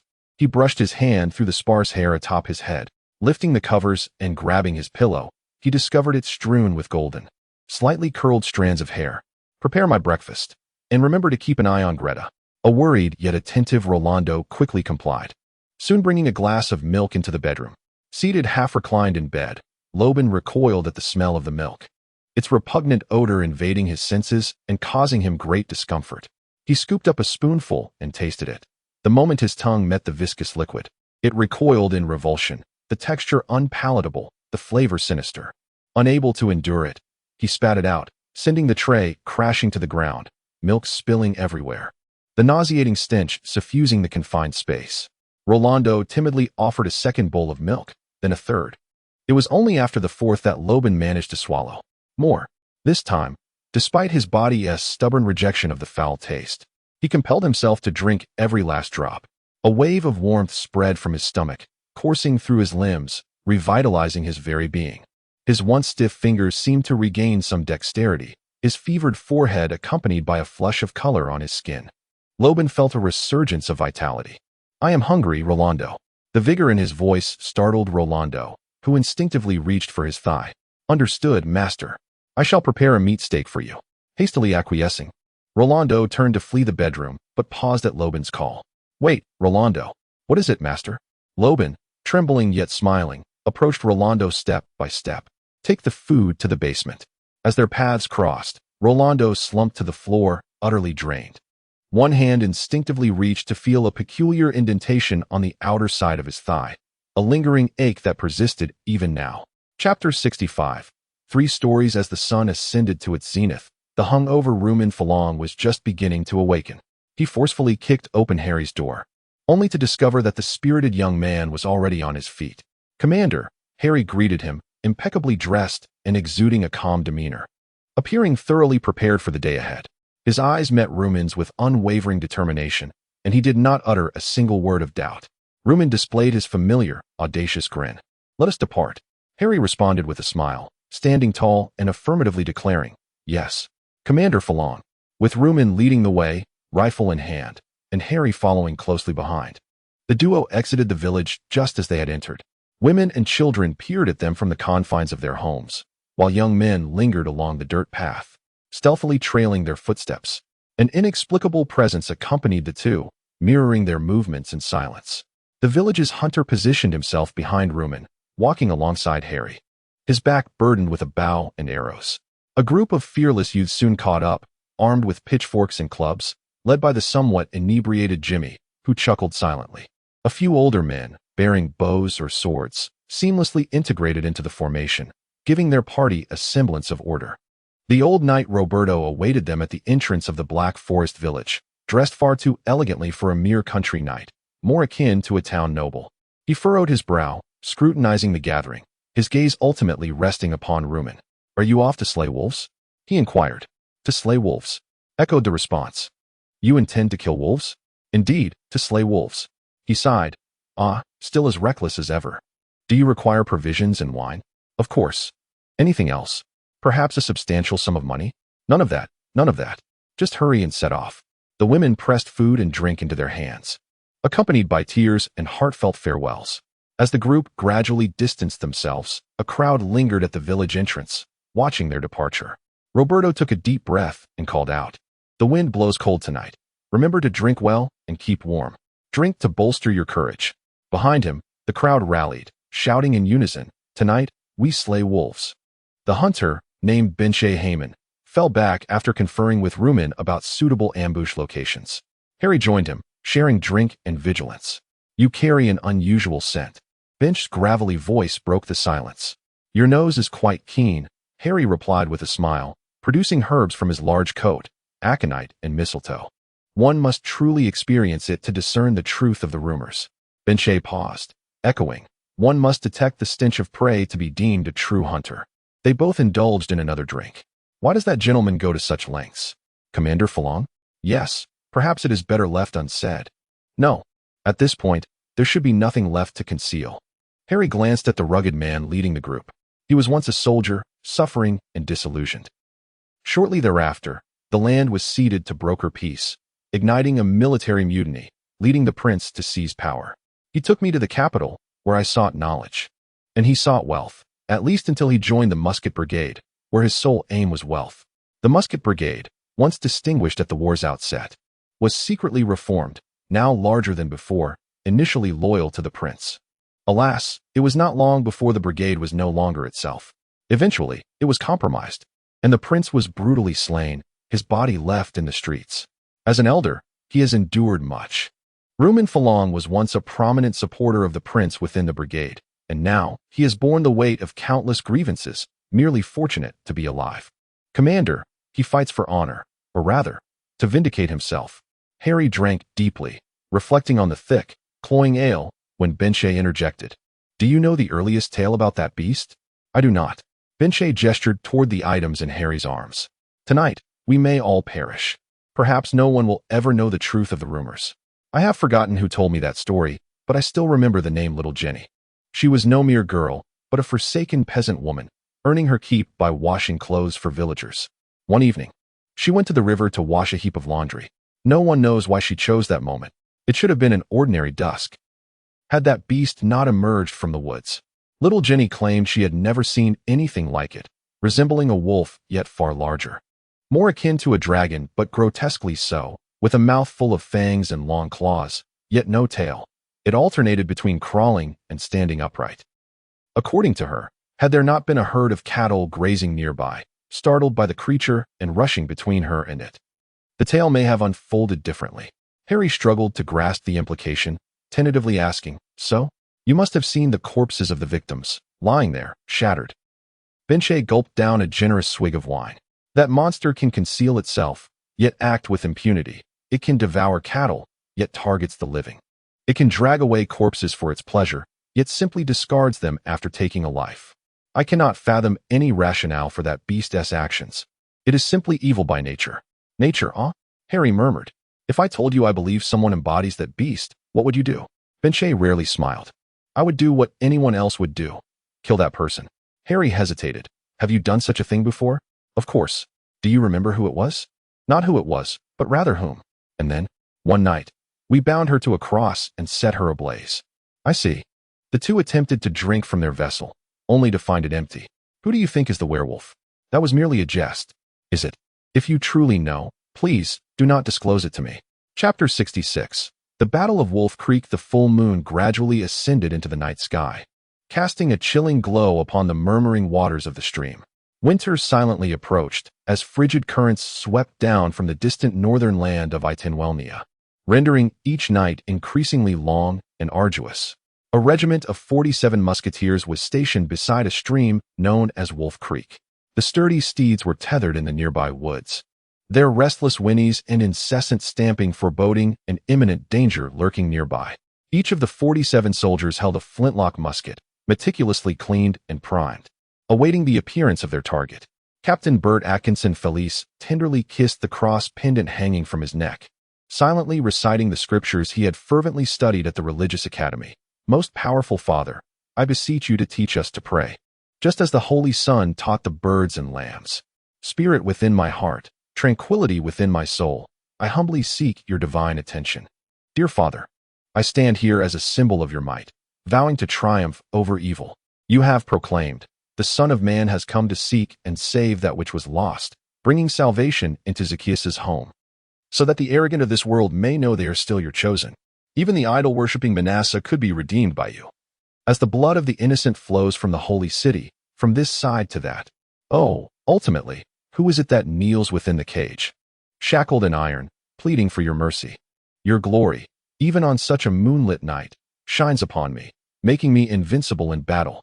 Thank you for heeding my prayer, in the name of my Lord. Amen. Setting down the pendant and opening his eyes, Bert gripped his musket tightly.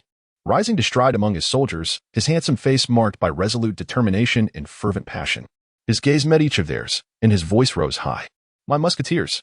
The vile beast lurks in the woods behind us, its eyes a piercing green, its teeth rancid. It comes to devour us, believing it can consume us at will. This is a most grievous insult. The musketeers remained silent. Yet the flickers of trepidation in their hearts were swiftly replaced by anger and ferocity, their eyes widening with resolve. This is our moment.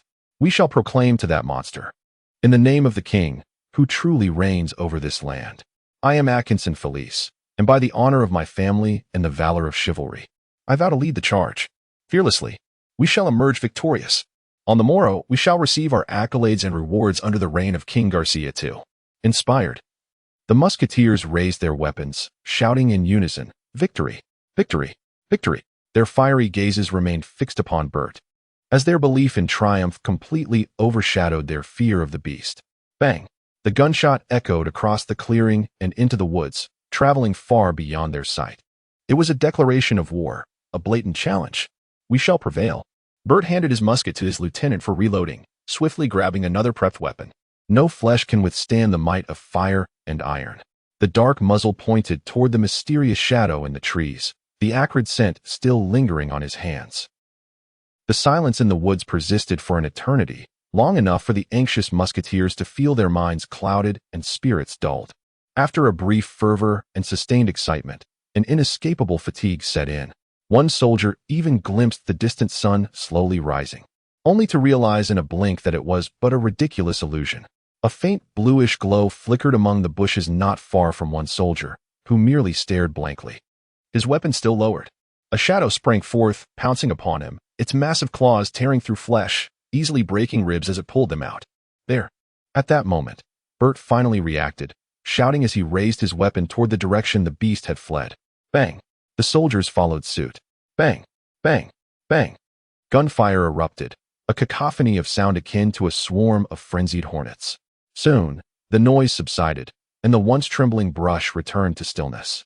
Cold sweat broke upon their skin as the tense soldiers finally managed to catch their breath. A severed branch creaked as it fell to the ground. Ah! A piercing scream erupted as several soldiers, having just regained their composure, turned and fired their triggers.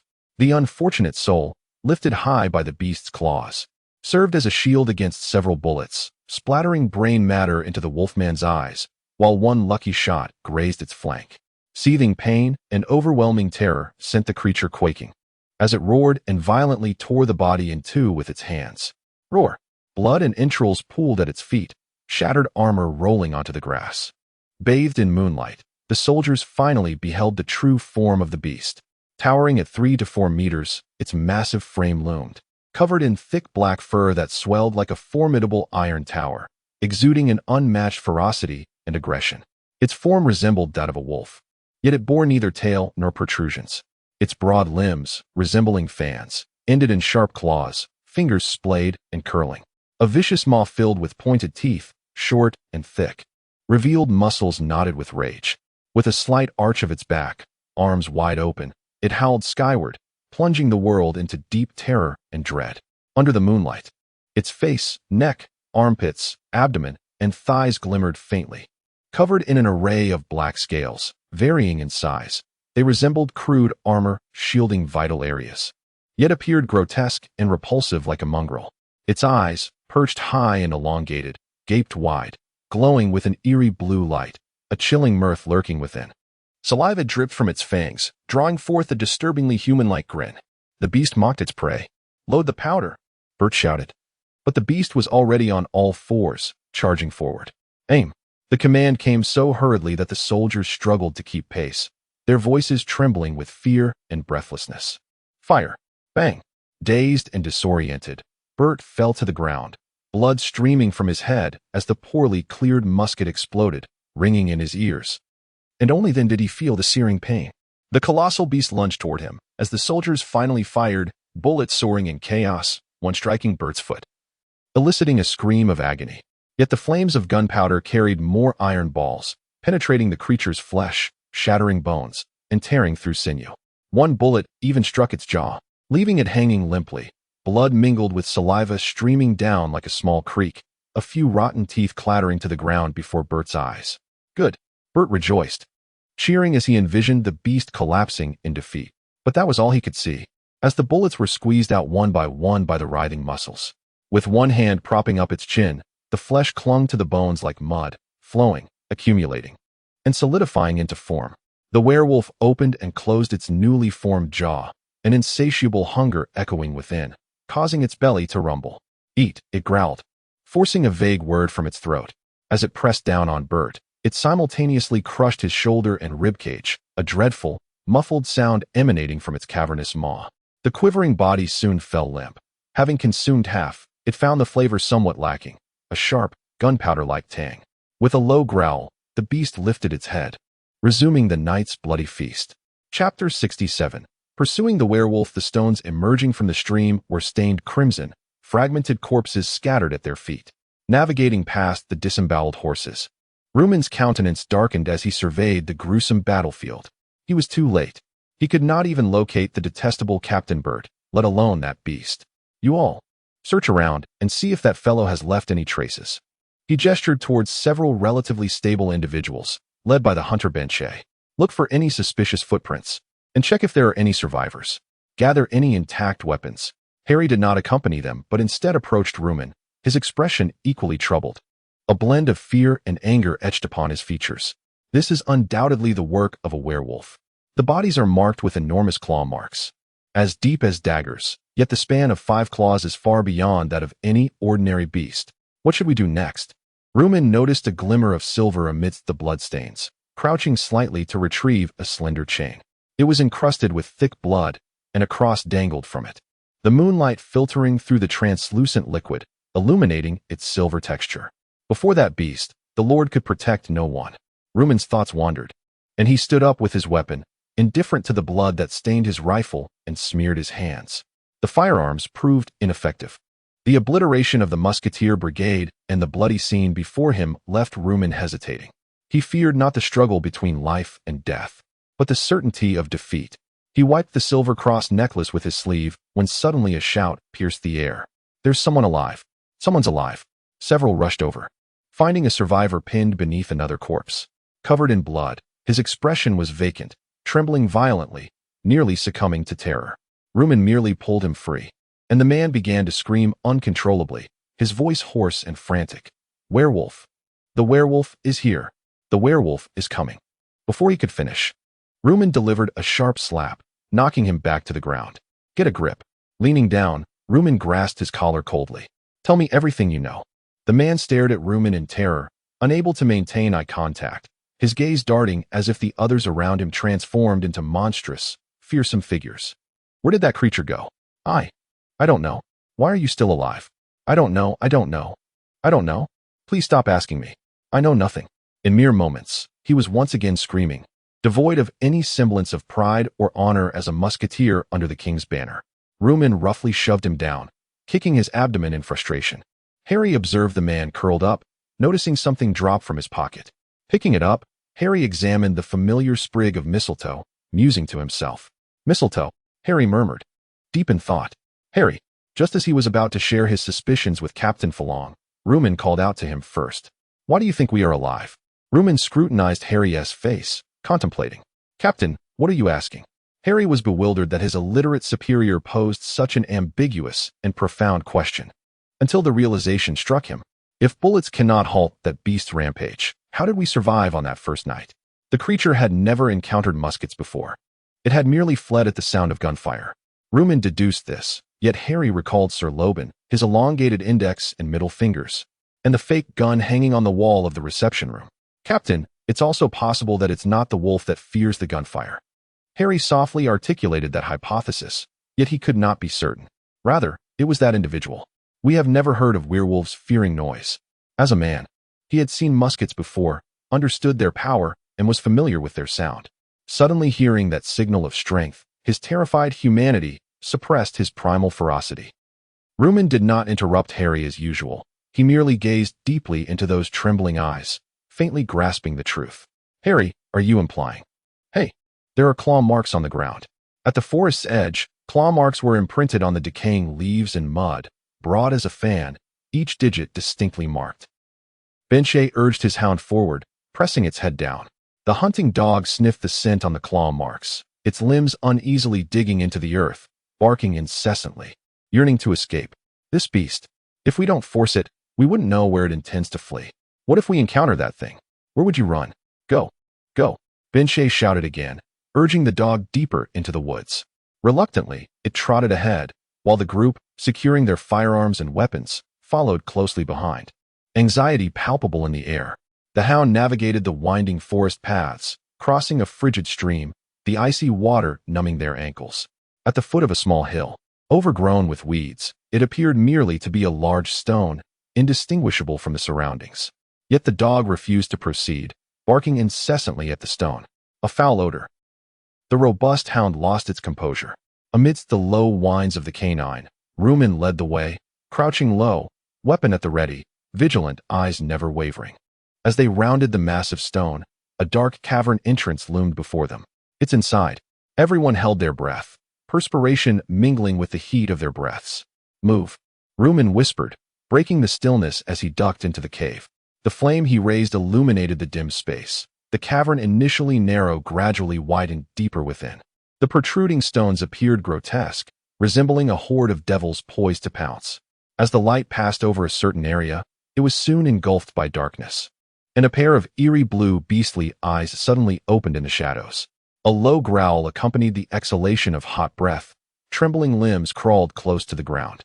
The flames of humanity blazed fiercely, the most conspicuous target in the dark. Even with stones obstructing their view, the glow still penetrated its sight. Following the scent, the beast crept up behind the group, its breath hot against a victim's nape. In the flickering light, it struck one individual, sending him crashing to the ground, blood spilling forth. A pitchfork plunged into its abdomen, but undeterred, the beast lunged at the man, biting into his left shoulder. Its massive paw gripping his right arm, applying overwhelming force, shattering the fragile human form. Blood gushed forth, momentarily blinding the creature. Harry stood atop a large stone, pulling the trigger. As the gunfire erupted, the beast released its grip.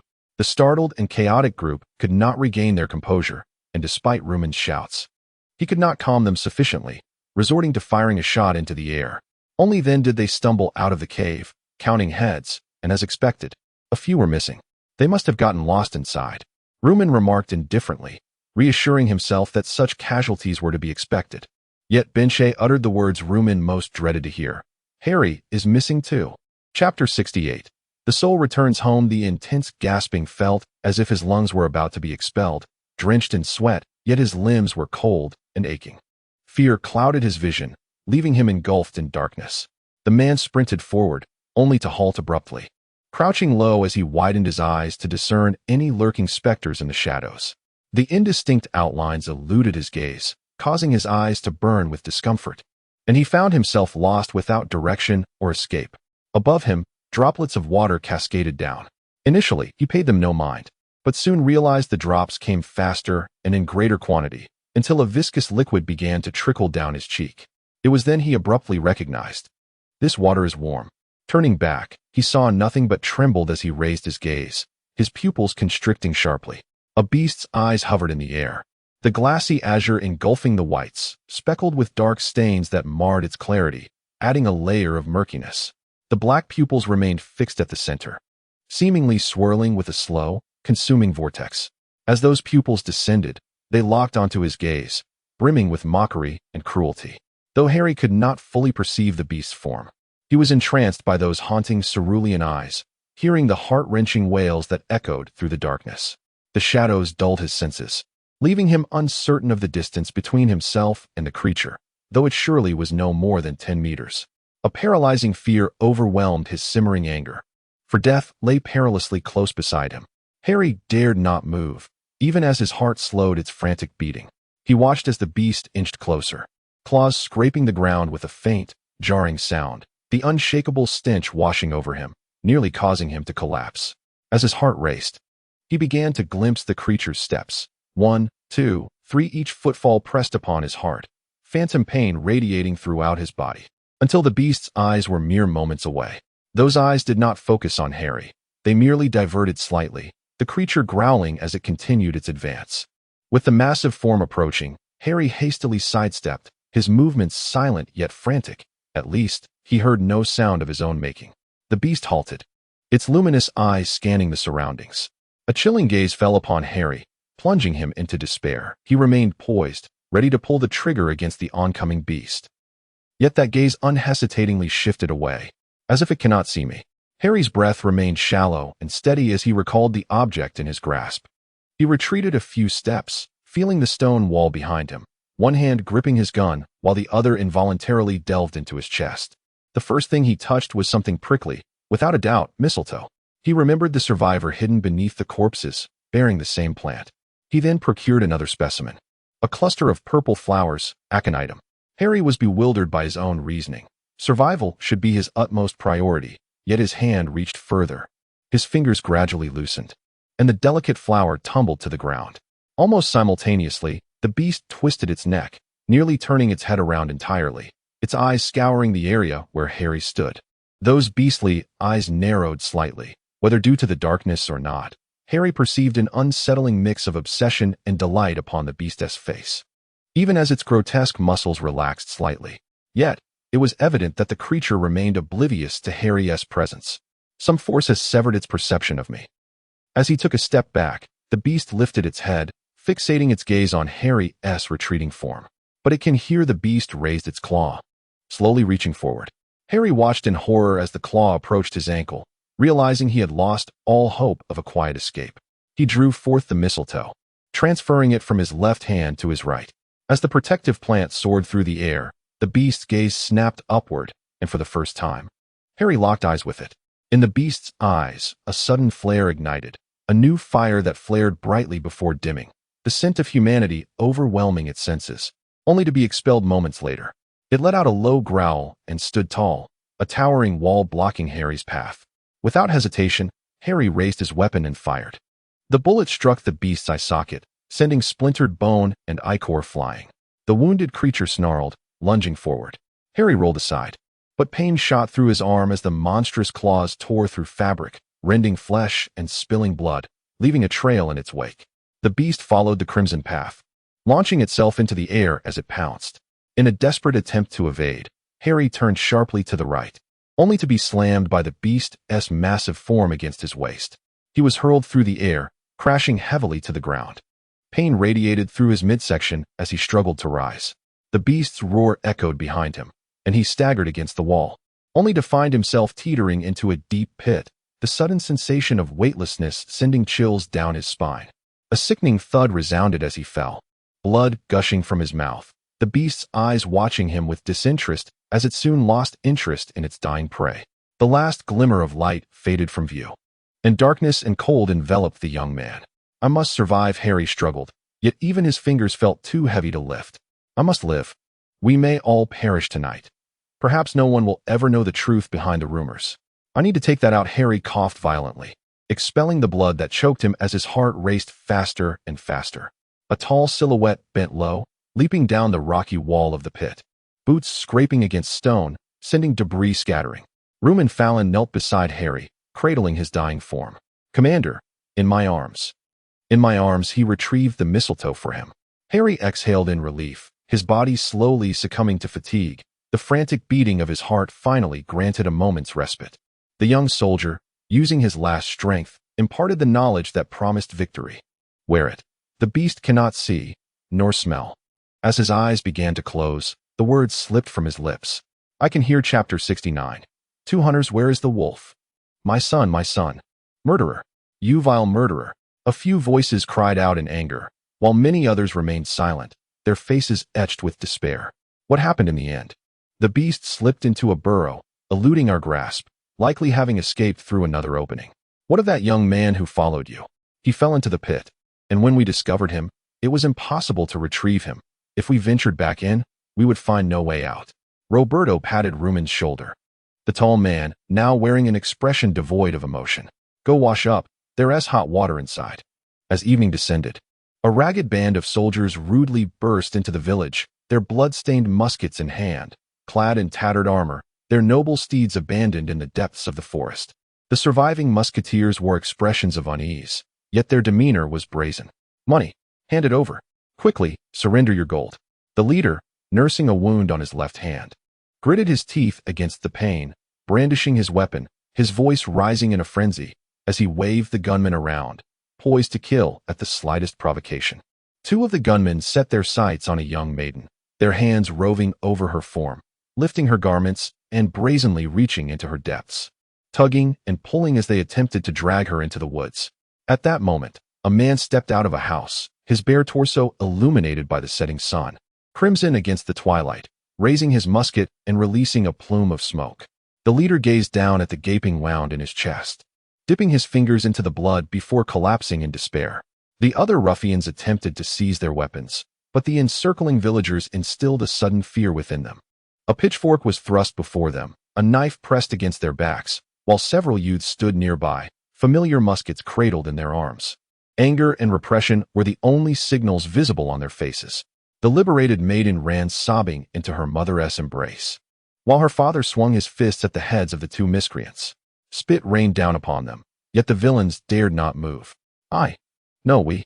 Rumen Fallon stood before them, methodically reloading his musket. We offer you two choices.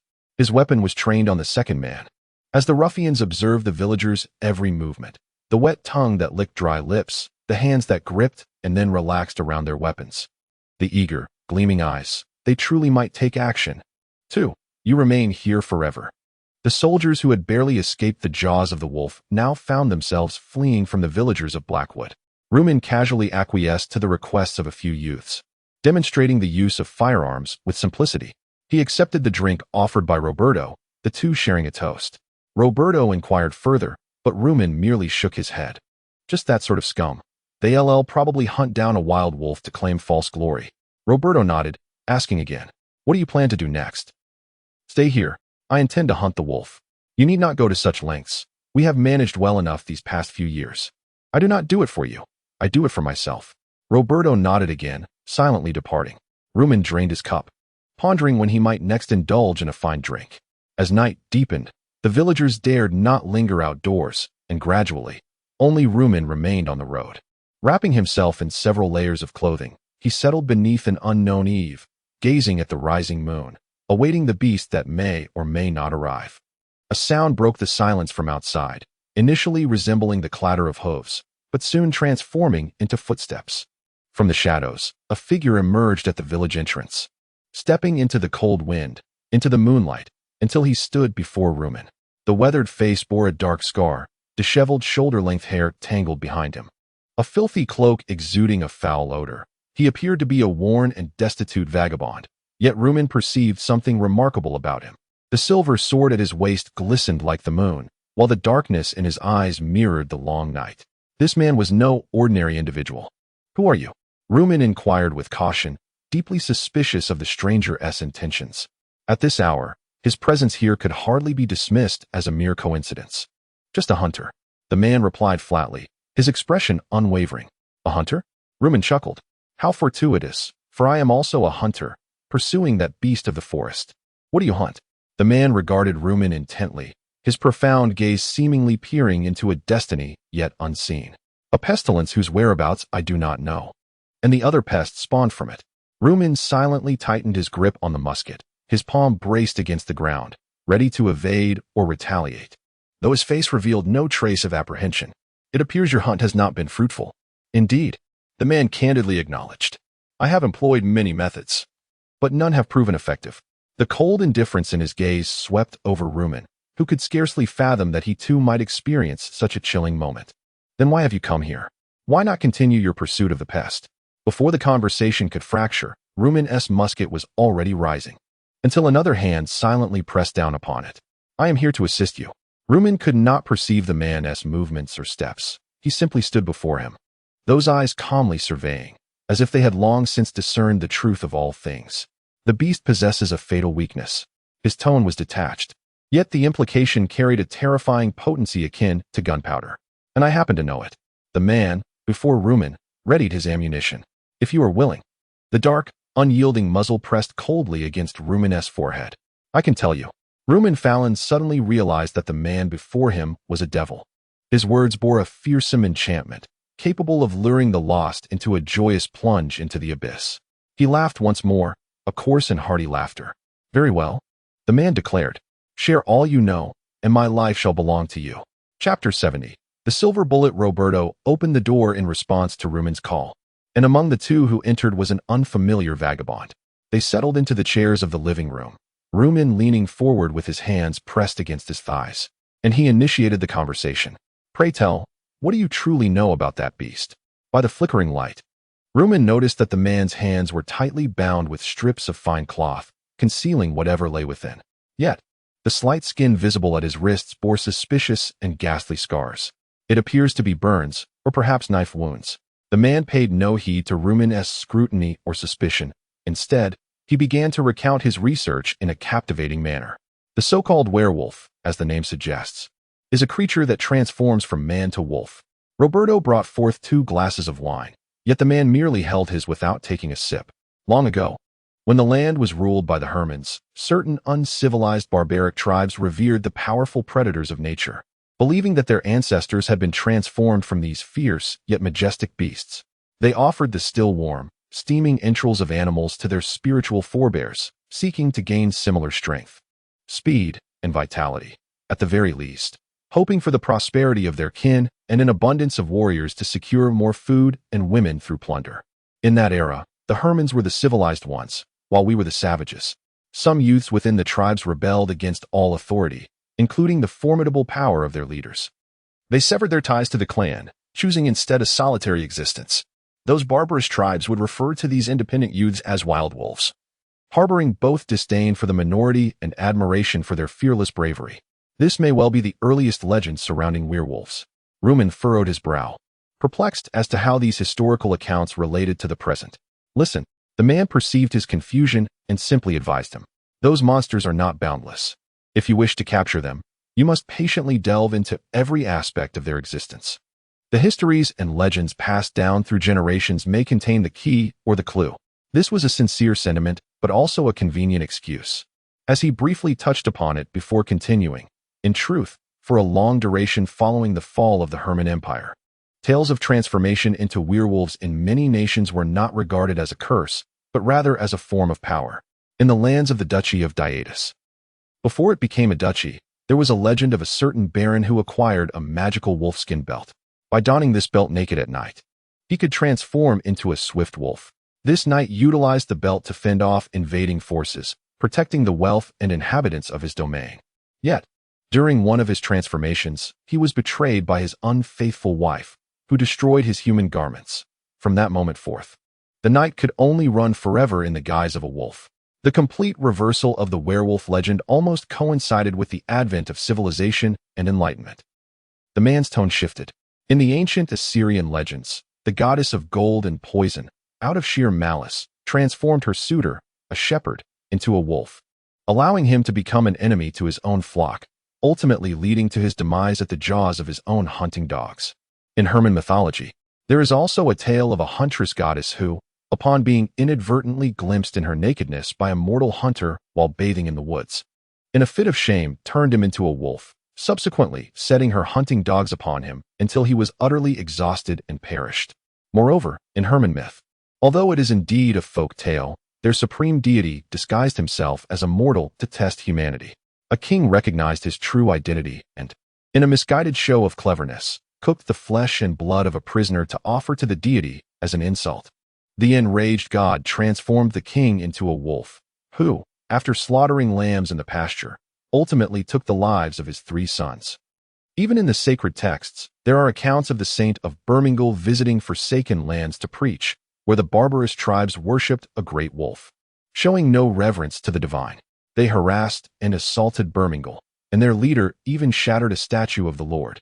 Subsequently, those savages, under the caress of the moonlight and beneath the great wolf totem, writhed in agony, transforming into ravenous wolves, save for the leader, who was devoured alive by the pack. Undoubtedly, werewolves are depicted as divine punishment and a fatal curse across various legends.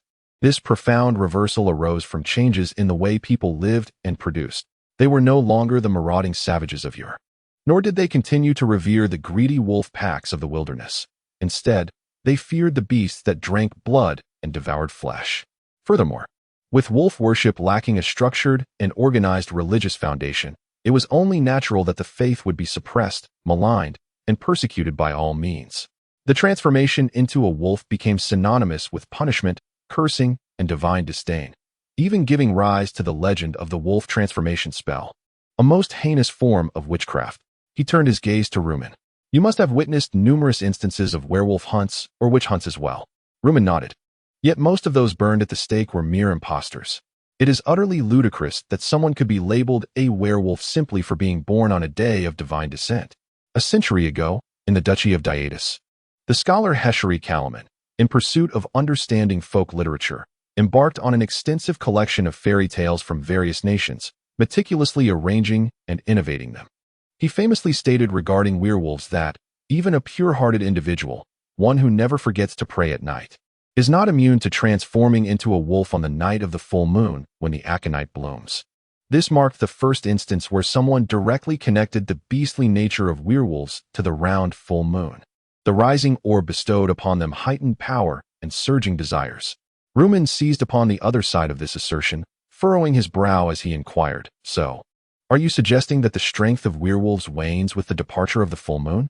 The man nodded, continuing, he also penned a tale. A group of hunters captured an exceptionally clever wolf that could walk upright. They pinned its tail to a tree with silver nails and intimidated it with torches and sharp blades. Ultimately, it shed its wolf skin and escaped as a naked human.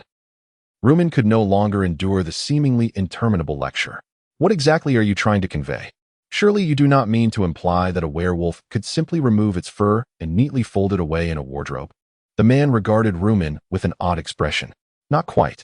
Do not rush, for I am approaching the true crux of the matter. The items mentioned in legends that can combat werewolves are but a few. The toxic herb, aconite." Rumen scoffed, showing indifference.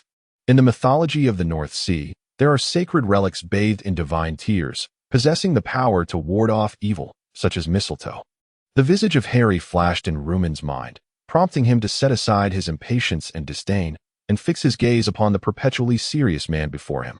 Additionally, there exists a pure and immaculate mysterious element, an eternal substance of nature, the sole vessel that holds the flesh and blood of saints. A stone was tossed into the air, and Rumen caught it in his hand.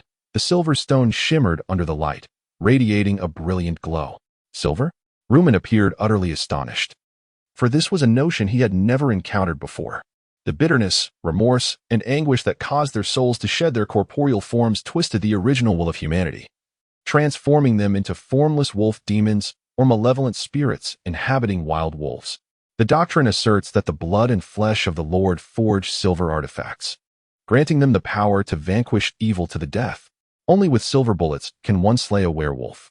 The man traced the outline of a silver-plated sword in his hand, revealing the werewolf's Achilles heel. Contact with silver will seal the cursed power within the werewolf's body. Chapter 71. A trio of visits to the Baron in the dead of night. A group of individuals approached the valley castle. As the biting wind danced with swirling flakes of white snow, shimmering under the moonlight, it marked the first snowfall of the year in Angers. The title of Baron was their final justification for not storming into the castle. The leader, Rumen Farong, rapped on the heavy door, the dull thud echoing into the night sky. The aged steward, Rolando, looked upon the armed and silent figures before him with trepidation, blocking their path with a shaky resolve that lacked conviction. Rumen paid little heed to his words, merely observing the guilty expression etched on the old man's face. "We have come to pay a visit to the Baron." He even placed a hand over his heart, bowing courteously. "At this hour?" Rolando demanded sharply. Yet Rumen remained unfazed. "It is urgent, concerning a werewolf. The Baron is unwell." The elder attempted to protest, but Rumen interjected decisively. "It matters not. A brief meeting will suffice. Surely, the Baron harbors no secrets that we should not be privy to?" In a haze of confusion, Rolando found himself at a loss for words, unable to refuse further. "Then, it is unnecessary for so many of us to enter." "Of course." Rumen smirked, grinning as crudely as when they first met. "As long as I may enter alone." "Oh." He raised the firearm he held. "And my gun." With a forceful shove, Rumen pushed past the obstructive steward and strode through the neglected garden, delving into the depths of the house. The soles of his heavy leather boots crunched on the snow-dusted grass, and the flames in the fireplace melted the moisture from his shoes, leaving dark stains scattered across the floor. The bedroom was uncomfortably warm and dim, obscuring the figure hunched upon the bed. Moonlight spilled from the foot of the bed, illuminating the frail hands beside it. "Master, I could not stop them." Rolando trembled, fear coursing through him as he dared not glance at his master. "Go now, Rolando, and check on Greta." "Yes, master." "Falong, that is your name, is it not?" The figure spoke, a hint of amusement in his voice. Yet his tone was more vibrant than their last encounter. "Good evening, my Lord Baron. You recall correctly. I am Rumen Farong." He dragged a chair across the floor, the screeching sound piercing the silence, and sat beside Loban, propping his feet upon the bed, the gun resting on his lap, its muzzle subtly aimed at Loban's head. "I wonder, Colonel Farong, what brings you here at such an hour regarding the werewolf?" He tugged at the corner of the blanket, pulling it free from beneath the soiled shoes. "If you and your men have slain the werewolf, I shall offer the promised reward." Rumen's demeanor remained unperturbed. He simply smiled, one hand grasping the firearm while the other retrieved a flask from within his coat. "The wine here is quite dreadful. I found a worm in it just this afternoon. Truly, the worst I have ever tasted, an experience one cannot easily forget." As the alcohol coursed through him, his inebriation deepened. Yet the hunter's gaze remained fixed upon his prey. "I dare wager my life on it." "Oh." The figure's interest piqued. Rumen observed him sit up straighter. "What shall we wager?" He belched lightly, stowing away the flask. "I have never before set foot in this place. Naturally, neither has my subordinate." Loban's face was shrouded in shadow, but he nodded, and Rumen could faintly discern the slight upward curve of his lips. "Intriguing. I shall wager my own half-dead life as well. Neither of us has ever visited Angers. It would be an exaggeration to say we are familiar with it. If there is anyone among the people we might recognize who understands firearms." He produced a silver cross pendant, tossing it casually towards Loban's face. Loban raised a hand to catch it, then tossed it to the ground. "Perhaps it is only you. I confess, I do not fully grasp your words, Mr. Farong. You need not understand. Yet, you so readily assume that I am the beast? To the extent of bringing a host of angry men to confront me at this hour? Are you not concerned they might dismember this frail body of mine? I am indifferent." Rumen unfastened the buttons of his overcoat, revealing the axe strapped to his waist. "I do not mind sacrificing a few innocents upon the cross in pursuit of my goal. I would regard it as their noble offering to the will of Lord Farong." "Ha!" Loban chuckled lightly. "You are indeed amusing. Perhaps we could become friends in the future. Pray tell, what emboldens you to visit me thus? After all, I am a werewolf." Rumen rose, lifting the covers from Loban's frail form, grasping the withered arm in an attempt to pull him from the bed. "Because I suspect your strength wanes as the full moon departs." The firearm in his hand was seized, and the arm he grasped was not as feeble as anticipated. In their struggle, the trigger was inadvertently pulled, the shot echoing against the ceiling, dust falling and obscuring their vision. A clawed hand emerged from within the shadows, striking Rumen's chest, sending him crashing to the ground. The broken chair pressed painfully against his spine, and as he rolled, he struggled to rise. Loban descended from the bed, his hunched form gradually straightening. And Rumen realized with astonishment that Loban was surprisingly tall. He approached step by step, bare feet leaving splinters and scratches on the floor. "You are correct. My strength does wane." Loban, whose hair and brows had fallen away, crouched before Rumen, his skin a vivid crimson. His right eye was morphing, a haunting blue mixed with murky impurities radiating from an increasingly constricted pupil, while the fibrous iris expanded, enveloping the entire sclera. The left eye, however, was a swollen, blood-red mass, a bullet lodged within it. Yet, like waves crashing upon the shore, even as the tide recedes, the sand remains moist. One hand gripped Rumen's throat, lifting him off the ground, his feet dangling.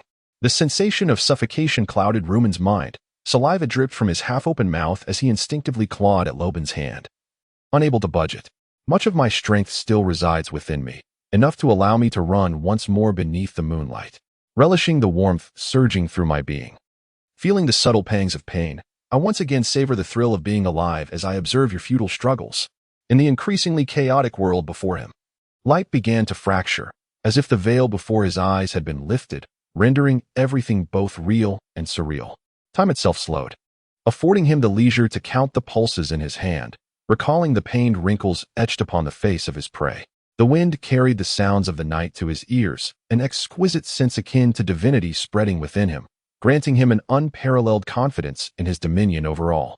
The slanted moonlight danced across his skin, a sensation akin to the caress of wind or electricity, leaving behind a searing pain that seeped deep into his bones. A malicious grin revealed his jagged fangs, a sinister laughter emanating from his throat. Bang, bang, bang. The sound of gunfire erupted outside, amplified by his heightened senses. A flicker of fear igniting within Loban's heart, momentarily causing him to falter. Rumen's hand ceased its futile grasp on the unyielding claw and instead reached for the axe at his waist. The shadow of the axe loomed upon the wall behind him, poised to descend upon Loban's head with unwavering resolve. Startled, Loban immediately released Rumen, retreating while raising his other hand in a futile attempt to shield himself. Amidst the cries, the axe cleaved through Loban's chest, even as it passed through his palm. As Rumen fell, He wrenched the axe free, and blood, accompanied by severed fingers, cascaded to the ground. Chapter 72. The Judgment of Sin. The echo of gunfire chased after him, transforming past nightmares into a tangible reality. A silver bullet was lodged deep within his abdomen, sending a chilling sensation coursing through him. The flesh and blood surrounding it weakened at its touch, and the dreadful poison began to spread throughout his body. Weakness, fatigue, emptiness. His strength ebbed away, yet the beast within found no opportunity to extract the bullet. Flee, flee. Humanity intertwined with bestial instincts, both roaring in unison until the first rays of sunlight broke the horizon, and he vaguely comprehended that his night was on the verge of being snatched away. The beleaguered creature attempted to escape, but the glory of its master was far swifter.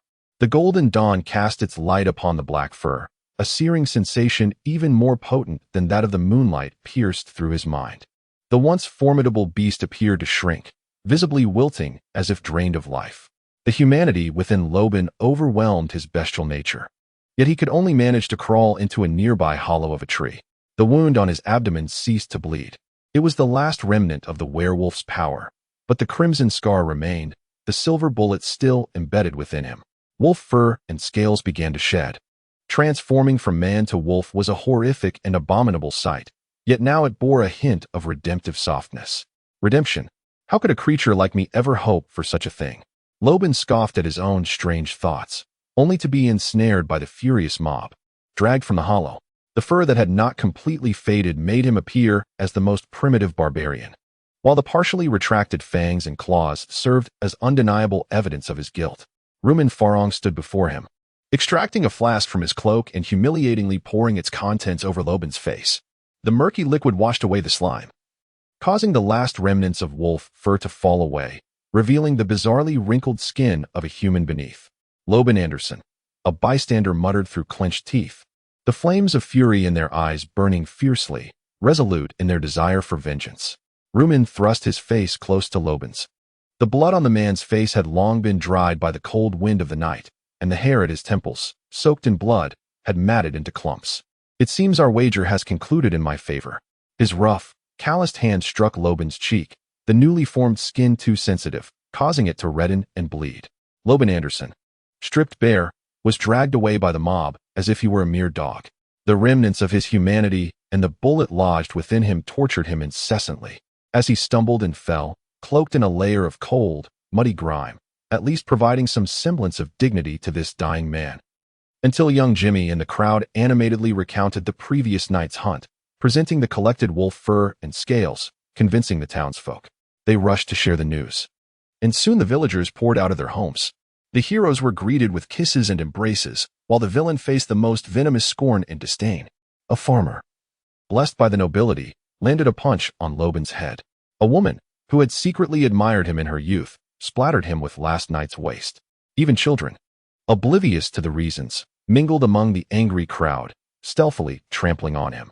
Old Knight Roberto intervened after the crowd had trampled the helpless sinner several times, pulling them away to the center, shouting, "Stop! Everyone, cease your assault. We must allow the Lord to judge this filthy beast." Upon hearing the Lord's name, the crowd reluctantly withdrew. Under Rumen's command, the wolf hunting team dragged the barely conscious Loban to a pigsty for confinement. And only then did Roberto take him aside to discuss matters in a room. "What did you just say?" "I said we need to send someone to fetch a priest from afar for a witness. Father Harlan from the neighboring village has been dead for 6 months at the hands of that man, and Father Barrow's brother met the same fate even further away. We need to find a suitable priest." Rumen, enduring the throbbing pain in his head, nodded in agreement. Of course. Let us not forget, we still need to escort him to the capital. The bounty is still ours to claim." Before he could finish, another cry echoed from outside, and Rumen felt nothing but annoyance at the din. That night, the village of Blackwood held its grandest bonfire dance in years. The oppressed villagers indulged in revelry, drinking excessively according to ancient and absurd customs. Rumen, who did not participate in the festivities, even stumbled upon a couple engaged in secretive pleasures amidst the grass. Unable to sleep, he endured the long night alone, accompanied only by the vibrant scenery and wine. Loban knelt in the snow, his hands and feet tightly bound by ropes. A wooden stake stood behind him, a strip of leather wound around his neck through the stake's hole. "Jimmy, The young man twisted the stick, tightening the leather, choking the sinner to the brink of asphyxiation. The Lord is above, and the sinner is below. Loban Anderson, this is your final opportunity to repent before the Lord. The priest recited his prayers, devoid of any words of salvation. Loban did not look at the faces of those around him, for they were likely devoid of anything beyond mere pain, rage, or sorrow. O Lord, he squinted, yet remained fixed on the radiant sun above. I am innocent. Is it not reasonable for starving, freezing soldiers to kill the merchant who saved their lives and seize the unclaimed wealth? Is it not natural for a weak man ensnared in a conspiracy to push his father into a well to inherit a noble title? Is it not the case that a husband, besotted and desperate, would seek to silence his wife who nears the truth and marry the woman he truly loves? What crime have I committed? What crime have I committed? Wolves are born to hunt. Shall I alone bear the blame? Loban laughed, tears streaming from the corners of his eyes. Ha! Wolves are born to hunt. This is a truth known even to children. Why must you blame only me? His laughter sent ripples of fear through the crowd, their faces paling, eyes wide with alarm, while several animals, struck by arrows, fled in panic into the throng. At the priest's signal, Jimmy hastily tightened the leather, stifling Loban's laughter, swallowing his words deep into his gut. For a long while, he was released, dazedly murmuring. Chapter 73. The man Lumen on that day, the capital of Luz was blanketed in a soft, feathery snow, while Lumen Fallon, having received a substantial bounty, ventured into his favored tavern. With a windfall at hand, it was only fitting that he indulged in a night of revelry. The sherry, crafted from white grapes and spirits, filled his glass, its amber hue exuding a fragrance reminiscent of almonds. It was light and delightful on the palate, not overly sweet, evoking images of radiant sunshine on golden beaches. Savoring this drink fulfilled Lumen's desires, leaving him feeling utterly content. He drank from dusk till dawn, transitioning from the clamor of the world to its serene corners, until the proprietor, weary of his drunkenness, ushered him out into the night. I am a member of the Musketeers, he proclaimed, though a sense of loss swept over him. The gun he had wielded was now gone, taken as a symbol of the Musketeers' authority after he had delivered the second werewolf to the capital, earning a handsome reward. Otherwise, I might have fired off a shot or two. In his inebriated musings, Lumen unknowingly wandered to Doran Square, though not central to Luz. It lay at the intersection of the impoverished and affluent districts, where public displays of mercy or executions drew crowds eager to witness. The destitute came to this place, receiving meager sustenance from acts of grace and glimpsing their own fates in the brutal spectacles. Initially, the king and nobility intended public executions to instill fear among the lower classes, fostering a sense of security. Alas, the masses perceived it merely as a source of entertainment, reveling in the cheers and derisive gestures, oblivious to the fear and introspection that such events were meant to evoke. After all, they were not the ones on the gallows. At least not yet. The next day, a certain Sir Loban Anderson Aranar would take the stage, accused of being a werewolf, bound to an immovable wooden wheel. He would stand before the citizens of the capital. A bishop would arrive to testify against him and offer prayers, yet the onlookers would show little interest. Soon, amidst the rising clamor for blood, the weary bishop would hastily conclude the proceedings, accepting the glory of a deed that seemed as though it had been accomplished by his own hand. The executioner, clad in a black hood and bare-chested, would wield a large iron sword, one end dull and the other sharp, a weighty burden even for the strongest. Yet, when the dull end fell, the crowd would feel as if they themselves had struck the blow, erupting in applause and cheers. The condemned's limbs would be shattered, and the eyes of the watching children would brim with a mix of fear and excitement, each one transfixed upon the grisly spectacle. Only when the butcher finally utilized the sharp edge to sever the head would the crowd witness the release of a life, while the butcher below would treat it as a mere plaything. Some foolish women would rush forward to catch the steaming blood that flowed from the corpse, believing it to be the werewolf's lifeblood, imbued with the power to grant longevity and ward off illness. The square, shrouded in a faint mist, revealed a familiar figure to Lumen as he drew closer. Is it you? He inquired, recognizing the man with long gray hair, the one who had aided him significantly, now standing before the execution platform, the ground beneath stained with blood. Good evening, Mr. Fallon, the man greeted with a smile, the scent of alcohol wafting from Lumen's breath. Good evening to you, unknown gentleman. After our last conversation, you vanished without a word. The mysterious figure merely nodded. I had shared everything I needed to with you, Mr. Fallon. As for the outcome, that remains in your hands. The two departed the square, walking and conversing along the quiet midnight streets. I pursued the bounty for the werewolf, but what motivated you to assist me? Perhaps it is akin to laboring in the fields, he replied thoughtfully. Laboring in the fields? Lumen echoed, intrigued. Indeed, planting a seed and patiently awaiting the day of harvest. He mused. Lumen found himself puzzled. And you? How long have you served in the military? Counting from the age of 13, it has been over 20 years now. Have you contemplated your future path? Perhaps. I might seek a life in Blackwood Village. Lumen regarded the man beside him, noting the expressionless face marred by a black scar. No, that does not appear to be a scar, but rather a fissure. You could journey south to Shania, to a river town, and seek out a man named Olaf Patton. He may provide you with a new direction. Furrowing his brow, Lumen repeated, a new direction? Yes. The enigmatic man replied, gazing deeply into Lumen's eyes. A passage to another world. A chill coursed down Lumen's spine. As the image of the grotesque wolf loomed large in his mind, its howls echoing around him, Lumen divided the considerable bounty in two, giving half to the venerable knight Roberto, the respected leader of the village, to distribute among those who had suffered for years. The other half was kept for himself. Yet he did not hoard it all. He shared it with those who had accompanied him on his wolf hunts, or with their families. The villagers welcomed him warmly, even coming together to construct a new house at the village corner. Until the house was completed, he resided with the lonely Roberto. Life in the village was unremarkable, and Lumen passed his days in idleness, drinking to pass the time. That was until Jimmy injured a man. It had been an accident. The young man, having come into money, drank excessively in one evening, in a drunken altercation, bit off another man's ear amidst a scuffle. Lumen had been present, initially observing in jest, but was taken aback when Jimmy, like a frenzied wild dog, clamped down on his opponent, blood spilling profusely. Several strong men had to intervene to separate the two. From that day onward, the village had one less ear among its inhabitants, and a plethora of rumors about Jimmy began to circulate. After all, he had once been captured by a werewolf. Indeed, I have heard that those who are wounded by werewolves have their souls tarnished. Yes, and he is an orphan, at his age. Not having a wife surely indicates he harbors a secret. Before long, whispers spread through the village of sightings of a werewolf in the woods. Lumen, uncertain of the truth, recalled the wolf's howls he had heard on a full moon night. Yet, such occurrences were not uncommon, for the region around Anger was notorious for its wild wolves. It was then that Lumen began to comprehend that while Lord Loban had perished, the werewolf still lingered in the hearts of the people, concealed among them. Silver bullets could slay monsters, but they could not vanquish fear. In the end, before his new home was completed, Lumen Fallon departed from Blackwood Village. Chapter 74. The Night of the Wolf Demon, the Unnamed observed the execution of Loban Anderson. Finding the bloody brutality of the scene and the frantic revelry of the crowd utterly insignificant. Even as he witnessed his creation being systematically dismantled, he felt no compassion.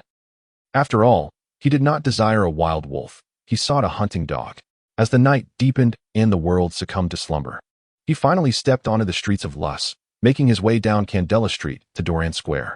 The blood of the day had long dried, and the body on the gallows had been swiftly removed and cremated. The life, or soul, of Loban Anderson had ceased to exist. Yet the people had seen him and heard of him. They trembled at his existence and suffered ruin due to his malevolence.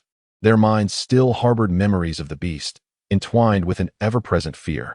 All of this amalgamated into the concept known as the Anger Beast. A pallid mist trailed behind him, shrouding its master from the gaze of the outside world. Evil whispered in the night, a dark prayer, the dead shall not return. Yet the blasphemous rites persist. The blood of the wild wolf was smeared upon the gallows, forming a cross, with the words of the saints inscribed on either side, proclaiming, buried beneath the cross, one heart dies to save all mankind. Angels and heavenly hosts sing, their melodies eternally bound to the love of the Lord. This day, my Lord, is reborn, forgiving the sins of all. Salvation for the multitude shall endure forever, praising the divine and the saints. Ole Bear watched the familiar ritual before him, silently closing his eyes.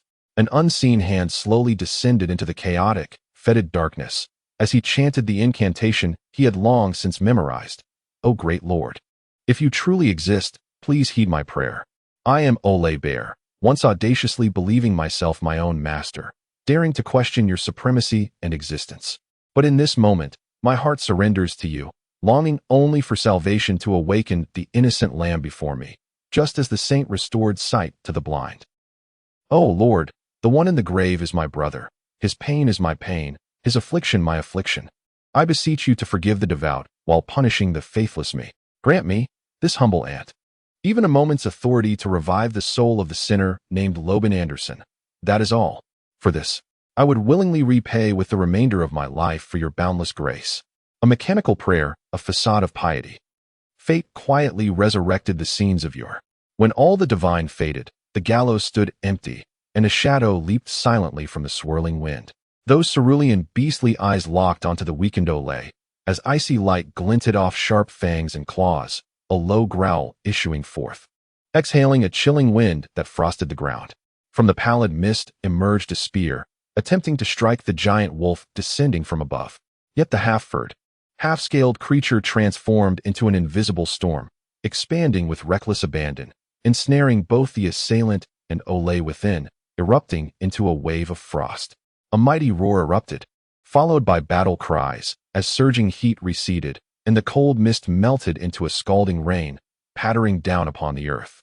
Olay found himself encircled by several knights, their forms composed of bones and clad in ancient armor, exuding the stench of death, embodying both flesh and fur. They stood resolutely before their lord, their withered bodies absorbing all harm. The assailant was another knight, grievously wounded, his frost-laden armor freezing the deathly aura around him, while fine ice spikes erupted from within, shattering him further. Hot and cold winds twisted through the air before finally colliding with the ground. They leaped apart, revealing their true forms, a wolf and a dog, each as large as a calf, with fierce, bulging eyes. Charles bared his teeth and growled, while the giant wolf licked its shoulder wound, inflicted by its opponent, radiating a fiery essence that left no sign of healing. The elongated wolf eyes narrowed, and it suddenly sprang forth, attempting to bypass Charles and lunge for Olay. Charles leaped to intercept, but the foe twisted mid-air, returning directly towards the faltering assailant. The knight raised a spear, aiming high, yet the tangible weapon merely pierced the wind. With a cry of anguish, the giant wolf was forced into corporeality, crashing against the knight. The fearless warrior wrapped his arms around the beast's midsection, squeezing tightly, causing it to cough blood. The massive claws flailed, and the wolf's fangs sank in. Within the blink of an eye, the knight shattered like plaster, debris and remnants crashing to the ground, the deathly aura unbound, slowly dissipating. Yet as the giant wolf gained its freedom, two other knights had already seized its neck, pinning it to the earth, crushing its gauntlets, and splintering the stone beneath. Olay approached, flanked by several knights, with Charles growling at his side. The cracks upon him widened, allowing the deathly aura to escape, coiling around his fingers. The tattered cloak billowed as a black hand grasped the silver sword, its keen edge slowly unsheathing, the bloodthirsty white dragon opening its covetous vertical gaze. In the darkest depths of death, the silver of its nemesis, the giant wolf revealed an expression of profound terror. After a frenzied struggle yielded not, it collapsed, trembling with despair and defiance.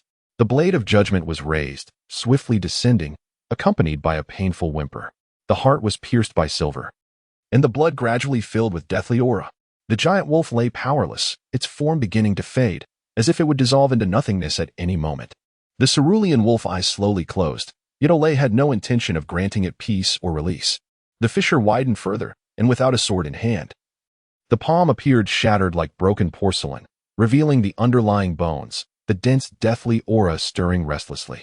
Their two masters indulged that desire, pressing their hands upon the head of the near-death creature.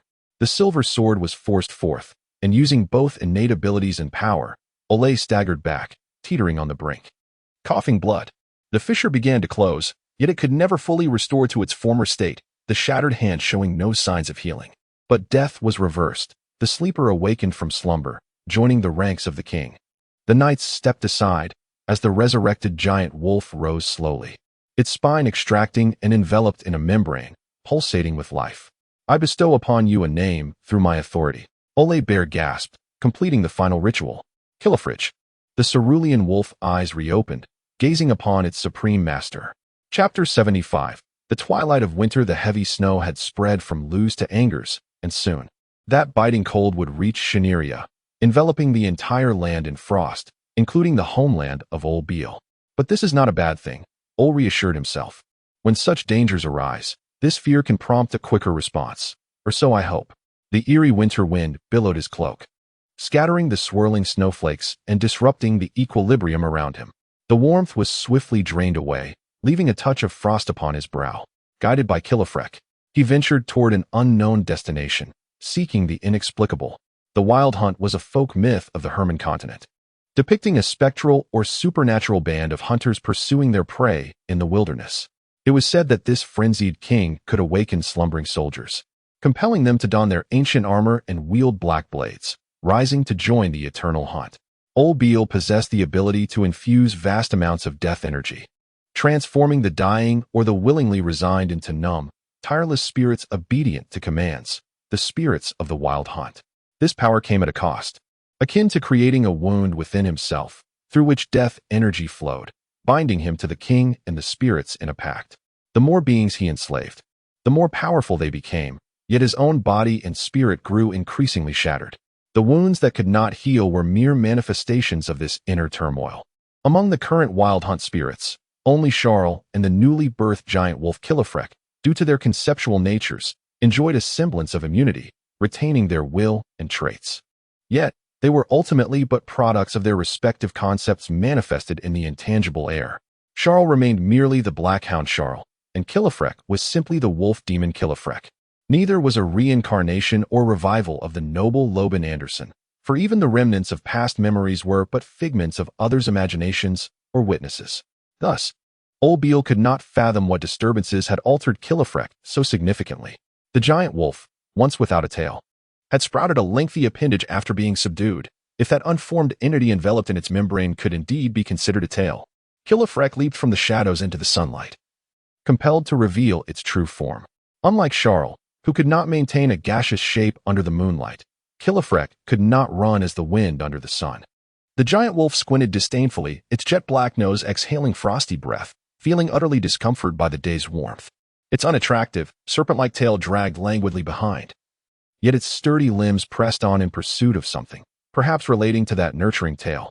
A whimpering sound, timid yet greedy, reached Ol's ears, and Kilafrek seemed to sense a call, becoming increasingly agitated, its soft tail now raised and trembling lightly in the air. Ol raised his hand to quell its restlessness and stepped forward into the woods. An elderly man lay supine beside a tree, while a wild wolf feasted upon his abdomen. The old steward Rolando knew that the footsteps of death were drawing near. Recognized by villagers days prior, he had hastily fled with young Greta. The girl's conspicuous features cast a pall of misfortune upon their path. He understood that as an old man, few truly recognized him. As long as he chose to retreat into solitude, the sins of his former master would not ensnare him. Yet, he referred to Greta as Miss. Sir Loban was not a benevolent master, and Rolando had spent years in fear and trepidation, sharing in the nightmares of his master. Only Miss Greta. Rolando relinquished the last sip of wine to the little girl, believing that a warm drink would fortify them for their journey. The dazed child stared at the flask, hesitating to take a sip. Only when Rolando inquired did she rise on her toes, extending her tiny hand in an attempt to offer the flask to him. "Grandfather, drink." Her voice was devoid of inflection, her expression unchanged. The emotional detachment wrought by her isolated upbringing pierced Rolando's heart. Yet, within her golden eyes, he glimpsed warmth, akin to a ray of sunlight. "Drink, my dear." The aged steward donned his most gentle smile, uttering the most harmless of lies. "We shall soon reach the next village." They could not survive in Angers, they must leave the province. But the snow fell ever heavier. The trees in the forest stood bare, the relentless cold wind biting at them, their thin garments utterly inadequate. If only he were younger, he might endure. But the frailty of his aged body had long since become unbearable. "How much longer can I hold on?" he pondered, uncertain of the answer. Yesterday, while fetching water from the stream, he had suddenly fainted, fortunate to have not fallen into the icy waters. Otherwise, his old life would have been lost there. A sudden alertness gripped Rolando as he tightened his grip on Greta's hand, pulling her into his embrace. The old steward swore he had heard something. Over the years, his eyesight may have failed him, but his hearing remained keen. Misfortune would not relent against this unfortunate pair. A famished wolf emerged from behind a rock by the roadside, so close that Rolando could discern the matted, white hairs around its neck. It was a creature as old as himself. Perhaps you were too weak to keep up, you wretched old beast, abandoned by the pack. Rolando cursed silently, quickening his pace with Greta in his arms. His gaze remained fixed on the old wolf, which followed them closely until Rolando could no longer carry the girl. Until day turned to night.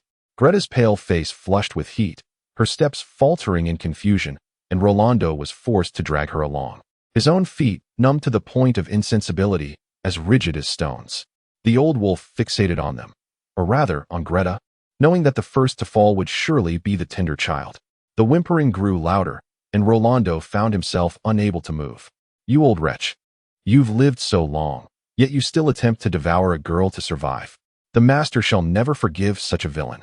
Having vented his anger, the old steward Rolando exhausted his final reserves of strength. Mississippi. Mississippi, he called, lowering Greta beside a relatively short tree, bracing her with his hands as he straightened his frail body, pushing his young charge against the trunk.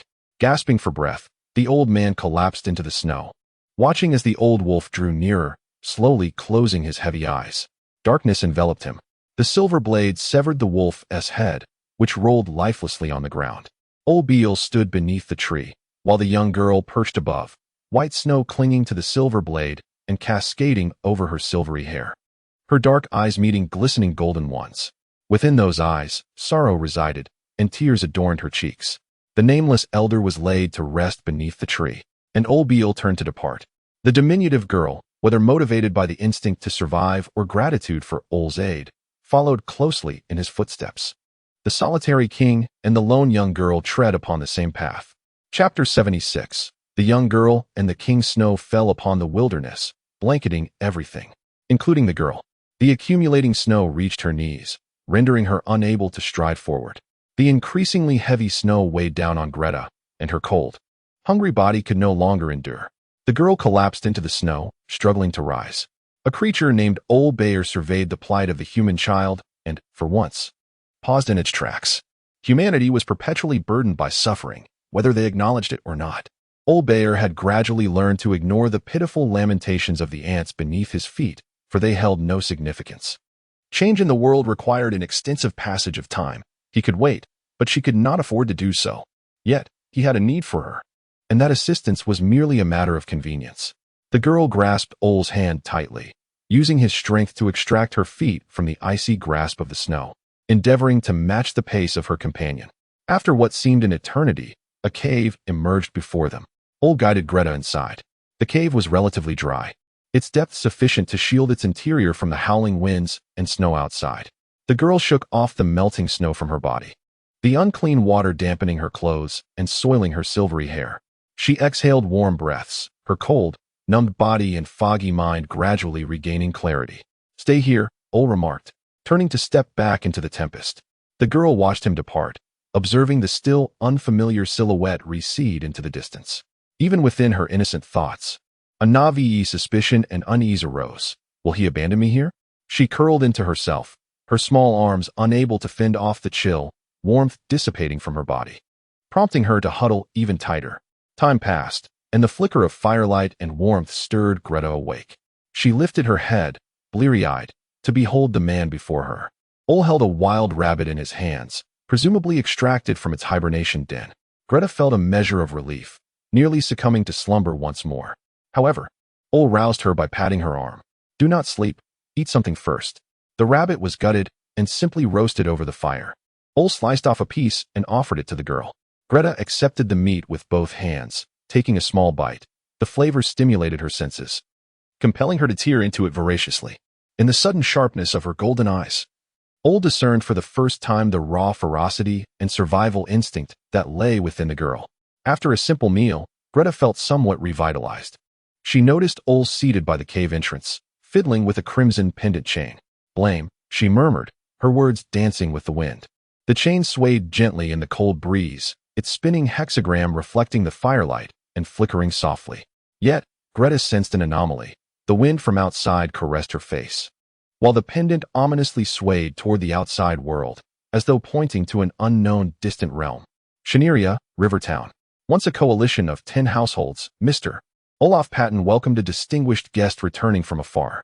The disheveled gentleman remained as imposing as ever, instilling awe, untouched by the swirling snow outside. However, unlike before, a small tail trailed behind him. A filthy young girl crouched at his back, mud and dirt failing to conceal her silvery hair, while her amber eyes revealed a haze of confusion and bewilderment. Mr. Bayer, it has been a long time. Old Bayer nodded, gently nudging the girl forward. Have someone assist her with cleaning. Olaf summoned a servant, intending to escort Greta to the bathing room for cleansing.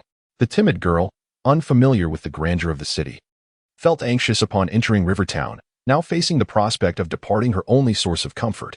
A cloud of fear enveloped her heart, rendering even the bare skin hanging above the fireplace in the parlor intimidating. She attempted to grasp Ol's clothing, but grasped only air. Ol was invited by Olaf into the study. This is a good thing. Yes, I will introduce the newcomer to you at dinner. They have much to learn, so please be patient. Ah, what of the movement of those pests? It is said their presence has been noted in the Duchy of Dietis. I have dispatched a capable brother to investigate. The man and his counterpart entered the study, failing to cast even a glance at Greta. The wooden door gradually closed, and the servant carried the girl away. She lowered her head, biting her lip, silent and unprotesting. After her cleansing, the girl donned a fresh outfit, appearing almost angelic in her small stature. Her silver hair shimmered, and her expressionless, pretty face bore an air of innocent purity. The petite garments accentuated her fragility, making her delicate hands and feet appear even more endearing. The maid regarded her with delight, ready to escort Greta to the study to meet the two gentlemen. As they passed through the parlor, a sweet voice called out to them, "Melina, who is this young lady?" "Madam, this young lady is Mr. Bayer's guest. Her name is." Perhaps due to the young girl's tender and sensitive heart, Greta sensed an emotion of trepidation emanating from the maid. She looked toward the lady, only to find the diminutive figure clad in a deep black robe from head to toe, hands gloved, and her face veiled, shrouded completely, not a hair out of place. Only a pair of sparkling eyes peered out, offering a glimpse of her beauty and allure. The lady paid no mind to the maid's fluster, instead kneeling before Greta and gently taking the girl's small hand. "I am Chang'an Patton. What is your name, my dear little angel?" From those eyes, Greta perceived affection and gentleness. Hesitating, she finally spoke. "Greta." "What a lovely name," Chang'an replied, her eyes curving into a beautiful arc, her tone laced with warmth. "Come this way, let us not disturb them." Chang'an arose, leading Greta to the dining room.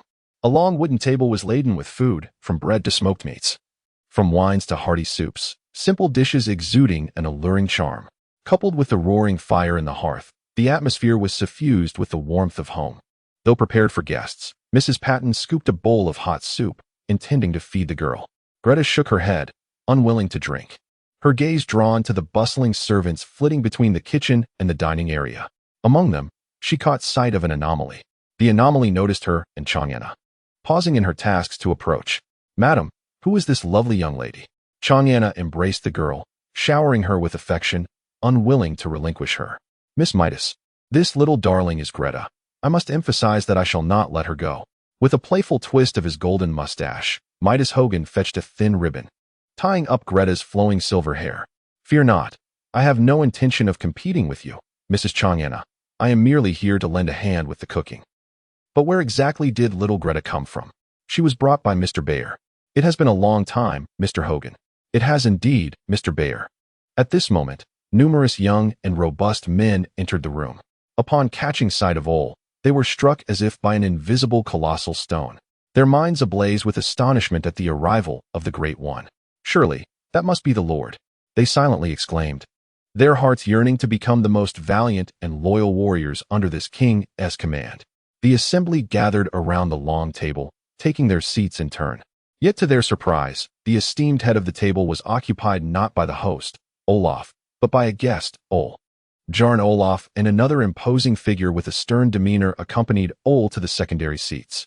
The lady of the house personally poured wine for everyone as a gesture of welcome, while Midas led the girl away from the scene. Olaf was the first to speak. After succinctly yet earnestly introducing Ol, he ignited a fervent eruption of cheers and affirmations. This once unruly pack of beasts now obediently united, encircling Ol, despite many having only just encountered him for the first time or even merely heard of his existence. "Please, Do not hold back. Indulge yourselves in food and drink to your heart's content, Olaf concluded, prompting them to gradually partake. Initially, they might have felt somewhat awkward, but after a few cups of wine and morsels of smoked meat, boisterous laughter and hearty shouts transformed the atmosphere into that of a rustic tavern. A maid, who had been assisting Greta with her ablutions, approached quietly, whispering a few words to Olaf, who then beckoned Ole to a secluded area of the house.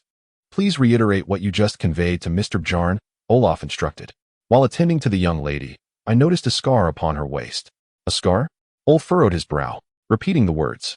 Indeed, and it is quite substantial, as if something had bitten her. Ole shut his eyes and waved his hand dismissively. Olaf then led the maid away. Bite. He shed the warmth enveloping him, allowing the snowflakes to kiss his skin, confronting the biting chill of deep winter. It was snowing that day as well. He recalled the day when war erupted and famine and cold ravaged the land. Chapter 77. The filth stains the moon in the year 1549 of the apocalypse, following a devastating defeat in the west. A group of Bolivian deserters found themselves besieged in a bunker by the soldiers of Shanarea for nearly 2 months. When the Shanarayan soldiers stormed the stronghold, they were greeted by a horrifying tableau reminiscent of hell itself. Within the grotesque space, tainted by black blood, a ferocious-looking Bolivian knelt beside his fallen comrades, ravenously devouring flesh like a famished beast. Blood and filth marred his visage and hands, trickling down to stain his chest and clothing, while a small pile of bones loomed ominously behind him. Several soldiers were so repulsed that they retched on the spot, and their leader immediately ordered the execution of this abomination. He was no longer human. He was a demon. The cold, harsh words of Shanarayan echoed, sealing the Bolivian's fate.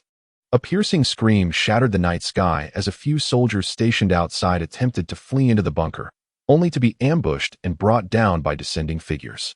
The newcomers buried their heads into the necks of the soldiers, and their cries quickly transformed into dying groans. A few brave souls charged forward to rescue their comrades, but the uninvited guests clad in black cloaks leapt effortlessly aside. In the moonlight, the Shanarayan soldiers finally discerned their features: crimson eyes, protruding fangs, pallid skin, and gaunt forms. These bloodthirsty creatures were insatiable, their cold gazes fixated on the banquet that lay before them. One vampire darted towards a soldier like the wind. The soldier barely had time to swing his sword before the vampire evaded with ease, circling behind him to grasp his head with both hands. With a sickening crack, a life was swiftly claimed. Ghouls! Ghouls! Kill them! Cried the terrified leader as the soldiers charged forward in a frenzy, desperately trying to drown their fear in battle cries. As swords clashed, the vampire's palm struck the soldier's chest, crushing his armor and causing blood to spill forth. The soldier who had leapt to attack was met with a swift kick that shattered his throat. His lifeless body crumpled to the ground, helmet rolling away with a hollow clatter. The leader watched helplessly as his men were slaughtered one by one. Anger quelled his fear, and he drew his longbow, releasing an arrow that pierced a vampire's shoulder, eliciting a howl of pain. Yet, the creature merely grasped the arrow, yanking it out with a brutal force that inflicted more harm than the initial shot. Kill them! Kill them! The leader shouted, but he was now the last man standing. A vampire kicked him in the knee, shattering the bone and rendering him unable to stand. He fell to the ground, crying out in agony as another vampire seized his arm and shoulder, clawing deep into his flesh, until his arm twisted grotesquely before being wrenched free. The splattering blood incited the vampires to cheer, dancing joyously around their fresh prey, indulging in their feast. The Bolivian, awakening to the horror around him, felt no fear of these terrifying figures, for he was already in hell.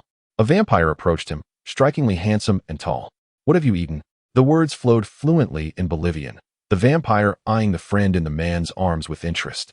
"Yes, please," the Bolivian weakly nodded, crawling on all fours towards the creature in a desperate attempt to grasp its garment, only to be evaded. "Do not touch me with your filthy hands," the vampire coldly remarked, gazing down at the prostrate Bolivian with disdain, as if he were mere filth. "Please, spare me," the Bolivian whimpered, clinging to the last vestiges of hope. "Spare me." The vampire regarded the Bolivian's grotesque face, seemingly recognizing a reflection of himself. "Very well." The vampire smiled, slicing open his palm to reveal a writhing blood that dripped tantalizingly. "Drink." Without hesitation, the Bolivian opened his mouth wide, his eyes wide with desire, like a hungry pup awaiting nourishment. The warm blood dripped into his mouth, causing him to writhe on the ground in ecstasy. "Now, I am your father," the vampire declared, observing the Bolivian's struggles with delight. "My name is Blame." A chilling howl pierced the night, accompanied by the sound of approaching footsteps that carried the scent of death. The jubilant vampires fell silent, fixated on the entrance of the bunker. A massive black dog with red eyes stood guard at the door, while moonlight illuminated the figure stepping inside. With half-gray, disheveled hair and a pallid complexion akin to a vampire's, strange black scars crawled from his left temple to his right mouth. Beneath a flowing cloak lay a glimmer of sharp, cold steel. His weary, dark eyes sparkled with the vibrant energy of thunder and lightning. One vampire suppressed its instinctive fear and stealthily flanked the newcomer, launching an attack with claws bared, swift as the wind. Yet, the silver glimmer was faster than the wind. Cold silver, like winter snow, pierced the vampire's neck. With a swift stroke, Olai Bailey severed its head, the shimmering silver blade reflecting the moonlight. The vampires shrieked in agony as those touched by the light were engulfed in pain. The silver dragon-headed hilt of his sword seemed to come alive, coiling around Olai's right hand, its scales slicing into his skin, drawing blood that was absorbed by the scales' crevices. The beheaded vampire disintegrated into ash and dust in a conflagration of golden flames. The remaining vampires charged forth, their frenzied cries a desperate attempt to conquer their fear of death. Olai twirled his blade, casting back several attackers with the reflected moonlight, then swiftly decapitated one and severed another's arm at the elbow. From the wounds, smoke billowed forth, flesh appearing as if seared by an invisible flame. Devoid of any chance of regeneration, Olai turned to pursue the vampires, who, stricken by terror, scattered in all directions, unwilling to engage. A few vampires attempted to escape the bunker, only to be crushed under the paws of the black dog, while those leaping from windows collided with the skeletal knights clad in heavy armor. With a swift maneuver and a drawn sword, they were cleaved in two. Seeing no escape, Blame leapt at Olai. Olai raised his left hand, adorned with copper chains and the crimson six-pointed star of the ancient Kaga king, radiating a light as bright as day. In the name of the highest and mightiest king, he vowed to vanquish all evil and demonic foes. Blame was seared, the front half of his flesh vaporized, and he was hurled against the wall, crashing to the ground. "You are called Blame?" He gasped, struggling in agony, repeating mechanically, "My name is Blame. Stock. Sepek. My name is Blame. Stock. Sepek." Like a puppet, Olai remained expressionless, placing his foot upon Blame's head, bending his torso, and exposing his slender neck. With a swift stroke, the sword severed his head amidst a blaze of fire. Soon, Olai had vanquished all the vampires, their remnants soaring from the watchtower, mingling with the swirling snow, equally pale. The slender blade was sheathed, and the dragon's head finally released Olai's right hand, which was already marred by bite marks, blood and flesh in disarray. The results are satisfactory. Olai approached the final prey, contemplating the outcomes of this experiment and the creation of the next weapon. "Please," the desperate Delivian implored. For Olai happened to understand their language, a twist of fate neither fortunate nor unfortunate. "I wish to survive." The Delivian, consumed by a burning fever and unbearable itch, begged Olai for mercy. "But you are destined to become a vampire. Once the transformation is complete, I shall slay you." Olai coldly articulated this grim truth. "I am willing. I would do anything, as long as I can live." Gazing at the full moon beyond the window, Olai discerned the nature of his next weapon. "I understand now." His eyes, dim and haunting, returned to the pitiful wretch before him, who sought to strike a deal with the devil. "What is your name?" Loban. Anderson." Olai's gaze held no compassion or mercy. The blood of the fallen lay at hand, and Olai inscribed a large pentagram in the snow outside the tower. He utilized the warm wolf's fur stained with human blood, the still warm ash of mistletoe, the fresh ash of aconite, a small piece of silver ore, and a handful of vampire ashes. Within the same dark notebook, a page already contained a mad scheme. Olai raced against time, swiftly and rhythmically chanting. As an invisible hand gradually delved into the chaotic depths of that murky abyss, you, the lost livestock ensnared in your own plight, have committed an unforgivable sin. Both body and soul shall plunge into the boundless darkness, dying yet pleading for salvation from the Lord. What greed and cowardice you possess as a plunderer. I hold no pity for your pitiful existence, only disdain and scorn, for we are of the same ilk. I grant you one final opportunity, to let this wolf in sheep's clothing roam the wilderness once more, to hunt my enemies for me. Your veins run thick with sin, and I shall replace it with wolf's blood, so that beneath the full moon, your true form may emerge. Your organs are festering with decay, and I shall ignite them with holy ash, so that you may fearlessly confront the sacred against evil. Your bones are rooted with poison, and I shall bury them in cleansing earth, so that you may naturally traverse the path of the blooming aconite. Your heart conceals filth, and I shall purify it with silver, so that you may be utterly shielded from the touch of moonlit gold. Your soul reveals death, and I shall nourish it with remains, so that your claws and blood may recognize the enmity of generations. Ole grasped Loban's face, his thumb pressing into the crimson eyes, and with a piercing scream, he brutally extracted Loban's eyes. You revel in plunder, so I take your sight, that you may behold the bloodthirsty dead, eternally pursuing. You are innately weak, so I shall slice your throat, allowing you to call upon your kin to encircle you to your demise. Ole removed Loban's newly grown fangs. Your nature is avaricious, so I shall extract your fangs, that you may lure the lost lambs and swell your ranks. In excruciating agony, Loban's body rapidly withered, his throat leaking air, producing no sound, while his hollow eye sockets fixated on the increasingly frail Ole. By my authority, I bestow upon you the name werewolf. A crimson-black light enveloped all, tainting the moonlight above. In the winter of 1549, during the apocalypse, the king roamed the wilderness, seeking the innate villain who had committed 2 grave sins, and thus stained the full moon with blood, corrupting humanity. Hence, the beast was born, rampaging beneath the moon for many years in the vicinity of Angers, Victoria. According to records, it resulted in 226 deaths and 98 injuries, as the venom of the werewolf spread, henceforth known as the Angers monster, Loban Anderson.